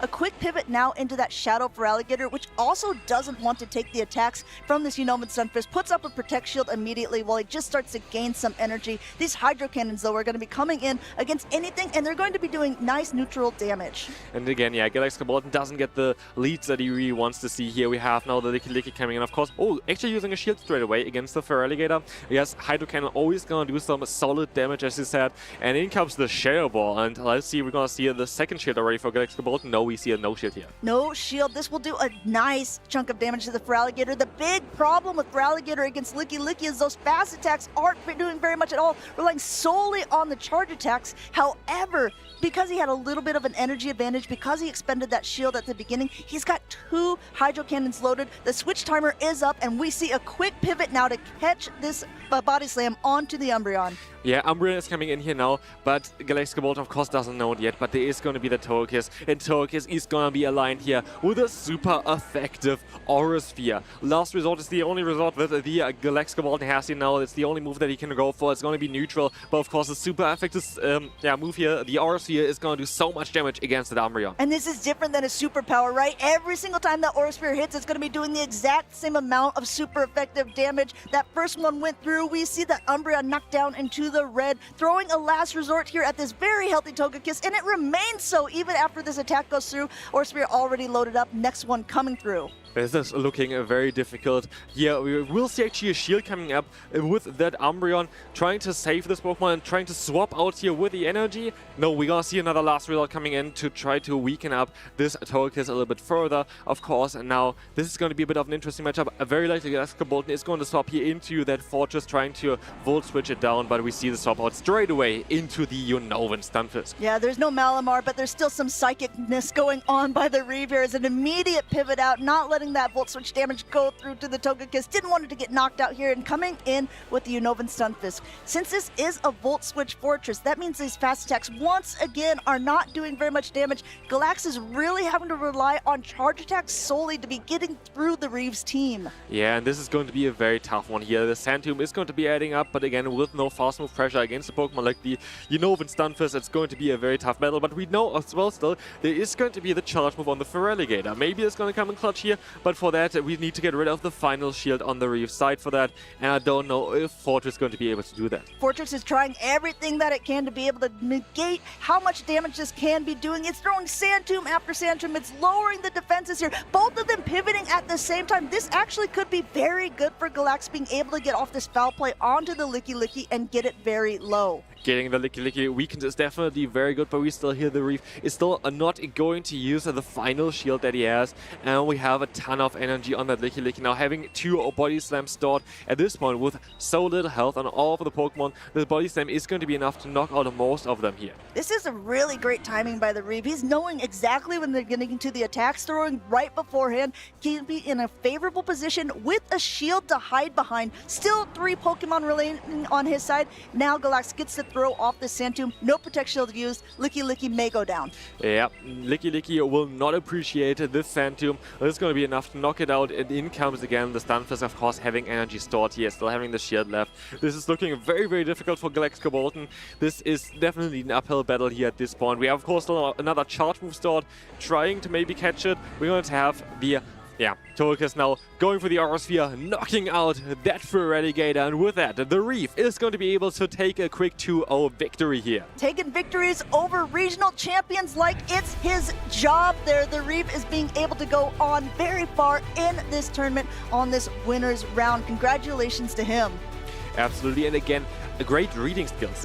He had perfect alignment on both of those battles, which just made it practically impossible for Galaxy Bolt to fight back there. But again, this is a lot of skill involved there as well. Predicting what the opponent is going to run takes a lot of practice, a lot of skill, a lot of experience, and the Reef is doing so well in this regional. And yeah, again, very well done. Yeah, you see him grinning. He knows that he played very well, and he's able to continue on that winner side of the bracket. And once again, in this very stacked tournament, that means a lot, because if you're on the winner side of the bracket, that means you're playing less games. Earlier on, I had an interview with Nezavithan, and I was like kind of mixed up where we were in the tournament. And so I was like, yeah, talking about day 2. And after the tournament, he's like, oh man, I didn't even know I was in day 2 yet. And I was like, oh no, I'm sorry.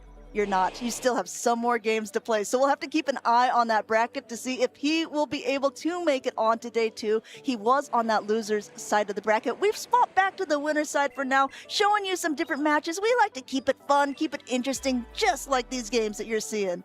Yeah, I find it very interesting though. I found Galax Cabolta's team here very cool to see as well, like on how unique it was and how many different Pokemon we've seen here already today that have all some play in the current meta. I love the Umbreon as a play, but also again, I do feel actually that Fortress might be better with a Bug Bite in this meta. I know we've been saying this for a while. We've seen cases and counter cases for it, right? So we know that a lot of top trainers have been using those Bug Bites, but we've also seen Icelandic Lapras, a few others being able to make it on with Volt Switch. The debate will continue on into day number 2 because I think there's still going to be quite a few Fortresses there. Definitely. It's going to be very interesting on how the graph is going to look like for day 2 in terms of the usage, which Pokemon are going to be more common. I expect the Diggersby going to be finally on that one. I'm curious about Corviknight. We haven't really seen Corviknight, even though it was supposed to be a very common Pokemon today. I know. I think that we've been seeing it quite a few times in Go Battle League and other tournaments as well. It's been kind of consistent, right? It's never been one of those Pokemon that is going to outright win the round for you, but it does put in so much damage. You have potential to boost your attack also with your charge attack, so there's a lot of different ways you can play around, but yeah, it's an interesting way that the meta has kind of shifted. Perhaps Corviknight, recognizing that there's so many Shadow Quagsires, for Alligators, maybe wanted to go for a little bit more neutral play. Yeah, maybe, but we also saw already the premier flying type Pokemon right now is going to be the Togekiss. And maybe it's just because of the extra damage, because of the extra coverage. We saw all these Pokemon like 3 different movesets already. We had the Psyshock, we had the Dazzling Gleam, we had the Flamethrower. Oh, of course, we're always going to have the Aura Sphere because it's so strong in the current meta. Such a great coverage move on the Togekiss. Maybe just Togekiss kind of scared away the Corviknight? That could be it. Togekiss has definitely been a Pokemon that a lot of the trainers have been using. There's been so many fairy types. I mean, maybe arguably even the most used fairy type that we've seen. We thought it'd be Tinkaton. Turns out it might be that Togekiss instead. I actually don't know what happened to Corviknight. Based on the lore, Tinkaton is using its hammer to knock out Corviknight out of the sky. There you go. And it's gone. It's written. Yeah. It is written, so it is written, so it is told. Let's see here. The next battle is up Dino Sky against Exile Cactus. So this is going to be a very interesting battle because we're going to see here again Tinkaton, but we also have a Tentacruel.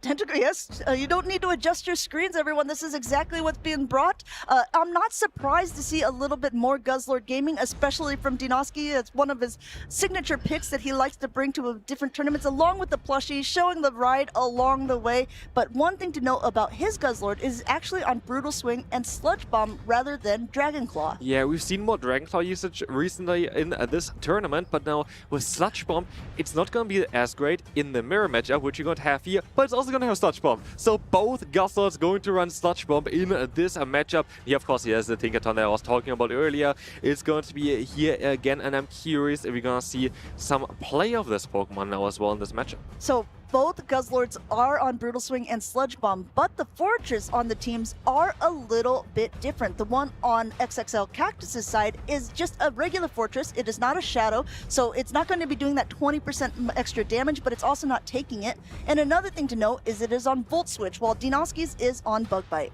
It's like Dinoski here as well with that Tentacruel. I'm curious, does it have some play here? It's actually not that bad against Tinkaton, I would say. It's not...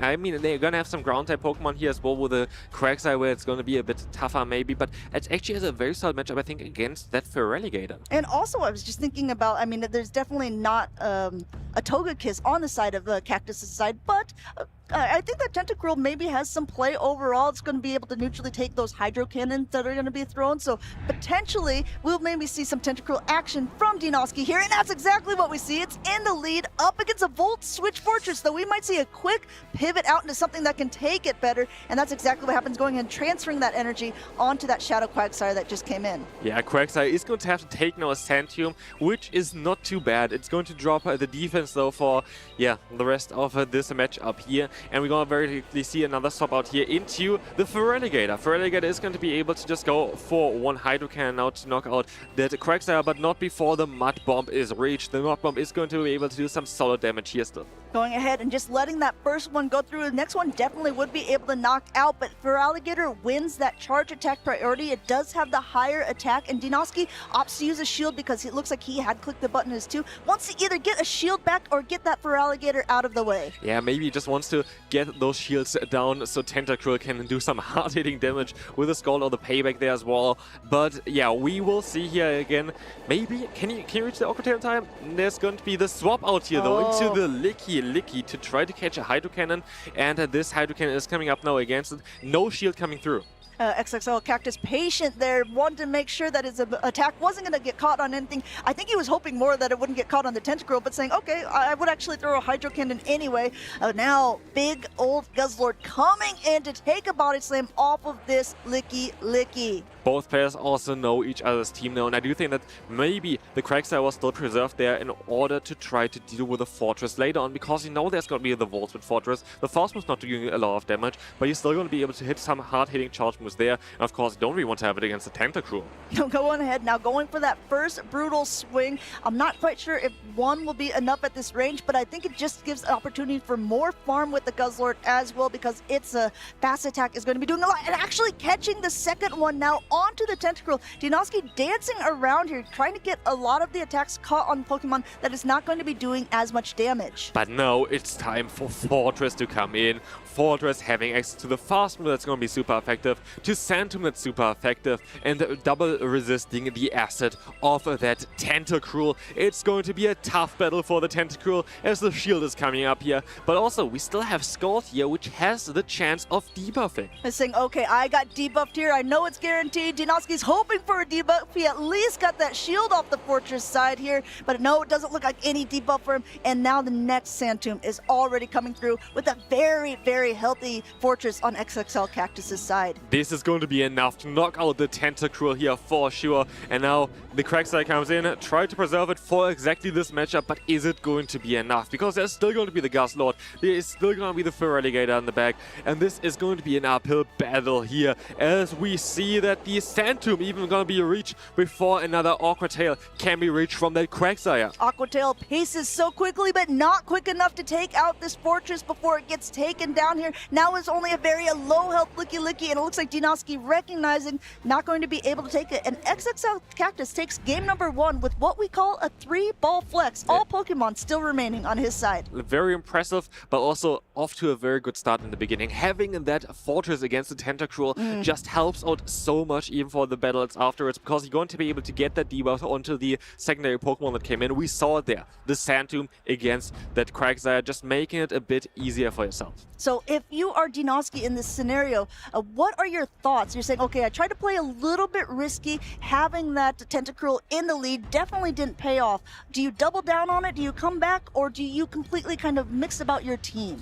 I feel like you kind of have to mix a little bit your team, because I don't think there is like the greatest answer other than maybe Quagsire for the Fortress. So for Cactus, it might be the best play to just keep running Fortress in the lead, because you're going to have so much potential for especially then the late game there as well. Because if you have some energy on this Pokemon, or again, if we want to see that Dinoski is going to swap out of the lead, you're just going to have an advantage for the game afterwards. And this is why Fortress is the most used Pokemon. It is just very tough to deal with if you don't have the answers. And again, especially no matter where Water-type Pokemon are basically everywhere, it's just tough to have the answer, because the only answer for this Pokemon is a Fire-type Pokemon. Yeah, you made a really good point with that as well, because if Fortress is so good, or at least neutral into almost the whole team, except for essentially that Quagsire, why wouldn't you lead it, right? Why wouldn't you put your strongest face forward and maybe have a good, safe swap opportunity, something that you think can handle the damage a little bit more? We'll have to see if he is going to run it back for game number 2 on the side of XXL Cactus. He just needs one more game to guarantee his spot into day number 2.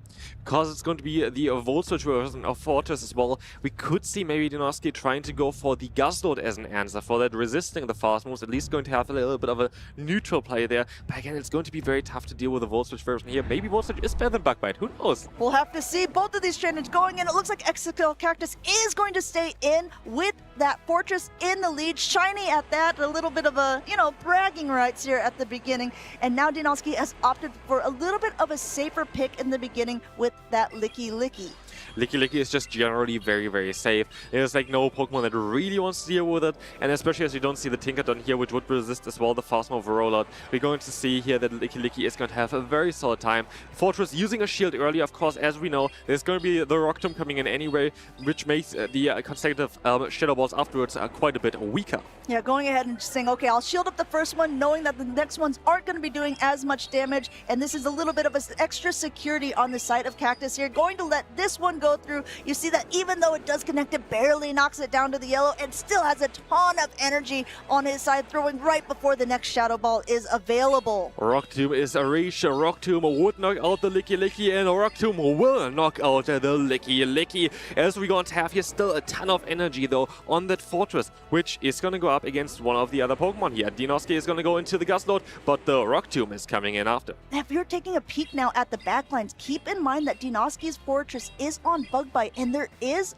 going to be that Guzzlord on the side of XXL Cactus on the back. So even though this might not look super advantageous, especially after that Rock Tomb went through and another one is about to, the backline could still be interesting. This is definitely a very, very good point here, because like the answer directly to the Fortress kind of goes down, because it's the Volswitch Fortress here, and of course against the Guzzlord, the fast move pressure is insane from Bug Bite Fortress, and then against the Feraligatr, especially with the shield advantage that you have currently, it's actually looking quite promising. And we see making sure to see what comes in. Now we saw the Guzzlord, now in comes that Fortress. For Alligator is coming in, but it has a little bit of energy deficit there.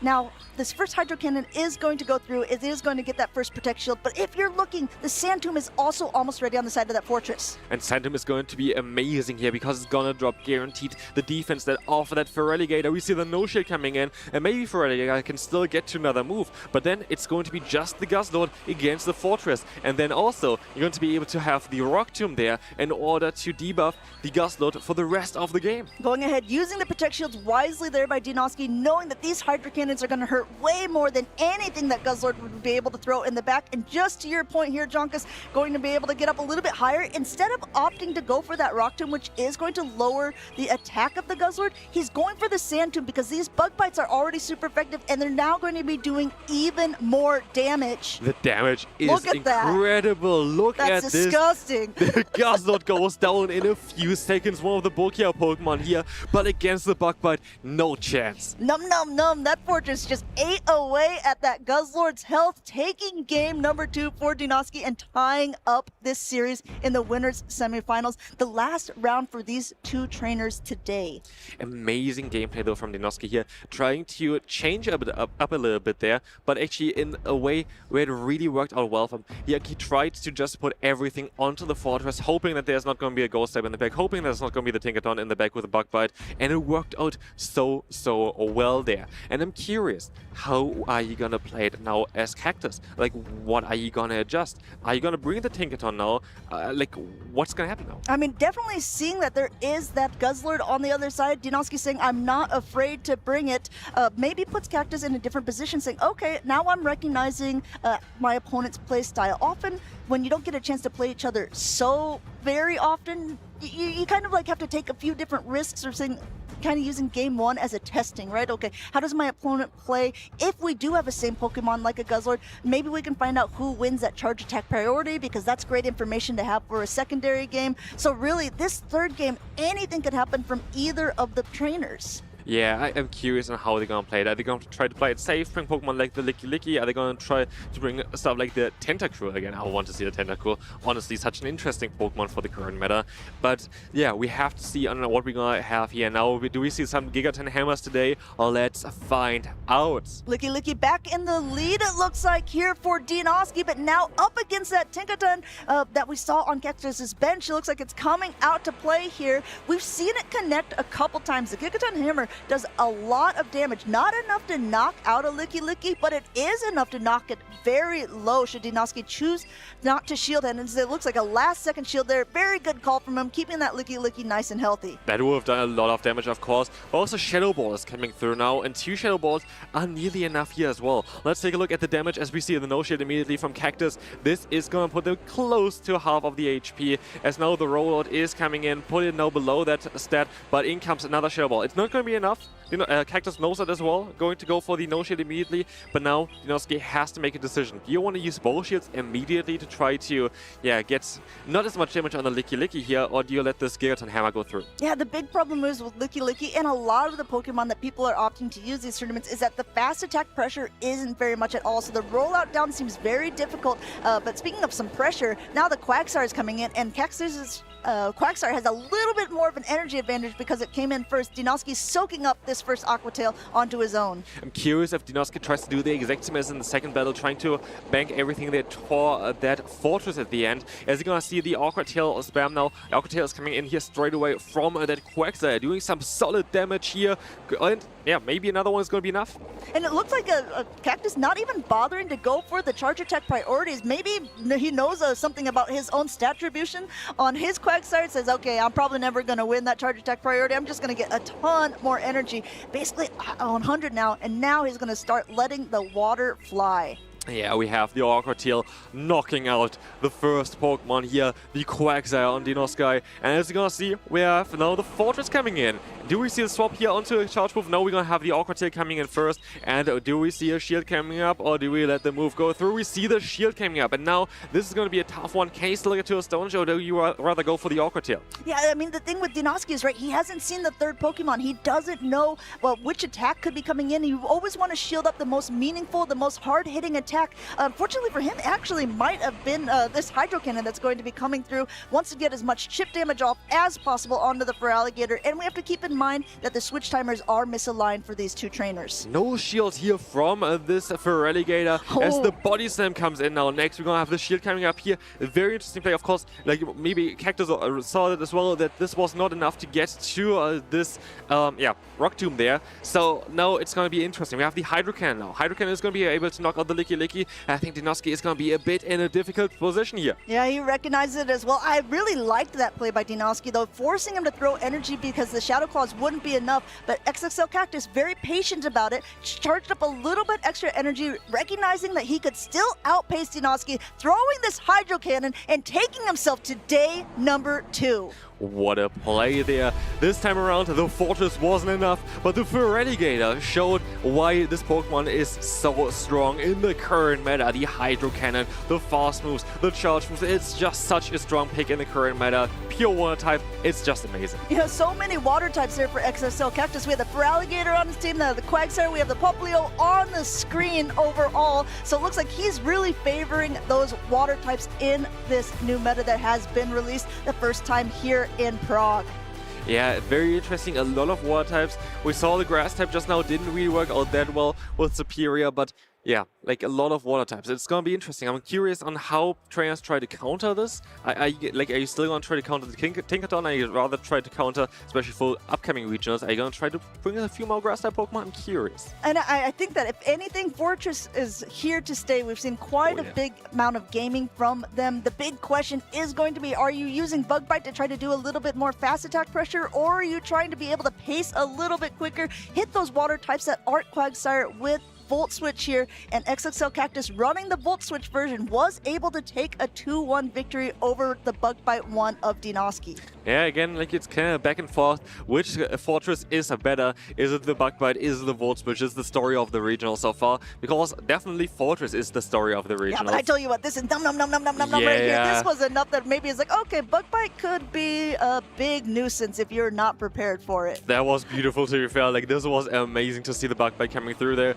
But again, here we have that Hydro Cannon for Feraligatr. Such a safe Pokemon. You see it on so many different teams just because it's such a safe and amazing Pokemon in the current meta. You have so much charge pressure with the Hydro Cannon, with the Ice Beam, and of course a Fast Move even. Like, against all those Ghost types in the current meta, it's quite nice as well to have Shadow Claw. And keep in mind, this is only day 1. These were the winners semifinals, and these were two trainers that were both like relatively familiar with day 2, being able to make it quite far, even get podium finishes. So this is like already such a big tournament. We mentioned it earlier. Every person from our players to watch is already knocked out or in that loser's side of the bracket. So many new trainers have been able to make it quite far and already into day number 2.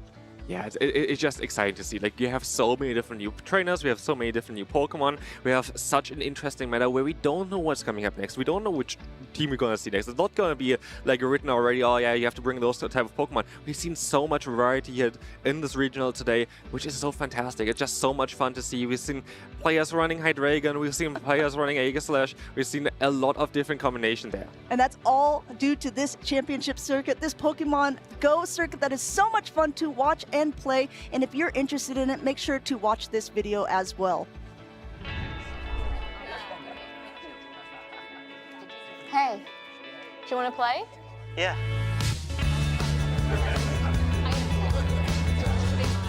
Nice. One shot? Wait, that card, yeah.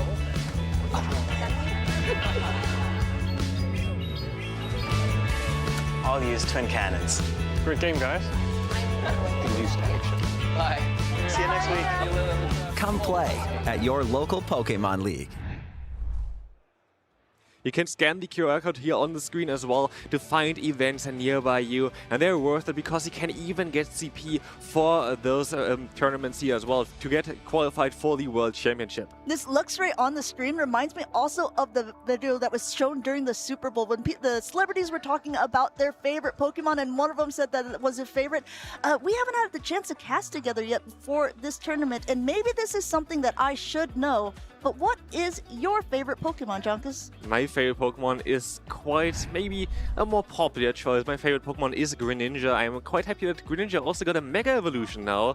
It was only recently released as a Shadow in Pokemon Go, so yeah, a lot of support for Greninja. I have to say, I was listening in a little bit earlier on, and I heard some of you guys talking about Greninja in the tournament and saying, like, I don't think we're going to see any Greninja in this tournament. But I actually talked to one of the players while I was out on the floor, and I don't know if we'll see it on stream, but there is a Shadow Greninja in this tournament. That is exciting, but of course now for you the question, what is your favorite Pokemon? My favorite Pokemon is Sableye. So I will say that it's a little bit cute and a little bit creepy, and those seem like good life goals to have. That seems definitely like good life goals to have. Sableye, a Pokemon that of course have been seen a lot of times in regional championships as well. So far not really in this one, mostly the Licky are scaring it away. But we're going to have another huge matchup here. Let's take a look at that one. This is going to be up against two Titans, two regional champions of their own right, and also someone who I said already is in day 2. He could be if he is able to make it past Patoman. This is Nezabethan, someone we saw playing earlier with a little bit of a spicy team, running a Celio on it, running a Shadow Annihilate with counter. People have been saying, where are the fighting type Pokemon? They're on Nezabethan's team. Yeah, Annihilate, a Pokemon I'm very much interested in. Versus Celio. I have seen a lot of players currently, especially in the top of the leaderboards for the Go Bad League, running that Celio, especially even the Shadows Celio, in this case it's a normal one.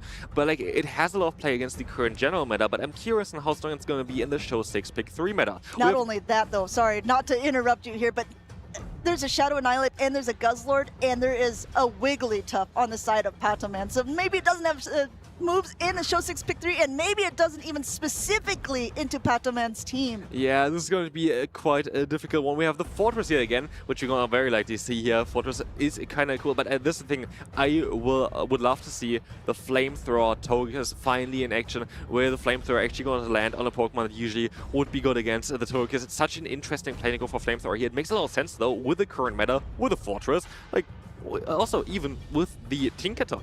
So if you are on the side of Nezabethan, you know, unless you're playing extremely risky, that maybe you don't want to bring both the Guzzlord and the Annihilate into a matchup where there's a potential Wigglytuff. This gives Patoman a little bit of an advantage of how he wants to play out these matches, right? Or is it one of those things where it's like, okay, I don't even need to bring that Wigglytuff because it's enough bench pressure to have it on my team?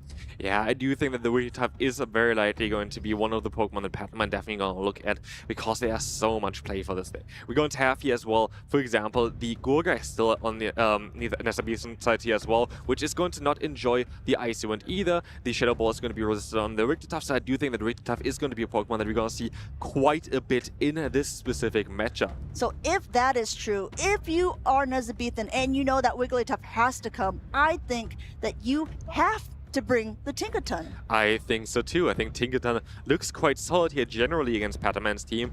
And yeah, unless we're going to have it lined up against something like the Stunfisk, I think it has a lot of potential here as well. Especially, I'm curious if we finally going to see the Waterfall Empoleon though. It's like one of the Pokemon I'm still so curious about because nobody else has run it, and I haven't seen this Pokemon do like in play yet. But I want to see if it does well here.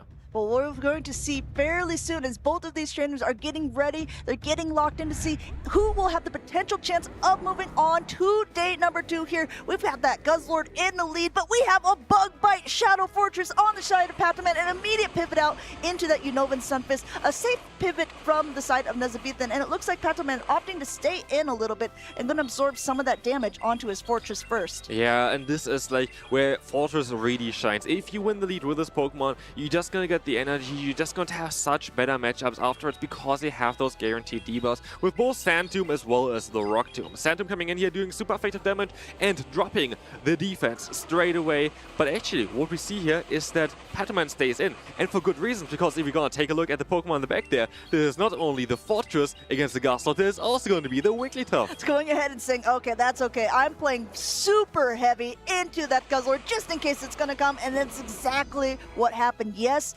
Pataman had to expend his shield, but he's coming out still with that Fortress in the lead, and he's going to be able to throw off yet another attack at whatever comes back in. And now, like, what are you gonna do here? Like, there's going to be now the Rock Tomb coming in, the super effective fast move damage is going to chunk away. That Gastrodon is going to be insanely low afterwards. So basically, we just try to use both shields on the Celios, I guess, to play here. I mean, Nezabethan maybe making a recognized call saying, okay, he didn't swap out with the Fortress. Maybe Guzzlord doesn't have a lot going on, and actually double shielding the only Pokemon that we've seen by Pataman this tournament here so far in this game, going for now a Rock Tomb. This is going to now lower the attack of the Celio coming in, but no, at least the damage won't go through as the shield is put up by Nezabethan's side. But now, of course, with with less damage basically from the Celio, this is going to be a tough matchup against a Pokemon like the Corsola. Corsola is going to have so much defense, and I know that Surf being debuffed is barely doing anything here. And of course, it's going to be still even the Power Gem, which does so much damage against an Ice type like Celio. Yes, Celio is forced to throw these Surfs, even though there's no Protect Shields remaining, even though Body Slams are quicker. Obviously, since the Ghost typing, it doesn't want to be able to do it. It wants to actually put some damage outward. Meanwhile, Pataman just charging up a ton of energy, and actually Nezabethan being able to catch onto the Guzzlord puts it in a decent position, and Pataman undercharging here this attack. Yeah, trying to get a bit more energy here, knowing that the Gastrodon doesn't have any energy stored. Very nicely done. As we're going to have the Celio coming back in, having to shield here now the Nightshade from that Corsola. In comes the shield, of course, but like this is going to be such an uphill battle.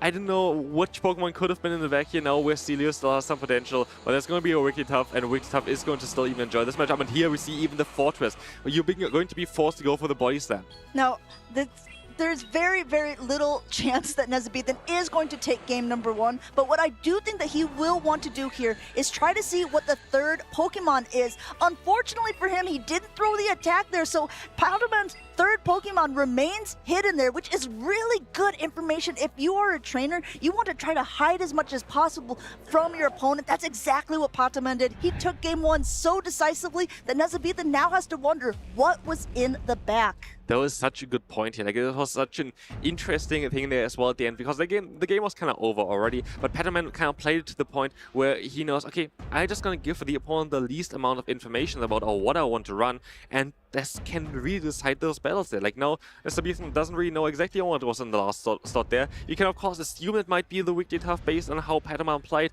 but you can never be too sure. Yeah, and also, just how good it probably is into Nezabethan's team, but we'll have to see how he's going to adapt for the second one, because it's really unfortunate when you lose a lead so hard, and I think that actually using that Unova Stunfisk as a safe swap was a really smart move by Nezabethan, but Pataman just didn't fall for it. He didn't do anything about it. He said, okay, I see it, I'll get it out of there. I'll stay in with the Fortress. We saw him double shield, the first Pokemon, and Nezabethan couldn't even see what there was until the end. Yeah, I'm curious on how he wants to adjust to it now. I do think that Pataman very likely gonna play it very similar to what we just saw because it looked so dominant there. Like I don't even know what we can see here that can kind of count it.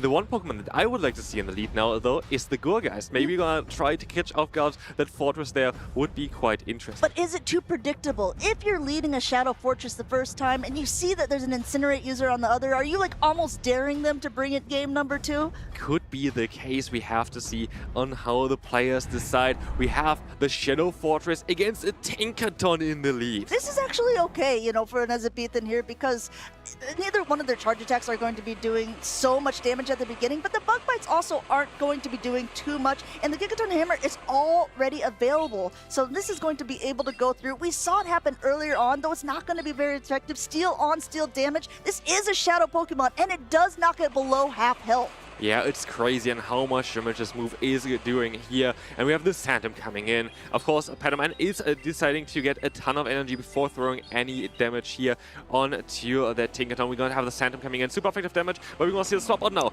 And the Gourgeist coming in and countered now by the Corsola. Corsola now coming in very, very quickly. Didn't want to take very much damage at all onto the Fortress there, but now the Corsola is able to throw. First throwing that Nightshade, there's a lot of energy now on the side of Nezabethan's Gourgeist. Look at that Shadow Ball already loaded, going for one more Incinerate, now going to throw here. This is going to do heavy damage if it doesn't get shielded. I assume we're going to see a shield here, but let's find out. We see the no shield. This is a Shadow Ball. This is doing so much damage, and with this, the Incinerate is going to be enough to knock out the Corsola. This can change the entire battle. Wow, this is big attack here, and this is actually, I'm not sure if it's a misplay. Maybe Nezabethan was hoping that Pataman was going for what we call like a peekaboo play, just bringing in the Wigglytuff, but definitely the Seed Bomb was going to be the attack that he wanted to throw, going to do much more damage into this normal and fairy type Pokemon. Also a bit unfortunate, but at the end of the day, like, you have to kind of stay in here in order to line your Pokemon correctly, so it is okay here. We're going to have the Tinkaton coming in, having the Gigaton Hammer is going to be crucial, but in comes now the Fortress, and we see actually, okay, the Phantom coming in, it's not going to be enough. We saw it already before, like we see the no-shield coming in, that's a very good play, but the Bulldoze, I think, was placed as well at the same time, and the Bulldoze is coming through here now. Do we see a shield coming up? We have two shields still on Pataman's side. Exactly, we have all the shields still to play for here. Yes, finally using a shield on Pataman's side, and now we see the pivot into that Celio. This is where Volt Switch maybe would come more in handy, definitely being able to do more overall damage, but this Celio is already able to get to a Surf here. Pataman uses both of his Protect Shields each time on a low health Fortress. I'm curious if a Body Slam would have done enough. Most likely not at this point yet, but we have, you know, the bait coming through. This is not going to be the Rock Tomb. This is going to be the Sand Tomb, trying to lower the defense instead of the attack, which makes a lot of sense because he's still going to have that Wigglytuff with energy stored in the back, trying to put it into the range for just one Swift. And now we're going to see another one reached in time. Wow, able to get to yet another Sand Tomb. Nezabethan was trying to go for a very aggressive farm down with an Ice-type Pokemon on the Steel. Wasn't able to do so right away. It is double debuff. There are two attacks loaded. Immediate pivot out to clear and to get a catch. Great play by Nezabethan. They're trying to stay in this as much as possible. Keep in mind, two Body Slams are loaded. But is this Surf now going to be enough? It's going to be a very, very close. Let's find out. Can Celio bring this back? The catch was absolutely crucial. The Surf is going to come through. Is it going to be enough against the Wigglytuff? It is going to knock out the Wigglytuff. Surf's up, says Celio, and taking game number 2 is Nezabethan here. Really fantastic matches, and Nighttime Clasher said it a little bit earlier on. It's always interesting to see the loser side of the bracket, right? Because the winner side, it's a little more relaxed, but the loser side, they have a ton to play for here. They're playing for their tournament lives. They're playing to be able to continue on. They keep their hopes and dreams of winning Prague alive. Yeah, and honestly, like that Celio at the end, what a play that was. Trying to farm on the Fortress, it looked like it didn't really work out that well, but at the end of the day, it worked out perfectly. Getting up to the Surf against the Wigglytuff, that was such a crucial moment for the battle. But yeah, the loser side is so interesting. One loss basically here and you're out for the tournament, but you can go still all the way if you win your battles. And this is going to be a crucial game number 3 coming up very, very soon. I'm excited.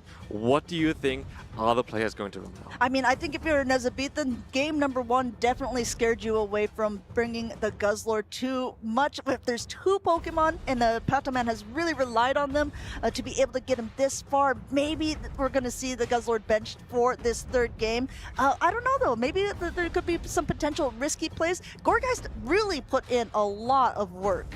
Yeah, Gourgeist definitely put in a lot of work. The Shadow Ball against the Wigglytuff at the end of the day luckily didn't matter that much there. I don't think that was intended, but I do think that Gourgeist might need to come here. But then again, what do you think as like Pataman? You were like, okay, it's very likely that we're gonna try to find the Gourgeist somewhere with then the Fortress. Do we just try to bench the Fortress now? We brought it twice. Fortress is a very strong Pokemon, but like now at this point you kind of force the opponent to bring the Gourgeist. Yeah, I mean, you make a really good point there because both games Pataman used both shields on his Fortress, so maybe leading Nezabithan to believe that, okay, yeah, I'm valuing this Pokemon so much that I'm going to bring it every single game, so then not having it on the team and allowing something that has better matchups into the Gourgeist could be the play.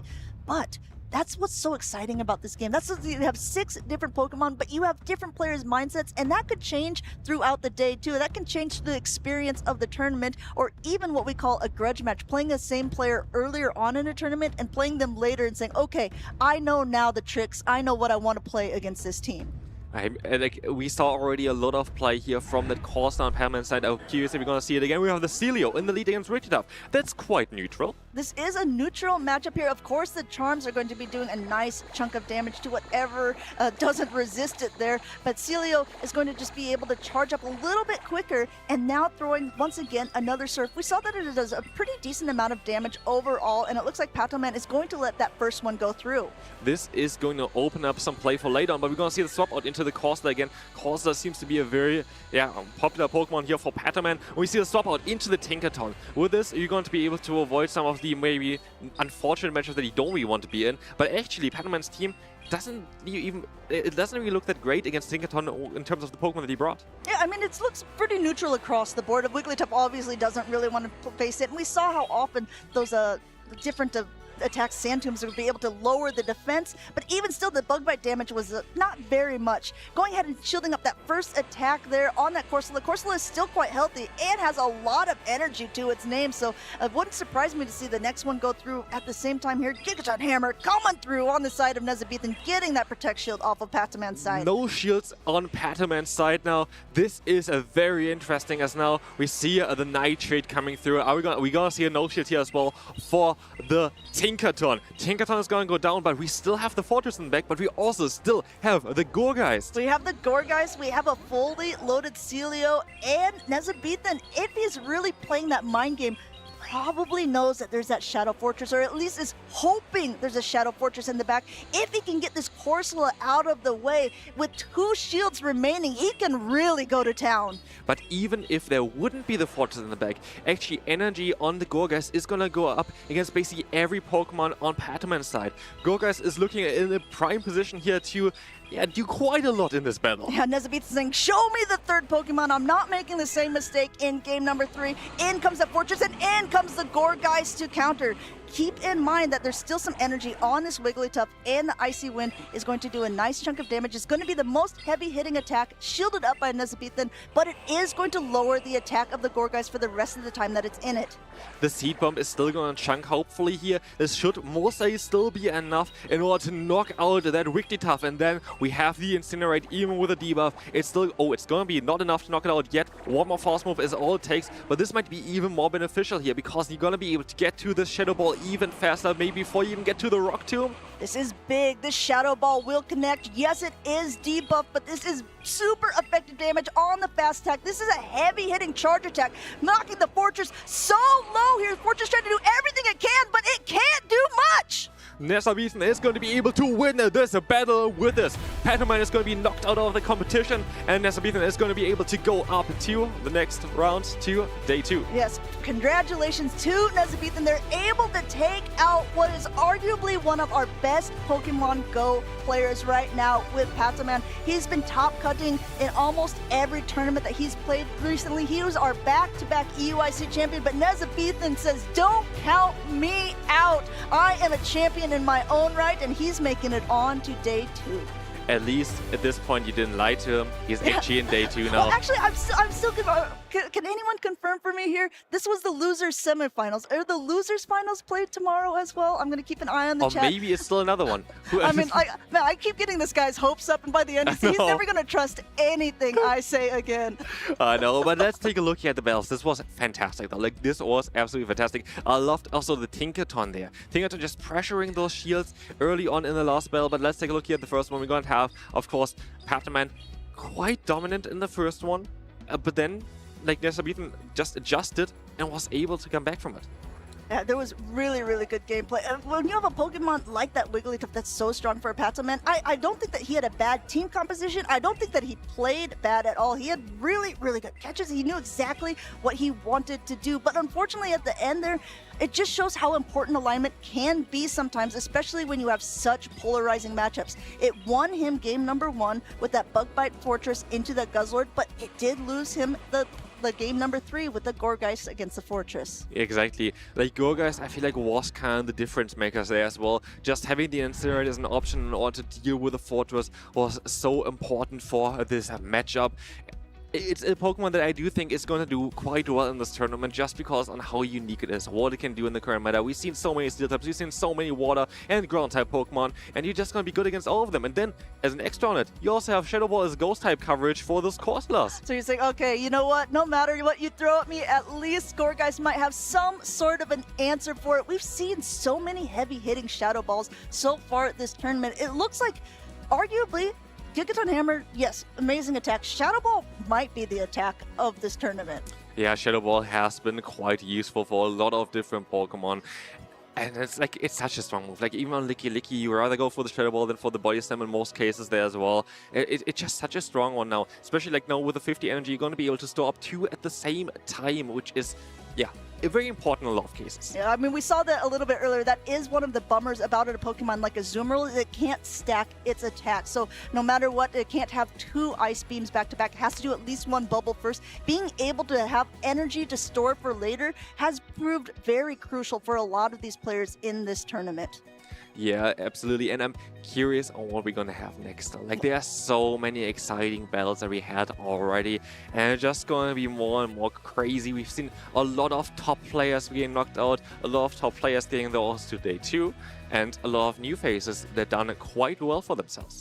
Speaking of the faces, the next ones that are coming up are not really new faces, at least for people who are familiar with our circuit. We have Colin6 up against Nickname, 2 of our arguably most well-accolated trainers that we have here in Europe, because both of them have won multiple regional competitions in a singular season, which is something that is not done very often. Yeah, it's definitely a great achievement there. Both top players of Europe, and they just want to show here, okay, we want to get the first Prague Regional Championship for Pokemon Go, but they have to battle each other now, and it's going to be a very tough matchup for both of them. We have been talking about all of the different siblings that have been here, which is kind of a funny thing. We saw Helio, who is Colin6's brother, playing earlier on. He was knocked down to the losers bracket, and I believe he is out of the tournament, but Colin does have the opportunity to be able to make it onto day number 2 if he's able to make it past Nickname. It's going to be a tough one. That Nickname, such a strong player. Like, such a strong player. Had a great last season as well. And now he's back here. And he just wants to win it all. He just wants to win it all. He has so many regional championships as well at this point already. And such an interesting team. I think he is running again. Yeah, something like a Togekiss we've seen quite often at this point already. But yeah, it's going to be an interesting one. We had both of them already on the stream as well, as far as I know, and both of them did quite well for themselves. You know what I'm also curious about is, yes, of course, we see the Pokemon that they have picked, but there are always sometimes when you talk with the trainers and they say, you know, I was really debating using a specific Pokemon, but I wasn't sure how it was going to fit in my roster. Then I saw someone else use it really well, and I wish I had it. If you're one of those trainers or wondering maybe what some of these top-level competitors wish they brought, Jox has the answer for you. Hello everyone and welcome to the Prague Regional Championships. I'm Jox, and something that me as a competitor often struggle to is deciding what 6 Pokemon I'm gonna bring. So I decided why not bring some of the competitors in the Prague Regional Championship and ask them a pick they were considering, why they did drop it, and why it's the one that got away. Welcome in to the Prague Regional Championships. Talking about your process. Hi, so I'm Jamie. The pick that I was considering was Quagsire. It had such a great matchup into the newly buffed Tinkerton, but in the end, I ran into too many Gourgeist, too many flying types in practice. I just couldn't make it work. Yeah, Quagsire, though, it's a staple in the meta, and a lot of people are running it, but maybe it's going to prove dividends for Jamie down the line. Let's go into another competitor. Hi. Hi, I'm Frika, and yeah, I wanted to bring a fire type like Charizard again, but in this meta with all the water types, I just decided to drop the fire completely, and yeah. All right. You know that fire type is a very good typing into that Tinkaton, but often if you're facing Feraligators, Quagsires, Licky Wikis in the same team, it's kind of hard to bring, so comprehensible. To another competitor. Hi. Hi, my name is Inadequence, and the pick that I wanted to run was Shadow Giratina Altered Form with Dragon Breath. Currently, well, I just got a little bit anxious about that. That matchup is not so great with Shadow Claw. And then Tinkaton got access to Gigaton Hammer. Now Dragon Breath won't hurt that at all, so I went with Shadow Claw anyway. Currently, I can't really say whether that's the right option to go for, but hopefully future me can look back at this and say, you made the right choice. So pretty much his pick was Giratina that still somehow made a way into the team of Martine. Of course, the Giratina Master, once again, trying to win a championship with Giratina. And of course, last but not least, hi. Hi, I'm Betty. Talk me about the pick that you were considering for this tournament. I saw a lot of success with Fortress, specifically with Bug Bite in recent tournaments, but when I was practicing for the past few weeks, I was really struggling to get the alignment that I needed to do well with it. So that stayed at home. Yeah, it's a Pokemon that often struggles versus flying types and even fire types, so it requires quite a bit of setup. So not everyone stays, and sometimes it's often hard to run. So comprehensible. Well, let's hope these trainers made the right choice in the end and go far in the Prague Regional Championships. Back to the casters. It's always so fun to see what people are considering bringing to tournaments, and also just seeing some faces that we're not as familiar with in Europe. I know that Betty is very, very popular in the grassroots tournaments. She sets up a lot of things and helps those tournaments run really smoothly. So it's really cool to see her here in Prague. Eric, if you were playing, what would be a Pokemon that you would consider playing, but maybe only consider, maybe it wouldn't be on your team? I wanted to try something like Mantine or Zapdos or Emolga. Something like a flyer that resists like the Tinkaton moves, can take care of Feraligatr and like Diggersby. Something like that. I don't think it would have gone very good because not that many people use Tinkaton, but that's beyond the point. We should be focusing on, though, is a nickname in Colin. Yeah, who also have no Tinkaton at all on either side. Proving my point. It's something that I was quite surprised. I was talking to Dunebug, actually, and he was playing Corviknight, and he was playing Talonflame, and he was noticing that no one really had no one had Tinkaton, really. So it kind of felt like his team wasn't able to do what he maybe wanted to do. But these players, let's see what they want to do. We're going to be getting into game number one pretty shortly here as these two three-time regional champions face off against each other. Yeah, these are big names. These are big names, and this is the loser side of the bracket, which is already crazy. Coming in now with the Feraligatr up against the Empoleon, being able to reach his Hydro Cannon first. You see them not throwing right away because neither one of them wants to get their attack caught. Drone Peck comes out from Colin, and it's a pretty good time to throw it. You will be able to get this next one on charge attack priority if you choose to do so.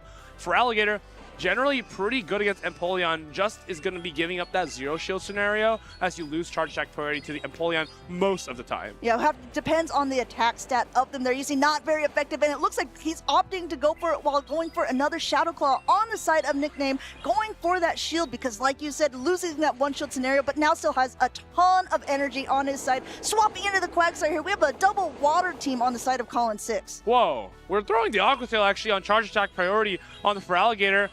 I'm actually a bit curious about this since it doesn't actually knock out, and it looks like Nickname will be able to throw the other Hydro Cannon as well. Maybe Colin has a little bit of a trickery up his sleeve here because he does get that last shield off of Nickname here in this first beginning part of the matchup. Feraligatr double shielded, then still pivoted out. Normally, you wouldn't see a Togekiss swapping into a Quagsire with no shields, but this Quagsire on Colin's side is running Mud Bomb and Aqua Tail. And I almost feel like most of the players today are running Mud Bomb and Aqua Tail. The question here is, can Colin get to two Aqua Tails against his Togekiss? Two are just going to barely barely not get the knockout against the Togekiss. You see his first one here, does about 48% of damage, and actually going to pivot to the Empoleon. It's going to lose charge attack priority, though. Going ahead, just throwing up a little bit of extra energy, throwing right before an attack is available. There's still a shield left on Colin's side, so Nickname wants to make sure to get that out of there, or at least get the Protect shield. And now it's up to Colin. What's coming back in? Coming in with the Licky Licky, but the Licky Licky is going to have to take an Aura Sphere. It actually catches on his own on the side of Nickname. Now, the key here is that Nickname has a Hydro Cannon banked and has 2 rollouts worth of 4 packs worth of energy on his Togekiss. Meaning that he can get a move on either of those Pokemon. Colin, on the other hand, has a shield, but not much else to his name. Yeah, Colin has the shield. He has a little bit of the health to his Licky Licky, but that is going to start dwindling down here.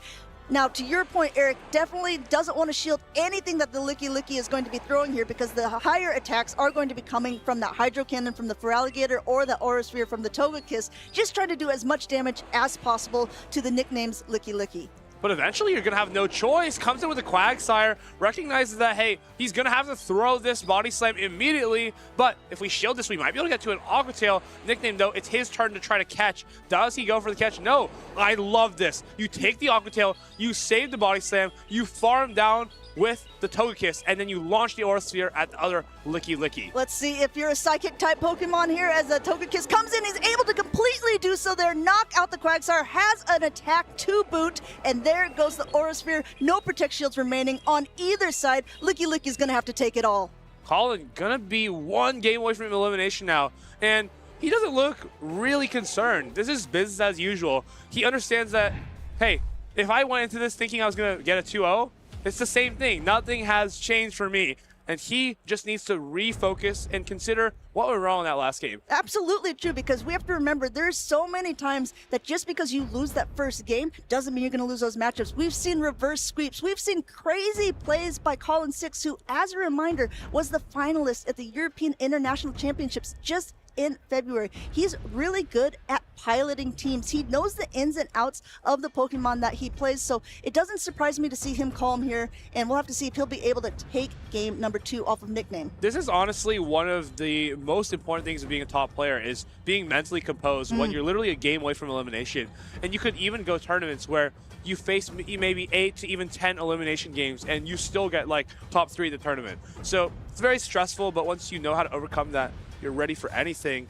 Nickname earlier was knocked down to the lower side by Aegislash and Hydreigon from Tauntaun Battus. Colin, don't remember who he was knocked down by, but he's here as well, fighting for his life in the loser semis. And these are important games for these trainers, right? Because both of these trainers are very well known within the circuit. Both of them are used to being on either, not even necessarily the winner's side of the bracket, but at least day 2 competitors. And obviously, it's almost an expectation. Yeah, exactly. And when you're at this point where you're already in the loser side, it's dwindling down to the end of day number 1. You're tired, you've been battling for quite a while because you are in that loser side of the bracket. You have to keep up that mental fortitude to be able to win these games. Nickname just needs 1 more of them to be able to secure his spot here. Colin Six has to go play off of the back foot.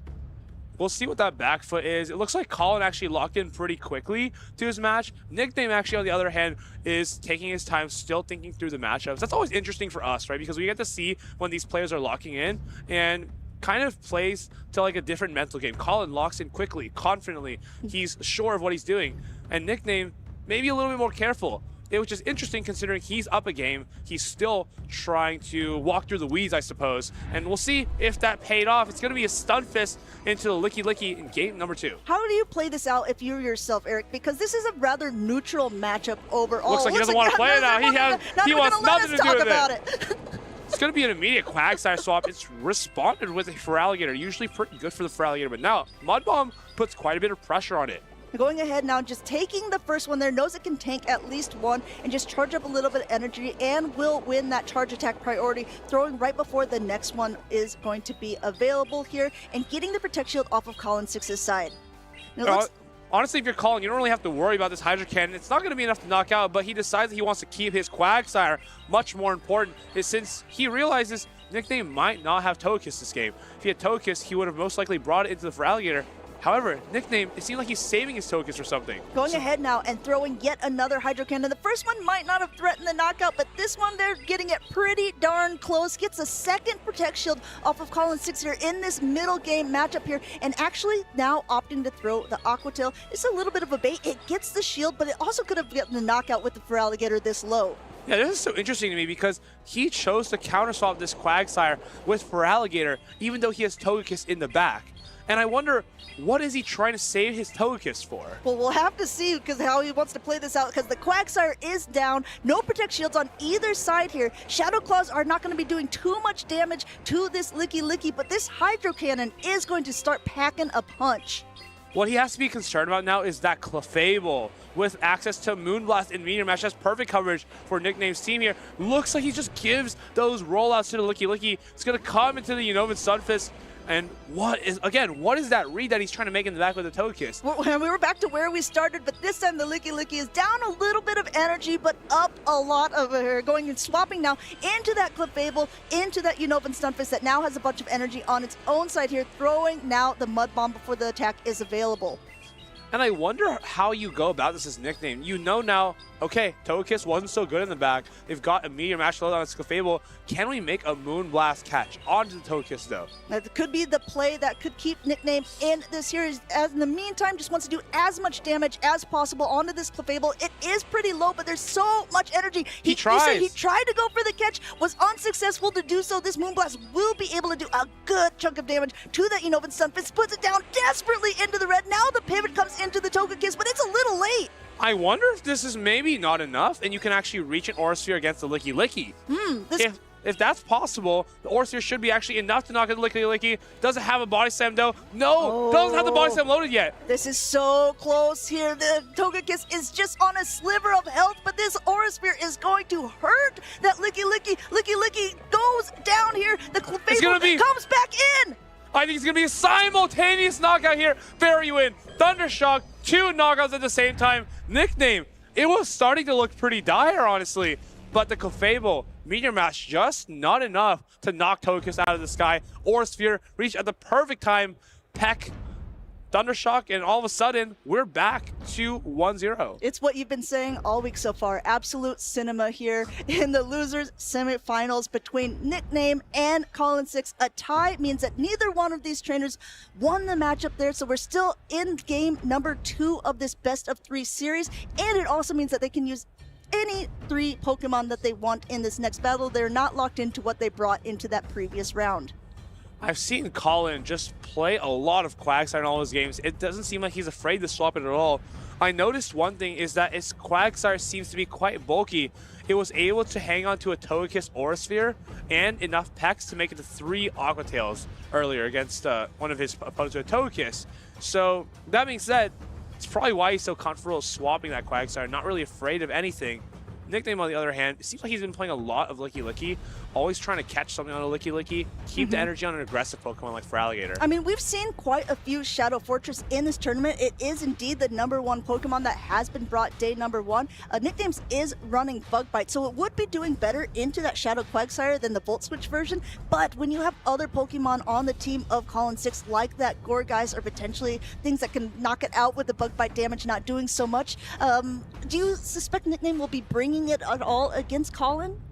I think Bug Bite Fortress is so difficult to bring whenever your opponent has something like the Gourgeist. Luckily, though, for the Bug Bite Fortress users, most teams, I feel like, don't have Gourgeist. So that might be why it's so common. Gourgeist, I think, only accounted for about 20% of the usage in today's tournament, while Fortress was on almost half of the teams. Absolutely true, but we did see earlier on Nezabethan able to knock out Patoman because of that Gourgeist. I wonder if we'll see any of these matched up with these 2 opponents here. As a reminder, this is the losers side of the bracket, losers semifinals, which means whoever loses this is out of the tournament. We have a Feraligatr up in the lead against the Licky here on the side of Nickname. Nickname going ahead, just getting a little bit of energy. You see that those Shadow Claws aren't very effective, but those Hydro Cannons will start to hurt. I think Nickname at some point is going to try to catch a move on his Licky, maybe even a Shadow Ball. If you're Colin, I wonder if you just throw Body Slam all the time here because it's low risk and it basically guarantees damage onto anything. Exactly. He tries to make the catch. Colin throws the body slam. Everything as planned so far. Colin knows that high-level trainers will try to do high-level catches, and he says, nuh-uh, not on my watch. You're going to at least take a body slam before I swap out. Once again, using that Shadow Quagsire as his pivot Pokemon. He knows that the Shadow Ball would not be enough to knock out, but it will get it down to about half health. Quagsire is going to have to start putting in a little bit of work itself, just gaining a ton of energy here. Now, he's got enough energy for a Mud Bomb and an Aqua Tail. The question is, are those two charge attacks going to be enough to knock out this Licky Licky? Mud Bomb comes out, and now I don't think Aqua Tail's enough. So Colin actually opts to not throw the Aqua Tail. Going to take this body slam to the face and try to get back-to-back Aqua Tails before throwing. Or at least take it to the body, right? Because that's where the slam seems like it should be going. And the big thing that's really opportunistic for Colin there is that the rollout damage isn't going to be doing that much. Even so much that he's like, yeah, I'll let an extra one go through for free. Here comes the Aqua Tail, though, and the next one, yeah, he understands that he's going to come back with Feraligatr. Not going to use that just yet. But as this Unova Stunfisk comes, you have to be thinking, that Feraligatr is going to be extremely difficult to remove off the field of play. We have a Clefable that has resisted Meteor Mash, Moonblast being extremely expensive and difficult to get to. If it gets shielded, that's even worse. And we have an Aqua Tail that doesn't do very much damage to a Feraligatr. So how are you going to remove it? Yeah, this is a big question because also keep in mind that both of these trainers still have both of their shields left too. Gonna have to use them at some point. Nickname uses his first one here on the Shadow Ball from the Licky Licky to the Unovan Stunfisk. Stunfisk is still in the green here. Those rollouts are doing basically nothing here, and Unovan Stunfisk is gonna come out with a ton of energy. Now, could Colin come in here with the Quagsire and throw Aqua Tail, grabbing Nickname's final shield? I think you can, and he's going to be looking to make that catch with the other. Colin actually throws the Aqua Tail. I think at this point, if you swap out, right, you have to do any sort of damage. Any damage is better than none. He was potentially getting knocked out by that Shadow Claw there. Has to come in and do something here. He is up a shield. Let's keep this in mind. Shadow Feraligatr is very low, but it has so much energy. First Hydro Cannon going ahead and being thrown, getting that first shield off of Colin 6. Colin's going to have to overfarm quite a bit here. Can't throw that Meteor Mash just yet. It's not enough to knock out.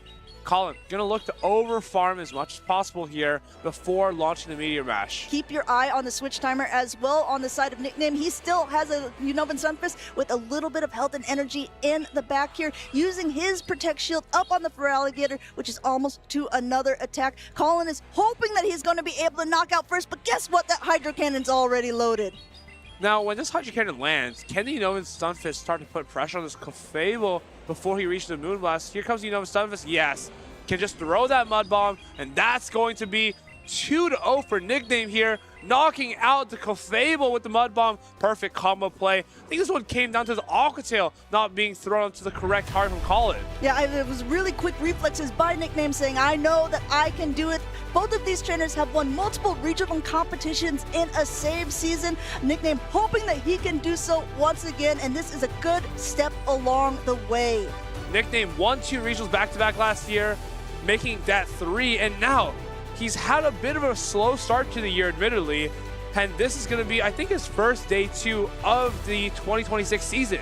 Yeah, you see him, he's very excited about this here. He knows that he's a good player, but this is absolutely a good point, Eric, because there's so many trainers who are not only in Europe, but we've had a lot of trainers coming over from North America as well that are playing in this tournament. And a lot of people, you see some names on a list and you're like, oh, of course they're going to do well. Of course they're going to be day number 2. But there's been a lot of even surprise picks who have been able to oust some of the giants, some of the titans that we have in our game.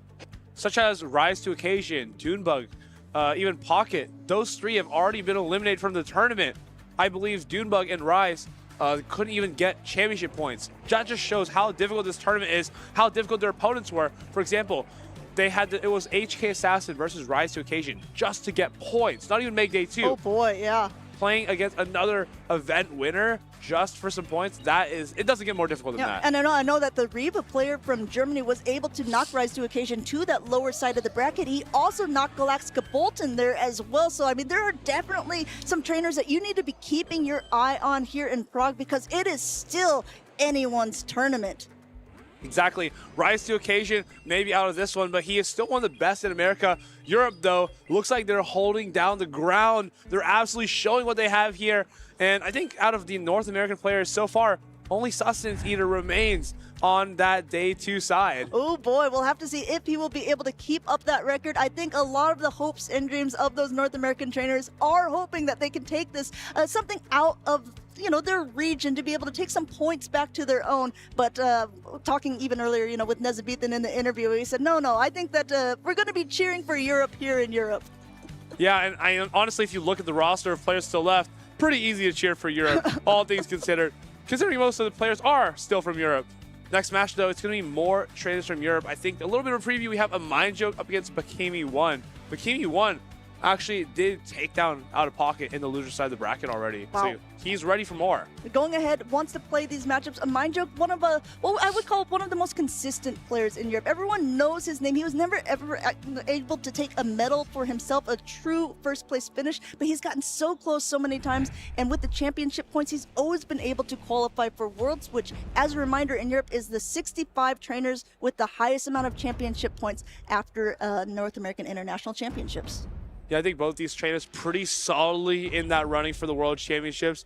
A Mind Joke earlier did lose to Sir Corey, and Bakimi now up against him. We'll see if he can get through this counter Polyrath, though. That is definitely a pick of all time. I know, we were talking about it a little bit backstage, and you are not a Polyrath believer. Walk me through why you don't think this is the pick for Prague. It feels like it's very focused on taking down Pokemon such as Tinkaton, and maybe Licky Licky, of course, with a counter, but it doesn't seem like enough people are running Tinkaton to, I say, like, justify that pick, right? Sure, okay. Especially when people are moving from Bug-Bite Fortress over to Volt Switch Fortress. It just gets more and more difficult to justify that as a pick. Otherwise, I think there's a little bit of life there, but even something like a Gourgeist, right? You're a water type, and they've had Incinerate, and they're still probably winning that matchup pretty comfortably. Sure, I'll counter that, however. Okay. What I've seen so much so far in this game is that either in the lead or in that safe swap position, we've seen Licky Licky. True. And Polyrath, I think, has a pretty decent matchup into it. It can tank a Shadow Ball, not super comfortably, but it can definitely tank it. And if it shields it, it still is coming out in an even better position. True. Just having an answer for Licky Licky is huge because a lot of players, I want to say, almost have been using it as a crutch to get through the day. Like, they're happy to play a risky lead or lead into whatever, and they're like, oh, yeah, no problem. I'm just going to switch Licky Licky, and that'll be that. I think one of the biggest problems, or at least opportunities, I guess, depending on how you look at it, with Licky Licky, like we just saw in that last matchup, is the rollout damage for a lot of Pokemon that's not like a flying type or something that doesn't take, very high effective damage from rock type. It's really hard to roll out down a Pokemon. And so in the meantime, if you can shield up an attack, or if you can get a farm down yourself, you can come out with a ton of energy for whatever is coming in the back. Especially, like, this is such an energy management heavy meta, right? You can see things like even Tinkaton. When you're up energy, you can flip matchups, such as the Gourgeist, because the Gigaton Hammer is so powerful. Corviknight as well, against something like a Polyrath. Generally, it's not even that good of a matchup despite having the super effective attacks, but if we can get an energy advantage, have a boost going into it, we can change the dynamic just by managing our energy properly.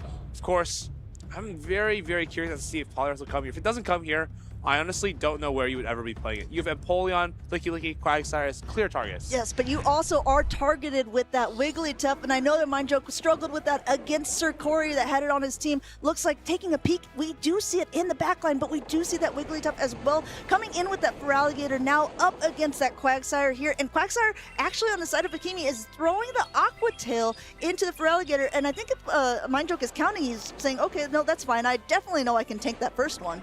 He just let the Aqua Tail rip on the Feraligatr, and I wonder if that just is a good way for him to say, okay, I can always commit a shield here and just get the switch advantage, and we'll be good to go. This is playing right into a Mind Joke's hands, though, because if you look at it, it has lured out the Wigglytuff because that Shadow Claw damage doesn't do much, but now the Polyrath can completely avoid this Wigglytuff. Bakimi hooks up a shield here, though, once it gets some meaningful damage back into that Feraligatr, and it looks like he will be able to do so. They're going for a couple more attacks. They're going for 3 charms before throwing the Swift. And he's going to have to launch the Swift while the Feraligatr is only at 1 HP. That's not going to feel too great. At the same time, our Wiggly still has a lot of room to groove here. We can wiggle around, throw this Icy Wind on this Licky Licky, and it's starting to look pretty good. We can get this Quagsire onto the Licky Licky and pretty much just try to get our Corv into... Oh! but we instantly pivot into this and basically ask for the Poliwrath to come in and punish this Quagsire. Poliwrath just starts punching here, and neither one of the attacks of the Quagsire are going to be doing too much damage to that Poliwrath here, but even still, Mindjoke puts up a shield here.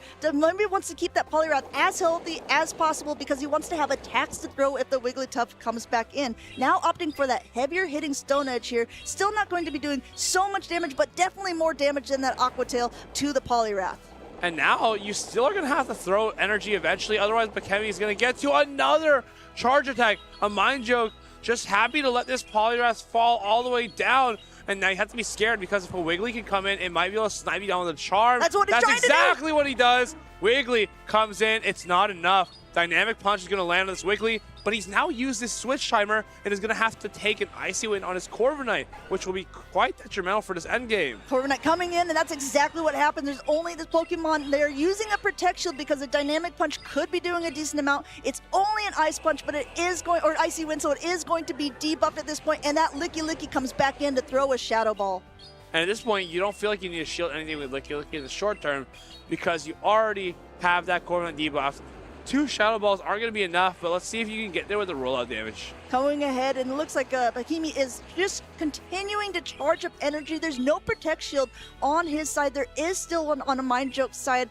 There's a little bit of a Quagsire in the back, too, that we have to be wary of. Let's see how these trainers want to play it out. Going for that heavier hitting payback. Does a Mindjoke want to use his shield here? It's probably the most damaging move in this game, but still, he does go for the shield. And now, this Quagsire just can't reach that Aqua Tail. No, we actually let the Quagsire reach the Aqua Tail. Gonna save this energy for that Corviknight. Should be able to just toss a Shadow Ball off and then call it a day, though. Quagsire gets the farm all the way down, and now Corviknight is gonna have to take this Shadow Ball. Doesn't have that Air Cutter ready. And a Mindjoke takes game number 1. Poliwrath looking pretty strong. Yeah, Licky Licky sticking its tongue out here at the competition. Shadow Ball number 3 connecting with that Corviknight, which is definitely enough to take it from the sky. And Mindjoke takes that game number 1 on that loser side of the bracket. So far, so good. It just seems like this is definitely a team you want to target with that Poliwrath. Wigglytuff, definitely quite difficult, but it's not like we don't have answers. We kind of only have the Tinkaton, but at the same time, you know, Vinsumfisk and Licky Licky are like neutral enough where we can play around with those, and it's usually not too bad. What do you think about the play that a Mindjoke did of like basically just, he shielded once on the Poliwrath, but completely countered down that Quagsire and got rather low himself? That was interesting. It seemed like he kind of read that backline was going to be maybe a Corviknight where he could just debuff it a couple of times. And if you're really looking at Bakemi's team, you're also seeing things like a Gourgeist where you don't really need HP to get those moves off. You can just throw 2 counters, the move, and then 2 counters, and then the move again. You know, it's like, okay, has a plan in mind for if he was to face up against teams like this. Of course, this is losers round 6, so this is not even the semifinals. Once again, we've had quite a few matches so far today. This is a rather big tournament that we've had here for Europe, and I know that there's been quite a few spectators as well, people coming in from all of the different regions to see this first tournament that we've had here in Prague.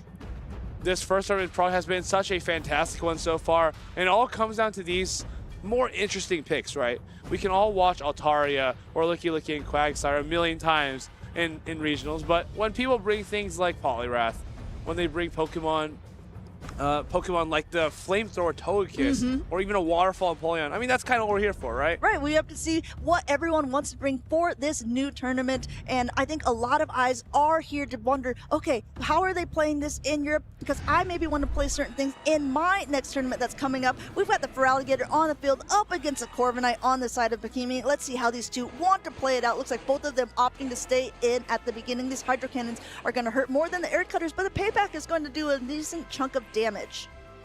Hydro Cannon is going to put this Corviknight into range of another one, and Corviknight, on the other hand, can't do that much damage to Feraligatr. Feraligatr easily hangs on 2 Air Cutters, so you most likely need to go for a payback, but no, it's just an Air Cutter so far. A Mindjoke should know. Never needs to shield this. Feraligatr still while... Oh, he actually shields an Air Cutter.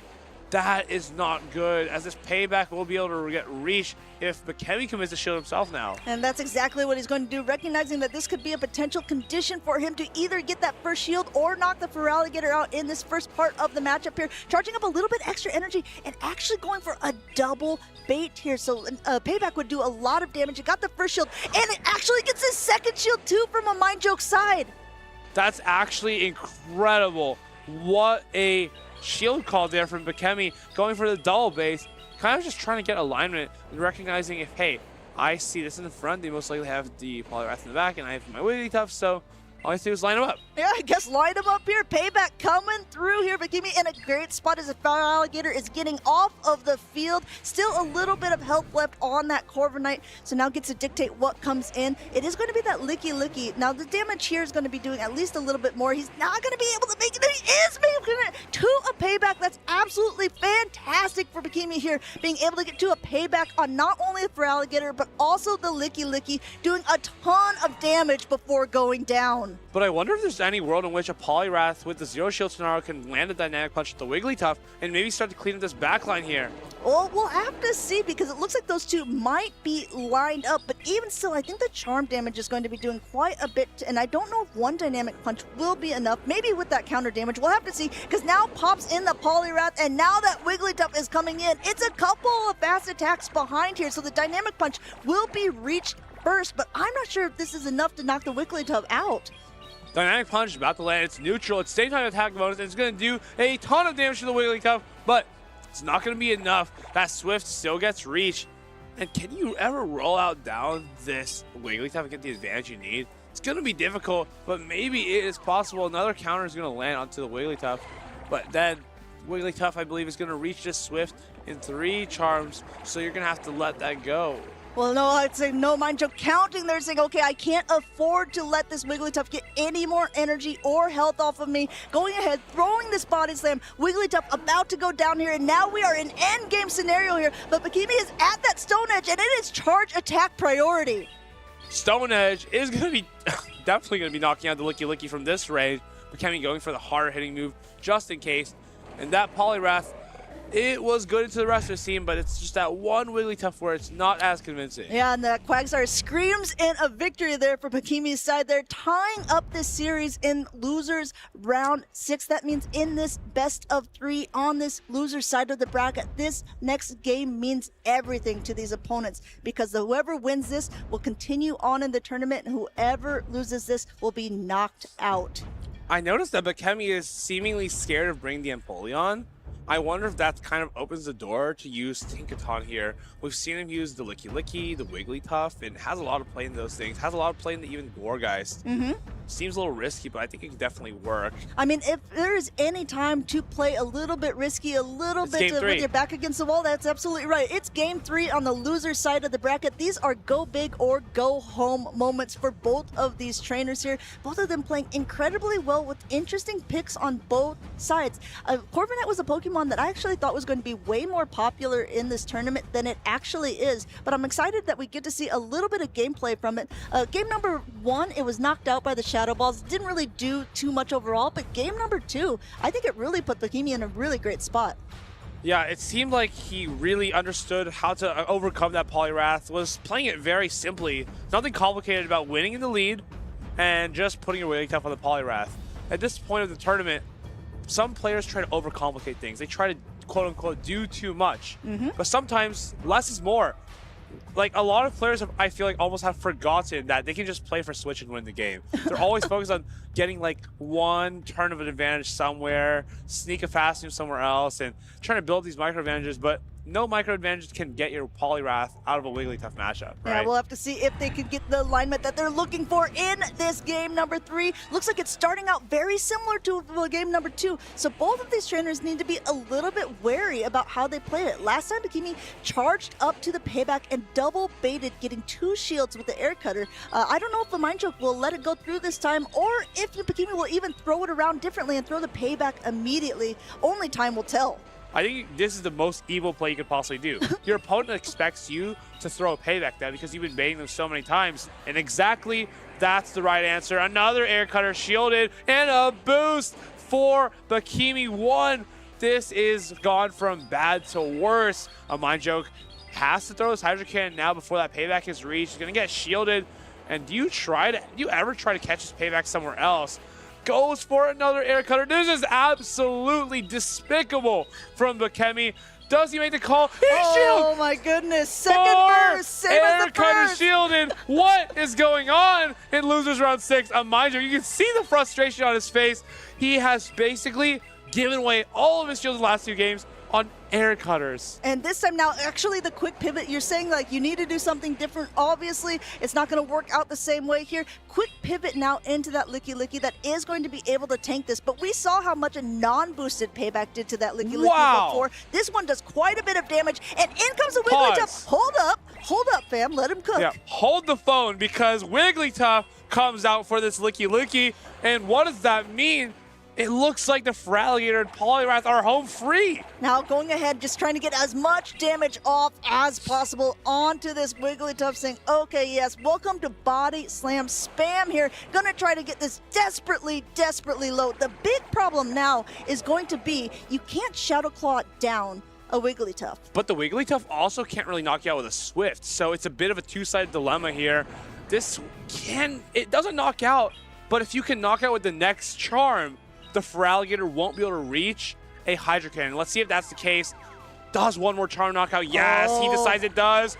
But it's a Poliwrath in the back. We're going to have to throw this Swift. It's not going to be enough to knock out.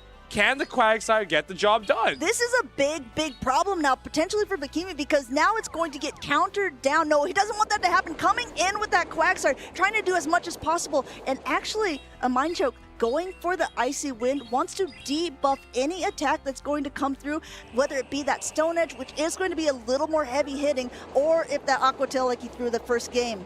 Goes for the Aqua Tail. It's debuffed. He tried to slow him down, but it's just not enough. Feraligatr on a couple scraps of HP in the back. It's actually going to hang on here, but it's just not enough. Aqua Tail going to get launched at this Feraligatr. Bakemi won. Goes on to losers round 7. What an incredible way to finish that game off. Even when I thought it was looking a little bit dire, bring that Wigglytuff into the Licky Licky, he was still able to just out-neutral that Poliwrath in the back. I tell you what, bait after bait, turns out it pays off. What is the saying? You know, never not bait except when you're baiting. Bakemi could be teaching lessons on this. Absolutely masterful plays, stripping away the shields from a Mind Joke's Feraligatr and punishing the Pokemon in the back when the shields were down. I've never seen a more evil string of activities than this set. Air Cutter, Air Cutter, Air Cutter, Air Cutter, boost, payback on the Licky Licky, completely knocks it out. That is just an incredible read on his opponent. And Bakemi won. What will be going on in this tournament? Very curious to see what he does. I think he has maybe made 1 or 2 top 8s before, but otherwise, this could be a first for him. Yeah, you see, I had to take out the suit. These battles are heating up. It is getting hot in here, trainers, and we'll see as these games start to get a little crazier. I think we have one of our craziest players coming up, and he has a pretty hot Pokemon, Talonflame, coming up. That's going to be interesting, yes. I'm giving you a little bit of sneak peek. I don't know if you guys are following the channel on X. You definitely should be. But someone had made a little statement saying, in a new Tinkaton meta, in this very heavy meta, with Licky Lickies everywhere, with Tinkatons, with other ones, you would have to be absolutely crazy to bring a Giratina to the matchups. Yeah, I told him, you're just trying to set up the joke. So when you win the tournament with Giratina, then you post, guess I'm a lunatic, ha ha ha. Well, I'll tell you what, these games have been crazy so far. We talked about the baiting here of Bakemi there, being able to double bait both games here to be able to win against a Mind Joke in game 2 and number 3. I mean, it's really playing into the whole thing, though. There are so many Wigglytuffs. We're seeing it on the screen. There's so many Licky Lickies. We're seeing it on both times. So I'm very curious to see how these next 2 trainers are going to be able to compete. But in the meantime, we have to keep congratulating Bakemi for a masterful class of how he played out these matches here, continuing on in the tournament. A Polish trainer who is really proving himself here in Prague. I always kind of joke that the day 2 is pretty much all the top trainers like Colin, there's Tauntaun Batus, Potsman, maybe an Adequins, and then always there's just one or two random Polish trainers. It always switches up which one it was, whether that's Snorek, whether that's Smejo. It's always one of them, and they're just popping up out of nowhere, but there's always got to be one of them. Well, there's a lot of really good trainers from Poland, and that's the thing. When you're going to these tournaments time and time again, you get to see a lot of different playstyles. The Kokjak was also a trainer who's been doing so well this season, being very high up on that leaderboard. So it's going to be interesting to see who will be able to continue on in this tournament. I know that a player from the Czech Republic himself, Amon, he was doing really well on that loser side of the bracket. If you want to follow along with the bracket yourself, you can use that exclamation point bracket to be able to bring it up, and you can see for yourself how your trainers, your favorite ones, are doing. Are they knocked out? Are they still going on to day number 2? Yeah, and the exciting part is we kind of haven't played out the group stage yet. We still have a lot of winners finals to look forward to tomorrow, so it feels like we're leaving everybody on a bit of a cliffhanger as to who will be actually advancing from the groups, making it to top 8 tomorrow. For now, though, these trainers are just fighting for their lives in the tournament itself. A pretty interesting matchup here. Tentacruel from Dinoski, Giratina from Inadequance. Just, I think we've lost the plot, but at the same time, it's... I mean, it's a whole new tournament meta, right? We are designing, we are actually doing the plotting at the very moment. Dinoski played a little bit earlier on. We saw him get knocked down to that loser's side of the bracket. He did, in that game number 1, lead a Tentacruel into a Volt Switch Fortress, and we saw how much damage that can actually do. But what are the main targets here for the Tentacruel that is on Dinoski's side? I mean, if your opponent Inadequance wants to run Poliwrath, that's his signature pick for the day. Tentacruel is legitimately like the last thing you want to see. Like, that's unbelievable. That's unbelievable luck. Yeah, the one probably Tentacruel that you're seeing in the tournament, and you're facing it in losers round 6. Both of these teams being very spicy, bringing different Pokemon that we haven't seen too often. Yes, of course, we've seen those Licky Lickies and we've seen those Shadow Quagsires. One thing to point out about Inadequance is that he is running Aqua Tail and Stone Edge. A lot of trainers have opted for Mud Bomb instead of Stone Edge, but it looks like he wants to kind of take better care of those flying type Pokemon, potential one-shotting those Togekisses and knocking them out of the sky. It's going to be super important to get rid of Togekiss in this meta. You know how prevalent it's been in pretty much every single match this entire tournament. There's Togekiss over and over. Swap, Aura Sphere, spam, double shield it. Every single play kind of revolves around that. So having like a consistent answer kind of feels like it's been the key of this tournament. Now the real question is, Inadequance has won a previous tournament with the Giratina. Is he just running it for show now? For the love of the game. Or do you actually think that there is potential play against the team of Dinoski when he's running it? I mean, there's only really the Licky Licky that in my opinion is a horrible matchup for it. I mean, Togekiss, it's got to be pretty good, right? Yeah. Togekiss is, yeah, I mean, but it being able to hit back, it also is running, I believe, Shadow Claw as its fast attack there, so to being able to just pace quite quickly, and those Shadow Sneaks can really start putting in work. I feel like a Shadow Sneak pretty much knocks out a Togekiss from full health. It's a Shadow Giratina, it's just the perfect mix of bulky and having a lot of damage. Of course, 2 Dragon Claws comes pretty close to knocking a Licky Licky out too, so you're not completely cooked in that matchup either. So we'll have to see what's going to be cooking with the Talonflame potentially as well. We haven't seen too many of those in the tournament. Only running Incinerate as its fast attack. Both of the charge attacks on that is going to be flying. Talonflame. Oh, we hear it screeching as it reaches into the battle up against the Guzzlord on the side of Dinoski, running that Brutal Swing and Sludge Bomb tech, which is something that we've seen on a couple of the different teams against XXL Cactus, but not the one that's been running for other people when they opted for Dragon Claw. This first Brutal Swing going through, no Protect Shield used on Inadequance's side. And it looks like Inadequance is just going to be trying to play out those zero shield scenarios. He's going to be just reaching for that Brave Bird, going to be able to get this shield immediately shielded by Dinoski, so that's a great call. Brave Bird comes through, and now Inadequance tries to get to that fly. Dinoski says, nope, not going to let you get there. And this kind of sets up a perfect situation where Dinoski can now pivot to that Togekiss, lure out the Wigglytuff, and yes, pivot to the Togekiss. Keeps this Tentacruel in the back, though. he's not. The Tentacruel is actually surprisingly reasonable into a Quagsire, believe it or not. Yeah, I would guess so, because especially There's the no Mud Bomb. Quagsire exactly has no Mud Bomb on Inadequence's side. This Aura Sphere is going to be doing neutral damage. You can see that the Wigglytuff is going to take that first one, even though the Icy Wind will now lower the attack of the Togekiss. Dinoski puts up his second shield here, so keep in mind he doesn't have any shields left to hide behind, even though he has Pokemon and a decent alignment with the team of Inadequence here. Going for yet another Aura Sphere, no Protect Shield used on Inadequence's side.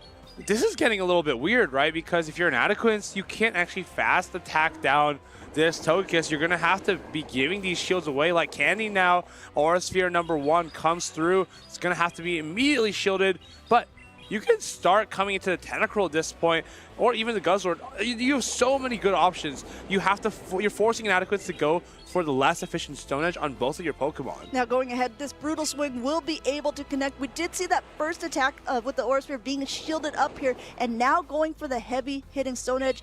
Keep in mind, Guzzlord is a bulky Pokemon, and Quagsire doesn't have super efficient moves against it. The Wigglytuff really would have been the better Pokemon, still able to knock out the Guzzlord, but there is still an uphill battle for that Quagsire. The fast attacks of the Tentacruel aren't going to be doing too much damage to it, and there's still one Protect Shield to hide behind on Inadequence's side, going straight for that Stone Edge, not messing around. Now this is going to get quite interesting because Dinoski has an opportunity to catch a Stone Edge. He's going to be able to throw this Scald immediately on the Quagsire, and with that, he kind of just needs to catch a Stone Edge and then use the Tentacruel to get to the next Scald and knock out the Quagsire. Well, we'll have to see how they want to play that out. Ooh, a little worse for the Were too. As you hear those little sounds, that means the attack has fallen. He does try to go for that catch, but he's unable to do so. There's so much energy on this Quagsire. This Aqua Tail at such a low range should be able to knock out the Togekiss, but look how low that Quagsire is. Can he hang on to a Poison Sting? Is he at the Stone Edge? He's at the Stone Edge. He wins Charge Attack priority, and that's a knockout onto the Tentacruel. Inadequence making it look easy. Oh, not really. That was a rough one up until the very end. Wow, I think that Quagsire is just smiling with joy that it was able to hang on at that last moment. Everything was going to Dinoski's plan up until that last moment. And if you're Dean, you have to sit back and wonder, what on earth could I have done differently to prevent that outcome from happening? Yeah, I don't even know. Like, that was looking quite good. He came with the Togekiss. I think he threw one of the Aura Spheres with slightly suboptimal timing, so he could have taken an extra peck somewhere. And honestly, with that being as close as it was, you probably can't just concede fast attacks or concede turns just randomly for like no reason. Yeah, it's so difficult, especially with trainers of this caliber. You can't give an inch because they will take a mile from you. But those games were so incredibly close. Dinoski able to get that attack debuff, but Quagsire said, nah, ain't no problem. Able to get a Stone Edge off for that Guzzlord, Stone Edge off for that Tentacruel, and take out that Togekiss in between. Togekiss has been such a hero for so many of these trainers, especially when their opponents don't have something like the Unova Stunfisk.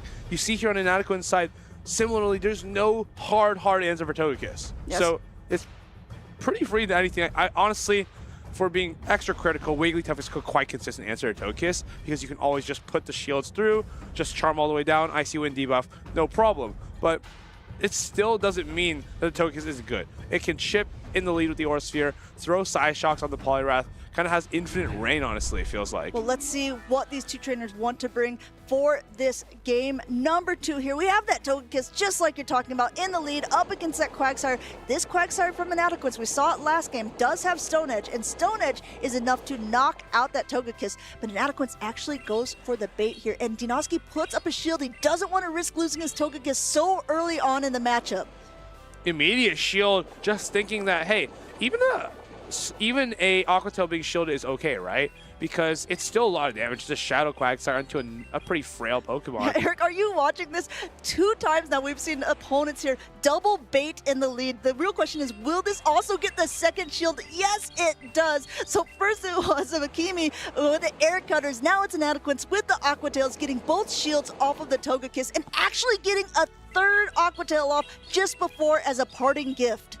This is absolutely heinous activity from the Quagsire, landing so many charge attacks, getting so many advantages out of Dinoski, it feels like. And now, how do you deal with this backline? You have to kind of predict what your opponent has. Brings the Wigglytuff, kind of afraid there's a Tentacruel. Can you commit a shield to this in good faith, knowing that there might be a Tentacruel in the back? Yeah, that is the difficult position, right? Especially when it's something that's so hard countered. And Dinoski brought in game number 1. Actually going ahead, doubling down, pivoting out, coming in with the Licky Licky to start doing some fast attack pressure as well. 2 Inadequate has shields to to throw hide now. behind. He has to throw now. If you do a rollout, Dinoski gets to another move. So you just try to catch, sneak the roll immediately. Inadequate makes that read. He's so far ahead here. He knows, okay, the last thing that I want to happen is a Shadow Ball caught on a Licky Licky. Not going to let it happen. The Licky Licky of Dinoski comes in. There is 1 shield left on Inadequate's side. Dinoski doesn't have any, but he does have a lot of energy. Body slams now being thrown. Look like a charge attack priority. And if you're Inadequate here, you have to be pretty scared. He saw the Tentacruel last game, and now he's kind of noticing that, oh, shoot, maybe we might have our Wigglytuff against Tentacruel. So after this Body Slam goes through, I'd almost expect him to pivot back into the Wigglytuff to try to avoid the potential of getting a lineup against Tentacruel in the back. Absolutely good call here. Unfortunately for Inadequates, it's not like he can take a peek at the back line of Dinoski there because Wigglytuff looks like it could be pretty strong in the back. Even still, he does have 1 shield to hide behind here, going for an extra charm rather than the shield here. And it looks like he's going to probably let this Body Slam go through because to your point, if he thinks it's a Tentacruel, why would he shield doesn't want that. Exactly. But now he sees the Quagsire. You can immediately see the frustration on his face. He's thinking, wow, I just outplayed myself. I completely made the wrong read, and now I'm being punished for it. Dinoski, a really, really nice call, kind of hiding the Quagsire in a weird way, just to like say, okay, if he doesn't know what I have in the back, then he kind of is playing with less knowledge than I am. I know all of his Pokemon. I can kind of toy around with that idea, and it's going to be throwing a Mud Bomb there. Inadequate looks very surprised to see that being thrown. This Shadow Ball is going to knock out, but we already know Togekiss is just 1 peck away from that Aura Sphere. Should be knocking out this Licky Licky. Looks at the team sheet, actually. Seems like he wants to verify if Dinoski's Quagsire was on Mud Bomb. And yeah, from my research, my brief research, it seems that it is on Mud Bomb. So gotta read those team sheets carefully, trainers. Yep. Mud Bombs going through, Aura Spheres going through, Dinoski taking game number 2 off of Inadequates there. Those were really close matchups. And also, Eric, I'm glad that you were there to kind of point out this middle game team read because obviously Dinoski, when he's playing Tentacruel game number 1, if you have a Pokemon like Wigglytuff on your team, with absolutely no play against it. You don't want to have a Pokemon that's so divisive up against the Pokemon that's like its hardest counter. Exactly. It's absolutely, like, it's completely free into Inadequate's team. So if you're thinking, like, what should be in the back, like, the last thing it should be is something like Quagsire. When you haven't shown your best Pokemon, you immediately assume it's your opponent's best Pokemon in the back. Yeah, you see both of these trainers grinning at each other because they've played each other before, and chances are when you are this good of a player, when you've been being able to scrim against different teams and you know the ins and out of your Pokemon and how people like to play, I think that was just absolute genius play by Dinoski there, benching that Tentacruel and just using that as pressure for game number 2, solidifying him that matchup with all of that energy that he had, being able to take that out the Togekiss, also throwing that Mud Bomb with that Quagsire. But the real question is, Eric, is Tentacruel coming game number 3? It's so difficult now, right? Your opponent, well, Inadequate's literally brought Talonflame in the lead with Wigglytuff in the back one of the games, right? So it feels so enticing to try to, like, get that right line call. But at the same time, if you focus on his answers to Tentacruel, which are like Quagsire, like Licky Licky, almost forced to bring it, you can try to toy around with those ideas. Or you can just rely on the good, reliable Togekiss Licky Licky core. Okay, we'll have to see because these two trainers taking them one more moment to lock in here. As a reminder, this is that losers side of the bracket. Losers round 6, not even losers semifinals. These big names are up against each other and only one of them can continue on in the tournament. And it's really actually kind of sad because I love both of these spicy teams. Yeah, these are definitely Pokemon that we're not seeing very often in the championship series. And as we lock into this next one, I think off the top of my head, Inadequates will not predict this line. We see a Quagsire in the front, which immediately means that there should not be a Licky Licky in the back because that would be way too weak against Poliwrath. So Inadequates is entering this match. Just keep that in mind. He's entering this match with the idea that Dinoski does not have Licky Licky in the back. So when he plays this out accordingly. He has his Giratina in the back. He's feeling good because he knows that there shouldn't be a Licky Licky in the back or a Guzzlord. Well, Inadequates, I will say also this, has been tricked about that time and time again by certain players that were doing something a little bit risky to play against him and his playstyle. So while this is absolutely true, I will still suspect that he's going to play absolutely to his best advantage here. Lets this Mud Bomb go through onto that Licky Licky. Not enough to knock out, I think, at this point, and should be able to get off yet another attack before going for that Shadow Ball. I'm very surprised to see these plays because now you're going to lose the Quagsire with all the energy. You have to come in with the Togekiss, right, to get this farm down. And Inadequate is going to align his Giratina to his Togekiss, which sounds weird, but he's going to... Exactly. Wow, he's so excited to get his Giratina on the Togekiss. It's not so often that you're like, oh, a Fairy-type Pokemon. Let me go ahead and put my Dragon on it. But yes, look at those fast attacks there. Going for the Shadow Claw, it's going to be able to pace quite quickly, and neither one of the attacks are going to be doing too much damage, although this is a Shadow Pokemon, so I have to keep in mind that it's going to be doing a decent chunk of damage. No Protect Shield used on Inadequate's side, just continuing to charge up here. Another one going through, getting that first Protect Shield, because we saw the first one brought it down to a little past half health. And now, like, are you committing to a Shadow Claw farm down? It's just so difficult to actually remove this Togekiss from the field of play.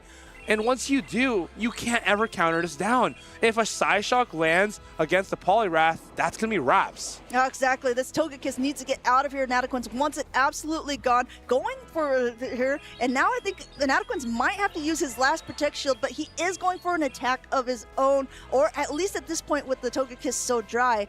Maybe we'll see if he wants to. Dinoski also using both Protect Shields. Look how low of health both of these Pokemon have. But if you take a peek at that backline, it's super advantageous for Inadequates. I think if you're Dinoski, you keep this Psyshock, just get into that Licky Licky because throws the Aura Sphere. The door is open. Hold the phone. Can Inadequates get to this?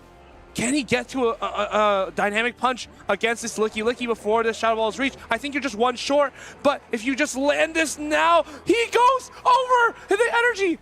And now this Dynamic Punch is reached. This is so difficult for Dinoski. Well, he could have just thrown the Shadow Ball. He could have thrown the Shadow Ball. Even if it wasn't enough, we could have got super close. But that's super effective Dynamic Punch. That Togekiss is coming back in. But even though this is also super effective, there's not enough gas in the tank. What happened there? Dinoski, he had it. He threw the Aura Sphere into the Poliwrath. He could have kept the Psyshock, went into the Licky Licky, thrown a Body Slam, thrown a Shadow Ball, thrown whatever into that Poliwrath, and then charge attack priority end for game. Yeah, this is so difficult if you are Dinoski. I know that what he did there was he threw a blind Aura Sphere because he thought that his Togekiss was quite low, wasn't sure what was coming in. That's not a bad attack if you think about it overall. No, absolutely okay, not. sure, like Which it's is going why to be, I'd argue you keep it. Yeah, if it's a Wigglytuff, it's going to be doing a good amount of damage. If it's a Licky Licky, it's going to be doing great amount of damage.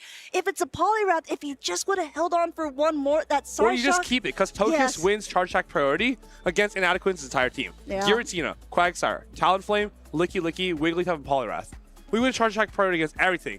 So we keep it, we damage the Pokemon, and we charge attack priority at the end for the win. This is sometimes what we call a little bit of plot armor. Sometimes sometimes you just outplay yourself, frankly. But as Inadequates, sometimes you have to take those wins because he's continuing on that loser side of the bracket into the losers semifinals there with a very interesting team. And Dinoski, a player who's done quite well, almost to a podium finish earlier on in this season, will be knocked out of the tournament, but he has brought a very interesting team and has been able to make it quite far in this very stacked tournament. Inadequates moves on, doing what he does best. I think that's making day 2 because he's only one win away.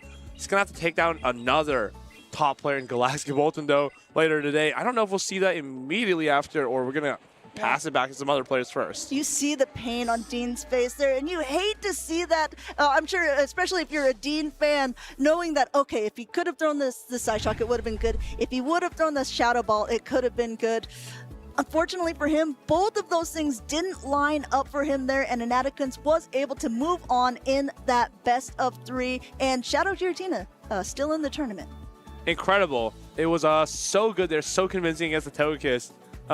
Actually did so much damage with a Shadow Claw. You would never think that the Dragon type behind that much energy could put up such a fight against a fairy flyer. One thing that also shocks me, although it shouldn't, I mean, like, you've seen it enough times now, but if you're thinking on paper, usually that dragons are being able to go a little bit quicker, I was a little bit shocked that I'm like, thinking that it would not lose charge attack priority, but of course it does, because like you said, Togekiss wins against everything, but even still incredibly close matchups there between those two. Both of those trainers using both of their shields to try to keep as much health and energy on their Giratinas and Togekiss as possible.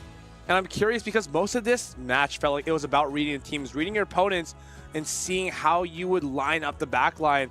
But who's better to hear from than Inadequate himself? Let's go hear from the lounge. Congratulations, Inadequate. Like, this was incredible. But honestly, there was a lot of questions that I'm gonna have for you here as well. First question, how do you feel? Like I shouldn't be here. Like, that was so close. I lost quite early on the day to Clangton with his Carbink. He just really got into my head, and I didn't pull in a you know, to my win conditions, and yeah, then I guess I locked in. You know, I was thinking maybe I'm washed, and then I had a few wins in a row. So feels good to be here. Let's talk a little bit about the matchup that we just saw there as well. Game 1. Did you predict the backline? Did you predict the Tentacruel there with the Quagsire?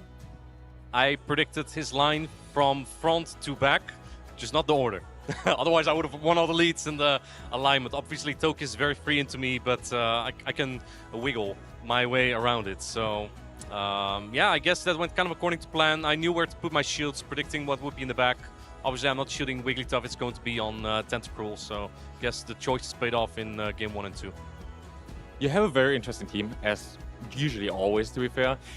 How is Giratina doing? Like, how is the Giratina doing? We saw it already in the last game there as well against the Togekiss.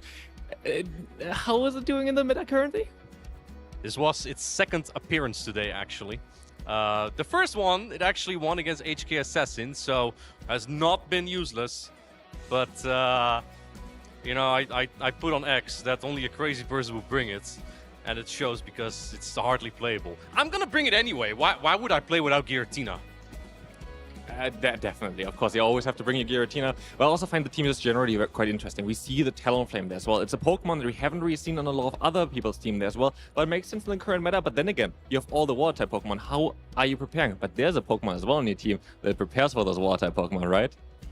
Poliwrath's been cool, Talonflame's been cool. Poliwrath's really that kind of Pokemon to punish others. It's been a Pokemon pretty dear to me as I brought it to the World Championships where I got second at the time with Poliwrath. Now Counter's been nerfed, but if you just look at the type of Pokemon that are meta right now, you have Bugbyte Fortress, you have Quagsire, Feraligatr, Licky. These are all really good matchups. So in this, and even Tinkaton's not a bad matchup for Poliwrath. So, you know, you have this meta that's almost impossible to team build around with a Show 16. Poliwrath actually really filled in a gap.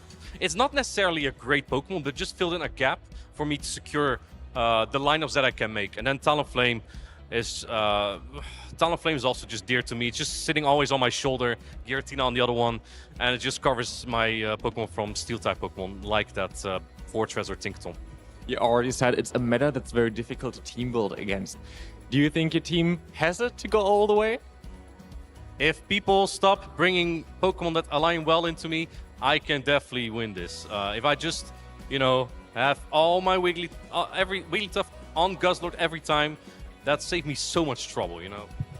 Of course, this is more the first regional where we're going to have access to Tinkaton. You decided not to bring it. What's the opinion so far about this Pokemon? Have you had troubles playing against it? Are you feeling you're well prepared towards it? So first off, if a Pokemon is too common, it's not cool. I don't want to play it anymore. But Tinkaton's actually not super common. And I think that's mostly because of Steel type is a great defensive typing. Honestly, in my opinion, my personal opinion, Steel type should never be top meta. But the offensive coverage is just not that great, right? What do you hit super effective for with Gigaton Hammer? It's only really Wigglytuff, which already was kind of a winning matchup. And your resisted damage into Corviknight has been better. I don't really think of a lot more matchups where you actually need Gigaton Hammer over Player-Off, because if you have it into Water-type Pokemon, you hit resisted anyway, so it doesn't really make as much of a difference. And I think that Fire and Ground-type Pokemon are common enough maybe not fire type, but definitely ground type Pokemon to cover for Tinkaton. Yeah, you were only one of the only players that actually brought a fire type Pokemon in the Talonflame. So far, do you think Talonflame is really good still in the meta, or is it a little bit difficult with all those water type Pokemon around? Well, this time I went for the Flying Brave Bird moveset on non-Shadow Talonflame. I've been using Shadow Talonflame for a while, but a lot of trainers have been opting for Quagsire with Aquatail and Mudbomb.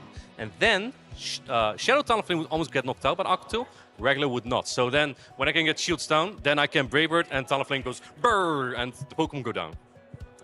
Very nice intel here as well.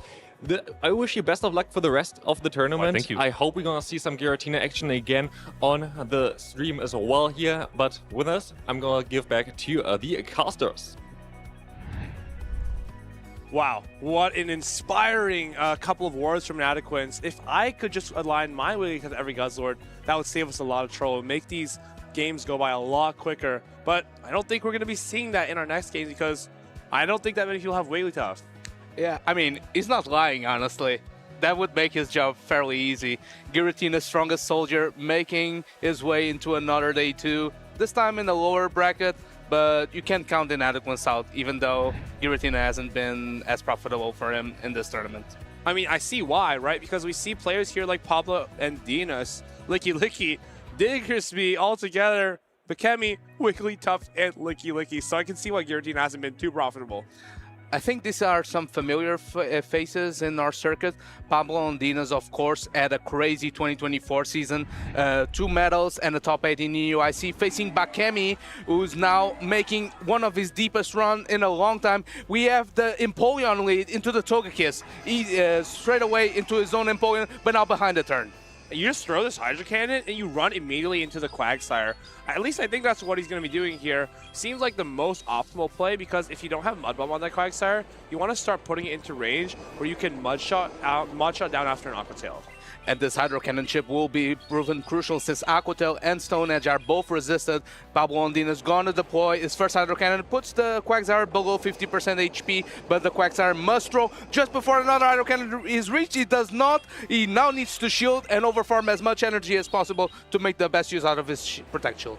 But this feels like a great play for him because he can overfarm massively here, and his Quagsire, his energy is so strong into everything from Pablo and Dinas. It hits the Fortress and that Togekiss here. Of course, if there's a Diggersby or a Corsola, can hit those as well. It's going to be super convenient here as this Togekiss comes in. We can get off 2 Aqua Tails and then go into our Empoleon, trying to not let them farm down because those Aura Spheres would start to knock out that Empoleon. Peels off the Protect Shield with the bait. Can this Quagsire get to a Stone Edge? One Mud Shot away, he gets to it. And Pablo Ondina's discount is going to pull up the second Protect Shield. The Togekiss has energy, but now it has no Protect Shield to protect from that Hydro Cannon from the Empoleon. Goes into the Licky though. He throws the first Aura Sphere, Bakemi should still let it go. Incredible. Aura Sphere is going to land, doing huge super effective damage. And now Togekiss is going to start to look to clean this game up. Has those super effective Aura Spheres for the Licky and the Empoleon. If you can get the shield away, can you just go into the Fortress and start going ridiculous with those Bug Bites? Maybe trying to catch a move on the Fortress, over-farming as much as possible with the Togekiss. Shadow Ball deployed from Bakemi. Is this enough to KO the Togekiss? Is going to be so close. Let's see if it can knock this out. It's just a couple roll-outs away, but another Aura Sphere gets reached. The Togekiss is absolutely printing these moves out here. And of course, getting the knockout here, it's going to be Fortress against the Word. Volt Switch Fortress, though, in this matchup is going to take 1 Hydro Cannon for sure. And reaches a Sand Tomb right away. I think this Fortress now just has to Phosmos everything down. Sand Tomb onto the Empoleon. Can we get the farm down? Oh my goodness, that is an absolutely disgusting amount of damage. And this Volt Switch going through should be enough to knock out that Empoleon. Quagsire in the back. Doesn't have enough HP to put up a fight here. Volt Switch down the Quagsire as well. This is actually, I think, the first Shadow Volt Switch Fortress we've seen today, and Pablo and Dinas making short work of that Empoleon. Actually, not. Icelandic Lappers as well as Volt Switch Fortress that put in a lot of work. No, it's Shadow as well, if I recall correctly. And it put in so much work for him. Also paying dividends here for Pablo and Dinas, trusting that the Fortress would take care of the Empoleon in the end game. So I feel like he's kind of at Bakemi in a rough spot because either you deal with Togekiss with a lot of energy or you have to take super effective fast attack damage from the Fortress. Bakemi was in a tough spot and Pablo Ondinas took advantage of it. Just look at like how weak his team is against Togekiss though, right? Your best answer is Empoleon, and we know that's a fake answer at best. Yeah, that is true. I'd argue that potentially Wigglytuff could be a solid choice into the Togekiss neutrally, just because you have that Icy Wind coverage and the charms add up over time. Of course, Togekiss has insane pacing with that Aura Sphere with Pack, so Togekiss, yeah, feels pretty flexible in this matchup. Togekiss, it has those. It's actually a little bit more rough in the Quagsire and Gourgeist. It's a little rougher than you want it to be in those matchups, but at the same time, it can get the job done. It's just that Empoleon and Wigglytuff are probably the most difficult. Wigglytuff, though, doesn't look very appealing for Bakemi. There's a Fortress, there is a Empoleon, and I think those are enough reasons, actually. I think that matchup versus Quagsire is kind of deceiving because they can reach 3 Aqua Tails. Yeah, there's no problem in actually throwing the bait with Aqua Tail, because if it gets no shield, you just go straight Aqua Tail, and you put so much pressure into the Togekiss that eventually it will have to shield. So often there's no reason to go for the Stone Edge, but it's always nice to have that coverage in zero shield scenarios. Exactly. It's a huge difference for the Mud Bomb Quagsire, which doesn't really have as much pressure, but here, we're going to see how these shield and bait calls go. It's so critical as it could literally like affect the entire game just off of one call here. Let's see this Aqua Tail. A shield could be very good for Pablo Ondinas regardless, because you kind of just land this Aura Sphere, pack all the way down, and you kind of go crazy with this Togekiss in the end game. And this chip damage will be crucial. You can see that Bakemi again is relying on that Empoleon Licky in the back line, so gets off the first protection out of the Togekiss charge attack priority. Togekiss wins that, but Bakemi choosing to invest on the Quagsire, trying to pull off the first protection out of Pablo Ondinas. I wonder if we ever just no shield here and then farm down with Volt Switch on the Fortress. But he's actually going to shield it. It's going to make it a little bit more difficult because the Empoleon from Bakemi can come in now. Oh, actually pivots to the Licky. Kind of gives up that swap advantage that he could have gotten out of it. It's going to be throwing this Aura Sphere again. This Togekiss is absolutely printing Aura Spheres out. Immediate no shield. And I wonder if Pablo Ondinas goes for one and then a catch into his Empoleon now. Going for the same strategy as game number 1, but this time Pablo Ondinas asks the Empoleon to soak in all this energy from the Licky. Empoleon now can overfarm to its heart's content and then throw a Hydro Cannon on charge attack priority on the second move. This is perfect play here. Hydro Cannon, charge attack priority with that Shadow Ball. Bakemi, does he commit this shield? Can he justify it? Not really. Now, putting it on the Empoleon, this is going to be difficult because that Volt Switch Fortress lurks in the back. You want to shield something useful, but you're seeing all these moves that can be potentially thrown here. Hydro Cannon's resisted, but if you let this go, you put yourself in danger of being Volt Switched down. Also with the resisted Metal Sounds, I'm not totally sure if a Hydro Cannon will be enough to KO. It will be pretty close. Bakemi trying to overfarm as much as possible on the resisted charge attacks of the Mirror matchup. Goes for the Hydro Cannon. I think it will be enough to get the knockout. Now, did he overfarm enough for Empoleon to clean up this game? I think that Volt Switch Fortress will be too tough to handle. Fortress gets that Volt Switch through. He's at 1 now, which means he's forced to take 2 more Volt Switches. If he takes the current Volt Switch and 2 more, I think he just gets packed down. Yeah, it's gonna be so close. The Volt Switch Fortress putting out the pressure here. Hydro Cannon is reach. He does not go for the catch, does one and throw, but this Empoleon is so low. I feel like it's good. There's gonna be a pack down. I think Togekiss comes here and just packs everything down. And I think he needs like 3 packs to knock out this Empoleon. And you just throw the Aura Sphere. You don't even need to throw the Aura Sphere. Let's pack everything down here. Quagsire, not enough gas in the tank. Pablo Ondinas goes to day number 2. And Pablo Ondinas picking up on his momentum from the Seville special event. He was top 16 there, and now moving on to day number 2.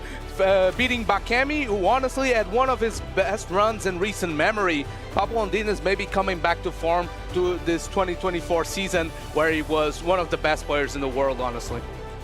Pablo Ondinas, he was at the peak of Europe for I think it was like 4 or 5 tournaments straight. It was just over and over, top of the leaderboards, top of every tournament, grand finals, 3rd place, top 8 again. He was just on an absolute tear, and now he's kind of back into it.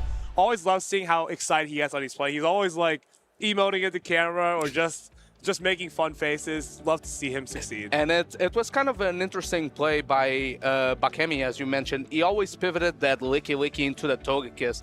I feel like even though that is typically a positive matchup for the Licky, it's kind of deceiving. You tank an Aura Sphere in opposition to a Bullion, but not really. It does so much damage. And I don't think the non-same type attack bonus rollouts add up that much when Togekiss paces so fast to those Aura Spheres. Absolutely not. You can't even really knock out with a Shadow Ball, it feels like. It's just bulky enough to hang on to your moves, and it's just annoying enough with the Aura Spheres. And fortunately for Pablo Ondinas, he had all the answers. There's no worries that Empoleon ain't coming back because the Volt Switch Fortress, once again in this tournament, proving to be a good alternative to the Bug Bite variant. Two different flavors of Fortresses, but both having success here in the Prague Regional Championships. I think Volt Switch Fortress is such an interesting choice because it kind of assumes that people are using Tinkaton and Feraligatr, and it's fantastic into those. And most importantly, though, it's fantastic into Togekiss, which many people are using. I feel like that's a meta read that makes sense, because if you are looking into practice tournaments and into what people were using, Tinkaton and Feraligatr were the top 2 picks. And what breaks that, it is indeed that Volt Switch Fortress. Though we have seen in this tournament that the Bug Bite variant doesn't do too bad either versus Feraligatr or Tinkaton, and gives a lot more sweeping potential to that Fortress behind 2 shields. The one thing that it just can't do is Togekiss, though. Togekiss has been a menace on almost every single team. Just coming in, just doing those backflips, throwing those Aura Spheres. It's so annoying when you don't have fast attack pressure into the Togekiss. Though we've already seen in this tournament players leading the Bug Bite Fortress. I remember Alfonso leading the Bug Bite Fortress into Paulasha. That was a very negative matchup, but he gathered energy in residuals enough to deploy several Rock Tombs into it. So the coverage is there. It just takes a while to get there, and you need to play around, dance around a bit. It's very, very challenging whenever your Bug Bite Fortress into something that resists the Bug Bite so heavily like the Togekiss. But you can still make base of the Sand Tombs, which is just pure evil against the Togekiss. But Rock Tomb, Sand Tomb, very hard to be punished when you throw those charge attacks because you're always getting something out of it, it feels like. And now in Group D loser semifinals, the winner of this matchup locks in a place in the day 2 in the losers finals. We have 2 former regional champions. Actually, it wasn't that long ago where Inadequance won his last regional champion. He actually won 2 this season and is back again, trying to make another day 2. He's running that Giratina once again. And an interesting pick, the counter Poliwrath. Me, when I try to use Giratina, but my opponent has Umbreon for some reason, and it's the only Umbreon in the entire tournament. Yeah, I mean, that's probably how Inadequance felt when the Giratina gets locked in the Licky. So I feel like it's a similar vibe. Though he's facing Galaxka Bolton. Galaxka Bolton, of course, superior, strongest soldier, is running that Leaf Tornado Superior, is trademark once again, along with the Powder Snow alone slash a whole trustee of it, and of course, the Umbreon that you just mentioned. Umbreon is so strong neutrally into that Licky Giratina core. I can't believe he's still running Superior in the Big 26. It is like Leaf Tornado still, Frenzy Plant, and honestly, it's fantastic into Inadequance's team. It feels like we have so many targets. Yeah, sometimes it's more important to keep yourself on brand rather than going for the hot meta. These are both 2 players who are playing to their own brand to the best of their abilities. They're really, really invested in the bit. It's cool to win, but it's even cooler when you look good while winning. And that's what these trainers are trying to do, going for their signature picks, trying to lock in a place in the day 2 of the Prague Regional Championships. I mean, you know, they say there are no good Pokemon, there are only good trainers, and these 2 are some of the finest in Europe. Yeah, that's very true. Here, I'm trying to figure out what could be the plan for Galaxka Bolton. I feel like that the Alolan Sandslash is not usable at all, but the Umbreon, if it gets to avoid both the Wigglytuff and the counter Poliwrath, it feels like it has positive matchups into Inadequance's team. It really feels like that Superior controls so many of his lines, especially because it's dominant into Quagsire, Poliwrath, Licky. And I would say even Wigglytuff doesn't like to face a Superior just because of how strong and bulky it is neutrally. Though Inadequance as that Brave Bird coverage in his Talonflame, the regular version, to have a better matchup into opposing Shadow Quagsire. And if you look at Galactica Bolton's team, the only resistance to flying type attacks is that Alolan Sandslash that doesn't like to take Incinerate damage. Actually, Galactica Bolton has 2 Pokemon that take 2 times super effective damage versus that Incinerate of the Talonflame, both the Fortress and the Alolan Sandslash. I feel like running the Alolan Sandslash would be absolutely evil. Like, he literally has Talonflame and Poliwrath. I don't think we'll be seeing that. What we will be seeing is Feraligatr, though, into the Giratina. And with the backline, I'm kind of curious how this is going to work because it doesn't seem like the Talonflame has much room to play. Feraligatr has become one of the premier anti-ghosts in this meta with the coverage move Shadow Claw, though Giratina gets to throw for us. Same type attack bonus. Dragon Claw is gonna land massive damage on that Feraligatr. Goes for the bait. Is it possible that you get both shields? Potentially, this Hydro Cannon will hurt the Shadow Giratina, though I believe it can withstand it. Chooses not to throw the second Hydro Cannon. Goes into the Talonflame, gets met by the Licky Licky. Here comes the Licky Licky. Does he throw this Shadow Ball? I think you throw the Shadow Ball here because Body Slam is actually not enough to knock out. So if you're Galactica Bolton here, you no-shield this. Okay, you shield this and try to get 2 flies off against the Licky Licky. Galactica Bolton going for the throw on alignment of the fly. This Licky Licky, I think, is barely thick enough to endure, but Inadequance investing on the Licky Licky. He wants more rollout damage. Body Slam number 2 is coming up. Do we ever just shield this and just toss the fly off? I think this is fine as the Talonflame because Giratina is going to have to come back into this. Is this enough to knock out, though? It should be enough to knock out. Forces Giratina to come back in. We can use Feraligatr to neutralize the Giratina, and it's a Volt Switch Fortress, right?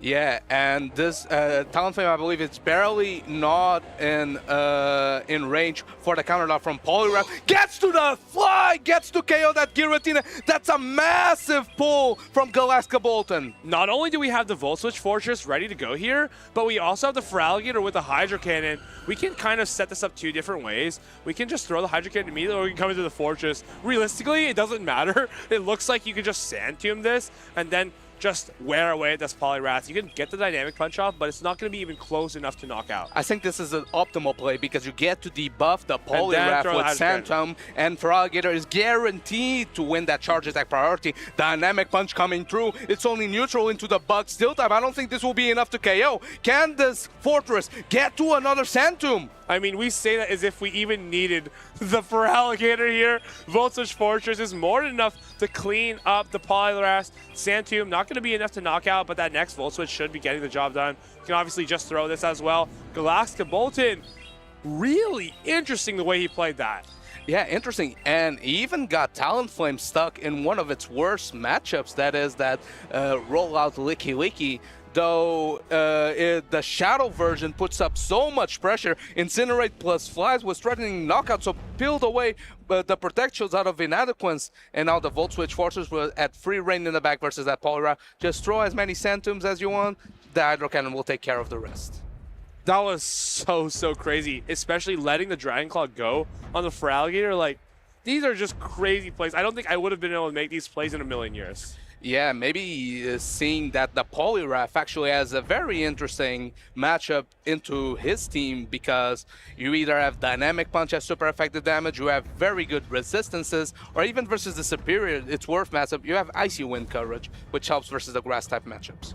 I wonder if we see the Superior being brought, though. Inadequate's definitely brought a couple of targets. Brought the Licky Licky, brought the Poliwrath, but if he goes strong to Superior, this could prove to be disastrous.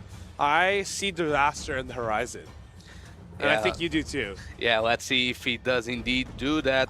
Galactica Bolton is known for taking some risks in this matchup. He's not Superior's strongest soldier for no reason. Leaf Tornado Superior has often got him off of some tough situations, but now he's in a position that he actually can take risks because he's 1-0 ahead. And you know that to face Inadequance and to get a win, sometimes you have to take some risks. Yeah, as these players still take their decisions, they cannot take their decisions lightly at all because they have everything to lose here. This is win and in to the gate to day number 2. Yeah, the player's still thinking it through. Inadequance maybe trying to understand where it went wrong. He had a Licky into the Shadow Talonflame and still wasn't managed to pull that off. Is the Poliwrath going to be benched now that Volt Switch Fortress was shown? Are the Talonflames going to come into play? The Battle of the Talonflames, which hasn't been... No one's even using Talonflame. Yeah, no one's using Talonflame, but both these trainers, proven track record, choosing the Firebird as their pick. And we have lock-ins. Decisive game number 2. Inadequacy, if he loses, it goes on. Galax trying to get the win. We have the Leaf Tornado Superior into the Wigglytuff. I feel like this is a decent matchup for Superior. Superior has a pretty dominant matchup here. I wonder if he goes immediately for that Leaf Tornado, though. It's his signature move at this point. Doesn't even need that Aerial Ace. Superior should always win this matchup pretty comfortably. It does take, I think it does take the 0 shields because you can hang on to this Icy Wind pretty effortlessly. Yeah, besides being a very tanky mob, he has tanky Pokemon. He has access to Frenzy Plant, one of the best grass-type attacks in the game. Frenzy Plant, the community they move is reached again, but it's already in Rage for Leaf Tornado. I don't think Inadequance will want to invest in this Wigglytuff because if he gets the debuff, it's going to be dire. So what can we really do about this Giratina now? Because we can kind of stay in and just play for alignment, but now that Quagsire in the back is incredibly scary. And if you look into the back line of Galactica Bolton, he has a lot of interest in staying in this matchup because the Talonflame wants to avoid this Giratina at all costs. And of course you have the Umbreon, one of the elite counters to the Ghost Dragon type. But I feel like the Talonflame is just stuck here. Can the Umbreon muscle through everything on Inadequance's team? I find that unlikely. Well, a lot of Frenzy Plants into the Giratina, even if Resistor are adding up. This Giratina is at max energy. Here comes the Umbreon. That's a very good place to take all this energy, though. Umbreon is one of the bulkiest Pokemon in the Open Great League. You land this Dragon Claw. Do you throw another Dragon Claw into this and then try to sweep with the Quagsire? I think that's a great call. I think this is great chip damage because now Quagsire can deploy multiple charge attacks, and since the Umbreon is already chipped, they will threaten potentially a knockout over time. Quagsire comes through. That Umbreon has already a Foul Play loaded. Choose to throw the first one. Quagsire is behind 2 Protect Shields. Let's see if the Umbreon can pull away at least one so the Talonflame can do some work in the back. Foul Play is landing on this Quagsire. No shields deployed yet by Inadequance. I wonder if we can try to catch... Oh! Stone Edge is very aggressive, but I like it. I think you have to shield this. It's your last Pokemon, pretty much. You know, your Talonflame is going to have a difficult time in the back. The issue is, what are we going to do with the Talonflame? And I think this gives some indication to Inadequance on what might be in the back. The Umbreon usually doesn't use any Protect Shields, but shielding moves from a Quagsire. Quagsire closing in on another Stone Edge, not before the Umbreon reaches another Foul Play. This Foul Play lands, but the same problem continues.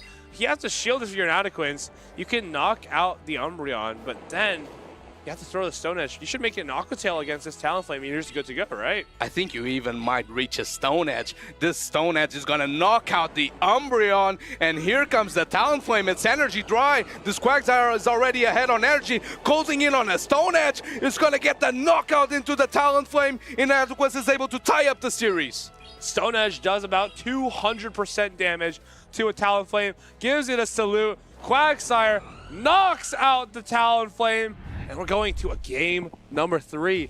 Things are getting silly here in losers round 8. And I think earlier, I almost saw Galactica Bolton lock in Superior in the front with a Alolan Sandslash in the back, while Inadequance had Talonflame queued up. Well, Galactica Bolton did go ABA soft into that Giratina with the Grass type and the Fire type in the back versus a Dragon Ghost type. Though Superior actually put in a lot of work. He took out the Wigglytuff and put Giratina low enough. Though Giratina got so much value, so much energy, double Dragon Ball, put the Umbreon in a place where even Quagsire was threatening knockouts. And of course, that Talonflame without Protect Shield versus the Quagsire, it's a very dicey situation, especially when they have the Stone Edge coverage. It feels like Talonflame kind of just let Galactica Bolton down there. He was doing so good with his Superior, with his Umbreon, and if it was literally any other Pokemon, I think he was fine at the end there. Yeah, that's sometimes how the cookie crumbles because Inadequance is known for investing in that Wigglytuff, so if the Talonflame was there, it would be all good, right? So, but sometimes the read is not there. Of course, Inadequance also used the Poliwrath Let's see what he chooses to bring in. This is win or go home for these trainers. These trainers, of course, very ambitious, trying to get into the race for that travel award in the European circuit. And getting into day 2 would give them massive strides to do that. It all comes down to this. We have game 3. Martine, Inadequence, is already locked in his line. It's Galactica Bolton who's taking an extra second, trying to weigh his odds here, trying to make the right reads against the Giratina specialists. Yeah, and I wonder if Galactica Bolton ever invests again in that Feraligatr. It did so well in game number 1. Even took a same type attack bonus, Dragon Claw, put the Giratina low enough with the Hydro Cannon plus Shadow Claw combination. And honestly, it's one of the most flexible picks, though on the opposite side, there is a Poliwrath, which is one of Feraligator's hardest counters, and also 2 normal types. 2 normal types is just such a disaster for Feraligatr generally, but it's great into Quagsire, it's great into Giratina, it's fantastic into Talonflame, which feels like it has 3 great matchups, and the other 3 are so challenging. He locks it in, and I think Inadequence is gonna like what he sees here. We are getting leads. It is a Wigglytuff into an Umbreon. This is a very positive lead for the Wigglytuff. I think this Umbreon will try to swap out as soon as possible. Gets into a Talonflame matched up against the Quagsire, though since it's the Shadow variant, it can go straight Aqua Tail in this matchup, because if the Talonflame no shields, it's gonna get much shot down. Let's see, you can't no-shield that Aqua Tail. That's like the most awkward part about this matchup. You can get this fly off, you can get the shields down, but how is Galactica Bolton going to play this? I think you try to get 2 shields from Inadequence, and you swap into another Pokemon to lure out his 3rd. And of course, Galactica Bolton needs switch desperately because there's a Talonflame on Inadequace's team, and he wants to meet that Serperior. Another Aqua Tail is loaded. Second Protect Shield peeled away from the Talonflame. Another flag comes through. I think Galactica Bolton's going to try to dance around, maybe swap out to avoid this matchup. Maybe you go back to the Umbreon. Maybe you go to the Serperior, but this is going to be answered immediately by a Talonflame. You can see the look on his eyes. Inadequence gave us some inspiring words earlier. Just get the Wigglytuff on the Guzzlord, and everything else, just save us the trouble.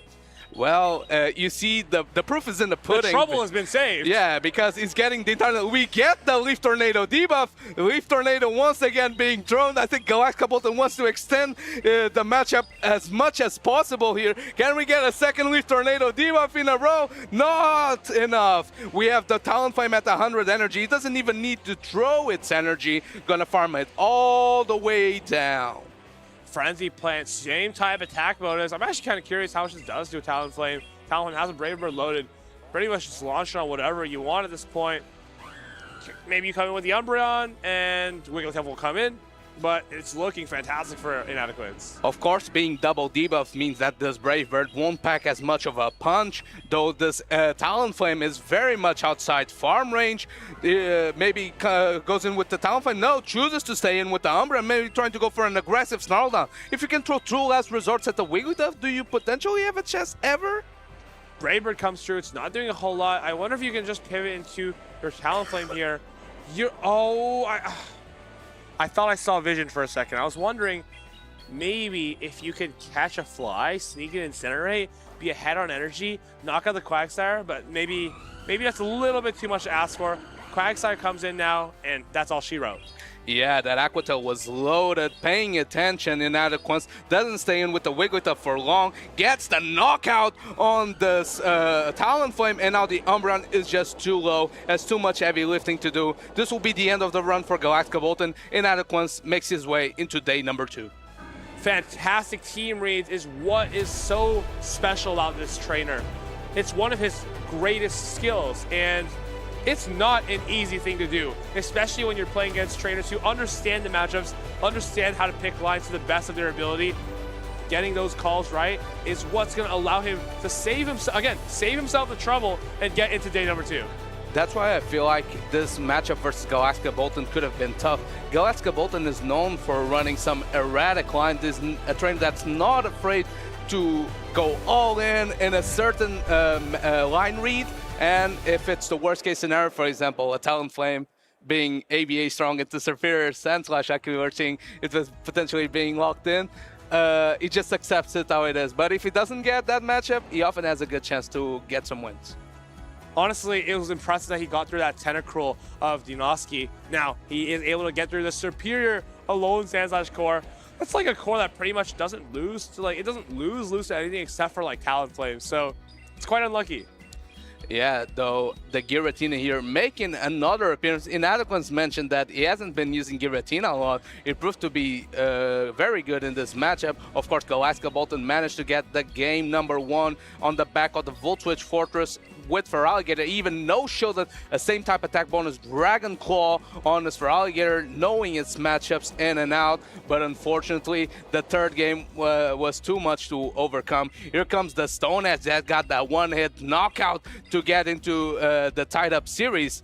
The salutes for everyone, every Talonflame out there. And goodbye. There goes the Talonflame. There goes the Talonflame. And there goes Inadequance. Moving on into day #2 with one of the, honestly, this is one of the last crazy teams he's run. If we're going to be completely honest, this team is pretty normal. Yeah, I'd say so. I've seen him run some pretty interesting things. I think he actually did a tournament in Utrecht with a Rayquaza once, so... No big deal, no big deal. Though. Yeah, I mean, he tries his best, but he is the only trainer that I know that has been having success with that Giratina. He's already has 2 championships in this season, 2026, and he's looking for more. Him and Tauntaun Battus working together to try to see who can find the silliest dragon. That's great. That's true. Imagine if we get Shadow White Dragon versus Shadow Giratina in the grand final. Is not sure if is Tauntaun in the winner's side. I think he is, right? I think so. Yeah. Yeah, I think he is. He took down Nickname on the winner's side, made day 2 there. Yeah, and so Shadow White Dragon's great against Giratina. So it's still possible. I'm looking forward to see that. But though Giratina has that Dragon Claw coverage, and the Shadow White Dragon needs Protect Shields to do its best. But yeah, that would be kind of cinema.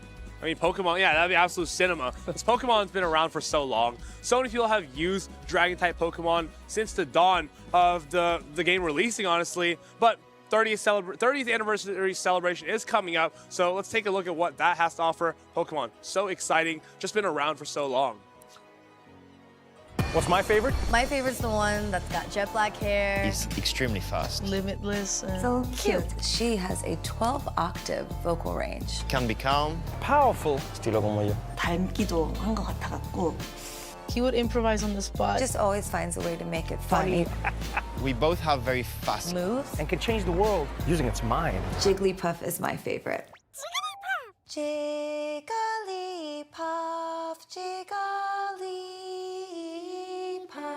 Every single time you met a new Pokemon, it felt like you met a new part of yourself. He likes to sleep.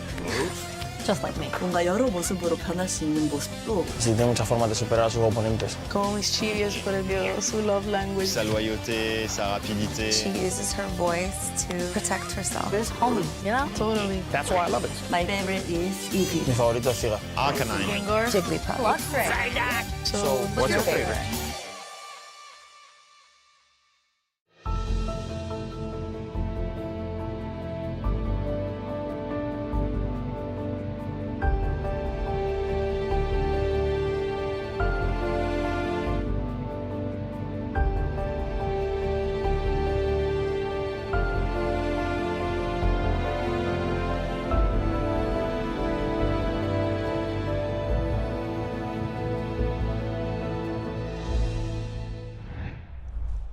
The scenery of this Golden City and actually the cinema of the first tournament that Pokemon Go has had in Prague is going to be done for day #1. But it has been an absolutely fantastic packed tournament so far. Quickly, any standout thoughts for you for day 1? We'll go down the line. To be honest, I think the best matchup that I saw was Nezabethan versus Patoman. That was such a great showing of resilience by Nezabethan. Game 1, he gets completely outplayed. There's that Fortress and that Wigglytuff into the Guzzlord lead. Game 2, he throws a resisted Shadow Ball into a Licky. He still manages to win that matchup. And game #3, he legit locks in. The Gore guy sweeps Patoman completely, and he makes his way to day 2. Great showing of resilience by Nezabethan. For me, definitely my favorite moment was the Eagle Slash as well as the Shadow High Dragon from Tauntaun.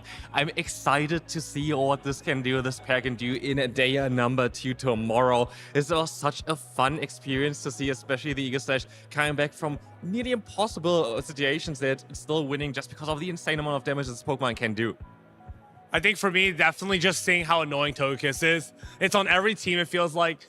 Whenever there's no Unova and Sunfist, the Togekiss just goes to town. It prints out a million charge attacks, and it seems like it is the Pokemon to keep an eye out for tomorrow. That's a good point, because this was the first meta that the Tinkaton with Gigaton Hammer has been available for on stream, and I think maybe a lot of trainers overthought it a little bit, thought that it was going to be the top used Pokemon, but these were actually the top used Pokemon of day number 1. Here we go, so yeah, the top Pokemon. I'm curious, like, where did Corviknight go? I think we saw it now one time at the end on the stream there as well, but I'm curious on how a day 2 is going to look like. The Tinkaton didn't do as well as we maybe expected to, but that doesn't mean that it's going to be out of the tournament. We're still going to see some day number 2 there as well. And I'm excited to see where also the Gorgas is going to end up. I think it's a fantastic Pokemon for the current meta. Yeah, definitely. There's been some Pokemon that have been a little bit of different picks. We've noticed that Shadow Fortress is either running Bug Bite or Volt Switch. We've noticed Quagsires are running either Mud Bomb or Aqua Tail, but this is just day 1. This was the snapshot of the overall tournament. This is the snapshot of day number 2, the most popular picks. These are some most popular picks here for day number 2, and I think what stands out to me here is Shadow Fortress. It's been so consistent, but day 1, it wasn't super high with the shadow percentage, more like 60%, I believe, and it's shot up all the way to 86%. And to me, that's indicative of 86% of these people are using Bug Bite.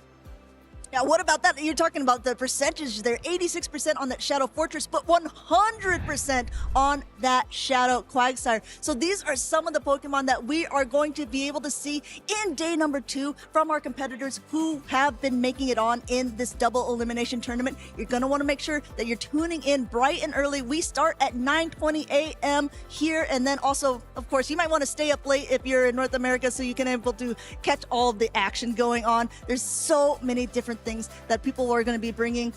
Eric, you talked about Togekiss. Are there any other surprise picks that you think will be making it on? I don't think it's a surprise pick, but I feel trainers are still trying to figure out the Licky puzzle. It's everywhere. It's such a consistent pick, such a reliable safe swap. If you get enough damage on the mirror, you just win the mirror straight away.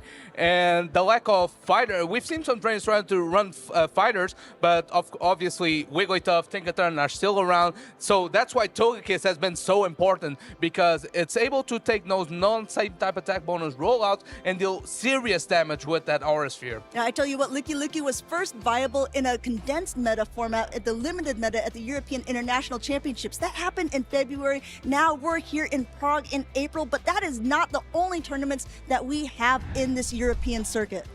Of course, we're here in Prague, but still in the Memories in Motion meta. In about 3 weeks or so, we're gonna have the regional championship in Utrecht. Of course, in a brand new meta after the update, we're gonna have the special event in Turin, all leading up to New Orleans in the North American International Championship. Trainers will try to gather as much EP as possible, because every trainer wants to be in San Francisco for Worlds. Everyone wants to be the champion. They have to start here in Prague. There are going to be so many people who are still left in this tournament. As a reminder, we didn't finish out the winners finals of day number 1, so those are still going to be in. These are the upcoming matches that we have guaranteed that we're going to show you bright and early tomorrow morning.